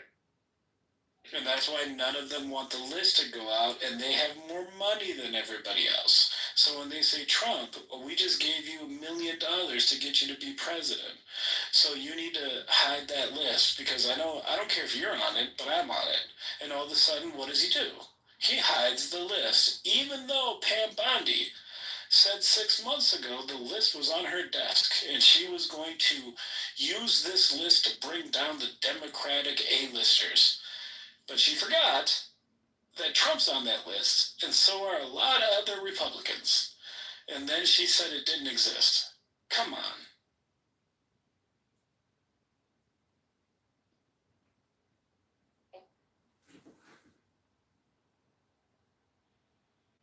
Yeah, it's too, like you said, it's too many powerful people on that list. So. Well, we have to remember that he got a sweetheart plea deal in 2008, the first time. Yes. With Alex Acosta. Yes. In Florida, and and by the way, his defense attorney, as I mentioned before, for Epstein was Alan Dershowitz, who we know is huge with Trump. And then, of course, Alex Acosta, coincidentally, by the way, was appointed as labor secretary by Trump in his first term. And I'm joking, coincidentally. And also defended the sweetheart plea deal as late as, 2017, I believe. So, yeah, it just lines up a little too easily. Yep. because it makes you also wonder, like, if Epstein had something on, let's say, Biden and them people, or Ghislaine, I should say, had something on the, maybe The something. Obamas. But it's, anybody. But notice how only now something may be happening. So, I mean, it's very telling because there's too many close associations with the Trump administration, but also probably Republicans in the Bush administration, who knows what else. So it's all just a little too close and convenient. Yeah. Even though we all know Bill Clinton was there. Bill Clinton was in the house. Bill Clinton was nothing but a gentleman while he was there, and we know he has a reputation of being a gentleman with women. What? He likes women his age. Monica Lewinsky was his age. I mean, there is no what is that one Republican who fucking kidnapped a minor and took her across state lines? The Republicans have an issue with younger women. The Democrats, no, they just like to get their dick sucked by someone their own fucking age. Are you being sarcastic with that? No, I'm not. Bill Clinton has no issues with the underage women. None. No accusations, none. Monica Lewinsky was in her 20s, and he was. Is that underage? Is that underage? You said his age, so I thought you meant age range. What? How old was Monica Lewinsky and how old was Bill Clinton? I think Monica Lewinsky was in her mid-20s, and Clinton was in his early 60s. Or late 50s. He wasn't that old, guys. No, he wasn't that old, but it doesn't matter. He was talking about, underage versus sexual relations with people who are above. Yeah, I mean, I get it. I wasn't offended by the Bill Clinton thing. He can't be a pedophile. She was 22. Yeah. He had massages for young girls too. They were all doing that nasty shit. Oh, wait. In reference to what? Did he say he would date a 10-year-old in 10 years? Did he go through the pageant, the teen Miss America pageant? You know what, Joe? No, he did. What did he do? Joe. Yeah, right. Don't bother with the logic. Don't bother. No, Joe. Let me finish. Don't bother because Waters going to also say that Biden was a pedophile. So. I mean, if we're Biden hasn't been hard since 1984. Biden hasn't been hard since 1984. That dude's been limp dick since at least 20 years. You think Biden is a sexual predator is the funniest fucking thing in the world. Harriet, what was you trying to say? I'm trying to say, well, conservatives are more socially conservative, and when we think about social values of the past time, even though it's not as pretty, a lot of these dudes were dating teenage girls. Yep. Even back into the 50s, it was socially acceptable for two people of the same religion to be like, hey, that 16-year-old is going to be your wife. That 15-year-old, yep. Well, like when you were too religious and you what's the right word? And you try to suppress your feelings. That's how you get into shit like that. So. Oh, and you're celibate? Pretend to be celibate. Yeah, I totally agree, dude. Yeah, what a great idea, Catholic Church. Make a bunch of sexually adolescent adults pretend like they don't want to have sex in the name of a belief. And what do? They just rape vulnerable people for the history of that religion. And these are facts. You'll get ads every day. You get ads every day. Were you abused in the Illinois Catholic Church? Were you abused in the Chicago Cub Scouts? It's obvious. Anytime you bottle something as strong as sexuality in an animal, you're going to get perversion. That's what you are going to get. But I believe that people are already naturally perverted and are fighting their flesh. And I think that even in the Black community in the Baptist Church, we see a high homosexual population. Even gay men taking up roles in the church because they need to be closer to God so they can not do what the fuck they want to do. Wait, are you saying homosexuality is a perversion? Well, it is. I mean, if we're talking religiously, it is a perversion of flesh, along with, I mean, having sex before marriage, and I mean, Yeah. abusing Okay. people. I mean, religiously, urges of the flesh. I think it goes under all of those categories: homosexuality, premarital sex. I mean, we talking about the Bible, and I think those people, that's why they gravitate closer to religion, so that they can have a hang on not doing what the fuck they want to do. Well, I mean, as long as you equate it to premarital sex, that's okay, because there are a ton of gay priests, right? Gay pastors. Homosexuality is as natural as sin. If we talk about sins, like in the Bible, the sexual sins, I mean, it's all under the same umbrella. I mean, we don't like to say it's the same umbrella because of what our culture says is normal and not normal. But shit, it is. No, I think that's refreshing. I love that, because I debate this quite a bit. I love that you equated homosexuality to premarital sin, or premarital sex. Yeah. I think that is very fair. That's very fair. Instead of saying homosexuality is an abomination. Thank you. Or sinful. Thank you. I be thinking, that just comes from thinking critically.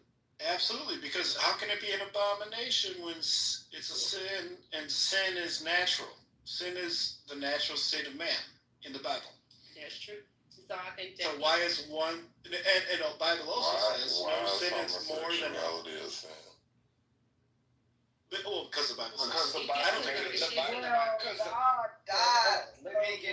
Let me get that. Homosexuality is a sin because anything that you may want to do that is fun, religion frowns upon it. Eating too much, drinking, having sex.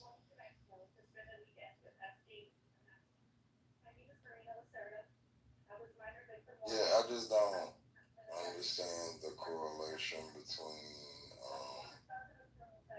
premarital sex and homosexuality. It's just a perversion of the flesh. That's what this. Yeah, they're both sins, right? The Bible says they're both wrong.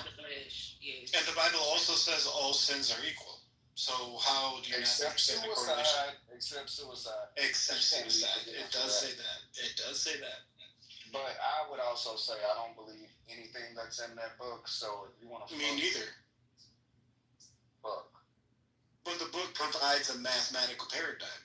If one thing is a sin and another thing is a sin, and all sins are equal, then one and one are equal, right? But what I'm saying is homosexuality isn't necessarily a sexual thing, because there are gay people who never had sex before.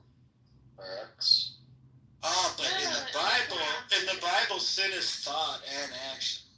Yeah, and that's why I said those people stay closer to which I disagree with, so that they can control their urges. I feel like they stay in church all the time to control their urges because they don't want to act out of their thoughts. I think that honestly, and I don't think there's anything wrong with that. I don't think there's anything wrong with you sitting up here, just how it is. There's nothing wrong with somebody being horny as hell and then waiting till they get married to, married within the church to a woman or a man, whatever the Bible says, to start a family. There's nothing wrong with controlling your urges until you're able to do that. And I feel like I've seen gay. I'm Southern. Wait, have you never masturbated before you got married? I mean, I have, but I know it's the same. Well, because the idea of marriage is actually just another thing, like religion. It's just an idea, right? So you can have two people who do everything wrong according to these ideas, this religion and this Bible, and they perform better as Christians, even though they're not. They perform better, and the judgment just doesn't. The Bible just doesn't seem to cover that part. Because if you're saying you think the idea of not touching yourself, or you think the idea of touching yourself before marriage is a sin, having sex before marriage is a sin, why do you think marriage all of a sudden makes all that go away? When marriages in America are like 40% successful. It's weird to me.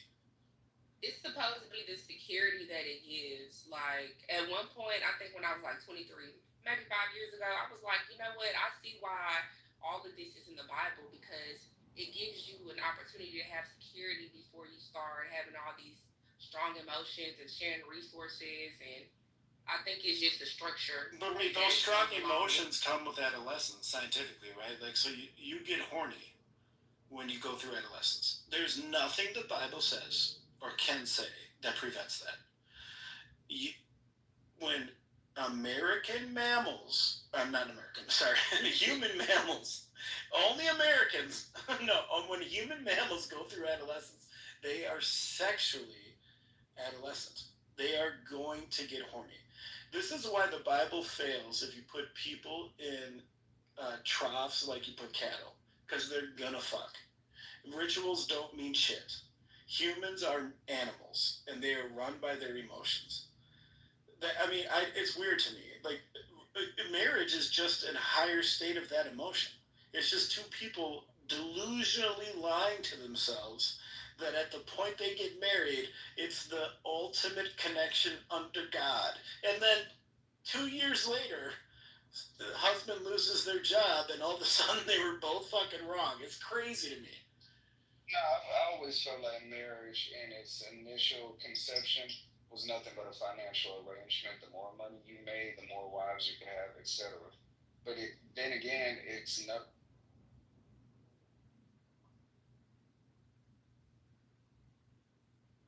I mean, now there's like prenuptial agreements, right? Like it's funny, it's weird. I mean, it just sounds like you're talking as a perspective of the Bible, and she's talking.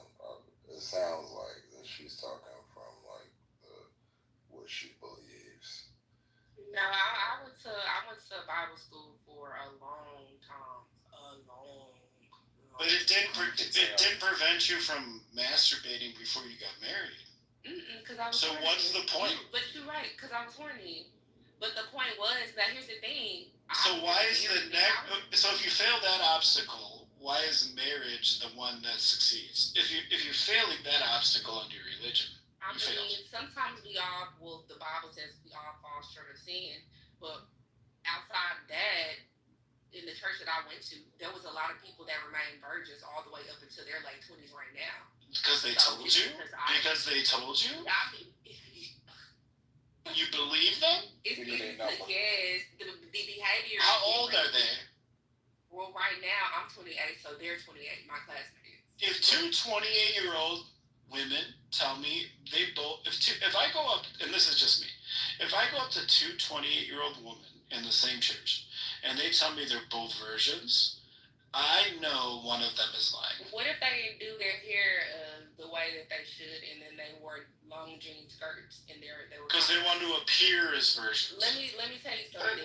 Somebody ain't gonna smash. Let me tell you something. I'm not saying nobody's not gonna smash. Give me that Mormon underwear. I'll hit it. I'm talking about I came out of a Texas Pentecostal. I can undo laces. No, and then the thing about it is the conversation is different. Like literally talking to these virgins, they have different life experiences than we do as people who have had sex. Like their hygiene Bullshit. is different. They have less of a life experience. Their hygiene is so different. They have a delusion. A virgin woman, her hygiene is way different than a 60. I don't care about no. Oh, that's not true at all. I've had sex with virgin women. No, that's not true at all. Because I know boys that go to this church and they do with virgins, and they say they. Hold on, Joe. Harriet. Is this church in between the Beaumont, Port Arthur, Silsbee, Orange area? It came about in East Texas, but it's located in Dallas, Texas right now, and it's a huge Pentecostal church, the largest Pentecostal church in Dallas, Texas. But it came about in that area. It's next to the barber shop. No, this is $1 million church. I'm in the Bible Belt. We have $1 million churches. Of course you do. You have $1 million church full of liars. You have $1 million church full of people lying. You don't think that people actually live the lifestyles that they preach? No, they don't, because they give their pastors private jets. They're lying to feel better, right? Their feelings. You think they're virgins? You really they think? don't believe in being rich. That says more about cheating. Is that the church that let that bald eagle fly into the window and die? No, it's not that one. Mega churches are the biggest con in America. Yeah, these are Pentecostals. It's just different. Oh, They that's pick up the way religion. better. They're super traditional, very strict. Like they live by what the fuck. None of their kids are. What? You tripping? Come on. Are you telling me? I know that the average American for real, bro.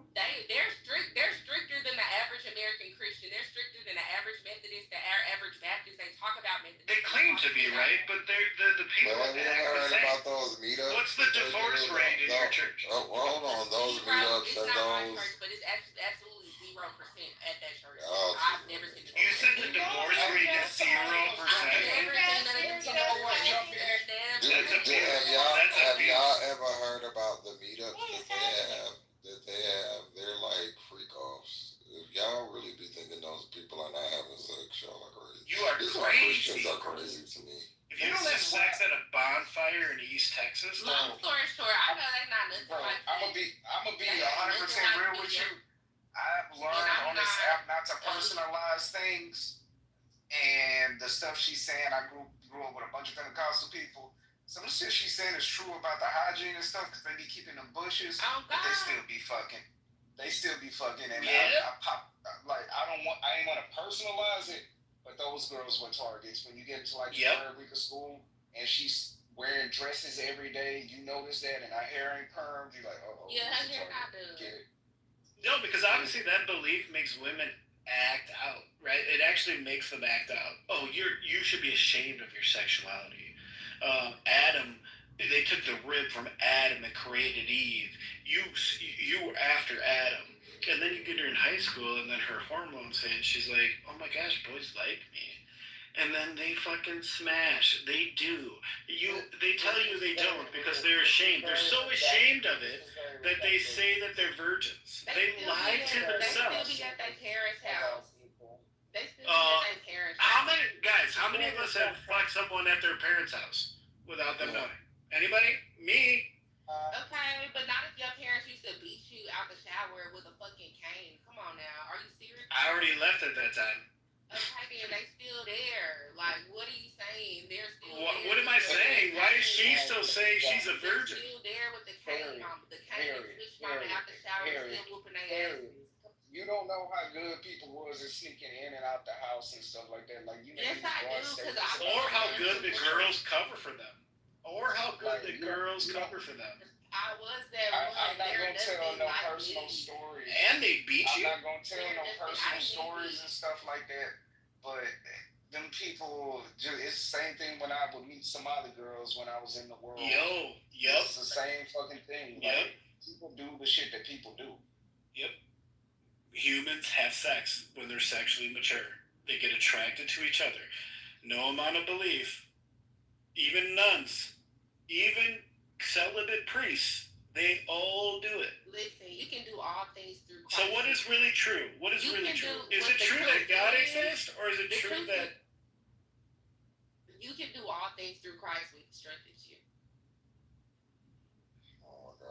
Yeah, maybe one of you. Maybe one of you. And she's got teeth coming out the side of her face. I just agree that it's true for everybody. You're making a blanket statement about fucking everybody in every location and every existence. And although it may be broadly true, it's not true for everybody. There's a reason they wrote the song Shotgun Wedding. Like I said, I could tell some stories, but I don't like personalizing. I don't like personalizing shit, but I could tell some stories. Y'all not gonna disrespect the Church of Holiness in my prison. I hope you trolling with that, because I can be real disrespectful. Oh, I'm not trolling. Out of all the Black Christians that I've ever came encounter of, out of all the states I've been to, those are the most serious about their practice and hold their doctrines closely to their hearts. And that was the first. That church was the first one that ate your booty. Somewhat like the Islamic people do, how they take their religion more seriously. Yeah, how they take their religion a little bit more seriously than American Christians do. The Church of Holiness takes the religion a little bit more seriously, and that's my personal. Oh yeah, there's no underage sex or adultery in the Islam world. There's none. I'm not They saying figured that out. that, but I'm saying they ain't nothing like y'all that say y'all Christians, and nothing like me. I'm not a Christian. I ain't said out loud I was a Christian But since I was 12 that's years all old. I'm saying. Ain't nothing like the average. That's all I'm saying. You need to quit bowing down to white supremacy and learn about That's your not white history. supremacy. What are you talking about? I'm talking about black churches that came out of descendants of slaves. What are you talking about? I'm a true Texan. When did the slaves get Christianity? Did they get it during slavery? During slavery. But what I'm saying is that's what I'm talking about. And who gave it to them? Christianity is a white man's religion. Listen, in these Pentecostal churches, they have a lot of. No, I asked you a question. Who gave it to you? Who gave it to me? Who gave it to the slaves? Who gave it to the settlers? The settlers. No, you trying to whitewash shit. The slave masters, the settlers. The colonizers, settlers. Oh, the slaver, the African slavers? The African slavers, the white slavers. Yeah, you said the settlers. 90% of the Africans sold to the slave trade were sold by Africans. 90%. We know that, but why was there a supply? 90%? Where do y'all be getting these figures? In South America, they were called conquistadors. Like, what name do you want me to use? See, baby, that was so wrong. The conquistadors. Mexico, what you still? They gave the Catholicism. Baby. Conquistadors. You said South America. South America is primarily what you would consider Brazil. I know that's what you're thinking. That was a Portuguese country. That was a Portuguese settlement. I don't think they call them conquistadors. That's a Spanish name. That's a Spanish name. That's a Spanish name. Oh my That's a Spanish name. And that was for oh my fucking God. I wish I had a bean. Because I feel like you're trolling me right now. I'm not. You roasted me when I said I was related to Donald Trump. I'm the only one in my high school that passed the AP World History test. I know what the fuck I'm talking about. Okay. And I have a fucking minor in history. I have a legal studies major. In a legal studies major. Wait, what if your entire class would have failed another AP history class? Oh no. So how do you know because of your class that you actually know history? Well, she has a legal studies degree. I passed my AP history exam. I have a history minor too. I taught history education for 3 years. Lit. So you know I know it's the conquistador. No, you don't know the difference between Portuguese and Spanish. I do. No, you don't. They speak Spanish in South America. In some countries, yes. Some of them speak Portuguese. Some of them speak Portuguese, like Brazil. But you can't say it was just not the Spanish. You can't say, oh, it was just. No, you're arguing mute points. So my original the conquistadors, the settlers, the original question was the people who gave the black slaves Christianity? The settlers. The settlers from Europe. The slave masters. Okay. The slave masters gave them Christianity. Okay. But you still adhering to what the white man gave you. Bowing down, shaking it. You know what? And let's talk about the Holy Ghost, right? We shaking ass in Africa. Everywhere black people go, we shake ass, bro. They shake ass in Brazil. God damn. Is what I'm saying going over everybody's head or just hers? Come on now. That comes out of Africa. White people did not give us ass shaking. They don't even have rhythm. Because I get the feeling like she's just a little slow, so the points that I'm making is going over her head. Y'all just don't want to have a real dialogue. You want to barely get your thoughts out. You know what's sad? Baby ass shaking is from Africa. You know what else is a little sad? Is like so is bling. So in like countries like Zanzibar or like matriarch slave traders, they would trade Africans into slavery for shined pieces of metal. That's how we act. Or for color. All right, I'm listening to enough ignorance for this. Is history. Thank you. No, it's not. Yes, it is. No, it's not. Brother, No, it's not. No, it's What are you talking about? We brought that shit over from Africa and doing our bodies. Yes, as donation. As royalty. As royalty. So I want to address one thing she said about the Africans. Okay, that's cool. This is why people. Africans sold other Africans into slavery, but there would have been no market if the conquistadors would not have wanted those bodies. That's true. All of that is true. So I know it's true. Being sold into slaves in Africa and the way slavery went in Africa were prisoners of war is a way different type of slavery than we practice, which is chattel slavery. So when you say, oh, they just sold them for, that was a very different type of thing. Those slaves could be part of the family. They could get out of slavery. It's a totally different thing. So they did not know what they were selling them into, as you say. So that's a very, very big misrepresentation that you just gave. Yeah, that's the missing context in Joe's argument. The fact that they didn't understand that when we were to come over here, that we would be regarded as. Well, you think when the Europeans introduced guns to Africa and they gave them to the strongest tribes, that they would enslave the other tribes and sell those slaves? That they were all like, "Don't worry, bud, you're gonna be a house slave." Is that your argument? Yes. No, that's not my fucking argument, and you're actually about to piss me off because this is what uninformed white people do.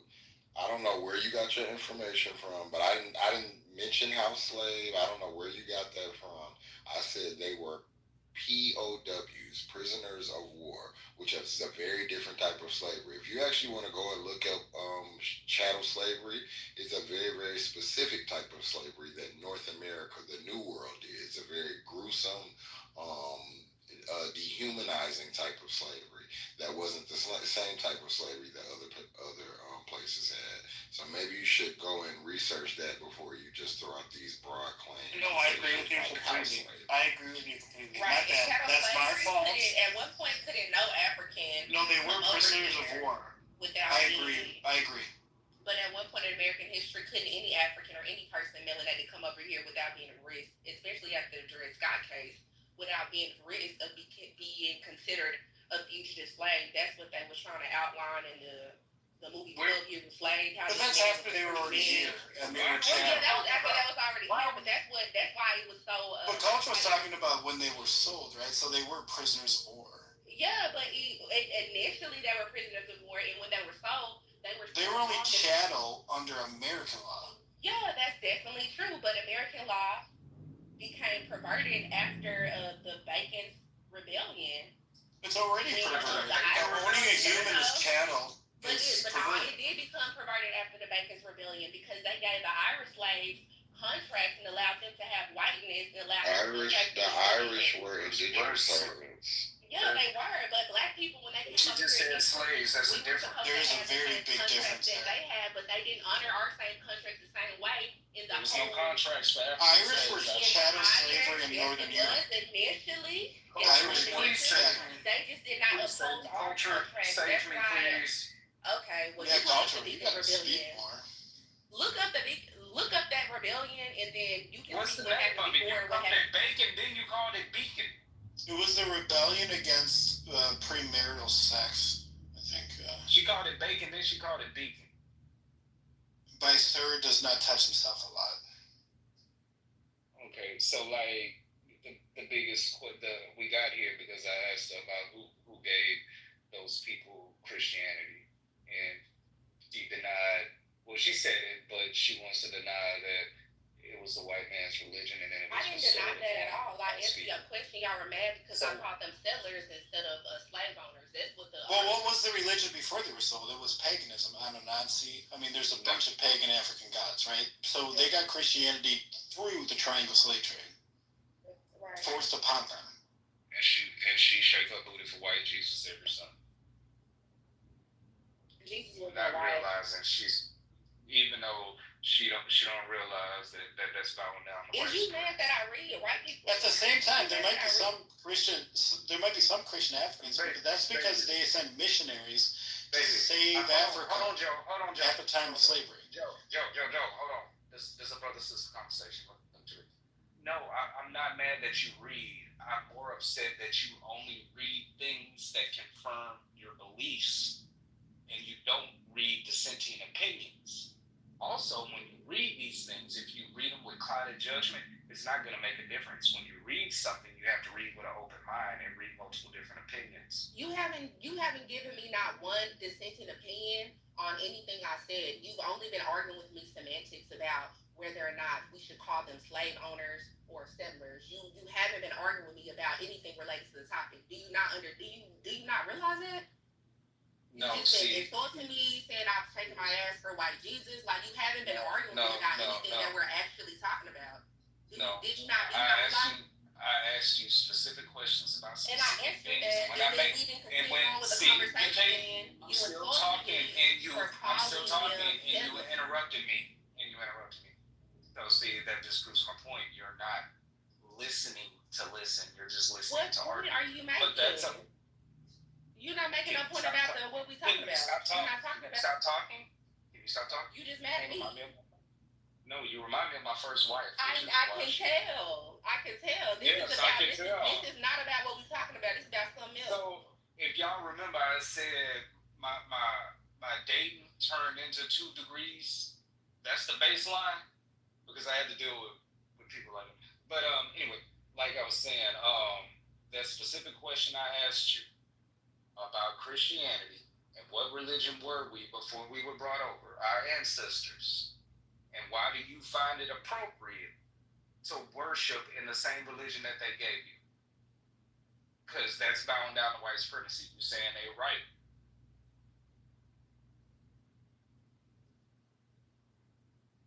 That's the question for me. So this is something that I debated with myself for a while, especially growing up in a black church.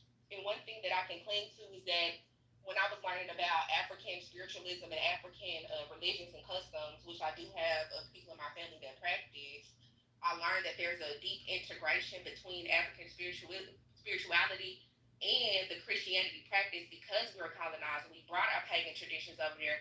We can find little tidbits of our traditions in the black church, the way we connect to God as well. So I found comfort in that, as well as we do have access to African spirituality as well. So, like for instance, in South America, they practice Santeria, or if you go in the Mexican corner stores, you see those candles with the saints on them. Those don't represent the saints. Those represent traditional gods that they used to worship before they were colonized. But guess what? They just put the saints' name over their deities and they worship and celebrate them, and they have their own practices with their church, especially when it comes down to the Day of the Dead. I don't know if I'm talking too fast, but that's the comfort I find in digging back into my deep Texas Southern Christian roots. I can't go to a white church. Is it I'm sorry, I can't. something like that? Day of the Dead? Yeah, I've seen that before. Yeah. Mm-hmm. Yeah. So they had celebrations out here, so I'm familiar with a lot of that stuff, and some of the religion, and even New Orleans even had some stuff dealing with some religious stuff outside of Christianity. So yeah, there's some stuff rooted in some religious practices and stuff for real. So I do personally find comfort in that in my down home, because I'm an original Texan, like a foundational Texan. My family did not leave Texas. My grandmother's grandmother was a slave in Texas, so when it comes down to churches we go through, too, when I started to educate myself more about these quote-unquote pagan religions that the dude was talking about, I realized that a lot of these African traditions are still in my church, and they gave me a little bit of comfort in terms of my connection to spirit in general and how I was connecting to spirit, and if I even was. So yeah, in an authentic way, I can't go to no white church. It doesn't feel right. Okay. So, because there are traditions from original Western African religions in your church, that means the entire religion, even though it was bestowed upon you from a colonizer, conqueror, settler, whichever word you want to use, that makes the religion right to you. Also, you said you're a foundational Texan. Where did your family? Where did they come out of emancipation from? You know, East Texas. I want you to answer. East Which East Texas. Texas? We want to say Shankleville area. Harris, Texas, for my grandmother's side, and Sulphur Springs for my grandfather's side. Yes, they. Okay, I was wondering if it was Shankleville. I'm not asking you that you trolling. I was asking, was it the Shankleville or Moody Jasper area? Oh yeah, no, I wasn't that there. But East Texas, but I mean that's close. East Jasper is definitely close to Sulphur Springs and Paris, the same area. And a couple of counties over, yeah, yeah. So yeah, I wouldn't say it makes the religion right. I just feel like it gives me more of a comfort, especially being a descendant from them people, knowing that I have an authentic connection to spirit that's authentic to me as a black woman, even in that Wait, we're connected. particular. We're connected. Paris, Texas ain't nowhere close to Jasper. That's like damn near. Paris is almost at Oklahoma. No, I thought that was East Texas. Well, I know my granny came out of my granny. Yeah, came out of far.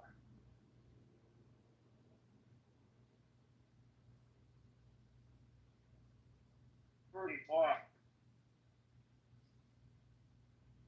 That's interesting that you have foundational roots here. Shout out to you. And yeah, you got to do what's best for you. And that's all people on the stage, whether you believe in a religion, no religion, you got to do what's best, I would say, for your lives. Absolutely. Yeah, that's right. Also, Sulphur Springs ain't even close to East Texas either, right? Spar. So it says Spar. Yeah, Sulphur Springs and Paris is kind of close to each other. I don't know. My family call that East Texas. We going to East Texas when we say we going to Sulphur Springs. Oh, that's North Texas. Yeah, so I am a foundational East Texaner. Piney Woods, Jasper, New, Shanklesville, Liberty Community. Yeah, so I'm a real foundational East Texas. It's cool. We'll let you claim us. You can be in the.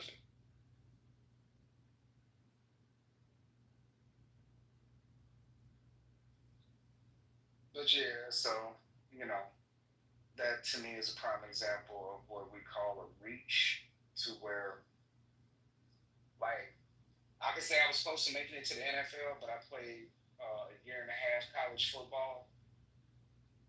Be like, yeah, you was close to the NFL. No, you wasn't, nigga.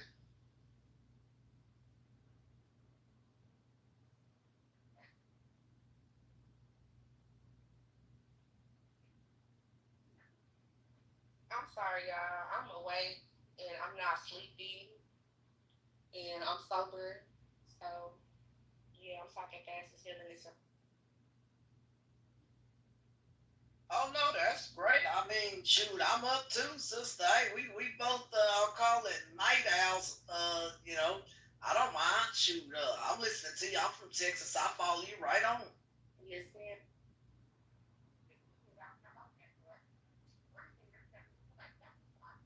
I can't hear you. Who is that? That's E. E trying his best over there. Can you come again? I couldn't hear nothing. Repeat that whole thing again. Hold up. Woman ain't talking shit in the chat saying I ain't from Texas. Boy, better watch yourself.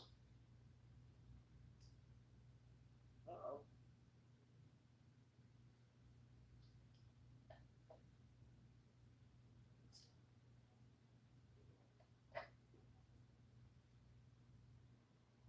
I know I'm from.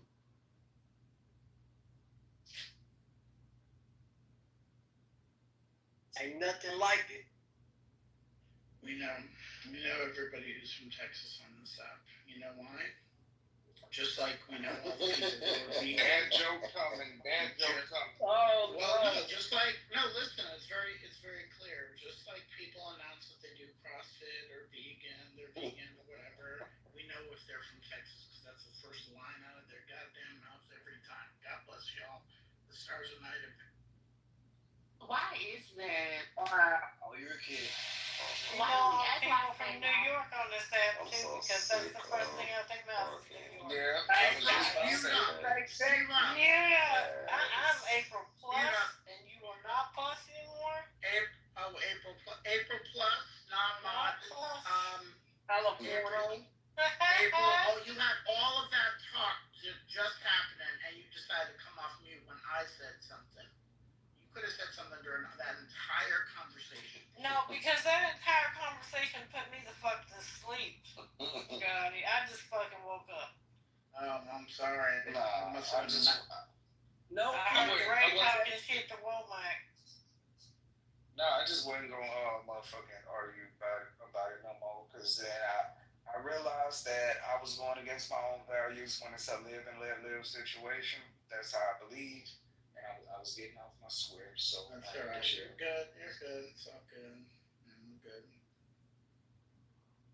Yeah, but Womack was talking shit saying I ain't from Texas. And he was like, nigga, I wouldn't talk to you, but fuck you. And I was like, well, fuck you. Texas should be its own country. Yeah. Shit. So, I don't think so. I like They should give that shit back to Mexico. I want to I let never around knew a or lot all of out. people. Give I it back never to knew a lot of Mexico, people from Ashton. Texas. And Hey, then I give just Alaska met a back to whole lot of Russia. people. Hey, Ray. Hey, Ray. Shut the fuck up, Ray. Yeah, give Alaska back to Russia. I ain't gonna say it. I'm a hoe. Hell. Yeah. What the hell wants to live in Russia? What the hell? Hell no. All the Texas people just came out of nowhere, just all of a sudden, like, I'm That's from wild Texas. now. Texas is the best. It's so big, I'm Texas. Ooh, Texas, Texas, Texas. Please. I went down there, that motherfucking power grid. It smelled like eggs outside. It's hot. I love you like a brother. But the blasphemy has to stop now. Right. Everybody dressed like it's 1989. Y'all should have fucked up with all your politicians and y'all let that shit ride. We can't. We don't like We him. don't let it. Why do y'all dress like it's 1857? Look, the reason I still wear FUBU Platinum is I don't because look like Own it. I got nice clothes on. I got no clothes from the 80s. Yep. Stand in your Y'all were academics. I was like, what is going on with these people here? There's some nice looking people, but baby, they get everybody get dressed in a dark. Somebody mob Look, me. if you ever go through Huntsville, if you ever go through Huntsville when they do the releases, the prison releases, man, I had to pick my brother up on that. They had so many niggas. You could tell they went in the early 2000s, like FUBU Platinum, academics, Mecca shirts. I was like, man, I'm gonna come out here next month and I'm just starting getting out clothes. They had this like real nice sneaker store, and I'm like, they got some places, but the people do not use them because don't make me PTR my sneaker collection right now. They got this real dope sneaker store in Southwest Houston. I used to frequent there, but nobody used to go in there. I was like, these niggas. Well, then they stupid because I got a bunch of sneakers and nice clothes. I don't know where the hell you was at in Texas because not everybody dressed like that. Not the places I go. Places I go, it's $100. They definitely dress like that around where you from. Now, Houston was a little better. Like that. Now, Dallas and motherfucking Fort Worth, that's some real hillbilly shit. Dallas niggas can't dress. Not everybody funny dresses like haircuts. that. Dallas niggas funny haircuts too. Yeah, and they love the funny, them little fat, they so country in Dallas. Everybody got their those things they hate on Texas. Some cities, we can walk around and probably nitpick at other places too, but I don't care what y'all do. Out of all the cities, Dallas is the place that you'll find people that are not country. That's the worst place in Texas. I can deal with Houston is deal wittable, but Dallas is the place that don't have an accent. I never been to a farm. Yeah, I'm a foreigner. That's the place I would not go back to on a Wow. Yeah, but that's only like somebody that's in Dallas. Like, a lot of black people that's in Dallas, they've been in Texas for generations and generations and generations. How many times you gonna say that? I mean, they can make You must be from Dallas. Most people who are from here, She's from the Dallas area. Yeah, most people who are from here have I'm not gonna lie on you. I'm from New York and I I lived in Atlanta, those are two great places Yeah, but that people always have something to say about. So I'm gonna let you know. Dallas is one of the worst cities I've ever been to. The Dallas Fort Worth Metroplex needs to be annexed and gone and pretty removed. gone too. All these out of towners, and literally what I'm telling you about is what I don't like about my city. I moved there and quickly got my want things y'all down here. I'm back. tired. Y'all don't have no accent. Y'all need some fashion and somebody to give y'all some fashion sense. Yeah, but Y'all know country y'all stuff. who don't know how to dress, bring it out big ass clothes. Y'all cannot dress out there. Y'all with y'all big ass clothes, y'all be wearing that shit. Y'all be wearing all that country, all that clothes. I mean, but that's like culture. That's like us, man. And all that, and all that paint on y'all hair and stuff. I won't, baby. You ain't got to worry about me. I'm tired of y'all. If they have, let me say something. If I have to go somewhere and they have a layover in Dallas, I won't be going to the place. That's how I feel about Dallas. Please don't fly. I wouldn't go there on a dare. It's already too much fucking traffic. That is really a flyover country. Like they shouldn't have built no city right there. Well, damn, y'all hating on where we live at. I ain't hating on where nobody got.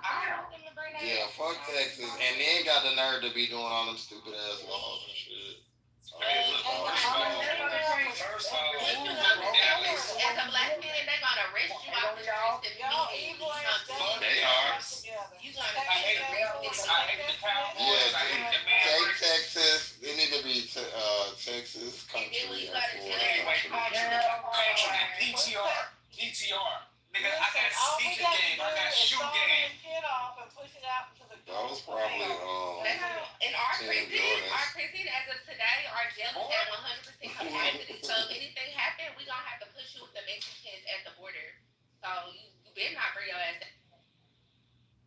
I see some things. Okay. We gonna have to push you ass. So y'all got that shoe game. That shoe game is on point. Don't play. Everybody don't dress like trash. I mean, you must be around the wrong crowd, brother. In Dallas, they do.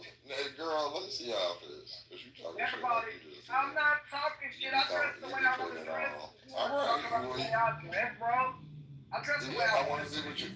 Listen, you said you be putting that on. No, I dress the way I want to dress. I just say, you want to talk about people. Ashton, you be sporty. I was talking about Dallas people. You keep jumping in front of the bullets, so let me see. We're gonna take the big scissors out and we're gonna cut right along Texas and Florida and push y'all out into the Nigga, you jumped in front of the bullets. You want to roast me? That's wrong. Y'all be alright. You talking about I can't say nothing about Dallas. I'm talking about how I've seen niggas in Dallas. I don't live in Dallas. I ain't saying nothing about Dallas. So I don't live there. Well, Dallas, Palace, Fort Worth. Dallas, Fort Worth all the time. Turf. No, I didn't. I ain't saying anything. No, I didn't. I didn't say nothing about Dallas. Be saying Dallas and Fort Worth. I understand that, but I ain't saying nothing tonight about it. I don't live in Dallas. I didn't say anything about that. Hey, well, That's somebody else, not me. As a fellow Texan, I'm gonna say this: fuck Dallas, fuck the Cowboys, fuck the Mavericks, fuck Dallas. I hate Dallas. I hate everything about Dallas. What about North Texas? Bro, we hate when y'all Please take Dallas. Please, because I'm tired of y'all down here. Fuck that place. Crazy. Ain't nobody there right by it. Fuck that fake ass Metroplex. Y'all cowboy boots ain't made out of nothing but pleather. Niggas with real cowboy I don't know boots. why you want to wear that. We only did that for Beyonce. We only did that for Beyonce. She said, them Dallas girls be wearing pleather dresses in the middle of the summer. That shit ain't shit. Fucking pleather dresses, pleather skirts in the middle of the summer. It would be cool if y'all didn't do so much stuff to cause problems for the rest of the country. Handmade by a real hat maker, bro.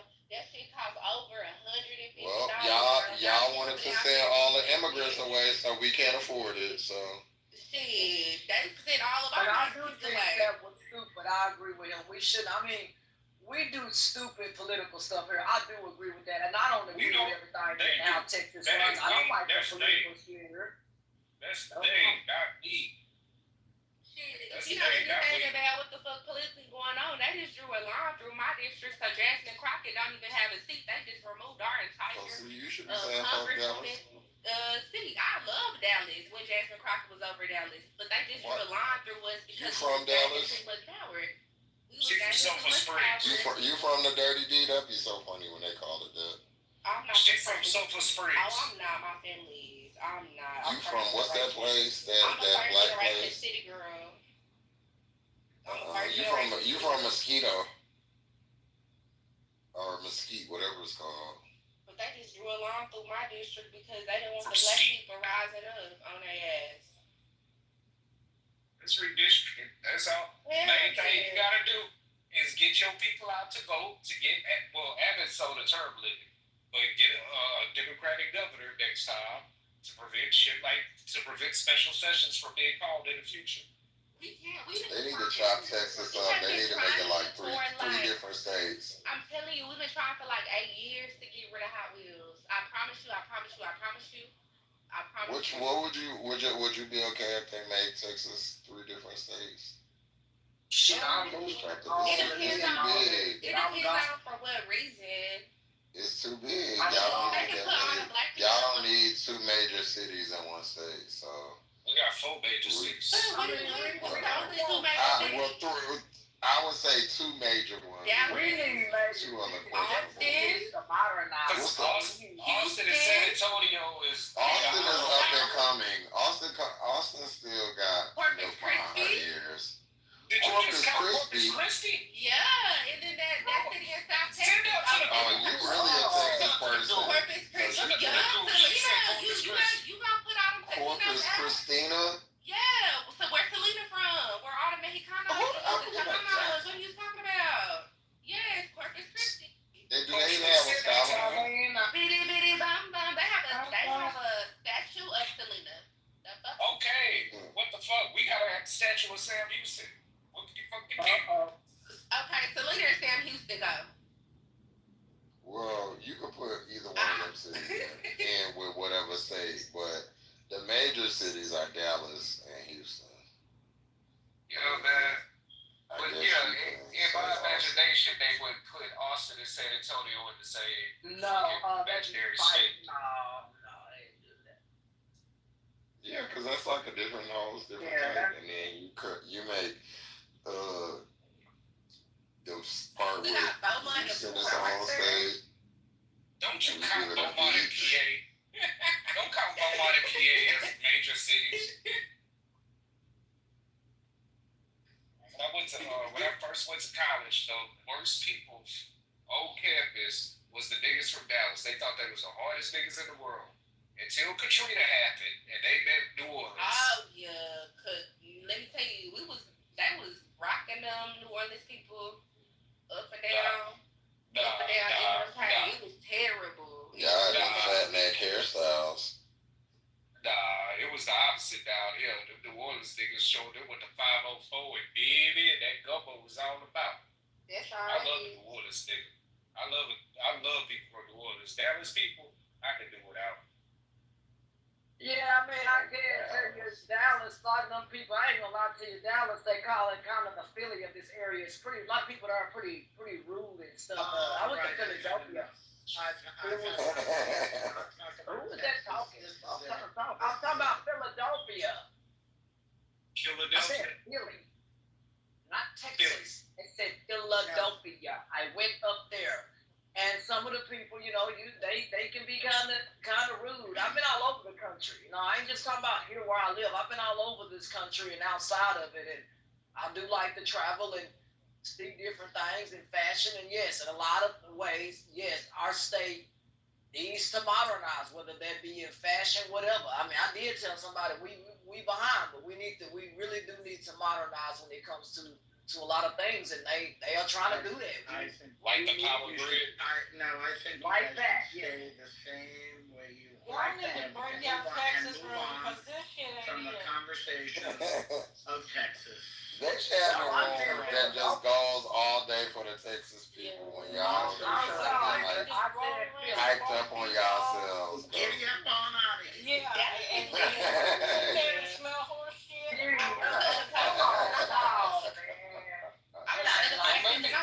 Don't make me start quoting some Pimp C lines. Start dropping people for real. she said Beaumont and PA is major cities. Jesus fucking Christ. Poor Arthur. Poor Arthur. Sharon Stoutland's from Port Arthur. So that's Port You know what's funny? Like in real life on Clubhouse, me and her would probably be real good friends. But on Clubhouse, look, see, you be fucking with me. You be fucking with me. Cause didn't I tell you the other night that I found out she related to me? You fucking with me. Bitty bum bum. Bitty calabes. Dun dun dun dun dun dun dun. Oh, you See, speak I hate her on Clubhouse, but I would get along so well with her in real life. Wait, don't you have a whole wife and kids and shit? And my two best friends are females. Hey, nothing wrong with that. Hey, look, ain't nothing wrong with hanging out. You're a dude, hang around, women. Nothing wrong with that. Ashton, you don't even hang around women. What are you talking about? You hate women, Ashton. What the hell going on right now? Look, he's a dude. Look, I don't hang around women. I hang around men. What are we talking about? Reason I'm telling, what I'm saying is, he is a dude. Ain't nothing wrong with him hanging out. He said women are his best friends. And I'm saying for me, men are my best friends. So, you know what I'm saying? I'm a female. You know what I'm saying? I don't see nothing wrong with it. You and Ray can meet up. You and Ray can meet up. There you go, Ray a man. You know what I'm saying? I hang around. I ain't gonna lie to you. I'm just gonna be real with y'all on her. I like hanging around dudes because they stay up and they eat all night. I don't have to deal with, oh my God, you know what I mean? Men eat and that works for me. That's right. Y'all eat all day. That's right. Damn right. I love men. Keep eating. Dude, he came here with $408 worth of food. Does he really eat? Yeah, he really eats. He wouldn't be living with me. Wouldn't be living with me if you don't eat and you shut my kitchen down. The kitchen don't close here. I don't care if it's 2 o'clock in the morning. I feel like there's bad lighting. So hold up. So hey, April, what me being married with 4 kids? Listen, what you and your wife do is on you, bro. I don't give a damn. Oh, shoot. My 2 oldest Go hang out with Ashton. Go have like 15 women. I don't give a fuck what you doing. Yo, you hang out with me, you gonna be You hang out with Ashton, you gonna be eating, and it better be outside the kitchen. Gonna be underneath the table. Y'all, I turned into a gremlin after midnight. I've been very good husband for the last 10 years, so I ain't eating outside my house. Yeah, what? Not your house. What do you mean by that? Somebody made a joke that you didn't catch. No, I didn't catch it. I'm sorry.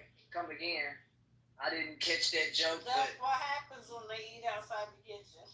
You will come again. Oh my gosh! Look, we do come again all the time. Don't be trying to police me. It's after midnight. Hey, it don't matter. Eat whatever you want. That's why I tell people this one lady that chewed me out on this app talking about you're gonna be as big as a house and all that. I'll never forget her. I said, look, Ashton, sister, you missing the joke, baby. Not even. I get it. I hear you with the joke, but no. Somebody was talking about me eating too much, and I just told them. They told me I'd be as big as a house, and I told them no. I'm actually not. I can literally take a running jump and jump through a tire. So yep, I can still do that. To this day, yep, sure can. Go on in Texas, I can jump to it. Hey, look, man, that's what I used to tell people. Look, literally, man, I told somebody if you That's impressive. well, literally, because I don't know. what that means. You never seen a clean tire? You never seen a tire clean before? Yeah, that means you're not fat. That's what it means, impressive. fat. Hello, Right there is my skills. you're not fat. I mean, I ain't fat though. I mean, you can't talk about What kind me. of tire is this, Ashton? I need a visual.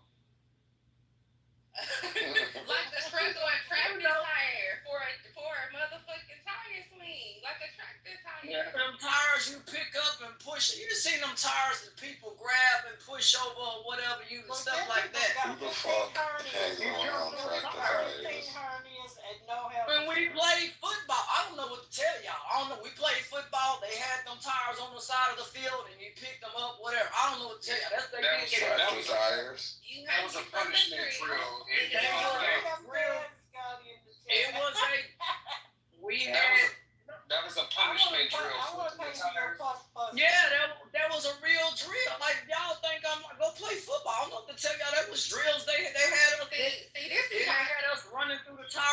put your legs through and you have to do them drills with your legs? This is why Texas is the cleanest state that has Saturday Night Live. This is why I need you to write me up.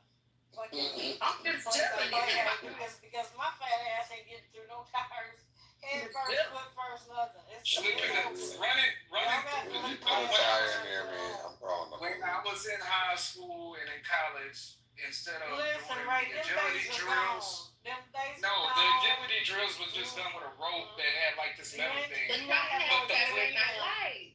Y'all the didn't. flip Y'all Friday don't have night. Nobody want to have that racist ass shit. Y'all don't have no Friday night motherfucking lights. stock.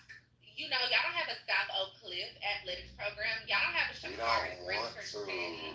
Look, Okay? and then the Only tires thing that was- y'all got that we want is They was they out there Beyonce and jumping Shakari. Other than that, flipping the tires was a punishment drill. and no shade, Beyonce loved New York and Atlanta more than she loved Houston. Don't you speak that fucking blasphemy. I mean, you see how many y'all see how she treat Atlanta, bro. She be doing like 5 nights of this, so I mean. That's because y'all got more people that'll come out. I mean, Texas is the 4th biggest. I mean, Houston's the 4th biggest city in the country. She did 3 nights in Houston, but you gotta understand that I love Beyonce personally. I will queen out to Beyonce's music, but I'm not going to see her live. She ain't coming to see you live either, don't worry. I know. And I'm a distant cousin. You ain't even no fucking get shut up. I'm fucking tired. Your fucking family tree going all around the goddamn. Shut up. You ain't related to Beyonce and Trump. Shut the hell up with it. And because that means Beyonce and Trump. No, look. I'm more related to. You ain't related to all these Beyonce's a toss-up. I'm not completely sure, but I'm. You ain't completely sure of nothing. He crazy. Let me tell you something. Person in my living room the other night, the same guy when he was talking about he related to all these people. Brother, you got laughed at by people in this living room the other night. They thought that you were a bunch of crap. The dude said, well, hey, what are you listening to? That's because the nigga in your living room had drinking gallon of E and J. So everything was funny to him. What are you talking about? And E and J, let me tell you something, we don't drink out of no red cups over here, bro. We drink out of good stuff, Steins and crystal glasses. We don't, whatever E and J. You know what E and J is. I got you. Oh, you know what Eric and J I know. You drinking Mountain Dew out of crystal vases? The fuck? She fancy. She must come from that Trump line too. They only drink You know what? Ain't nothing wrong with water for crystal glasses now. They not no cheap old thing. Good glasses. That's It's not good glasses. from Water Mountain for Dew, crystal. That's not from Mountain Dew. Well, look, I don't know. I like them. They're good. I don't know. I like them. Every time I mention this shit on Clubhouse, like, nigga, y'all made me motherfucking go and do more Then why research, don't and I you double and stop? triple confirm. Ain't nobody want to hear you. You connected to everybody. When you That's crazy. Ain't nobody heard of none of your relations. None. None of them was Did you just Obama say? or fucking Trump or Beyonce or who the fuck ever. Jimmy Crack Corn. Stick it to everybody. Hey, I'm very, very, very proud that I am related to Jimmy Carter and Barack Oh Obama. my fucking God. Oh. How are you related to No. Obama? You got a white granddaddy? I Thank certainly you. do. I have 4 white granddads. Okay. Wanna be honest? Which one are you related to Barack Obama? You really want me to go through this? Yeah, The because rest of the room don't want to hear it. I mean, I just found out I have a white granddaddy. Texas house. Weird. I This just is found a out I have. house of Texas, so the rest of us don't have to be tortured listening to this shit. This ain't Texas. I don't know what you're talking about. This ain't The Texas. rest of the room don't care to hear. So like, Go start a house, bro. Yeah, the Texas house of Teja. I just No, they don't have nothing to do with Texas. That's his heritage. As well, and I'm irritated because I didn't inherit none of that privilege or wealth or anything. I'm just kind of light skinned and my locks don't lock all the way up at the top like it should, and that's pissing me the fuck off. When you say have you done your ancestry? No, I talked to my elders, and by talking to my elders, when they get more comfortable as time changes, they reveal more and more about it. They tried to say that we had Indian in our family the whole time. We had a white family. I grew up thinking Indian too, and when multiple people in my family did DNA, the most somebody got was 1%, which is a negligible percent. But I did my ancestry back to like the 1600s, and that's how I was able, that other app tracked the common ancestor between those people. Is what I was trying to explain. He really got fucking Trump's out of Germany. God damn. No, through his mother. Through his mother, who is Scottish. God damn it. I be wanting to explain this because it's real interesting to me, but nobody else want to hear it. I want to hear But through his mother, who is Scottish. I sent you a friend request. I remember Thurston Howell the Third, then Lucille Ball, then like Janis Joplin, she was on there too. So you just I know you's a pink Negro. You a pink. Very much. I was trying to figure out why my locks weren't locking up at the Probably top got when white I did feet. them. When I did the Very natural much. parts on them, so I have to get like very small structured parts because the white side is fighting against the black side. So What are you it's on my talking scalp. On my scalp, it's like a battle of good and evil. Like it. I'm having a battle with sleep right now. What now? You say your hair won't lock up. What are we talking about? Yo, I thought I had some white ancestors, and it makes sense. I can't go full Bob Marley, bro. that sounds like something. You better be like a man and get that stuff locked up like me and this dude. I ain't talking I'm about locking my hair up when I get the freeform parts. They don't do it because I'm running out, battling my black. It's a flag on the plate. Go to a professional. Go to it. I was going to a professional. Why she gotta get like a man ass? I'm getting concerned here. Look here. Why she need to I get like a they man told me ass? I needed different parts because I have different hair They don't textures put in all my that stuff in their head. head. They told me I had different hair textures in my head and I needed a But some white people have locks, I'm sure you Yeah, and I had to get more of their style of locks. I had to get smaller parts in the grids and shit like that. And that hair be breaking off, bro. You know, see, that hair really be breaking off. When I tried to get the freeform Bob Marley's, bro, the top part wasn't doing it. The black part, African American as fuck, it did its thing. Then I found out I had a white hair. They want to do what the fuck. Did you wear? that's that leftover perm. I never had a perm in my life. Man, I don't know, man. A lot of stuff that women do to their hair, it's like I look and I'm like, I like lied. This girl told me, well, you should get your hair perm. I don't want to do all that. Then you find out these perms have issues and all that. I'm just gonna be real, y'all. I go to the barbershop because I don't want to deal with all that stuff that women do. I don't do all that. I told the dude I want my hair locked up, and he locked it up, and it looks good. It's my real hair. I don't And do that's no the adding, least whatever. thing that I am surprised about. I ain't too. That you go to the barbershop. That's the least I'm surprised to hear. So I go and I got natural parts, and that was my downfall. I don't have the type of hair to get natural parts. I need to get a smaller grid, like a normal grid, but just smaller. And that's because I got white people here in the front. It's battling the treatment on African American. Do they do a treatment in order to get your hair to lay properly or what have you when it's twisted? I don't know. I mean, because when I go to the barbershop, they do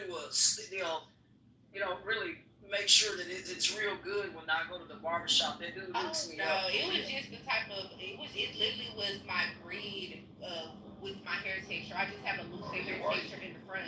Yeah, you got some Blake ain't go to the barbershop. And my hair in the back. Ray, you more like Gary. It was locking. It was the hair in the front. My mother and father are both would be considered black, but my dad's dad is half Caucasian. My dad's mom, her father was half white, half black, and so was his mother. And it happened like that on the other side also. So that's when I say I'm related to those people, if you see the English part right there, Donald Trump's mother is from Scotland. She was born in Scotland. And that's how I got all those people. So like I know when I say that shit, it was coming off like, nigga, what the fuck you talking about? We were laughing the other night at you. I'm sorry if it came off and I apologize or whatever, but we just started busting out laughing in here. We're like, how in the hell are all these people encompassing and related? They said their family tree must be 2 trees. I said, I don't know, but we both looking and laughing because we didn't understand. It's multiple. When them white men and most of the mixing happened after slavery, after emancipation. So when they started dibbling and dabbling, it shot it out everywhere. Pause. So then that's how I found out I was related to the people. And the good thing about doing it on Family Search is the Church of Latter-day Saints. They had those records that go back hundreds of years, and it was able to make that connection. At first, I thought it was bullshit. How did the church have your record? Did you stamp you really white. there? Yeah, that's wild. Church of Latter-day Saints. That's terrible. They don't have They're not even supposed to that's not what I have said. colors. God damn, that's not what I said.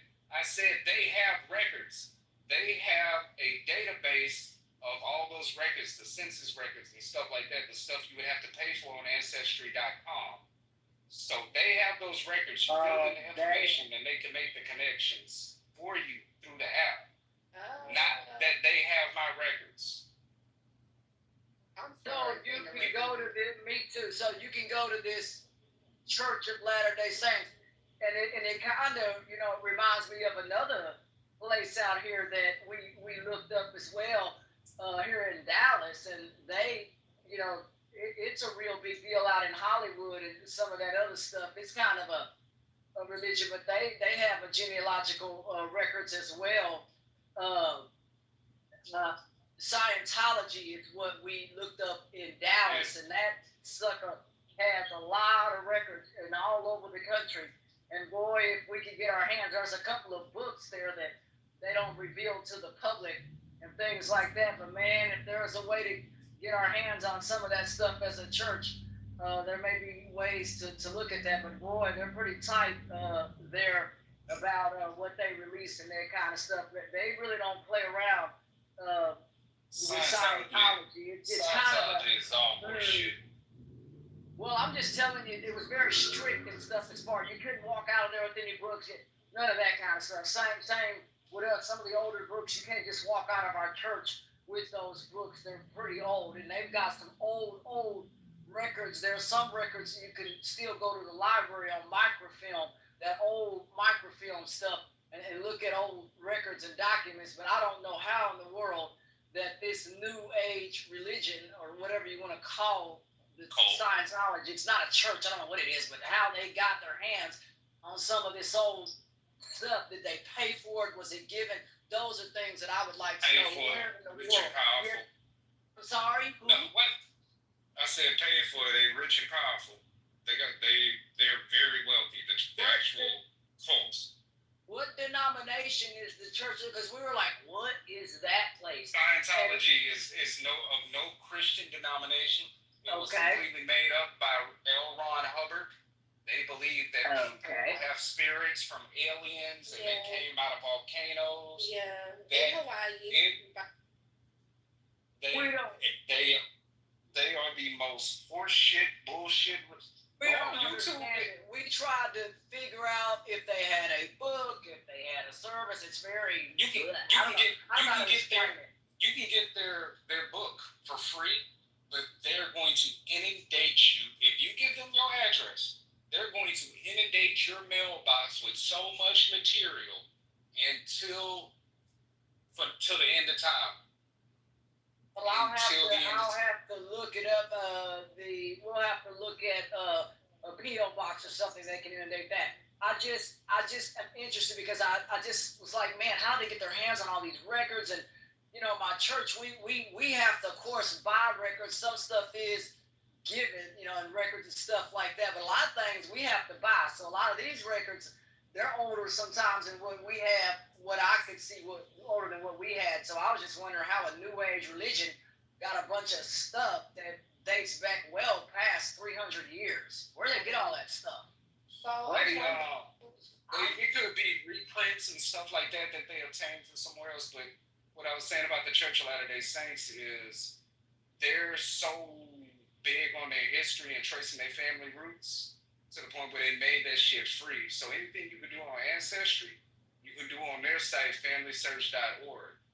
But Ancestry is more intuitive. So I have an account on both of them. So the reason I was able, and really most of my relations to them people came from my great-grandfather, my maternal great-grandfather, so my grandmother's father, from the man who took advantage of his grandmother, who I told y'all was a Mason, and I found his gravestone before I knew he was white. It's like, damn, he must have been rich. And I'm like, oh, he was white. Most of those relations came from him. Because he was only 3 generations down from the common ancestor that made me related to the dumbass. That's crazy. I can see why the Church of Latter-day Saints would keep the records when I learned how they operate, because they believe that certain lineages are cursed, like, you know, the Africans and the Native Americans. They changed that in the 70s, yeah. Well, I heard that they believe that certain lineages were pure, like the white people, and they have certain people that they want to reproduce, and if they have to meet a marker that shows that they can reproduce based on their lineage. But I wouldn't know why the Scientologists. About 4 years ago, or 5, when it first started. Okay, so it was valued at 3B plus. Okay, now how the fuck do you have a valuation of $3 billion if you have no monetization platform within the app? Doesn't take a cheap, especially if you take their TOS and then you take it, you run it through ChatGPT, you can come to the conclusion that it's a data mining apparatus. A Trojan horse. Fine. We are consenting to Clubhouse being able to record all of the conversations. Man, Clubhouse full of shit. Sure it is, but you're on it. So people are consenting to Clubhouse, taking. I just started, motherfucker. What the fuck that mean? First of all, dude, relax. I don't know what you're going through in life, but just chill, dude. What the fuck? Nigga, what? Nigga, I'm making money, nigga. No, money. Oh, great. Wow. Money ain't shit to me. Yeah, man. Yeah, I don't need money. Money needs making me. $5 is money. Making $10 is money. Well, why would anyone even say I'm making money? Like, that's what everyone has to fucking do in this world. So obviously you're fucking making money. I mean, duh. You know what I'm saying? And what's the point of gloating about it? You mean, okay. And then why do I gotta be a nigga? Because what? Because I'm African American? I'm a nigga? No, man. Call me sir, man, gentleman, whatever. But I don't have to be a nigga, bro. And I would never say that to you. You know what I'm saying? You're much bigger than that. Forget about it, Kate. Stop using the N-word, please, respectfully. Alright. That idiot left the room anyway, so there's no point. Thank you, Amir. I love you. I do love you, bro. I do see your biases, though, and I did look up the word that you said, but respectfully to you, I didn't want to call you out on this whole idea, because earlier you said, look up this word, and I had never heard it before. Which one? Amalek? That's right. Yeah, but that's what Netanyahu said. It's not my word. Is it Netanyahu? Yeah, Netanyahu said it. That's not even his real fucking name. You know what I'm saying? Yeah, whatever, it doesn't matter what his name is. He said, this character said it, this terrorist, he said it. What the MLX has done to you. He was referring to Palestinians. Right. So, and when you dive into the words from MLX, it talks about it. No, I did dive into it, and the conversation continued on. Someone was talking about the Quran, and then you said to them, "You're misinterpreting it." So you called someone else out for No, misinterpreting. it was for the Hadith corpus. He was misinterpretation of the Hadith corpus. He brought up the story from the Hadiths. Right. So, and you called out this person. I called out because this brother mentioned every Jew is going to be hiding behind a rock or tree. That's not true. It's for combatants. That's the context of the Hadith. And I called him out. This is not the first time I called him out. This is the fifth or seventh time. I'm not saying it's wrong for you calling him out, but when I'm talking about misinterpreting. So as I did my research as to what this word Amalek actually meant, and try to chase it back, what I found was very interesting, and it's inconclusive, but there is no consensus as to what the fuck the word Amalek means. It does not mean. In fact, it says that they came from the Levant, so it doesn't mean every Muslim. It doesn't mean a certain type of people. Everything that I looked at said there's nothing supported that shows that this word means a certain type of people, right? It really was in context of that particular situation, someone that was an enemy against the Israelites, and that was a word, sort of like the word like I don't know, nigga, right? Like you're a nigga. So that's a classification. What does the Amalek words talk about, Keith? So let me read it to you. Looking at it right now. So here's what I got, and maybe I'm wrong. So I'd like to have this discussion.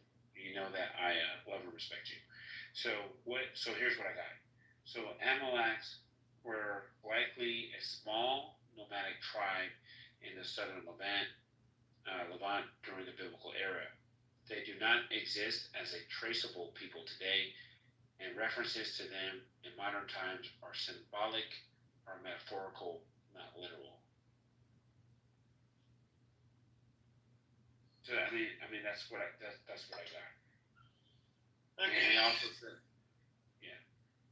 it also says there's no firm archaeological or historical evidence for a nation of the Amalekites. They likely represented one of several nomadic or semi-nomadic desert tribes in the southern Levant, Arabian regions during 2nd millennium BCE.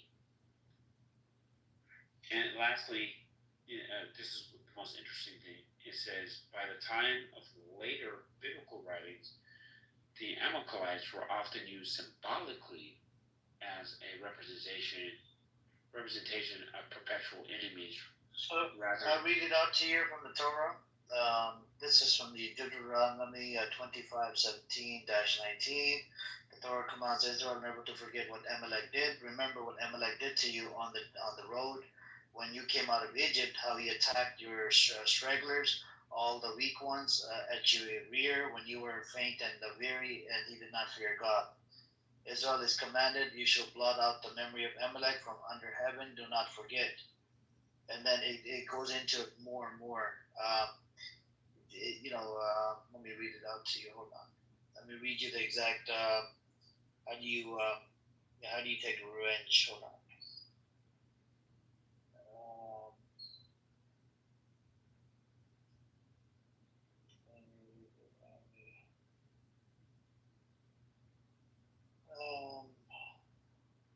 Let's see.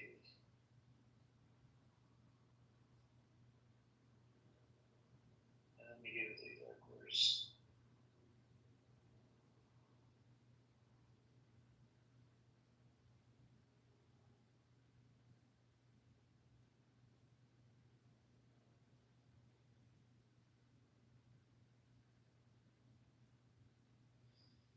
Okay. So Deuteronomy 25:17-19. Israel's commanded, remember what Amalek did, erase their memory completely, do not forget. This meant their punishment was total destruction, men, women, children, and even their animals. So, there is a verse, I don't know if you read it, Keith. This is why I don't want to open up can of worms, you see what I'm saying? That goes into it. I'm not here to mock anybody's religion, but this is what, Netanyahu addressed. He called the Palestinian, Hamas, or whatever, Amaleks. And when you dive into it, it even, justifies it. Because what he did, he cherry picked the worst out of the Torah and Tanakh and whatnot. That's all I'm going to say. Yeah, and again, I understand like how you have a great space, you're a professional, you have a tremendous amount of restraint.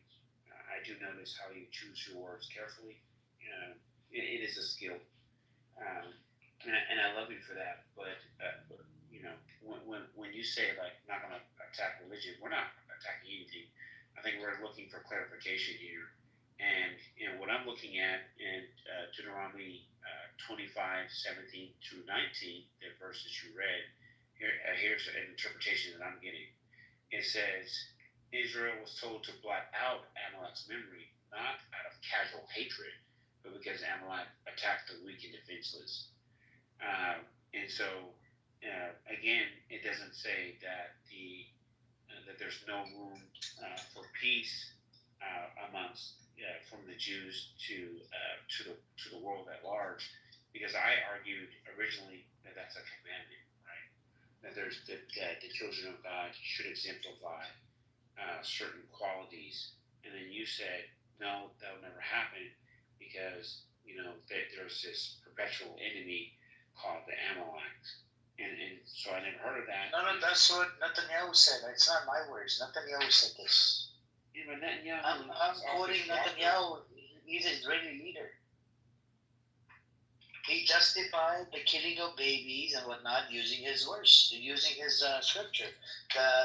There's Omar Barta. He's an Israeli Jew. He's a genocide studies scholar. He actually used that to prove his intention. I believe ICJ used it as well. To justify what they're doing. I mean, this shows justification coming from the Israeli Zionist entity. And I just gave you the definition, the interpretation. I don't know if you have this interpretation. Try to look for this one. I don't know. Let me give you this interpretation. The interpretation is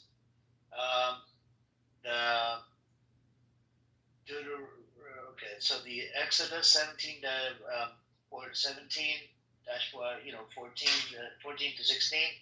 After Amalek attacked Israel in the wilderness, God declared he would be at war with Amalek from generation to generation. Their memory would be blotted out from under heaven. Deuteronomy 25:17 to -19. Israel is commanded, remember what Amalek did, erase their memory completely, do not forget. This is what Netanyahu said. And this meant their punishment was total destruction. Harem, men, women, children, and even their animals. You see what I'm saying? And I'll give you, what is it?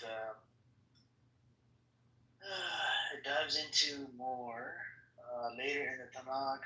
1 Samuel 15, King Saul was commanded to carry this out, but failed to kill King Agag and best livestock. The disobedience led God to rejoice Saul as king. Rabbinic interpretation, literal. In the biblical sense, Amalek's punishment was complete annihilation. This is from Rabbinic.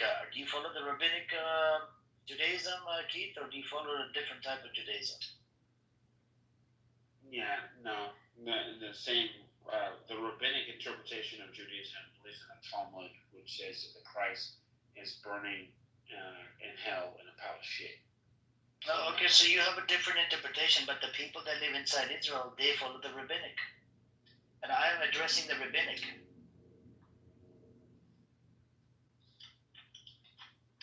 Yeah, no, I totally understand that. And that gives credence to what Netanyahu said 100%, and I see where you're coming from. I just want you to know when I was, when I was chastising the behavior of these so-called Jews, which in Revelations chapter 3 verse 9, beware of those who say they are Jews but are not, but are the synagogue of Satan. So there's a warning there. When I was chastising the behavior of the Zionist regime of Israel, it was because I think that their response is totally off base and not according to the teachings. Period. So yes, I have a different interpretation of what the teachings say. And look, I didn't prompt my fucking my AI platform to give me a certain interpretation that agreed with me, but it literally said that it wasn't to be taken in a literal sense. And I said, so is the interpretation of this verse grounds for the genocide of the Palestinian people? It said no. Using Deuteronomy's Amalek passage to justify harming or wiping out today's Palestinians is not supported by Jewish law.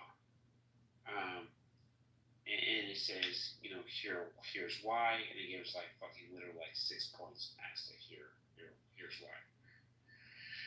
So yeah, I mean, Netanyahu sees it one way; he's a fucking radical, and rabbinic Jews they see it the same way. They're fucking radicals. But no, I don't see it that way. I understand, but that's you. But the Jewish state that was created, it was created on this rabbinic, that's where they get it from.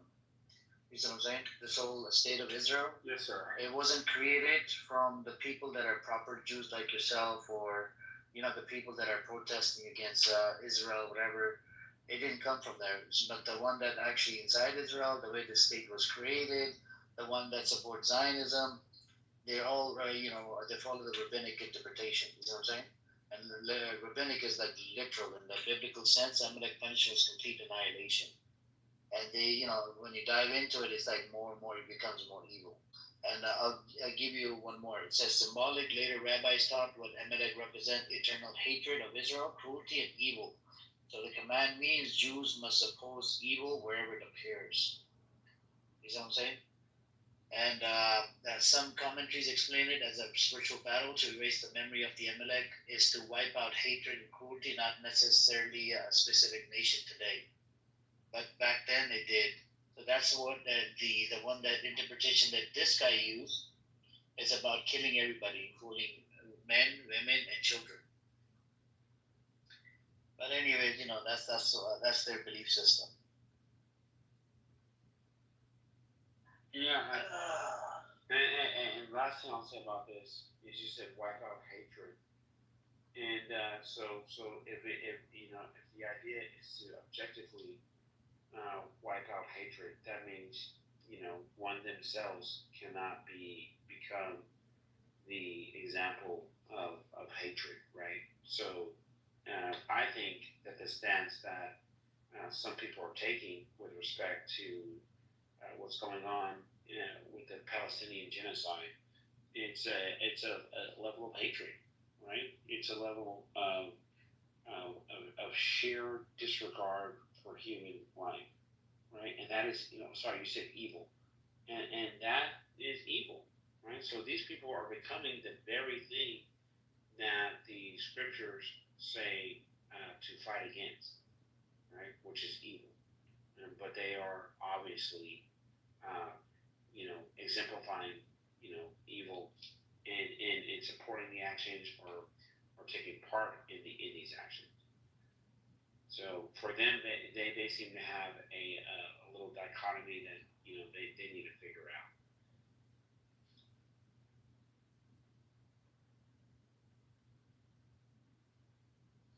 Yeah, they seriously need to figure something out, but and same thing. The settler leaders, they believe in the same thing, and they're extreme wild creatures, man.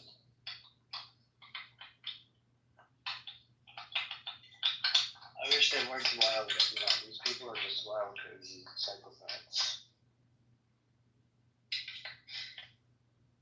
Sometimes I think that evil does need to exist because, you know, this is where good people with a conscience, such as yourself, as you describe your journey to creating a space for there to be something done. And you said, I thought about X or Twitter, where there was already spaces established, and you said, I just couldn't deal with it. I couldn't sleep with myself if I wasn't doing something about it. And you said, I wanted to spread awareness, and that's why you created this clubhouse room. And I thought that was a beautiful,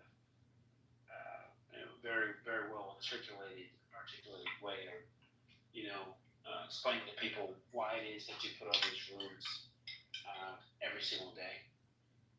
Because you are spreading awareness. And, dude, you have these conversations, you allow for extremists to come on your stage that are completely, opposed to your viewpoints, and you let them talk. And that is fucking dope. That's what I love about you, bro. Because, you have an open forum. And that's rare in Clubhouse. Because a lot of these rooms are simply, echo chambers, especially for the mods, But you allow someone to come on, you get on some people's ass, like Rabbi, but, Nomo will come here, he has his opinion, other people on stage have theirs, and you let them speak, because that's, how do we have conversation or spread awareness if we don't hear the opposing side, which they often fucking make fools of themselves. So yeah, I give you a shit ton of credit for creating such a space.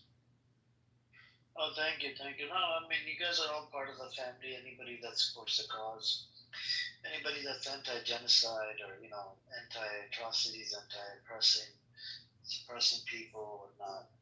And it doesn't matter, Muslim, non-Muslim nations, whatever, right?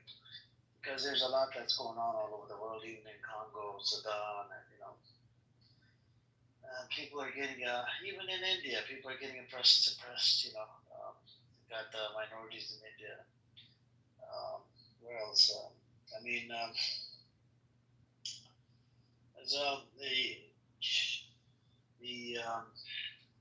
The atrocities that America's been part of, I just don't get it, man. There's got to be one day for all of these atrocities that the American government has been part of.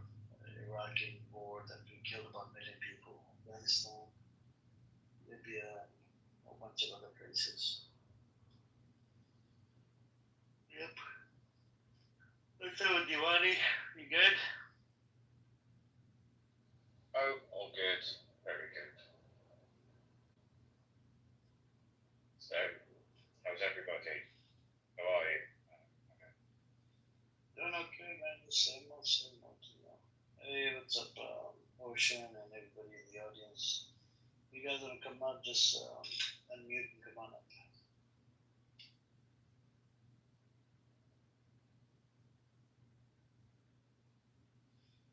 Walaikum assalam.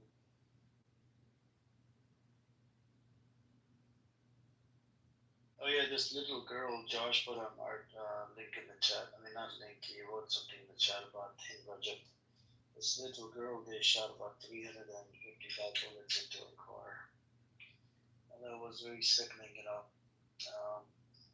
She was alive, they killed her parents, and then they killed her, and they even killed the paramedics. IDF were just fucking demonic. I mean, if people want to see, non-biased reporting, there's a gentleman out there called by the name of Max Egan, and he has a podcast called The Crow House, which YouTube banned him, but you can find it on BitChute. But you can go to thecrowhouse.com. In his last video, that I watched last week. His latest video I watched last week. Laying in bed, trying to get some sleep, and he's literally showing photos of these kids, man.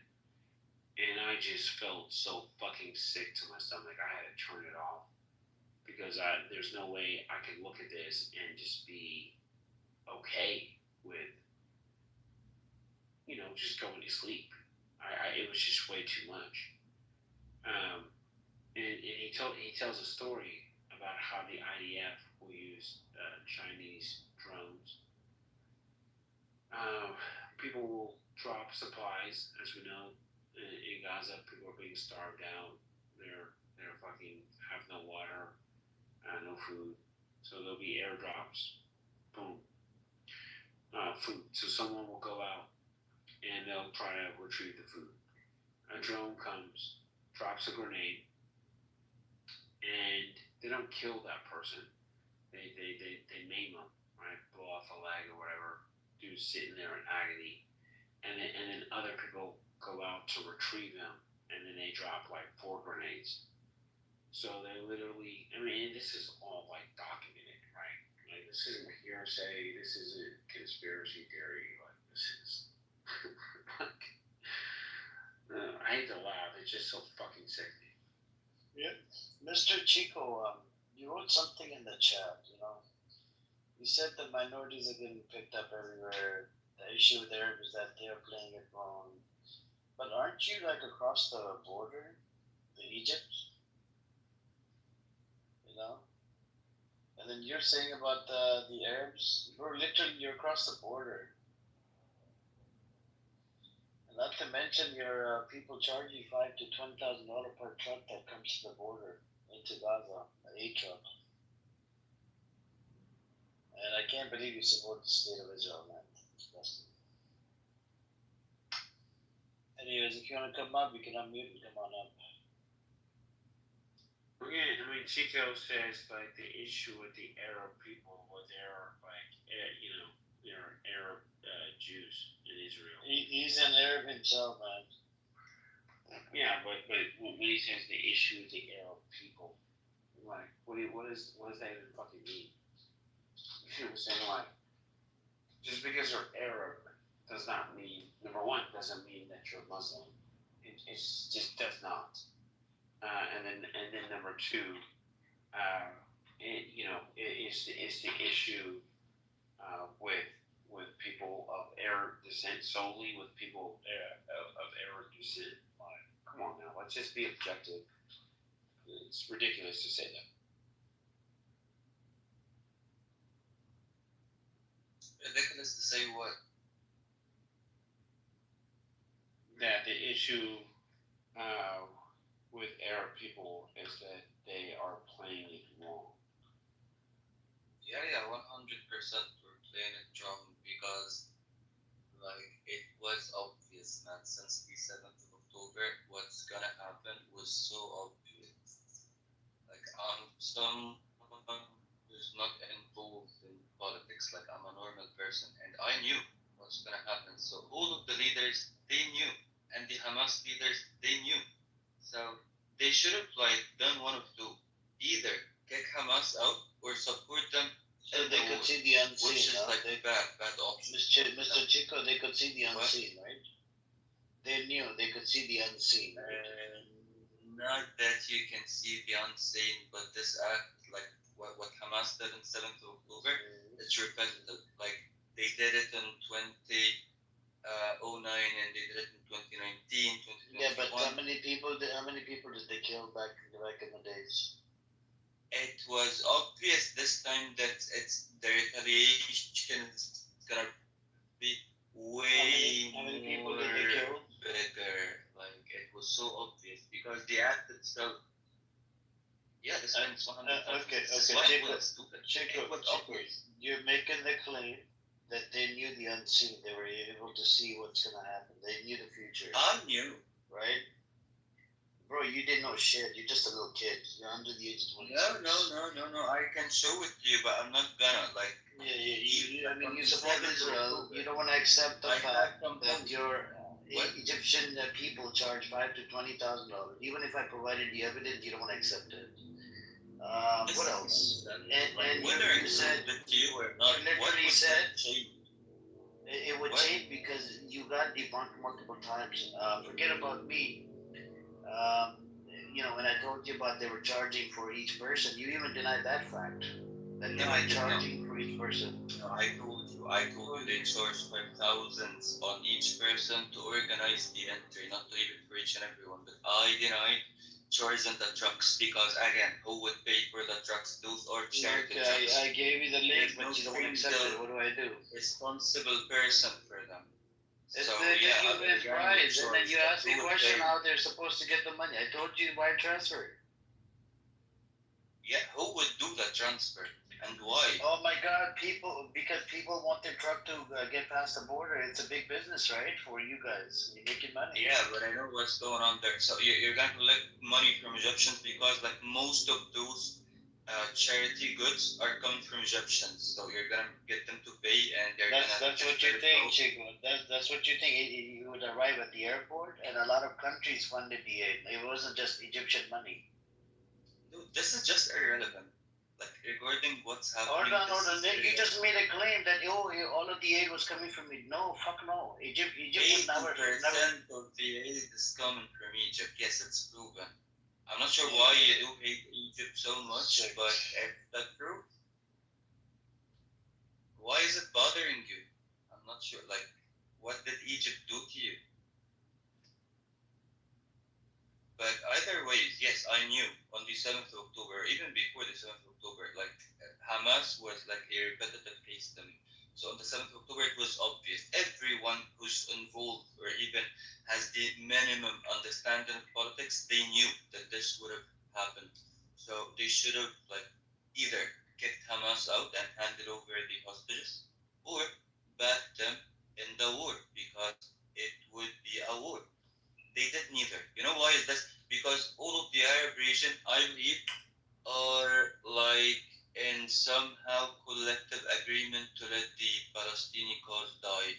Because what they did, not condemning Hamas and not backing them up, this is nothing. This is nothing more than just a collective agreement that this cause is gonna die, it's gonna get dissolved. Because like they just needed to leave things go as it is, and the Palestinian cause is gonna be dissolved.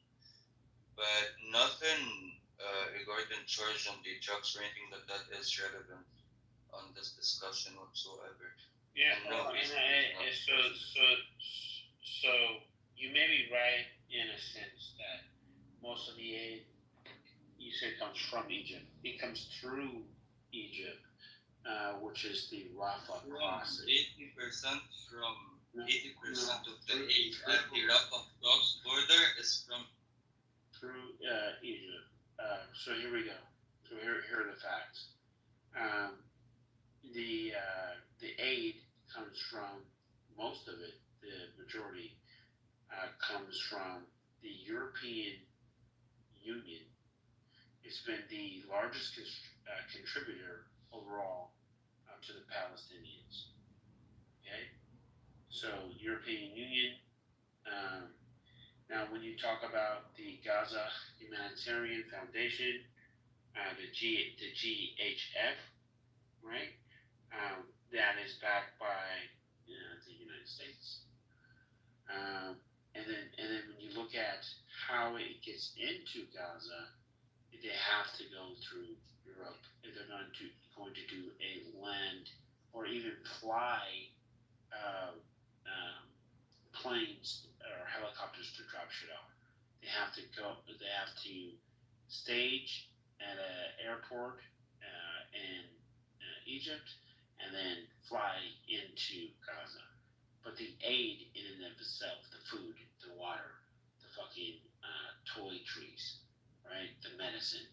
No, it's not 80% come from fucking Egypt. That is simply not true. It passes through Egypt and is allowed into Gaza through Egypt, but it doesn't come from Egypt. Period. And says most humanitarian aid shipments, food, medicine, fuel, tents, etc., from international donors are trucked through Egypt and into Gaza. This makes Egypt a gatekeeper for aid delivery, although it's not the biggest donor financially. Everybody, sorry, I've just been doing some so-called fact-checking here because I'm not an expert on the topic, and I don't think. Yes, please. So, via ChatGPT, if I may, Egypt's role in terms of aid flow through the Rafah Salah ad-Din Gate, I'm not sure if I'm butchering that, but the volume through Egypt currently handles close to 80% of all humanitarian aid entering Gaza, primarily via the Rafah crossing, according to Egyptian media reports. Now, the daily truck flow, which is interesting, recent estimates suggest that around 308 trucks per day are making their way into Gaza through all land crossings. Only 30 to 50 of those vehicles actually go through Rafah after scrutiny, delays, rejections, custom checks whittle the number sharply. So you know, I'm a white dude from the UK living in Europe in horror of what my government and the German government is doing, virtue signaling on one hand and supporting war on another. And this whole business, frankly, from my observations and analysis from time to time, is clearly a criminal kind of cabal split up into various cartels who are all covering their own interests and their own interests only. And we're talking around the very people that are being murdered every single day. I don't care what religion you are, I don't care what country you're from, or the colour of your skin. Genocide is genocide. And our countries, or some of our countries, are participants in that genocide, including the United States, including the UK, including most of the European countries on one level or another. And what really, really disturbs me is that fellow Arab countries could do a lot more rather than just chucking money at it and saying we're doing something. Life is cheap. $53 billion has apparently been thrown at this thing. Where the fuck is the money and where is the actual impact? So while we're all having brain wanks here about this whole subject, the reality is a lot more. And BJ, thank you for your submission.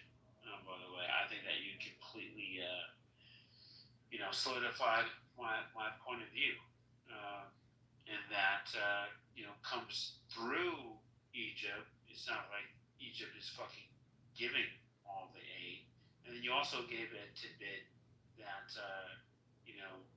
there's other land crossings, even though the only actual recognized border crossing is the Rafah. I guess people are finding a way around it.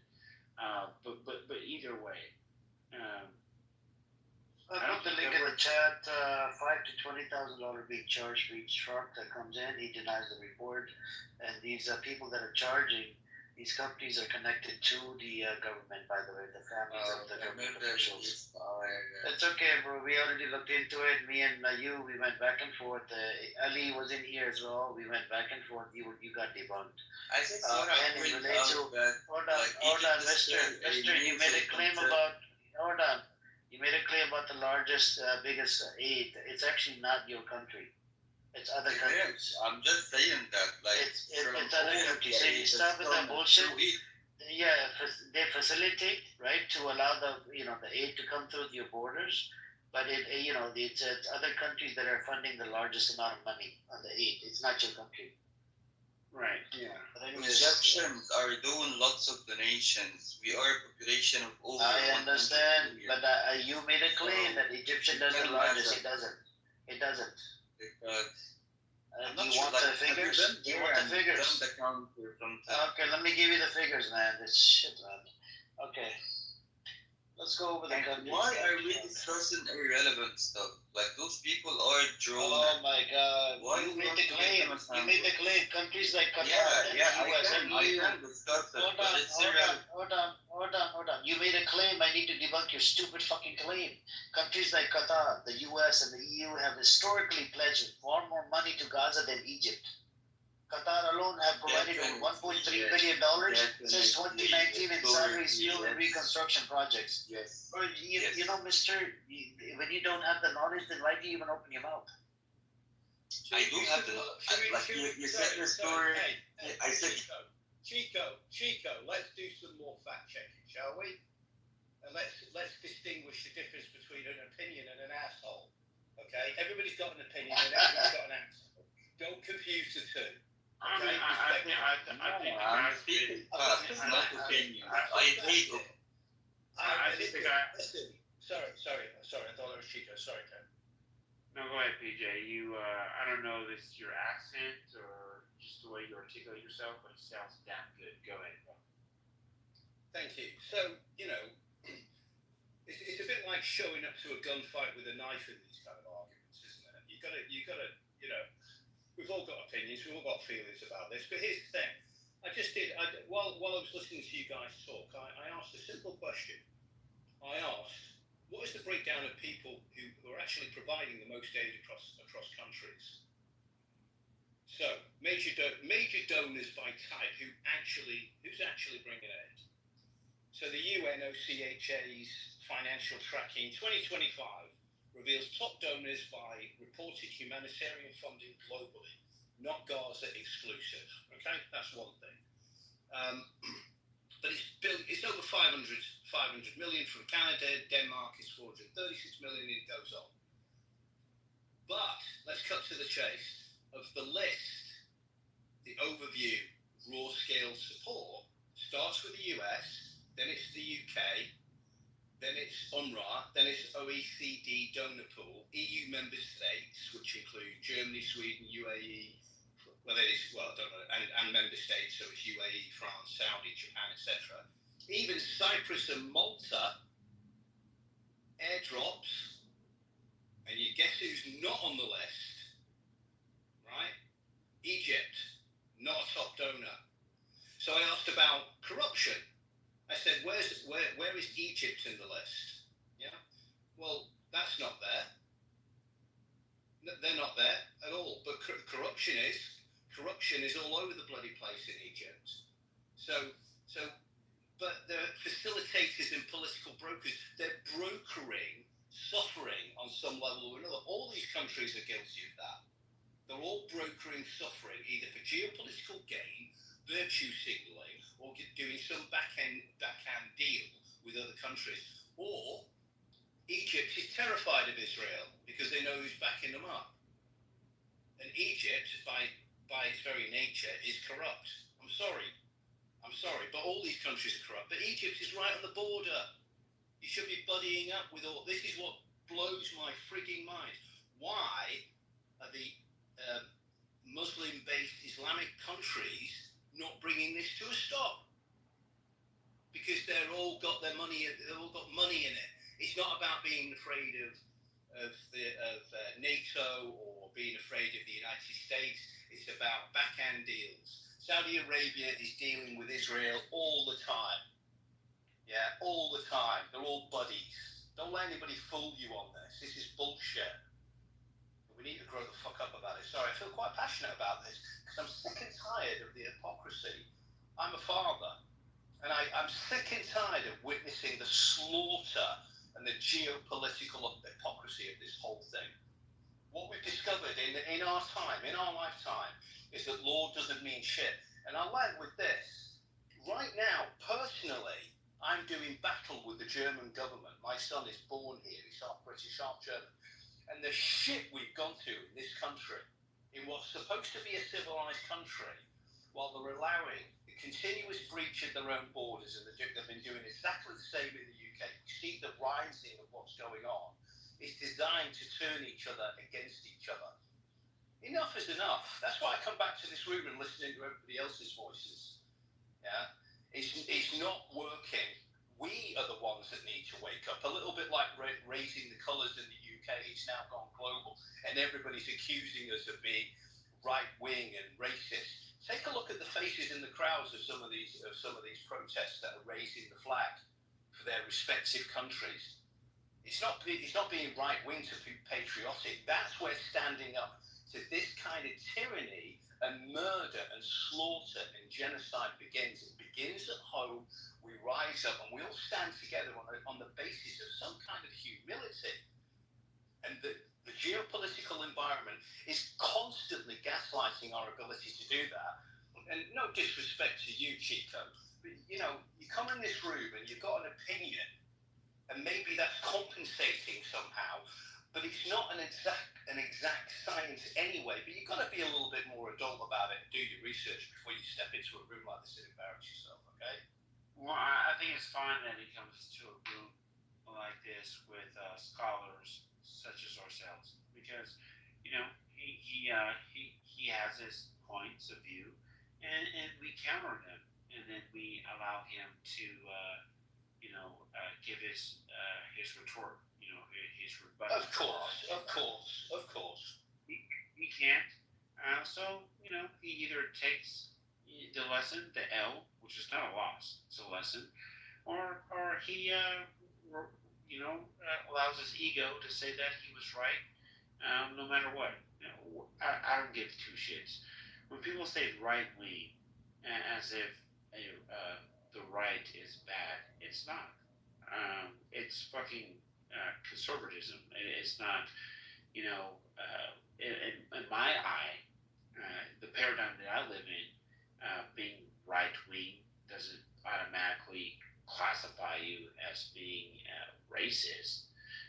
It simply means that you have, some ideals that you adhere to and that you passionately adhere to. So, yeah, of course, right wing for one person to the next could mean different things. But you could say that I'm right wing and right leaning in some respects, because at the end of the day, when I travel internationally, people don't fucking say, when I love people, so I go out in bars or whatever. I'm married, so I'm not out there. I'm not a passport bro trying to fuck ladies, but go out, and they're like, "Damn, you're so cool.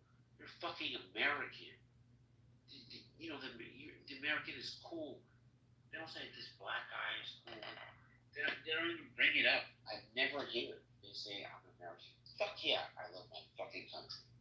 Fuck yes, I fucking want Be careful not to say that in front of Hamas or in front of Taliban or Afghanistan. Well, that's the issue. It's to be careful. No matter where I go in the world, my soul, my spirit, my energy, give a fuck what I say. You don't have an energy. You don't have an energy to fight that. People vibe with you. You don't have an energy for Taliban, I'm telling you, or for Afghans. No, I don't, dude. Trust me. If I have energy to get along with people who are otherwise racist, no, you're racist. I know that you're racist. No, I'm not racist at all. You're racist. You're racist. You've got problem with racism. If I have energy to change the hearts and minds of people, whether they come from the hood and they're black or from the deep south, America is based on they don't like black people. America but they is a race culture, I'm not afraid. No, it's not. Not in particular. I'm not afraid of going anywhere in the world and being myself, because I have love in my heart and I genuinely love mankind. Right? So there's nothing wrong with being like right wing at all. Period. With that being said, the gentleman that was like Egypt, this or that, of course he didn't fucking know what he was talking about. But most Egyptians would actually take credit. Modern day Egyptians would actually take credit for the antiquity that exists in that land. They actually think that their ancestors built the fucking pyramids, which we all know is not true. So, I mean, forgive him. Forgive him, for he knows not what he does. You gonna prove of that? I'm curious. I'm curious how Yaha concluded that Keith a racist. How did you jump to that? What is your logic in that? It's like you jumped on me, you see? That's the thing. You just jumped on me without precautions. So don't jump on me, okay? Oh, stop playing the victim after the fucking question. Especially from How did you conclude that he's the racist, logically? Give us a box. Okay, I'm gonna give you an answer. You're British, huh? Basically, in America, everything is race. Everything. Now who's the racist? You're applying. I wrote so you wanna speak to me? You're British, huh? Who's the fucking Calm down, yup. Stop doing that, bro. Come on, man. Hey, PJ, y'all's a troll. And in America, everything is not right. You know what? Look. For people that don't have a high degree of emotional intelligence, maybe the lens in which they perceive their subjective reality is race-based. But for people who are advanced souls, which doesn't matter what color you are, we understand what it fucking is. We're human beings having a spiritual That's not the experience. fact. You're going to apply to any job, you should show your ethnicity. You're going to go into any kind of education, your ethnicity is important. You put that in the form, in the application form. So this is the issue. Why you do this? If you're not racist, why you do that? Why do you have to declare your ethnicity, your color of skin, whenever you do something like applying for a job, going to university, applying for anything? Why do you have to? Would you like me to answer? Would you like me to answer the question? That's factually incorrect. Would you like? No. Let me answer the Then we have question. here British shop. We're talking about the same. They have the same thing, and above that you have caste system of class. Like if you are actually an above in a working class mate, or you're working, or you are actually an underclass mate, or you're one of those aristocracy. They don't sound like they're from aristocracy. So let me answer the question for America. So the reason why they ask for ethnicity or race, whatever the fuck they ask for on job applications, I would know. I've been an entrepreneur for the last 15 years. So I haven't applied for a job since I was like fucking 23. So I don't know what they're doing. And then when I put my job postings online, it's not one of the questions that I ask for. But either way, when it comes to education, the reason why they do that is because literally, historically, academic institutions did discriminate against people who came from a certain background, and so there were things put in place to allow for applicants, a certain number of applicants from a certain demographic, to get in to their schools. Okay, so that's what happens. It's not necessarily racist. It's more of a system that combats the systemic nature of the admission process. So it's not in and of itself. It's not something that is that is evil, right? It's benign in its ethos. With that being said, yeah, some people in this country, they look at you and they'll say, "Oh, you're this color, you're that color, you're not good enough." Yeah. But if you get an audience with people, in short, articulate your mind. Yeah, in short, that the same way like the people who actually they have to declare their ethnicities and the color of skin simply because organized society. Is it the same case like they were saying to you that the Native Americans died because of flu brought in by Europe? Not that there wasn't a real genocide there. It's just like a flu. They were like victims of flu. Okay. Yeah, it was smallpox. Yeah, exactly. So the people died there because of smallpox. We're talking about people who live in the wilderness, got their system so immune from all type of diseases, and suddenly the white man brought his whatever and died. Are you kidding me, bro? Are you kidding me? Well, I mean, This is the brainwash. This is the brainwash media, the brainwash education and indoctrination, the false indoctrination. I'm sorry. No, I'm not gonna. I'm not sure if you live in. I'm not sure if you live in this country or not. But look, dude, it's a dynamic country. United States, even the UK. It's dynamic in Can that. I ask you also questions? Those who are Afrocentric, why the government are sponsoring the Zionist-backed RSF and its genocidal war in Darfur? Like I'm talking about countries like Uganda, countries like Kenya, countries like Chad, countries like Central Africa. These African-centric, African fellow, those who believe that in the Negroid race, why they are sponsoring the RSF? Sorry, Zionist-backed RSF, Rapid Speed Force, to commit genocidal war against their fellow Darfurian people. Why? And I'm thinking that these Afrocentric are nothing but bigots, hates Islam. That's all the thing. That you got these Darfurian people massacred by RSF. Guess who's backing it? Of course, Israel.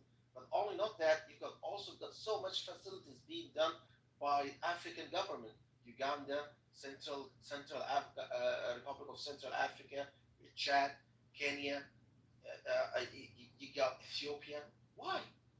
Why is that? What's the problem with these Africans, Afrocentric? Why they hate? Why they hate their fellow African Darfurian people?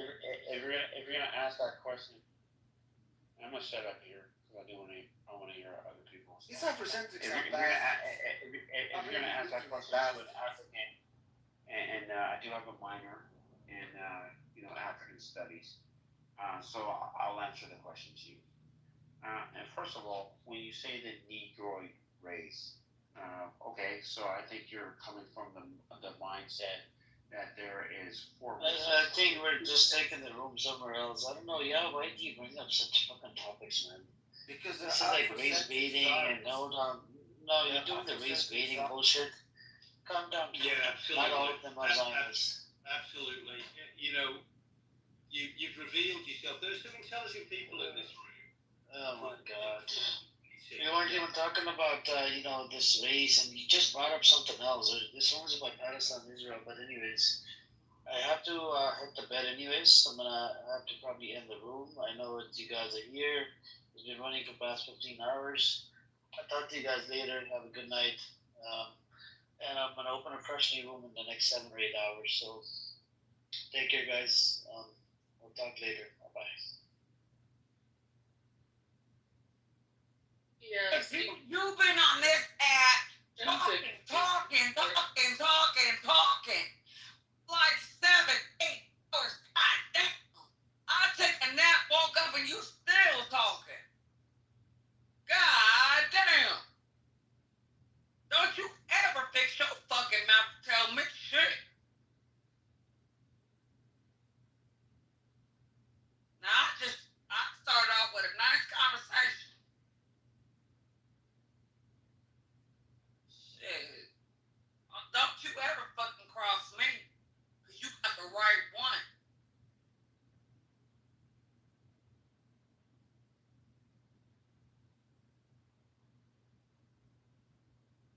And you know what? I probably do need some fucking help. And guess what, bitch? So do you. Atheist who dates that don't make no goddamn sense. It don't make no goddamn sense. Makes sense, bitch. No, please don't. Because you tried to for 3 damn hours. And we still don't get it. So fuck you, bitch. Yeah, I said it.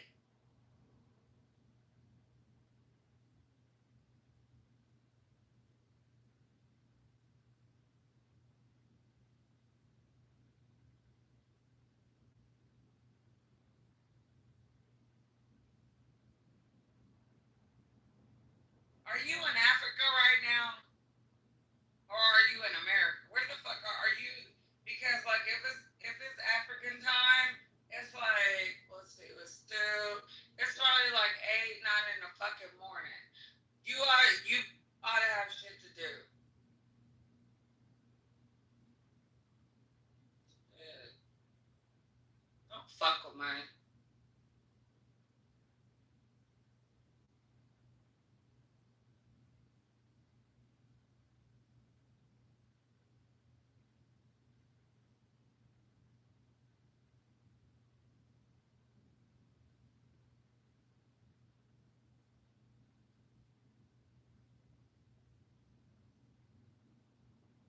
I'm looking for patterns now. I'm not having good luck at finding ones that I can easily decipher.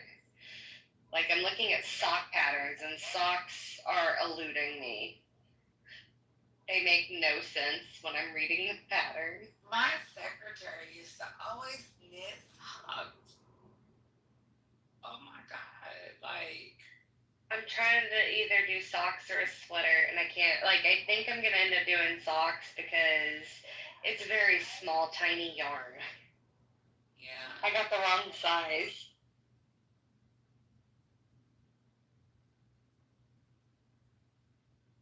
Damn it. That's cool, man.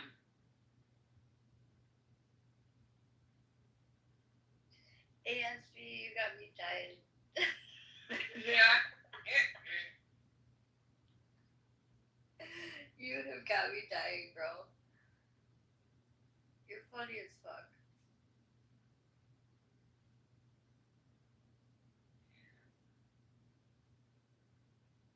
I just be trying to keep it real, especially for non-Americans, you know. Like, they don't understand how like deep like our roots are and how intertwined they are. They just try to jump in and jump on, get the fuck out of here. Yeah. Fucking good. Not you, but I'm just. I know. Yeah. And no, and it's I don't like it. Sorry, I don't. But yeah, I want to learn how. They could really let. Yeah, she did. Okay, her up. I tried Wow. to hack her up. You did good.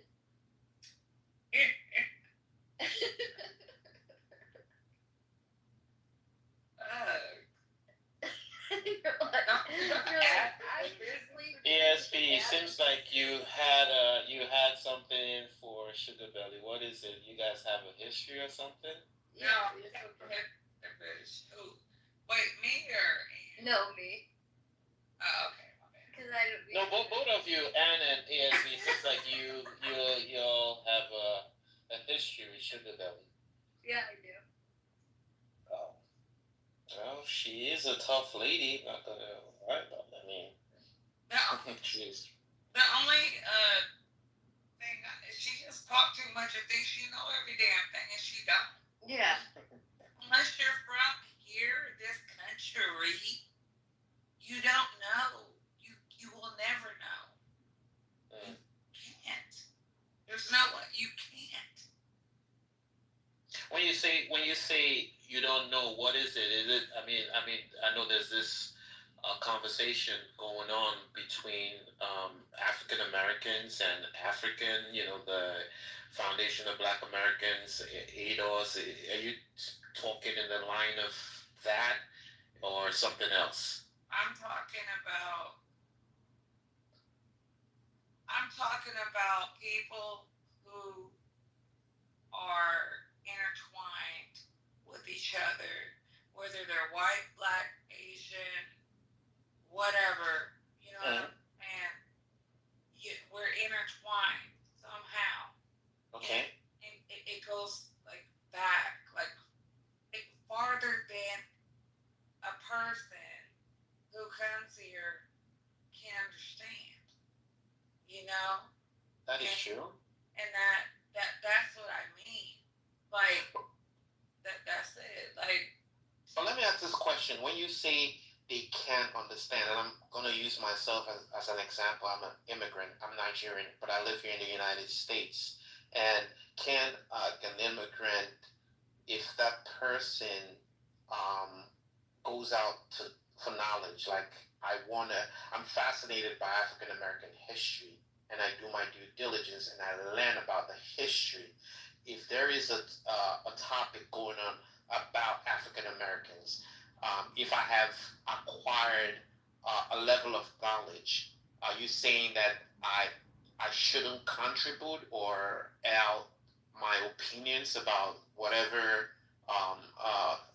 subject topic. I mean, if it's about that particular issue, and I kind of like have acquired a certain level of knowledge about it, are you saying that I can't contribute or air my opinions about it? No, absolutely not. You can have your opinions. Mhm. You can feel how you feel. You can contribute. That's fine.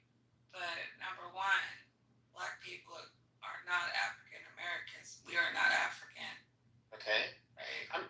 Okay. I mean, One. you know, you I mean, you could say that, and I'm not gonna argue about it. I have my opinion about that. African American Jew, an African American Russian, or an African American. Lead with that. Okay. But you're not gonna. Don't talk to me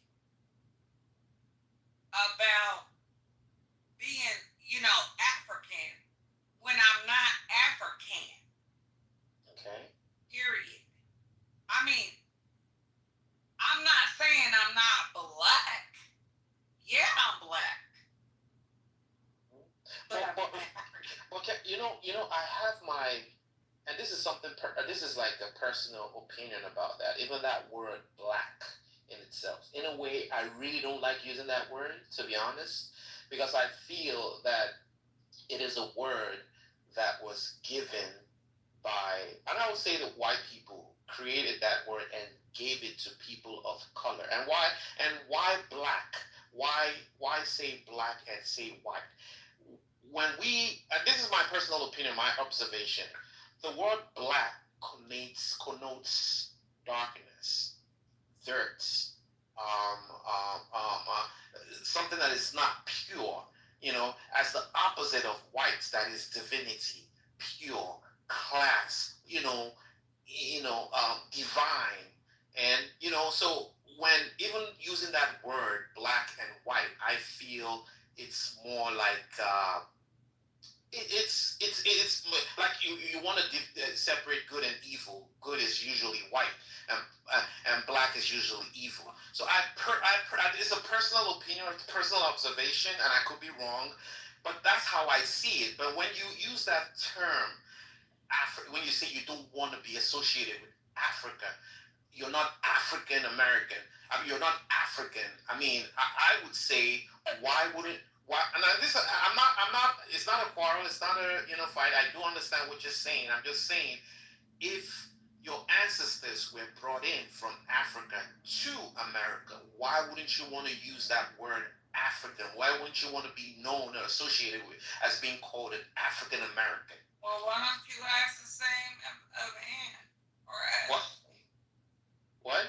Or anybody else? Why don't you ask them the same question? Because, like I said, my people came over here. Actually, some of my people were already. Okay, let me tell you a little bit about mine. Not only am I black, I'm Panamanian, I'm Costa Rican, I'm all kind of shit, and Jamaican. Them is the main three. And American. Number one, I am from America. Yeah, no one is disputing that. You're my American. mother is American. Okay. She is white, black, and Indian. You can't, that's what I'm talking about, intertwined. The same way my fucking ancestors are intertwined is the same way probably Ashley's are, or Ann or something. You guys don't get it. No, I mean, like I said, I don't want it to be because this is really causing a lot of divide between Africans and, I'll use the word, Black Americans. What is it? Acatas. Yeah, Acatas. And I think it's very sad because we shouldn't be doing this. Because all we do is try to fucking help. Everyone tries to help. You see, the same. I mean, when you talk about your history, we Africans too have our history, And it's not good. I mean, we were colonized, and trust me, there was a lot of destruction, even mentally, that it cost on us. You understand? But what I'm saying is that why do we have to have this fight? Why the divide? Why the quarrel? Why, we shouldn't be doing this. I personally think, and I know I've been in a couple of rooms where people bring it up, we should work together, fight together, bond together. And, some people even see that as insulting, which it shouldn't be. I personally don't understand why we're having this fight. I think there's a greater, um, the more important things, the more important problems that we should work together to try to solve. But this is really causing a huge. I mean, it's really it's just not good. We should be working together. I do still see us as brothers and sisters, and I believe that we should work together. We should align together and not have this fight of what is this? I am this, or I'm not this. I come from here, because in the long run, it really doesn't do us any good. Yeah, I feel you, but the same way, like you're my brother, and I'm a theist. You're my brother in Christ. So is Ashley, my brother, my sister. Sister. My sister in Christ, or Ann, or whoever the fuck is on this panel. You know what I'm saying? Like it when it comes down to it, like really race don't matter, because that only started like in the 15th century or whatnot. But it's really about class. So it's really about what? Class? It's about class. Okay. I see where you're coming. It really is about class. Okay. So when people start talking about, their heritage and this and that, I mean, we're in America, we are so diverse, mixed up, like for real, like you, like somebody from Ghana or Nigeria would not get it.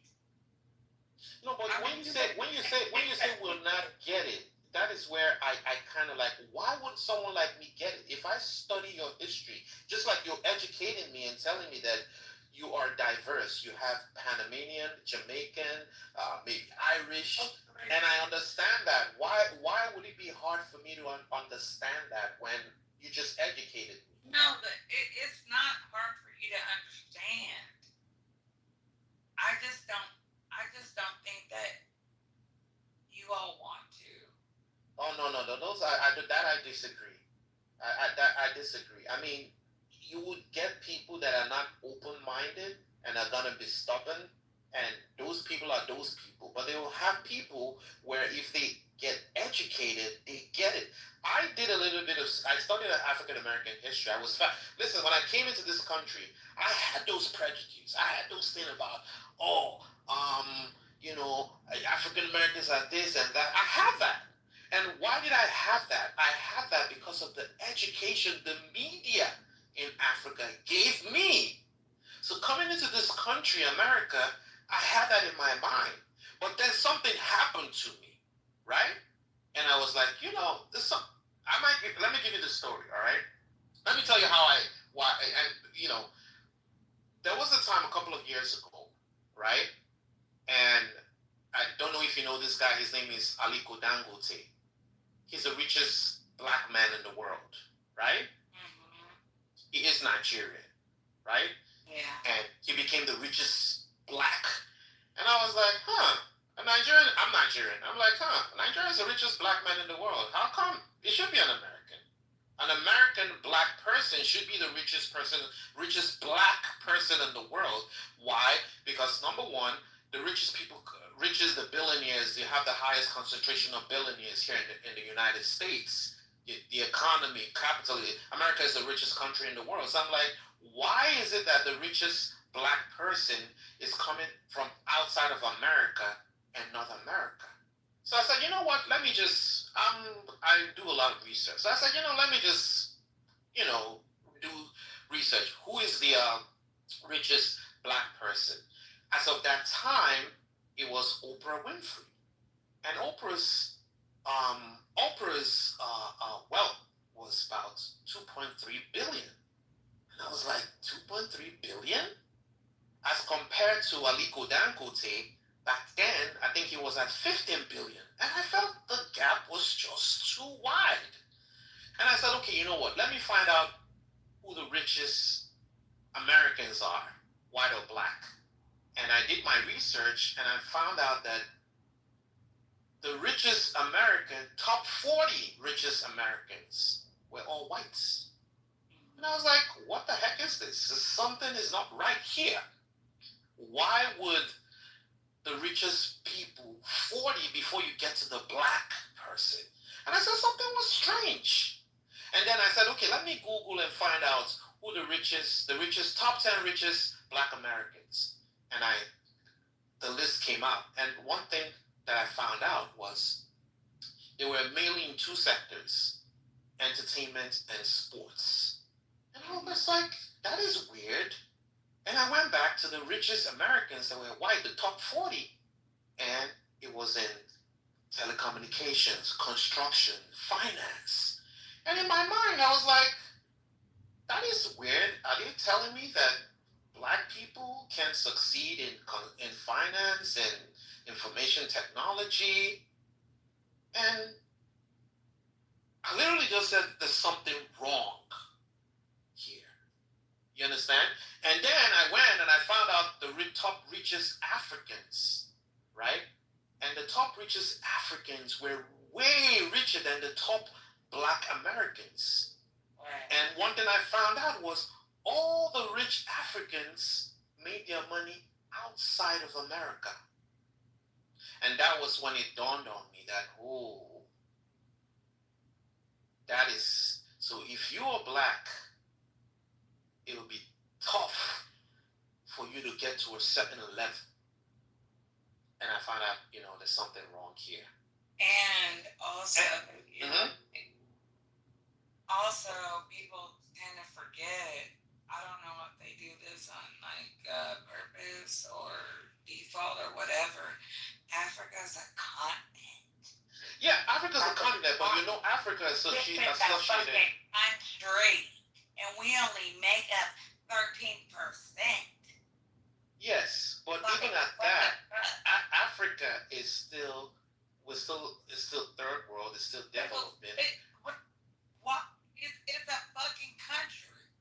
No, it's a country. Before you, not you personally, but I'm just saying, before people say, hey, we need to, join arms and help Africa and all this shit because, and especially y'all black Americans, because, y'all got more money and blah, blah, blah.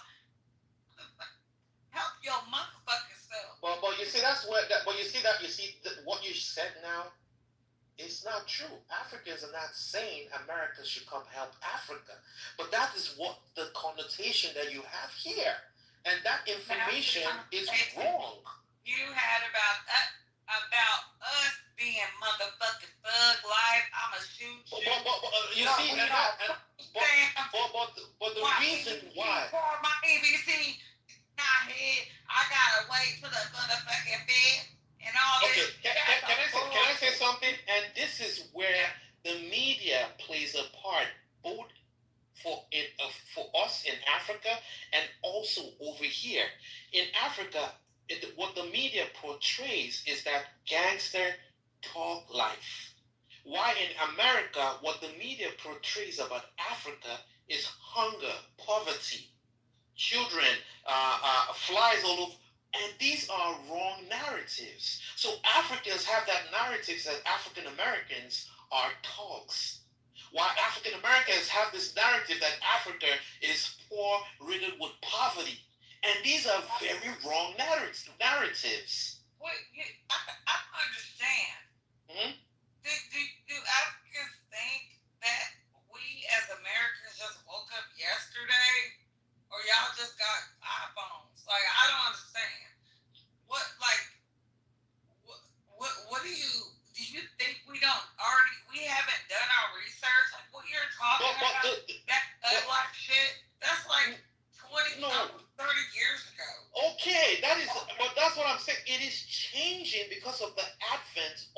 of course, technology, the internet and social media. But before the internet and social media, people had a wrong narrative. Like right now, with the advent of social media and iPhone, you're able to research and find out what is going on in Africa. Just like Africans now are able to research and find out what is going on here in America. So the newer generations, they have a different narrative. What? What is their narrative right now? The narrative now, even me in my generation, we grew up adoring African American culture. And the newer ones now are even taken to it because they see what is going on and they embrace it. Just like the newer generations of Americans see what's going on in Africa, Nigeria, the fashion, the food, the music, and they're embracing it. You can't, if you go back like 20 years ago, it didn't used to be like this. So I am saying now that the narrative, whether you believe it or not, is changing. But it's quite unfortunate that this war or this quarrel, this fight between African and African Americans, it shouldn't be. I tell you, we just want to be left the fuck alone. But the thing is that when you say you want to be left alone, no one, I don't think Africans are kind of like holding you guys down or like imposing themselves. You people, I don't want to use that word, you people. It's more of a cultural thing when we say it, but I do understand that, they don't like that thing called you people. But when I say you people, the context of you, when I say you people is African Americans, black, or whatever it is. So please don't. I know they don't like that word, but understand the context in which I'm using that word. So what I'm saying is that people are getting more educated now. People are embracing culture. The other day I was watching television and I saw they did this a story about girls in America, buying their dresses from fashion designers in Nigeria. And they said the clothes were really good. The prom dresses, the prom, and they were buying them from Nigeria. Right? Now, when you go to Nigeria, you see Nigerians importing African American culture, the music, the lifestyle. So, and there's this narrative that is. If you know we're American. What? Y'all tax the fuck out of us. But that's not true. You see, this is a wrong. I'm not gonna say I know everything, but I think I'm knowledgeable enough to know that what you just said about the taxing thing, it is not true. Like, I'm Nigerian, right?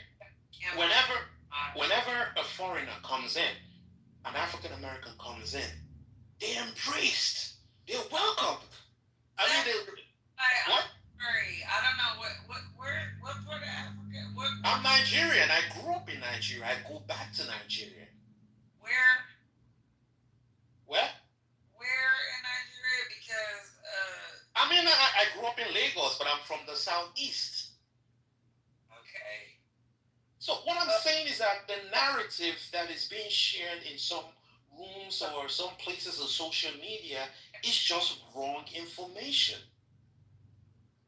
Now, it is true. It is a lot of wrong information. And wrong information is on both sides. Because you do have some Africans that have wrong information about Americans and African Americans, and they say it to Africans on the other side.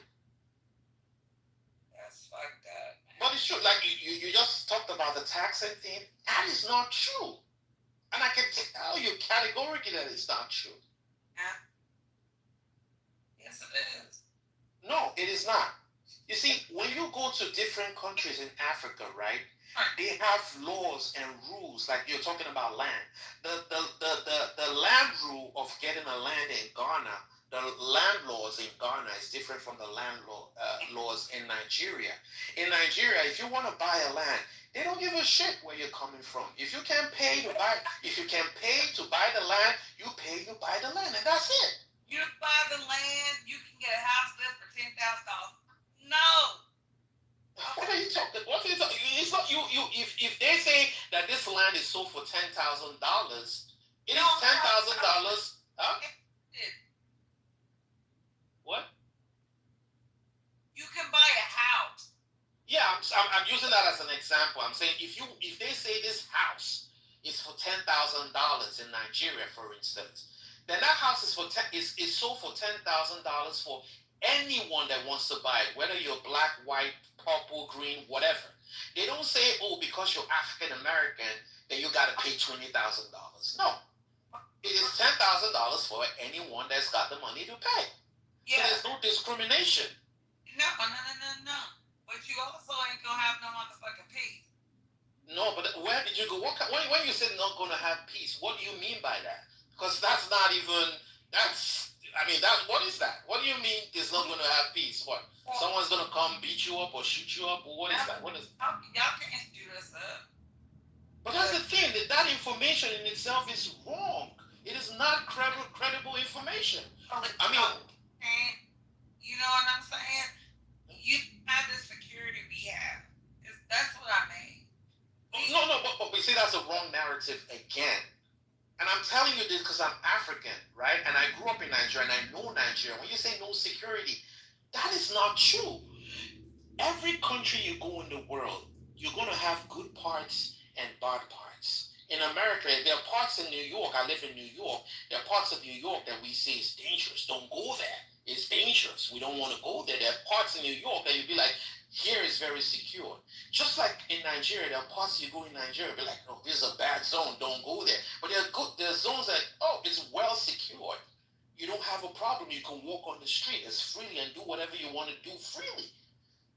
Granted, there are some parts of the country where you have like security concern, but it's not specific to foreigners. It's just general security, like up north where you have Boko Haram that do whatever they do, or maybe you have little gangs of kidnappers. But they do that to anyone regardless. But like I said, there are good parts and there are bad parts. So the information that you have right now is not correct. They're wrong information. So you see, at the end of the day, when we just have to get ourselves educated and have the right information before we're able to, have. I want some information. Sure, I'll help you if I can. Why the fuck are y'all so scam? Why do y'all scam so much? Don't worse than the internet. Okay, now can you let me answer that? Now, the scamming thing is not. It's okay. I'm sure you remember when they said that thing about the Nigerian prince and all that, and it became a thing. It became. Oh, there was a time where they sent a letter and they said it's a Nigerian prince, and so it became like the scamming thing now got associated to Nigeria. But in the real sense of it, when you look at the number one country where scam is being perpetrated is Russia. Nigeria is not even on the top 10. Russia, India, Hong Kong, Singapore, that is where you have the largest concentration of scammers. But because of that email that says the Nigerian prince, scamming was now associated with Nigeria. But that is not, when you look at the statistics and facts, it is not true. You know what though is when I get on TikTok and I look at a young handsome gentleman from Nigeria and he marries a white lady or you know what I'm saying? Old white lady, okay. And it's either from the UK, Australia, or something like that. That's taking advantage of people. You know what I mean? Okay. Even we're black. I'm a black American. I still want to see my neighbor. Okay. Let me tell. I'll tell story of me. When you say taking advantage, we could say is scam, right? Okay, good. I got scammed of $30,000 3 weeks ago. It wasn't a Nigerian that scammed me. It was like, I don't want to use maybe you could say white people. They were the ones that scammed me. Now they scammed me of $30,000. Am I now going to say, oh, all white people are scammers? I'm not going to say that. I'm going to say that person scammed me, right? Now, that example that you gave, yes, there are people, Nigerian people, that have done that, but it's not like it's prevalent. If you go to Australia and you could find an Australian man that would take advantage of an American woman and scam her if he has the opportunity. So you see, it's just a narrative that has been put out there that is wrong.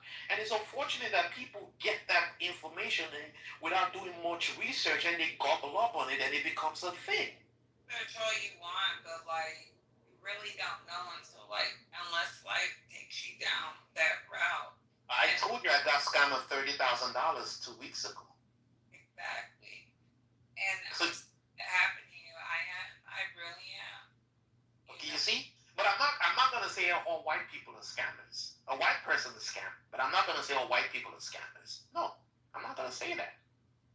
Have I been scammed by a Nigerian before they tried to scam me? Yes. Have a Russian tried to scam me before? Yes. Has an Indian tried to scam me before? Yes. But I'm not gonna generalize. And like I said, listen. What? Y'all generalize. You all generalize black people. No, but that's not true. You see, then I could accuse you of the same thing, that you are generalizing Africans or all Nigerians. I could equally accuse you of the same thing, but it shouldn't be like that. Are they bad people in Nigeria? Absolutely. Do you have bad African Americans or Black Americans? Absolutely too. But it doesn't mean that every Black American is bad. Do you have African Americans that are thug and gangsters? Yes. But it doesn't mean that every African American or Black American are thugs and gangsters. So what's fucked up is your people teach you that that's how we are, and we're not. Okay, that is true because of the images we see in the media back then. Just like the image that you see over here of Africans being hungry, starving, poverty, they don't have good clean drinking water, they're dirty, which is not true. No, a lot of places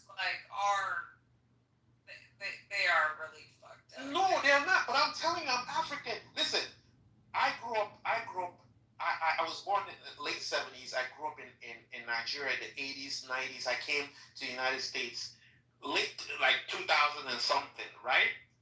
Yeah. And all those images because I see those images that they show here. I have never seen them in my life growing up in Africa. Never, not once. So when they show that image, I'm like, where is it? I live here. I move around. I've been to a couple of African countries, and that is not my experience. When I grew up in Africa, right? Yeah. I had cable TV. I grew up with LL Cool J, MC Hammer. I grew up with hip hop. Right? I grew up with Fresh Prince of Bel-Air, The Cosby Show. We had all those influence. We had all those stuff. A lot of what you're saying is conflicting. No, what I'm saying is that we had development. We had cable TV. We had a big house. We had running water. We drove in cars. We had great white-collar jobs. But you don't know that we grew up with all those stuff. You don't know, because the picture that is painted to you, I almost say you people, the pictures that was painted over here was that we live in trees, we hung out with animals, there's hunger, big tummy babies, they fly. Listen, let me tell you something. I'm African, right? I have never seen a lion, a giraffe, or a zebra in my life. Well, then I've seen a obviously. But guess what? You would expect that as an African, I should have seen. If I wanted to go see them, I had to go to a zoo in Nigeria, and I never went to one.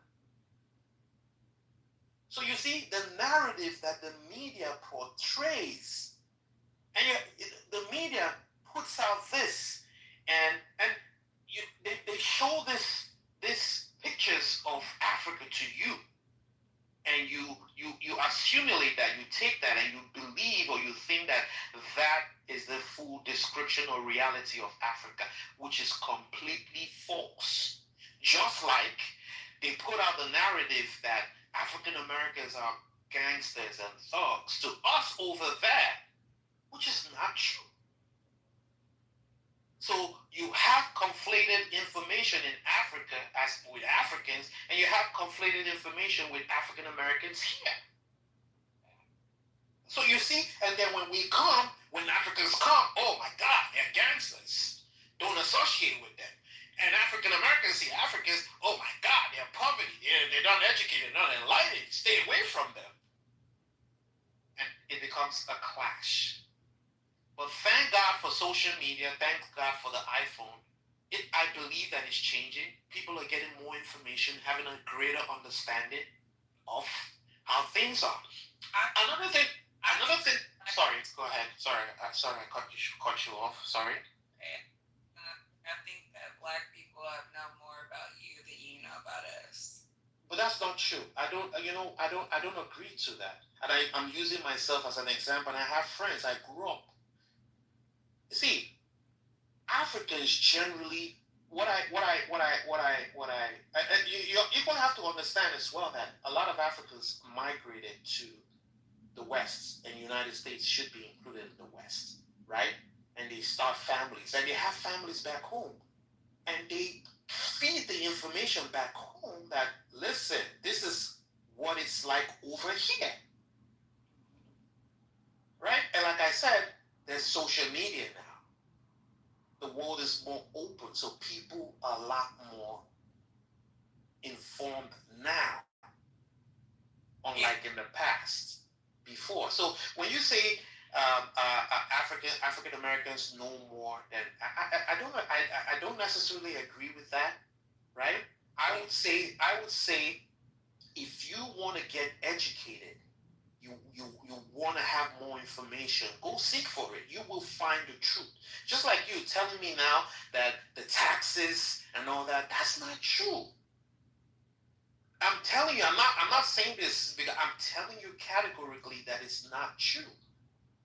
But you wouldn't know that if you didn't meet me over here telling you that it's not true. I'm telling you, I know what I know. Don't tell Oh my God. But I lived there. I grew up there. Are you going to say you know that better? That is my reality. Hey, you're going to tell me. Now, I could blend it. I get off the plane in Lagos. Okay. I blend in. Okay. Any other Black person? No, but can I say something to you? Let me tell you something, and that's where you guys get it wrong. I don't know what it is about Africans or Nigerians, even me, right? When I get on the plane and I go back home, for some reason, they know that I don't live in the country, that I just came in from America. So if you take a plane and you go to Lagos, yes, you do have a black skin, but for I don't know what it is, but they're able to recognize that you're not from that part. You're not Nigerian. They know. Yeah, I'm telling you, they know. Your accent gives you away. Your mannerism gives you away. So they know. And the good part is that once, and I know I'm speaking for Nigerians now, typically, generally, all Africans. Africans are very welcoming. You know, like in our culture, as Nigerians, our culture stipulates that you treat visitors like kings and queens. You have to treat visitors with respect. You have to be accommodating. It's culture for us. So you as an African American or Black American, as you want to be called, if you take a plane and you go to Nigeria, trust me, you will be welcome and you will be treated like royalty. That is facts. Like you said, it depends on where you go. No, I'm telling you, if you go, like you're going to go to Nigeria now, definitely you have to go to Lagos. Lagos is where the major airport is, the biggest city, is where everything happens, right? If you go there, you will be treated like royalty. If you then decide to go to places like in the village, like I come from the southeast, right? It's not as developed as Lagos, but it is still developed. When you go there, you will be treated way better than you are treated in Lagos, because Lagos is generally, they're very liberal. Lagos is like New York. Why, if you go to a state like mine, Imo State, the southeast, it's more traditional, and the more traditional it get, the more respect that you're given, the more welcoming they are. I'm not just saying this because I'm Nigerian, African, I'm trying to defend my place. I'm saying it because it's the truth, it's the reality. However, you don't have a lot of people pushing this information out there. And so what you hear and makes you angry is just wrong information.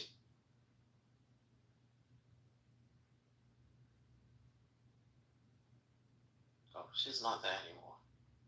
Yeah. Oh, okay. Yeah. So, I mean, I would say, like, for me, I'm using myself as an example. When I came into this country, I wasn't as educated, but I decided to get myself educated, and I got it. I understood. I'm like, ooh, so this is what it is. I'm going to Africa to get educated about What? African. What? I said, okay, you came over here and got educated, right? No, I on my own, I'm like, you know what? I want to study African American history. I want to understand what African Americans went through. What makes you think that I haven't? What? What makes you think that I haven't? Like, studied Africa. Okay. Nigeria. Like, okay. Why I would say you haven't, and it's not a pushback, it's not denigrating you. The example you gave me about the taxes, that's not true. That was just an example. But okay, but it's not a good example, it's not a correct example. That information in itself is not true. We can agree to disagree. That's okay. Fine. That's fine. But there's shit that motherfucking Nigerian Africans do that are just not cool, man. But you see, what you just said, right, is the same thing that an African can say. You know, there's some stupid shit that motherfucking African Americans do that is not cool. But what do we do to you? But I'm just using that as an example. So what I'm saying is that you're always gonna have bad people, wrong people in every society. You're going to have bad Nigerians. You're going to have bad African Americans. But the fact that they are bad, or you hear something bad about them, doesn't mean that the majority of them are bad. You can't use that to classify everyone. That's what I'm saying. No, I'm not. No. You can't do that. So that's what I'm saying. So maybe the Africans that you met gave you that bad vibe, and you're like, okay, you know, this person did this to me, or they came into a room and they said all kinds of rubbish, and you're like, you generalize, but it's not like that. Yeah. Let me tell you something. In Africa, a lot of them don't even know that things like this are going on. You know, they don't know. If you take a plane and you go to Nigeria now, trust me, they're going to welcome you. They don't even know that things like this are going on. Okay. Well, I'll let you. You can win. What? Because you know what? I said you can win this because you can have it. No, it's not about me having it. I understand where you're coming from, because I do go to some of these rooms where they're having, I wouldn't really call it a debate. It's more like a fight, and everyone is aggressive. Everyone is like, no one wants. It's not a conversation. It's not a debate. It's more like a fight. There's so much aggression. There's so much misinformation flying all over the place, and no one learns. Right? Now, Do we have differences? Yes, we do have differences. Are there areas that we need to walk out? Of course, but it's something that can be done in a respectful and civilized way. Unfortunately, we're not having a respectful and civilized conversation when it comes to this issue. But what do And you it's, huh? worked out, sir? What do you What do you what do think we worked out? I just think it's a conversation. It's a conversation to have an understanding. You gotta like, you and I just had a conversation right now. You didn't curse me out. I didn't curse you out. You listen to me just like I'm listening to you. In your voice, I can sense that you're respecting what I'm saying, just like I'm respecting what you're saying, and we're both listening. Even if we agree to disagree, it's still respectful. That is what we should be doing. Unfortunately, we're not. We're cursing each other out. And the sad part is that whether you agree or you don't agree, we're brothers and sisters. That's a fact. In America, if I'm walking down the street and you're walking down the street with me, I look like you look like me. There's no difference. You know what? I have a friend in Liberia. Okay. And he slipped up and called me white. But I was like, what did you just say? And he was called you white. He called me white. Okay. What it was is because I'm from the West. And so that just kind of stuck with me like, okay. Okay, but you see, that's just one Liberian. It doesn't mean that all Liberians are like that. But I'm just saying, I was like pretty fucked up. Listen, people are gonna annoy you. Africans are gonna annoy you. Just like, you know how many African Americans have annoyed me today? A couple. But I'm not gonna say this one dude or this two dudes, African American dude, annoyed me today. I'm not gonna say I hate all African Americans because two of them annoyed me today. Just like I'm not gonna say all white people are scammers because one white person scammed me of $30,000. That's fucked up. I'm so sorry that happened. Yeah, but it is what it is. You know, it's true. We're coming for you. We scam everybody. So, I mean, at the end of the day, it's just have a conversation. Iron out the differences. Where we can work together, work together. Where we cannot work together, let's agree to disagree. But it shouldn't be a fight. And it's so sad that this fight is growing. And it's becoming alarming. And I hope it doesn't get to the point where it really becomes dangerous. But I'm not gonna lie, it's headed that way. It sure the fuck is. That's what I say, man. I told my friend, oh, I want to try to be mean. I'm like, you want to hey, where the fuck you at? You and your girl. I mean, there are differences everywhere. I mean, okay, you look at what's going on even within the white community. Different. Oh, Jewish. Oh, you're not Jewish. I mean, it's just.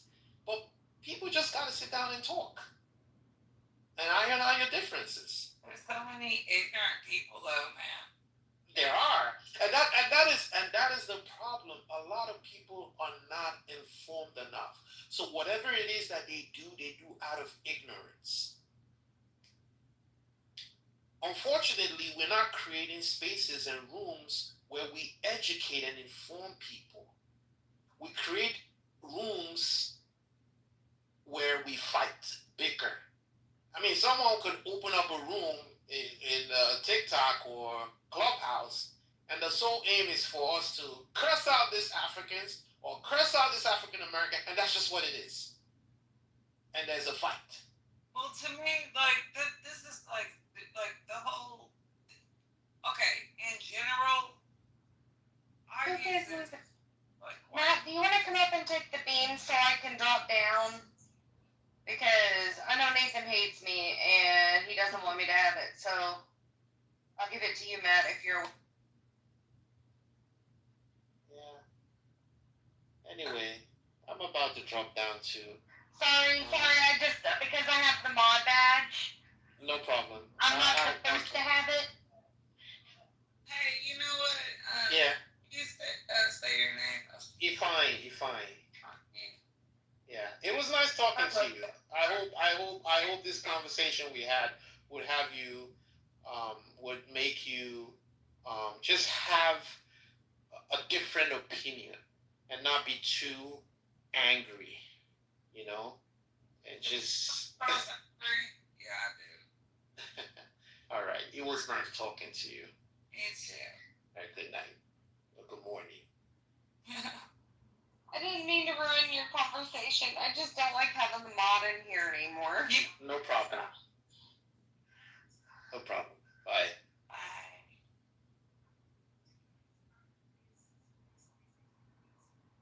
Oh, where'd she go? Did she leave?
Since it's just me, I might shut it down if nobody's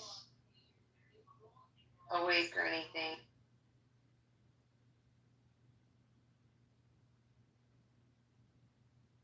Peace, what's the lie? That's next one. Okay, Offer, what's the lie?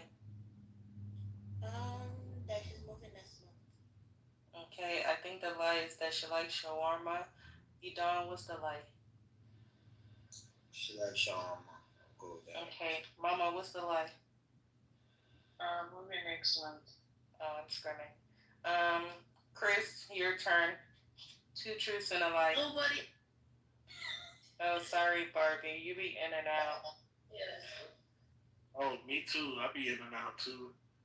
Mike, you're back. Oh my gosh, I missed you. Where did you go? Don't ever leave again. Really? No. Oh. Yeah. Christopher, 2 truths and 1 lie. Alright, let's see.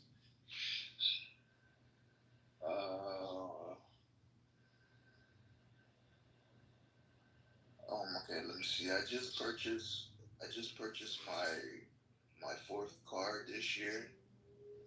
Let me see what else. I love vanilla ice cream. And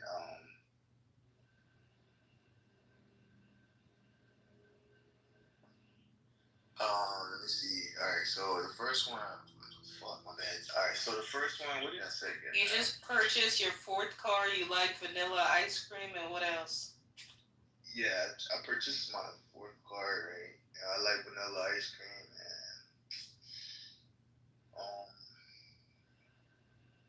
I wasn't ready for this one. I hate the smell of cigarettes. Yeah. Okay. Barbie, what's the lie?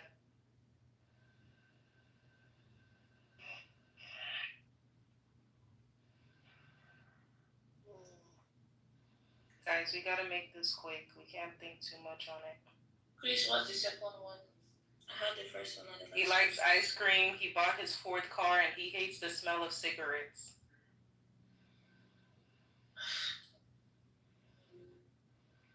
I think it's the last one. Okay. Mama, what's the lie? The last one. All right, Jamil, what's the lie? The last one. AD, what's the lie? The last one. Peace, what's the lie? The last one. Okay, President, what's the lie?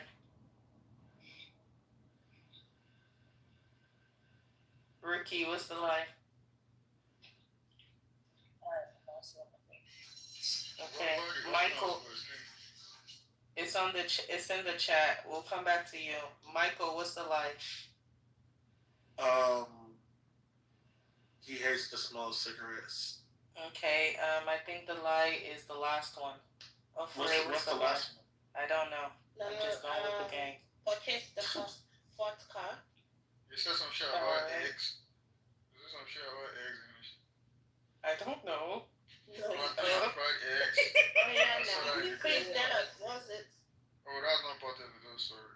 Chris, tell us. I think it's low vanilla ice cream. Okay, Chris, what's the lie? I mean, I hate the smell of cigarettes. I just stand that shit. I mean, I do like vanilla ice cream, and I just bought my 5th car this year. Okay, so the lie was that it was the 4th car. Yeah. Okay, period, clock it. Jamil, 2 truths, 1 lie. Okay. 1, I'm a Nepo baby. 2, Said he's a what? He's a Nepo baby. Okay. 2, I campaigned. And 3, I have 9 siblings. Okay. Nepo baby. Barbie, what's the lie? I'm so sorry. I got ahead of myself. You're good, Mike. You have 9 siblings. I don't know. Okay, Mama, what's the lie? Chris, what's the lie? Chris, what's the lie? Yeah, I would say the 9. Okay, Davius, what's the lie? The second one. Okay, y'all started with these ones. Peace, what's the lie? He has 9 siblings. President, what's the lie? I know him, so I know he doesn't have 9 siblings. You know the nigga can paint. So Alright. the first one. Rookie, what's the lie? I don't think he said number 1. Okay, Michael. You're not an apple. Alright, I say the 9 siblings is a lie. Offeray, what's the lie? 9 siblings. Elias. Apple baby. Jamil, what's the lie? 9 siblings. Oh, Wait, what is a nepo baby? he doesn't have 9 siblings. He is a nepo baby. I knew he didn't have 9 siblings. What's a nepo baby? What's a nepo baby again? Rich kids, rich people. Oh. Hey, let me hold $2. Knowing that way, nepo baby could make connections worth the power. Jamie, come and help me now, please. Let me hold $5. Power is worth more than Stop money. begging, Mike. Stop begging. Hey, offer it. Mike, this begging doesn't look good on you. Please stop. Offer it. My fault. Davius, 2 truths and a lie. Truth. Wait, Chief and Ayo is sleeping. Yes. Ayo's not sleeping. Ayo should sleep. Nah, she is. Aww. She's so small. Okay. Okay. I was born in London. You think it's good? My favorite Nigerian food is amala.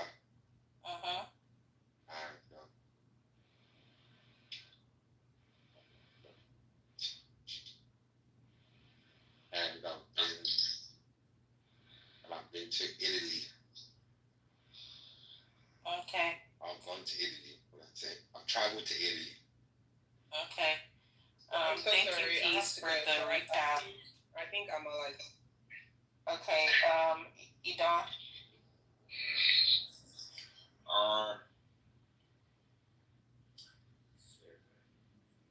Don, let's make this quick, please. Can you not disturb me? Favorite Nigerian food is amala. You will. Offeray.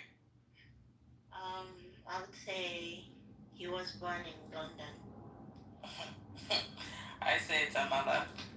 Michael. It's definitely the amala. Well, actually, no. He has never been to Italy.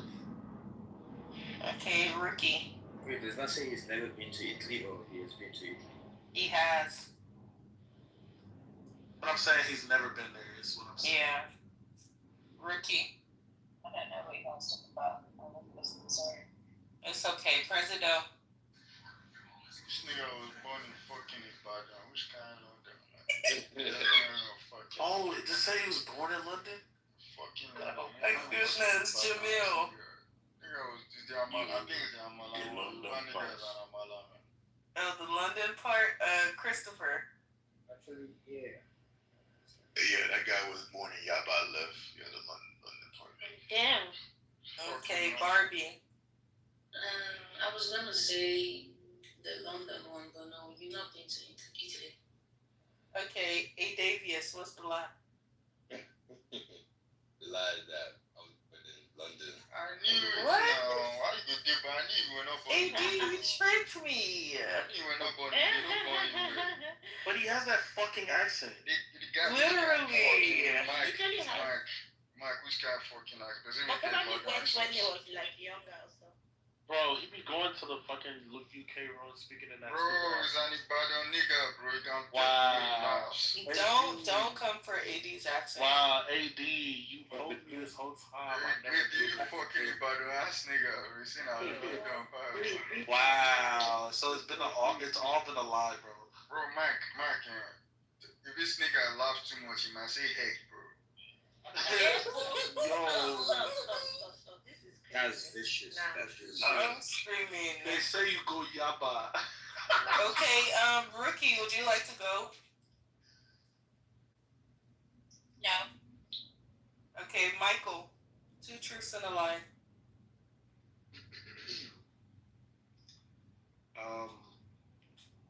Shit. I play the piano. Actually, I play 3 different instruments.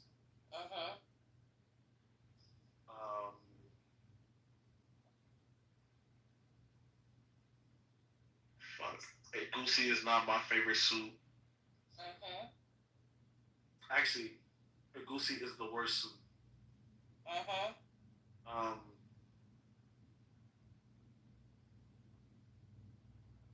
Fuck. I've broken 8 bones. Okay. Elias, what do you think the lie is?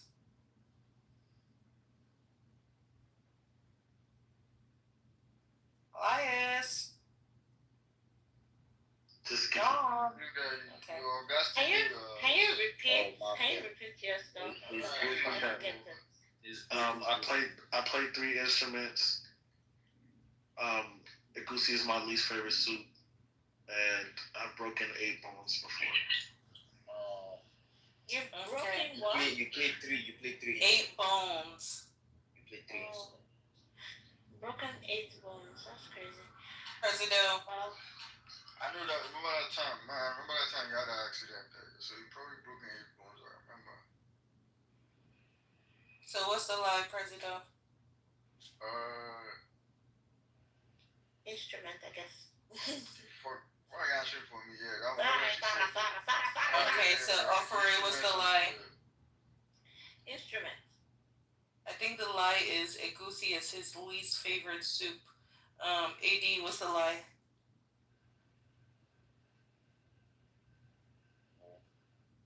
I said the car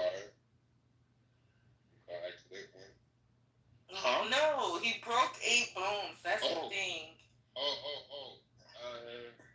Let me just go with that goosey. Okay, Jamil. That goosey one. Okay, Christopher. A goosey. Barbie. Yeah, goosey. Okay, Michael, what was the lie? I haven't broken any bones. Y'all think I'm that flimsy? Fuck y'all. So you don't like the goosey soup? Nah, the lie is. President threw me off. The lie is no. A goosey is my least favorite soup. My favorite is Opono. Me too, Michael. That's my favorite. Michael, we're just alike. Do you see how we're so alike in so many ways? Oh my gosh. Right, so you played 3 instruments, right? No, I do play 3 instruments. I remember you said some shit like that before. I play like 4 instruments actually. Okay, whose turn? Offering. 5 if you count the triangle. It's my turn? Yeah, 2 truths and a lie. Active directory. I love to drive because it's therapeutic. I'm a foodie. Oh, we know that's true. I heard you smacking on food earlier. Oh, please. I know. Oh, okay. Then what else? Okay. Crybaby. Okay, oh my goodness, Elias, what's the lie? Everyone wants to tell me that shit again. I was like, So I said I love to drive because it's therapeutic. I'm a foodie and I'm a crybaby. I think might drive because it's therapeutic as well. Because in Nigeria, it's crazy. Mike. I think you have to think about the truths. So you thought about that last one, so I know it's true. The first one, you didn't have to think about it because you already had the lie made up. So yeah, that's the lie. The car driving. Anthony Davis. I think the first one. Okay, Jamil. You the driver one. Christopher. Yeah, I feel like most women don't like to drive. I say driving. Barbie.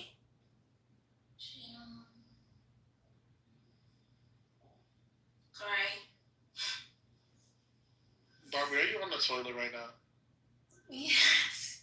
Oh my gosh. Mike, why do you ask intrusive questions? What the hell? Operator, what was the lie? I wanted to ask her earlier, but like that's crazy. Yeah, I'm a crybaby. That's a Oh. that's a lie. Yeah, that's a lie. The crybaby? So anybody got it. I love to drive. What the fuck? I love to drive. I drive. Why the all fuck did you time. have to think about that? Abuja. Elias. Yeah, because I mean, Abuja road is too clean for you to think that. Elias. Two truths and a lie. Really drive all the way. Supposed to go before me time. Oh my goodness. I didn't want to go because I was like modern, but Hey, tell me two truths and a lie. okay. I think Mike is funny. I find Jamil attractive, and I don't think Elias is annoying. Okay.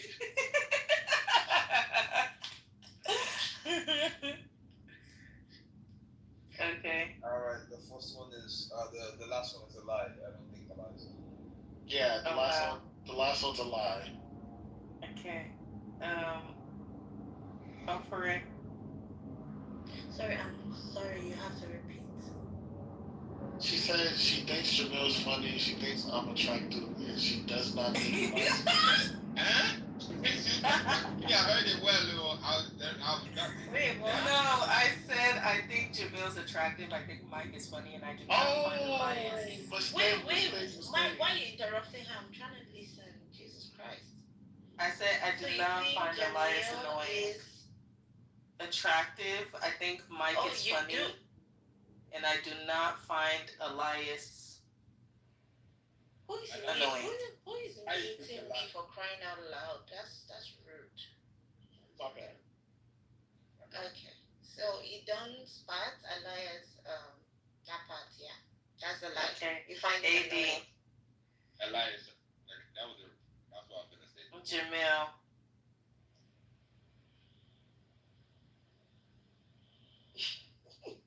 Jamil. Christopher. What a time to go to sleep, huh? Wait, what? That's crazy. I'll say probably the first one. I wasn't listening. Okay, Barbie. The last one. Actually, the lie was the lie was The last the one. lie was. I knew she was gonna say that dumb shit. I knew it. The lie was I find Mike funny. Such a Yo, I didn't know what to say. It was 3 truths. I just couldn't think. She's such a lie. All right. Let me see. I have fought in 2 charity books. Daniel, you missed the part where she said you're attractive, though. No, I never said that. That was the lie. He didn't miss it. He did. He was there. Elias. No, my phone went off like that. No. Oh, you're pulling my stunt. Oh, I'm actually being serious. My phone went Okay, sure, we believe you. Okay, I see. I was kicked to the good like. So she said the 2 truths was I'm attractive, you're funny, and then she said That's a fucking lie. No, I'm just playing. She said I'm funny. She said you're attractive. And then she said, And I said Elias is fucking annoying. Tommy, you Mike, surprised me. Mike is funny. You're attractive. You said I surprised you? Yeah, you always surprise me these days. Oh, that's crazy. No, you need a girl that always keeps you on your toes, right? Type shit. Like, nigga, get a girl who's gonna give you peace. Mike is in love. Are you? Mike has been in love ever since he fucking heard my voice. Y'all want me to be in love with everyone, and it's crazy. I do have a big heart. I do have a lot of love to give. Please rest in Jesus' name. Are you? Do you want to say Hey, I'm press do, yeah, press do. Come on. Amen. Is that what you want to ask? Press do. Offer. Do you want to say am I crazy? Offer. How you guys do that? Press Mike. do. He hasn't gone yet. Okay. Oh yeah, what's You you? can enter his team. President, would you like to go, or do you want Elias to go? Offering. Rest in Jesus' But name. Joshua, you dey play or you dey play? No. Listen, yeah. Say listen. You dey play two truths and a. Okay, 2 truths and a lie. Run. Two true and Elias. I I was about to say the same thing. Two true. shit, 2 truths and a lie. Fucking. Now go stop using my name to play for you. My name ain't safe. I don't know who Elias. My phone. Eat down. You don't know. Dun dun dun dun. I need a cool nickname. Somewhere Elias, you go. I'll think of some shit. I need a code nickname, but the only nickname I would have taken, Barbie has my name, so. Let me see. I have Format. I've fought in 2. I've competed in 2 charity boxing match amateur, of course. I've broken my knee before soccer, and finally, I know how to cook. Yeah. Okay, President, which one do you think the lie is? I know you broke me your knee before. I know you know how to cook. Because the nigga, your body didn't move plate around 4 a.m. nigga before. I think it's probably the first one. Okay, offering. Wait, the first one was what again, sorry? First one is he's Lagbaja's cousin. Which can't be. Wait, what? I have competed in 2 charity boxing match, like amateur. Oh, okay, the Oh, first this one. nigga, those books, I remember. What the fuck? I say the lie is that he broke his knee playing soccer. I think he broke his knee at something else. Mike. Damn. You see, mine was that as well, but I think he's competed in 1 boxing match for charity, not 2. But yeah, I'm gonna go with my guts. I think it's 1, so I think it's the first one. Chris Bosch. You see the first one? Yeah. Barbie. Or no, it's Jamil next. The last one? Okay, Jamil. Okay. I don't know how to do that. He definitely knows how to cook. That really is very funny. Like you guys had the conversation yesterday. Okay, what was the lie, Elias? I have never broken my knee before. I knew it. See, I was gonna say that at first. I said that. No, you didn't, President. My dumbass got to thinking. My dumbass got to thinking like, damn, what if it's 1 boxing match? Nah, I've never. Yeah, I just want to tell you that immediately you came into the room, that Christmas song, Joy to the World, I just want to let you know. Wow. I just want to let you know. Actually, yeah, that was good.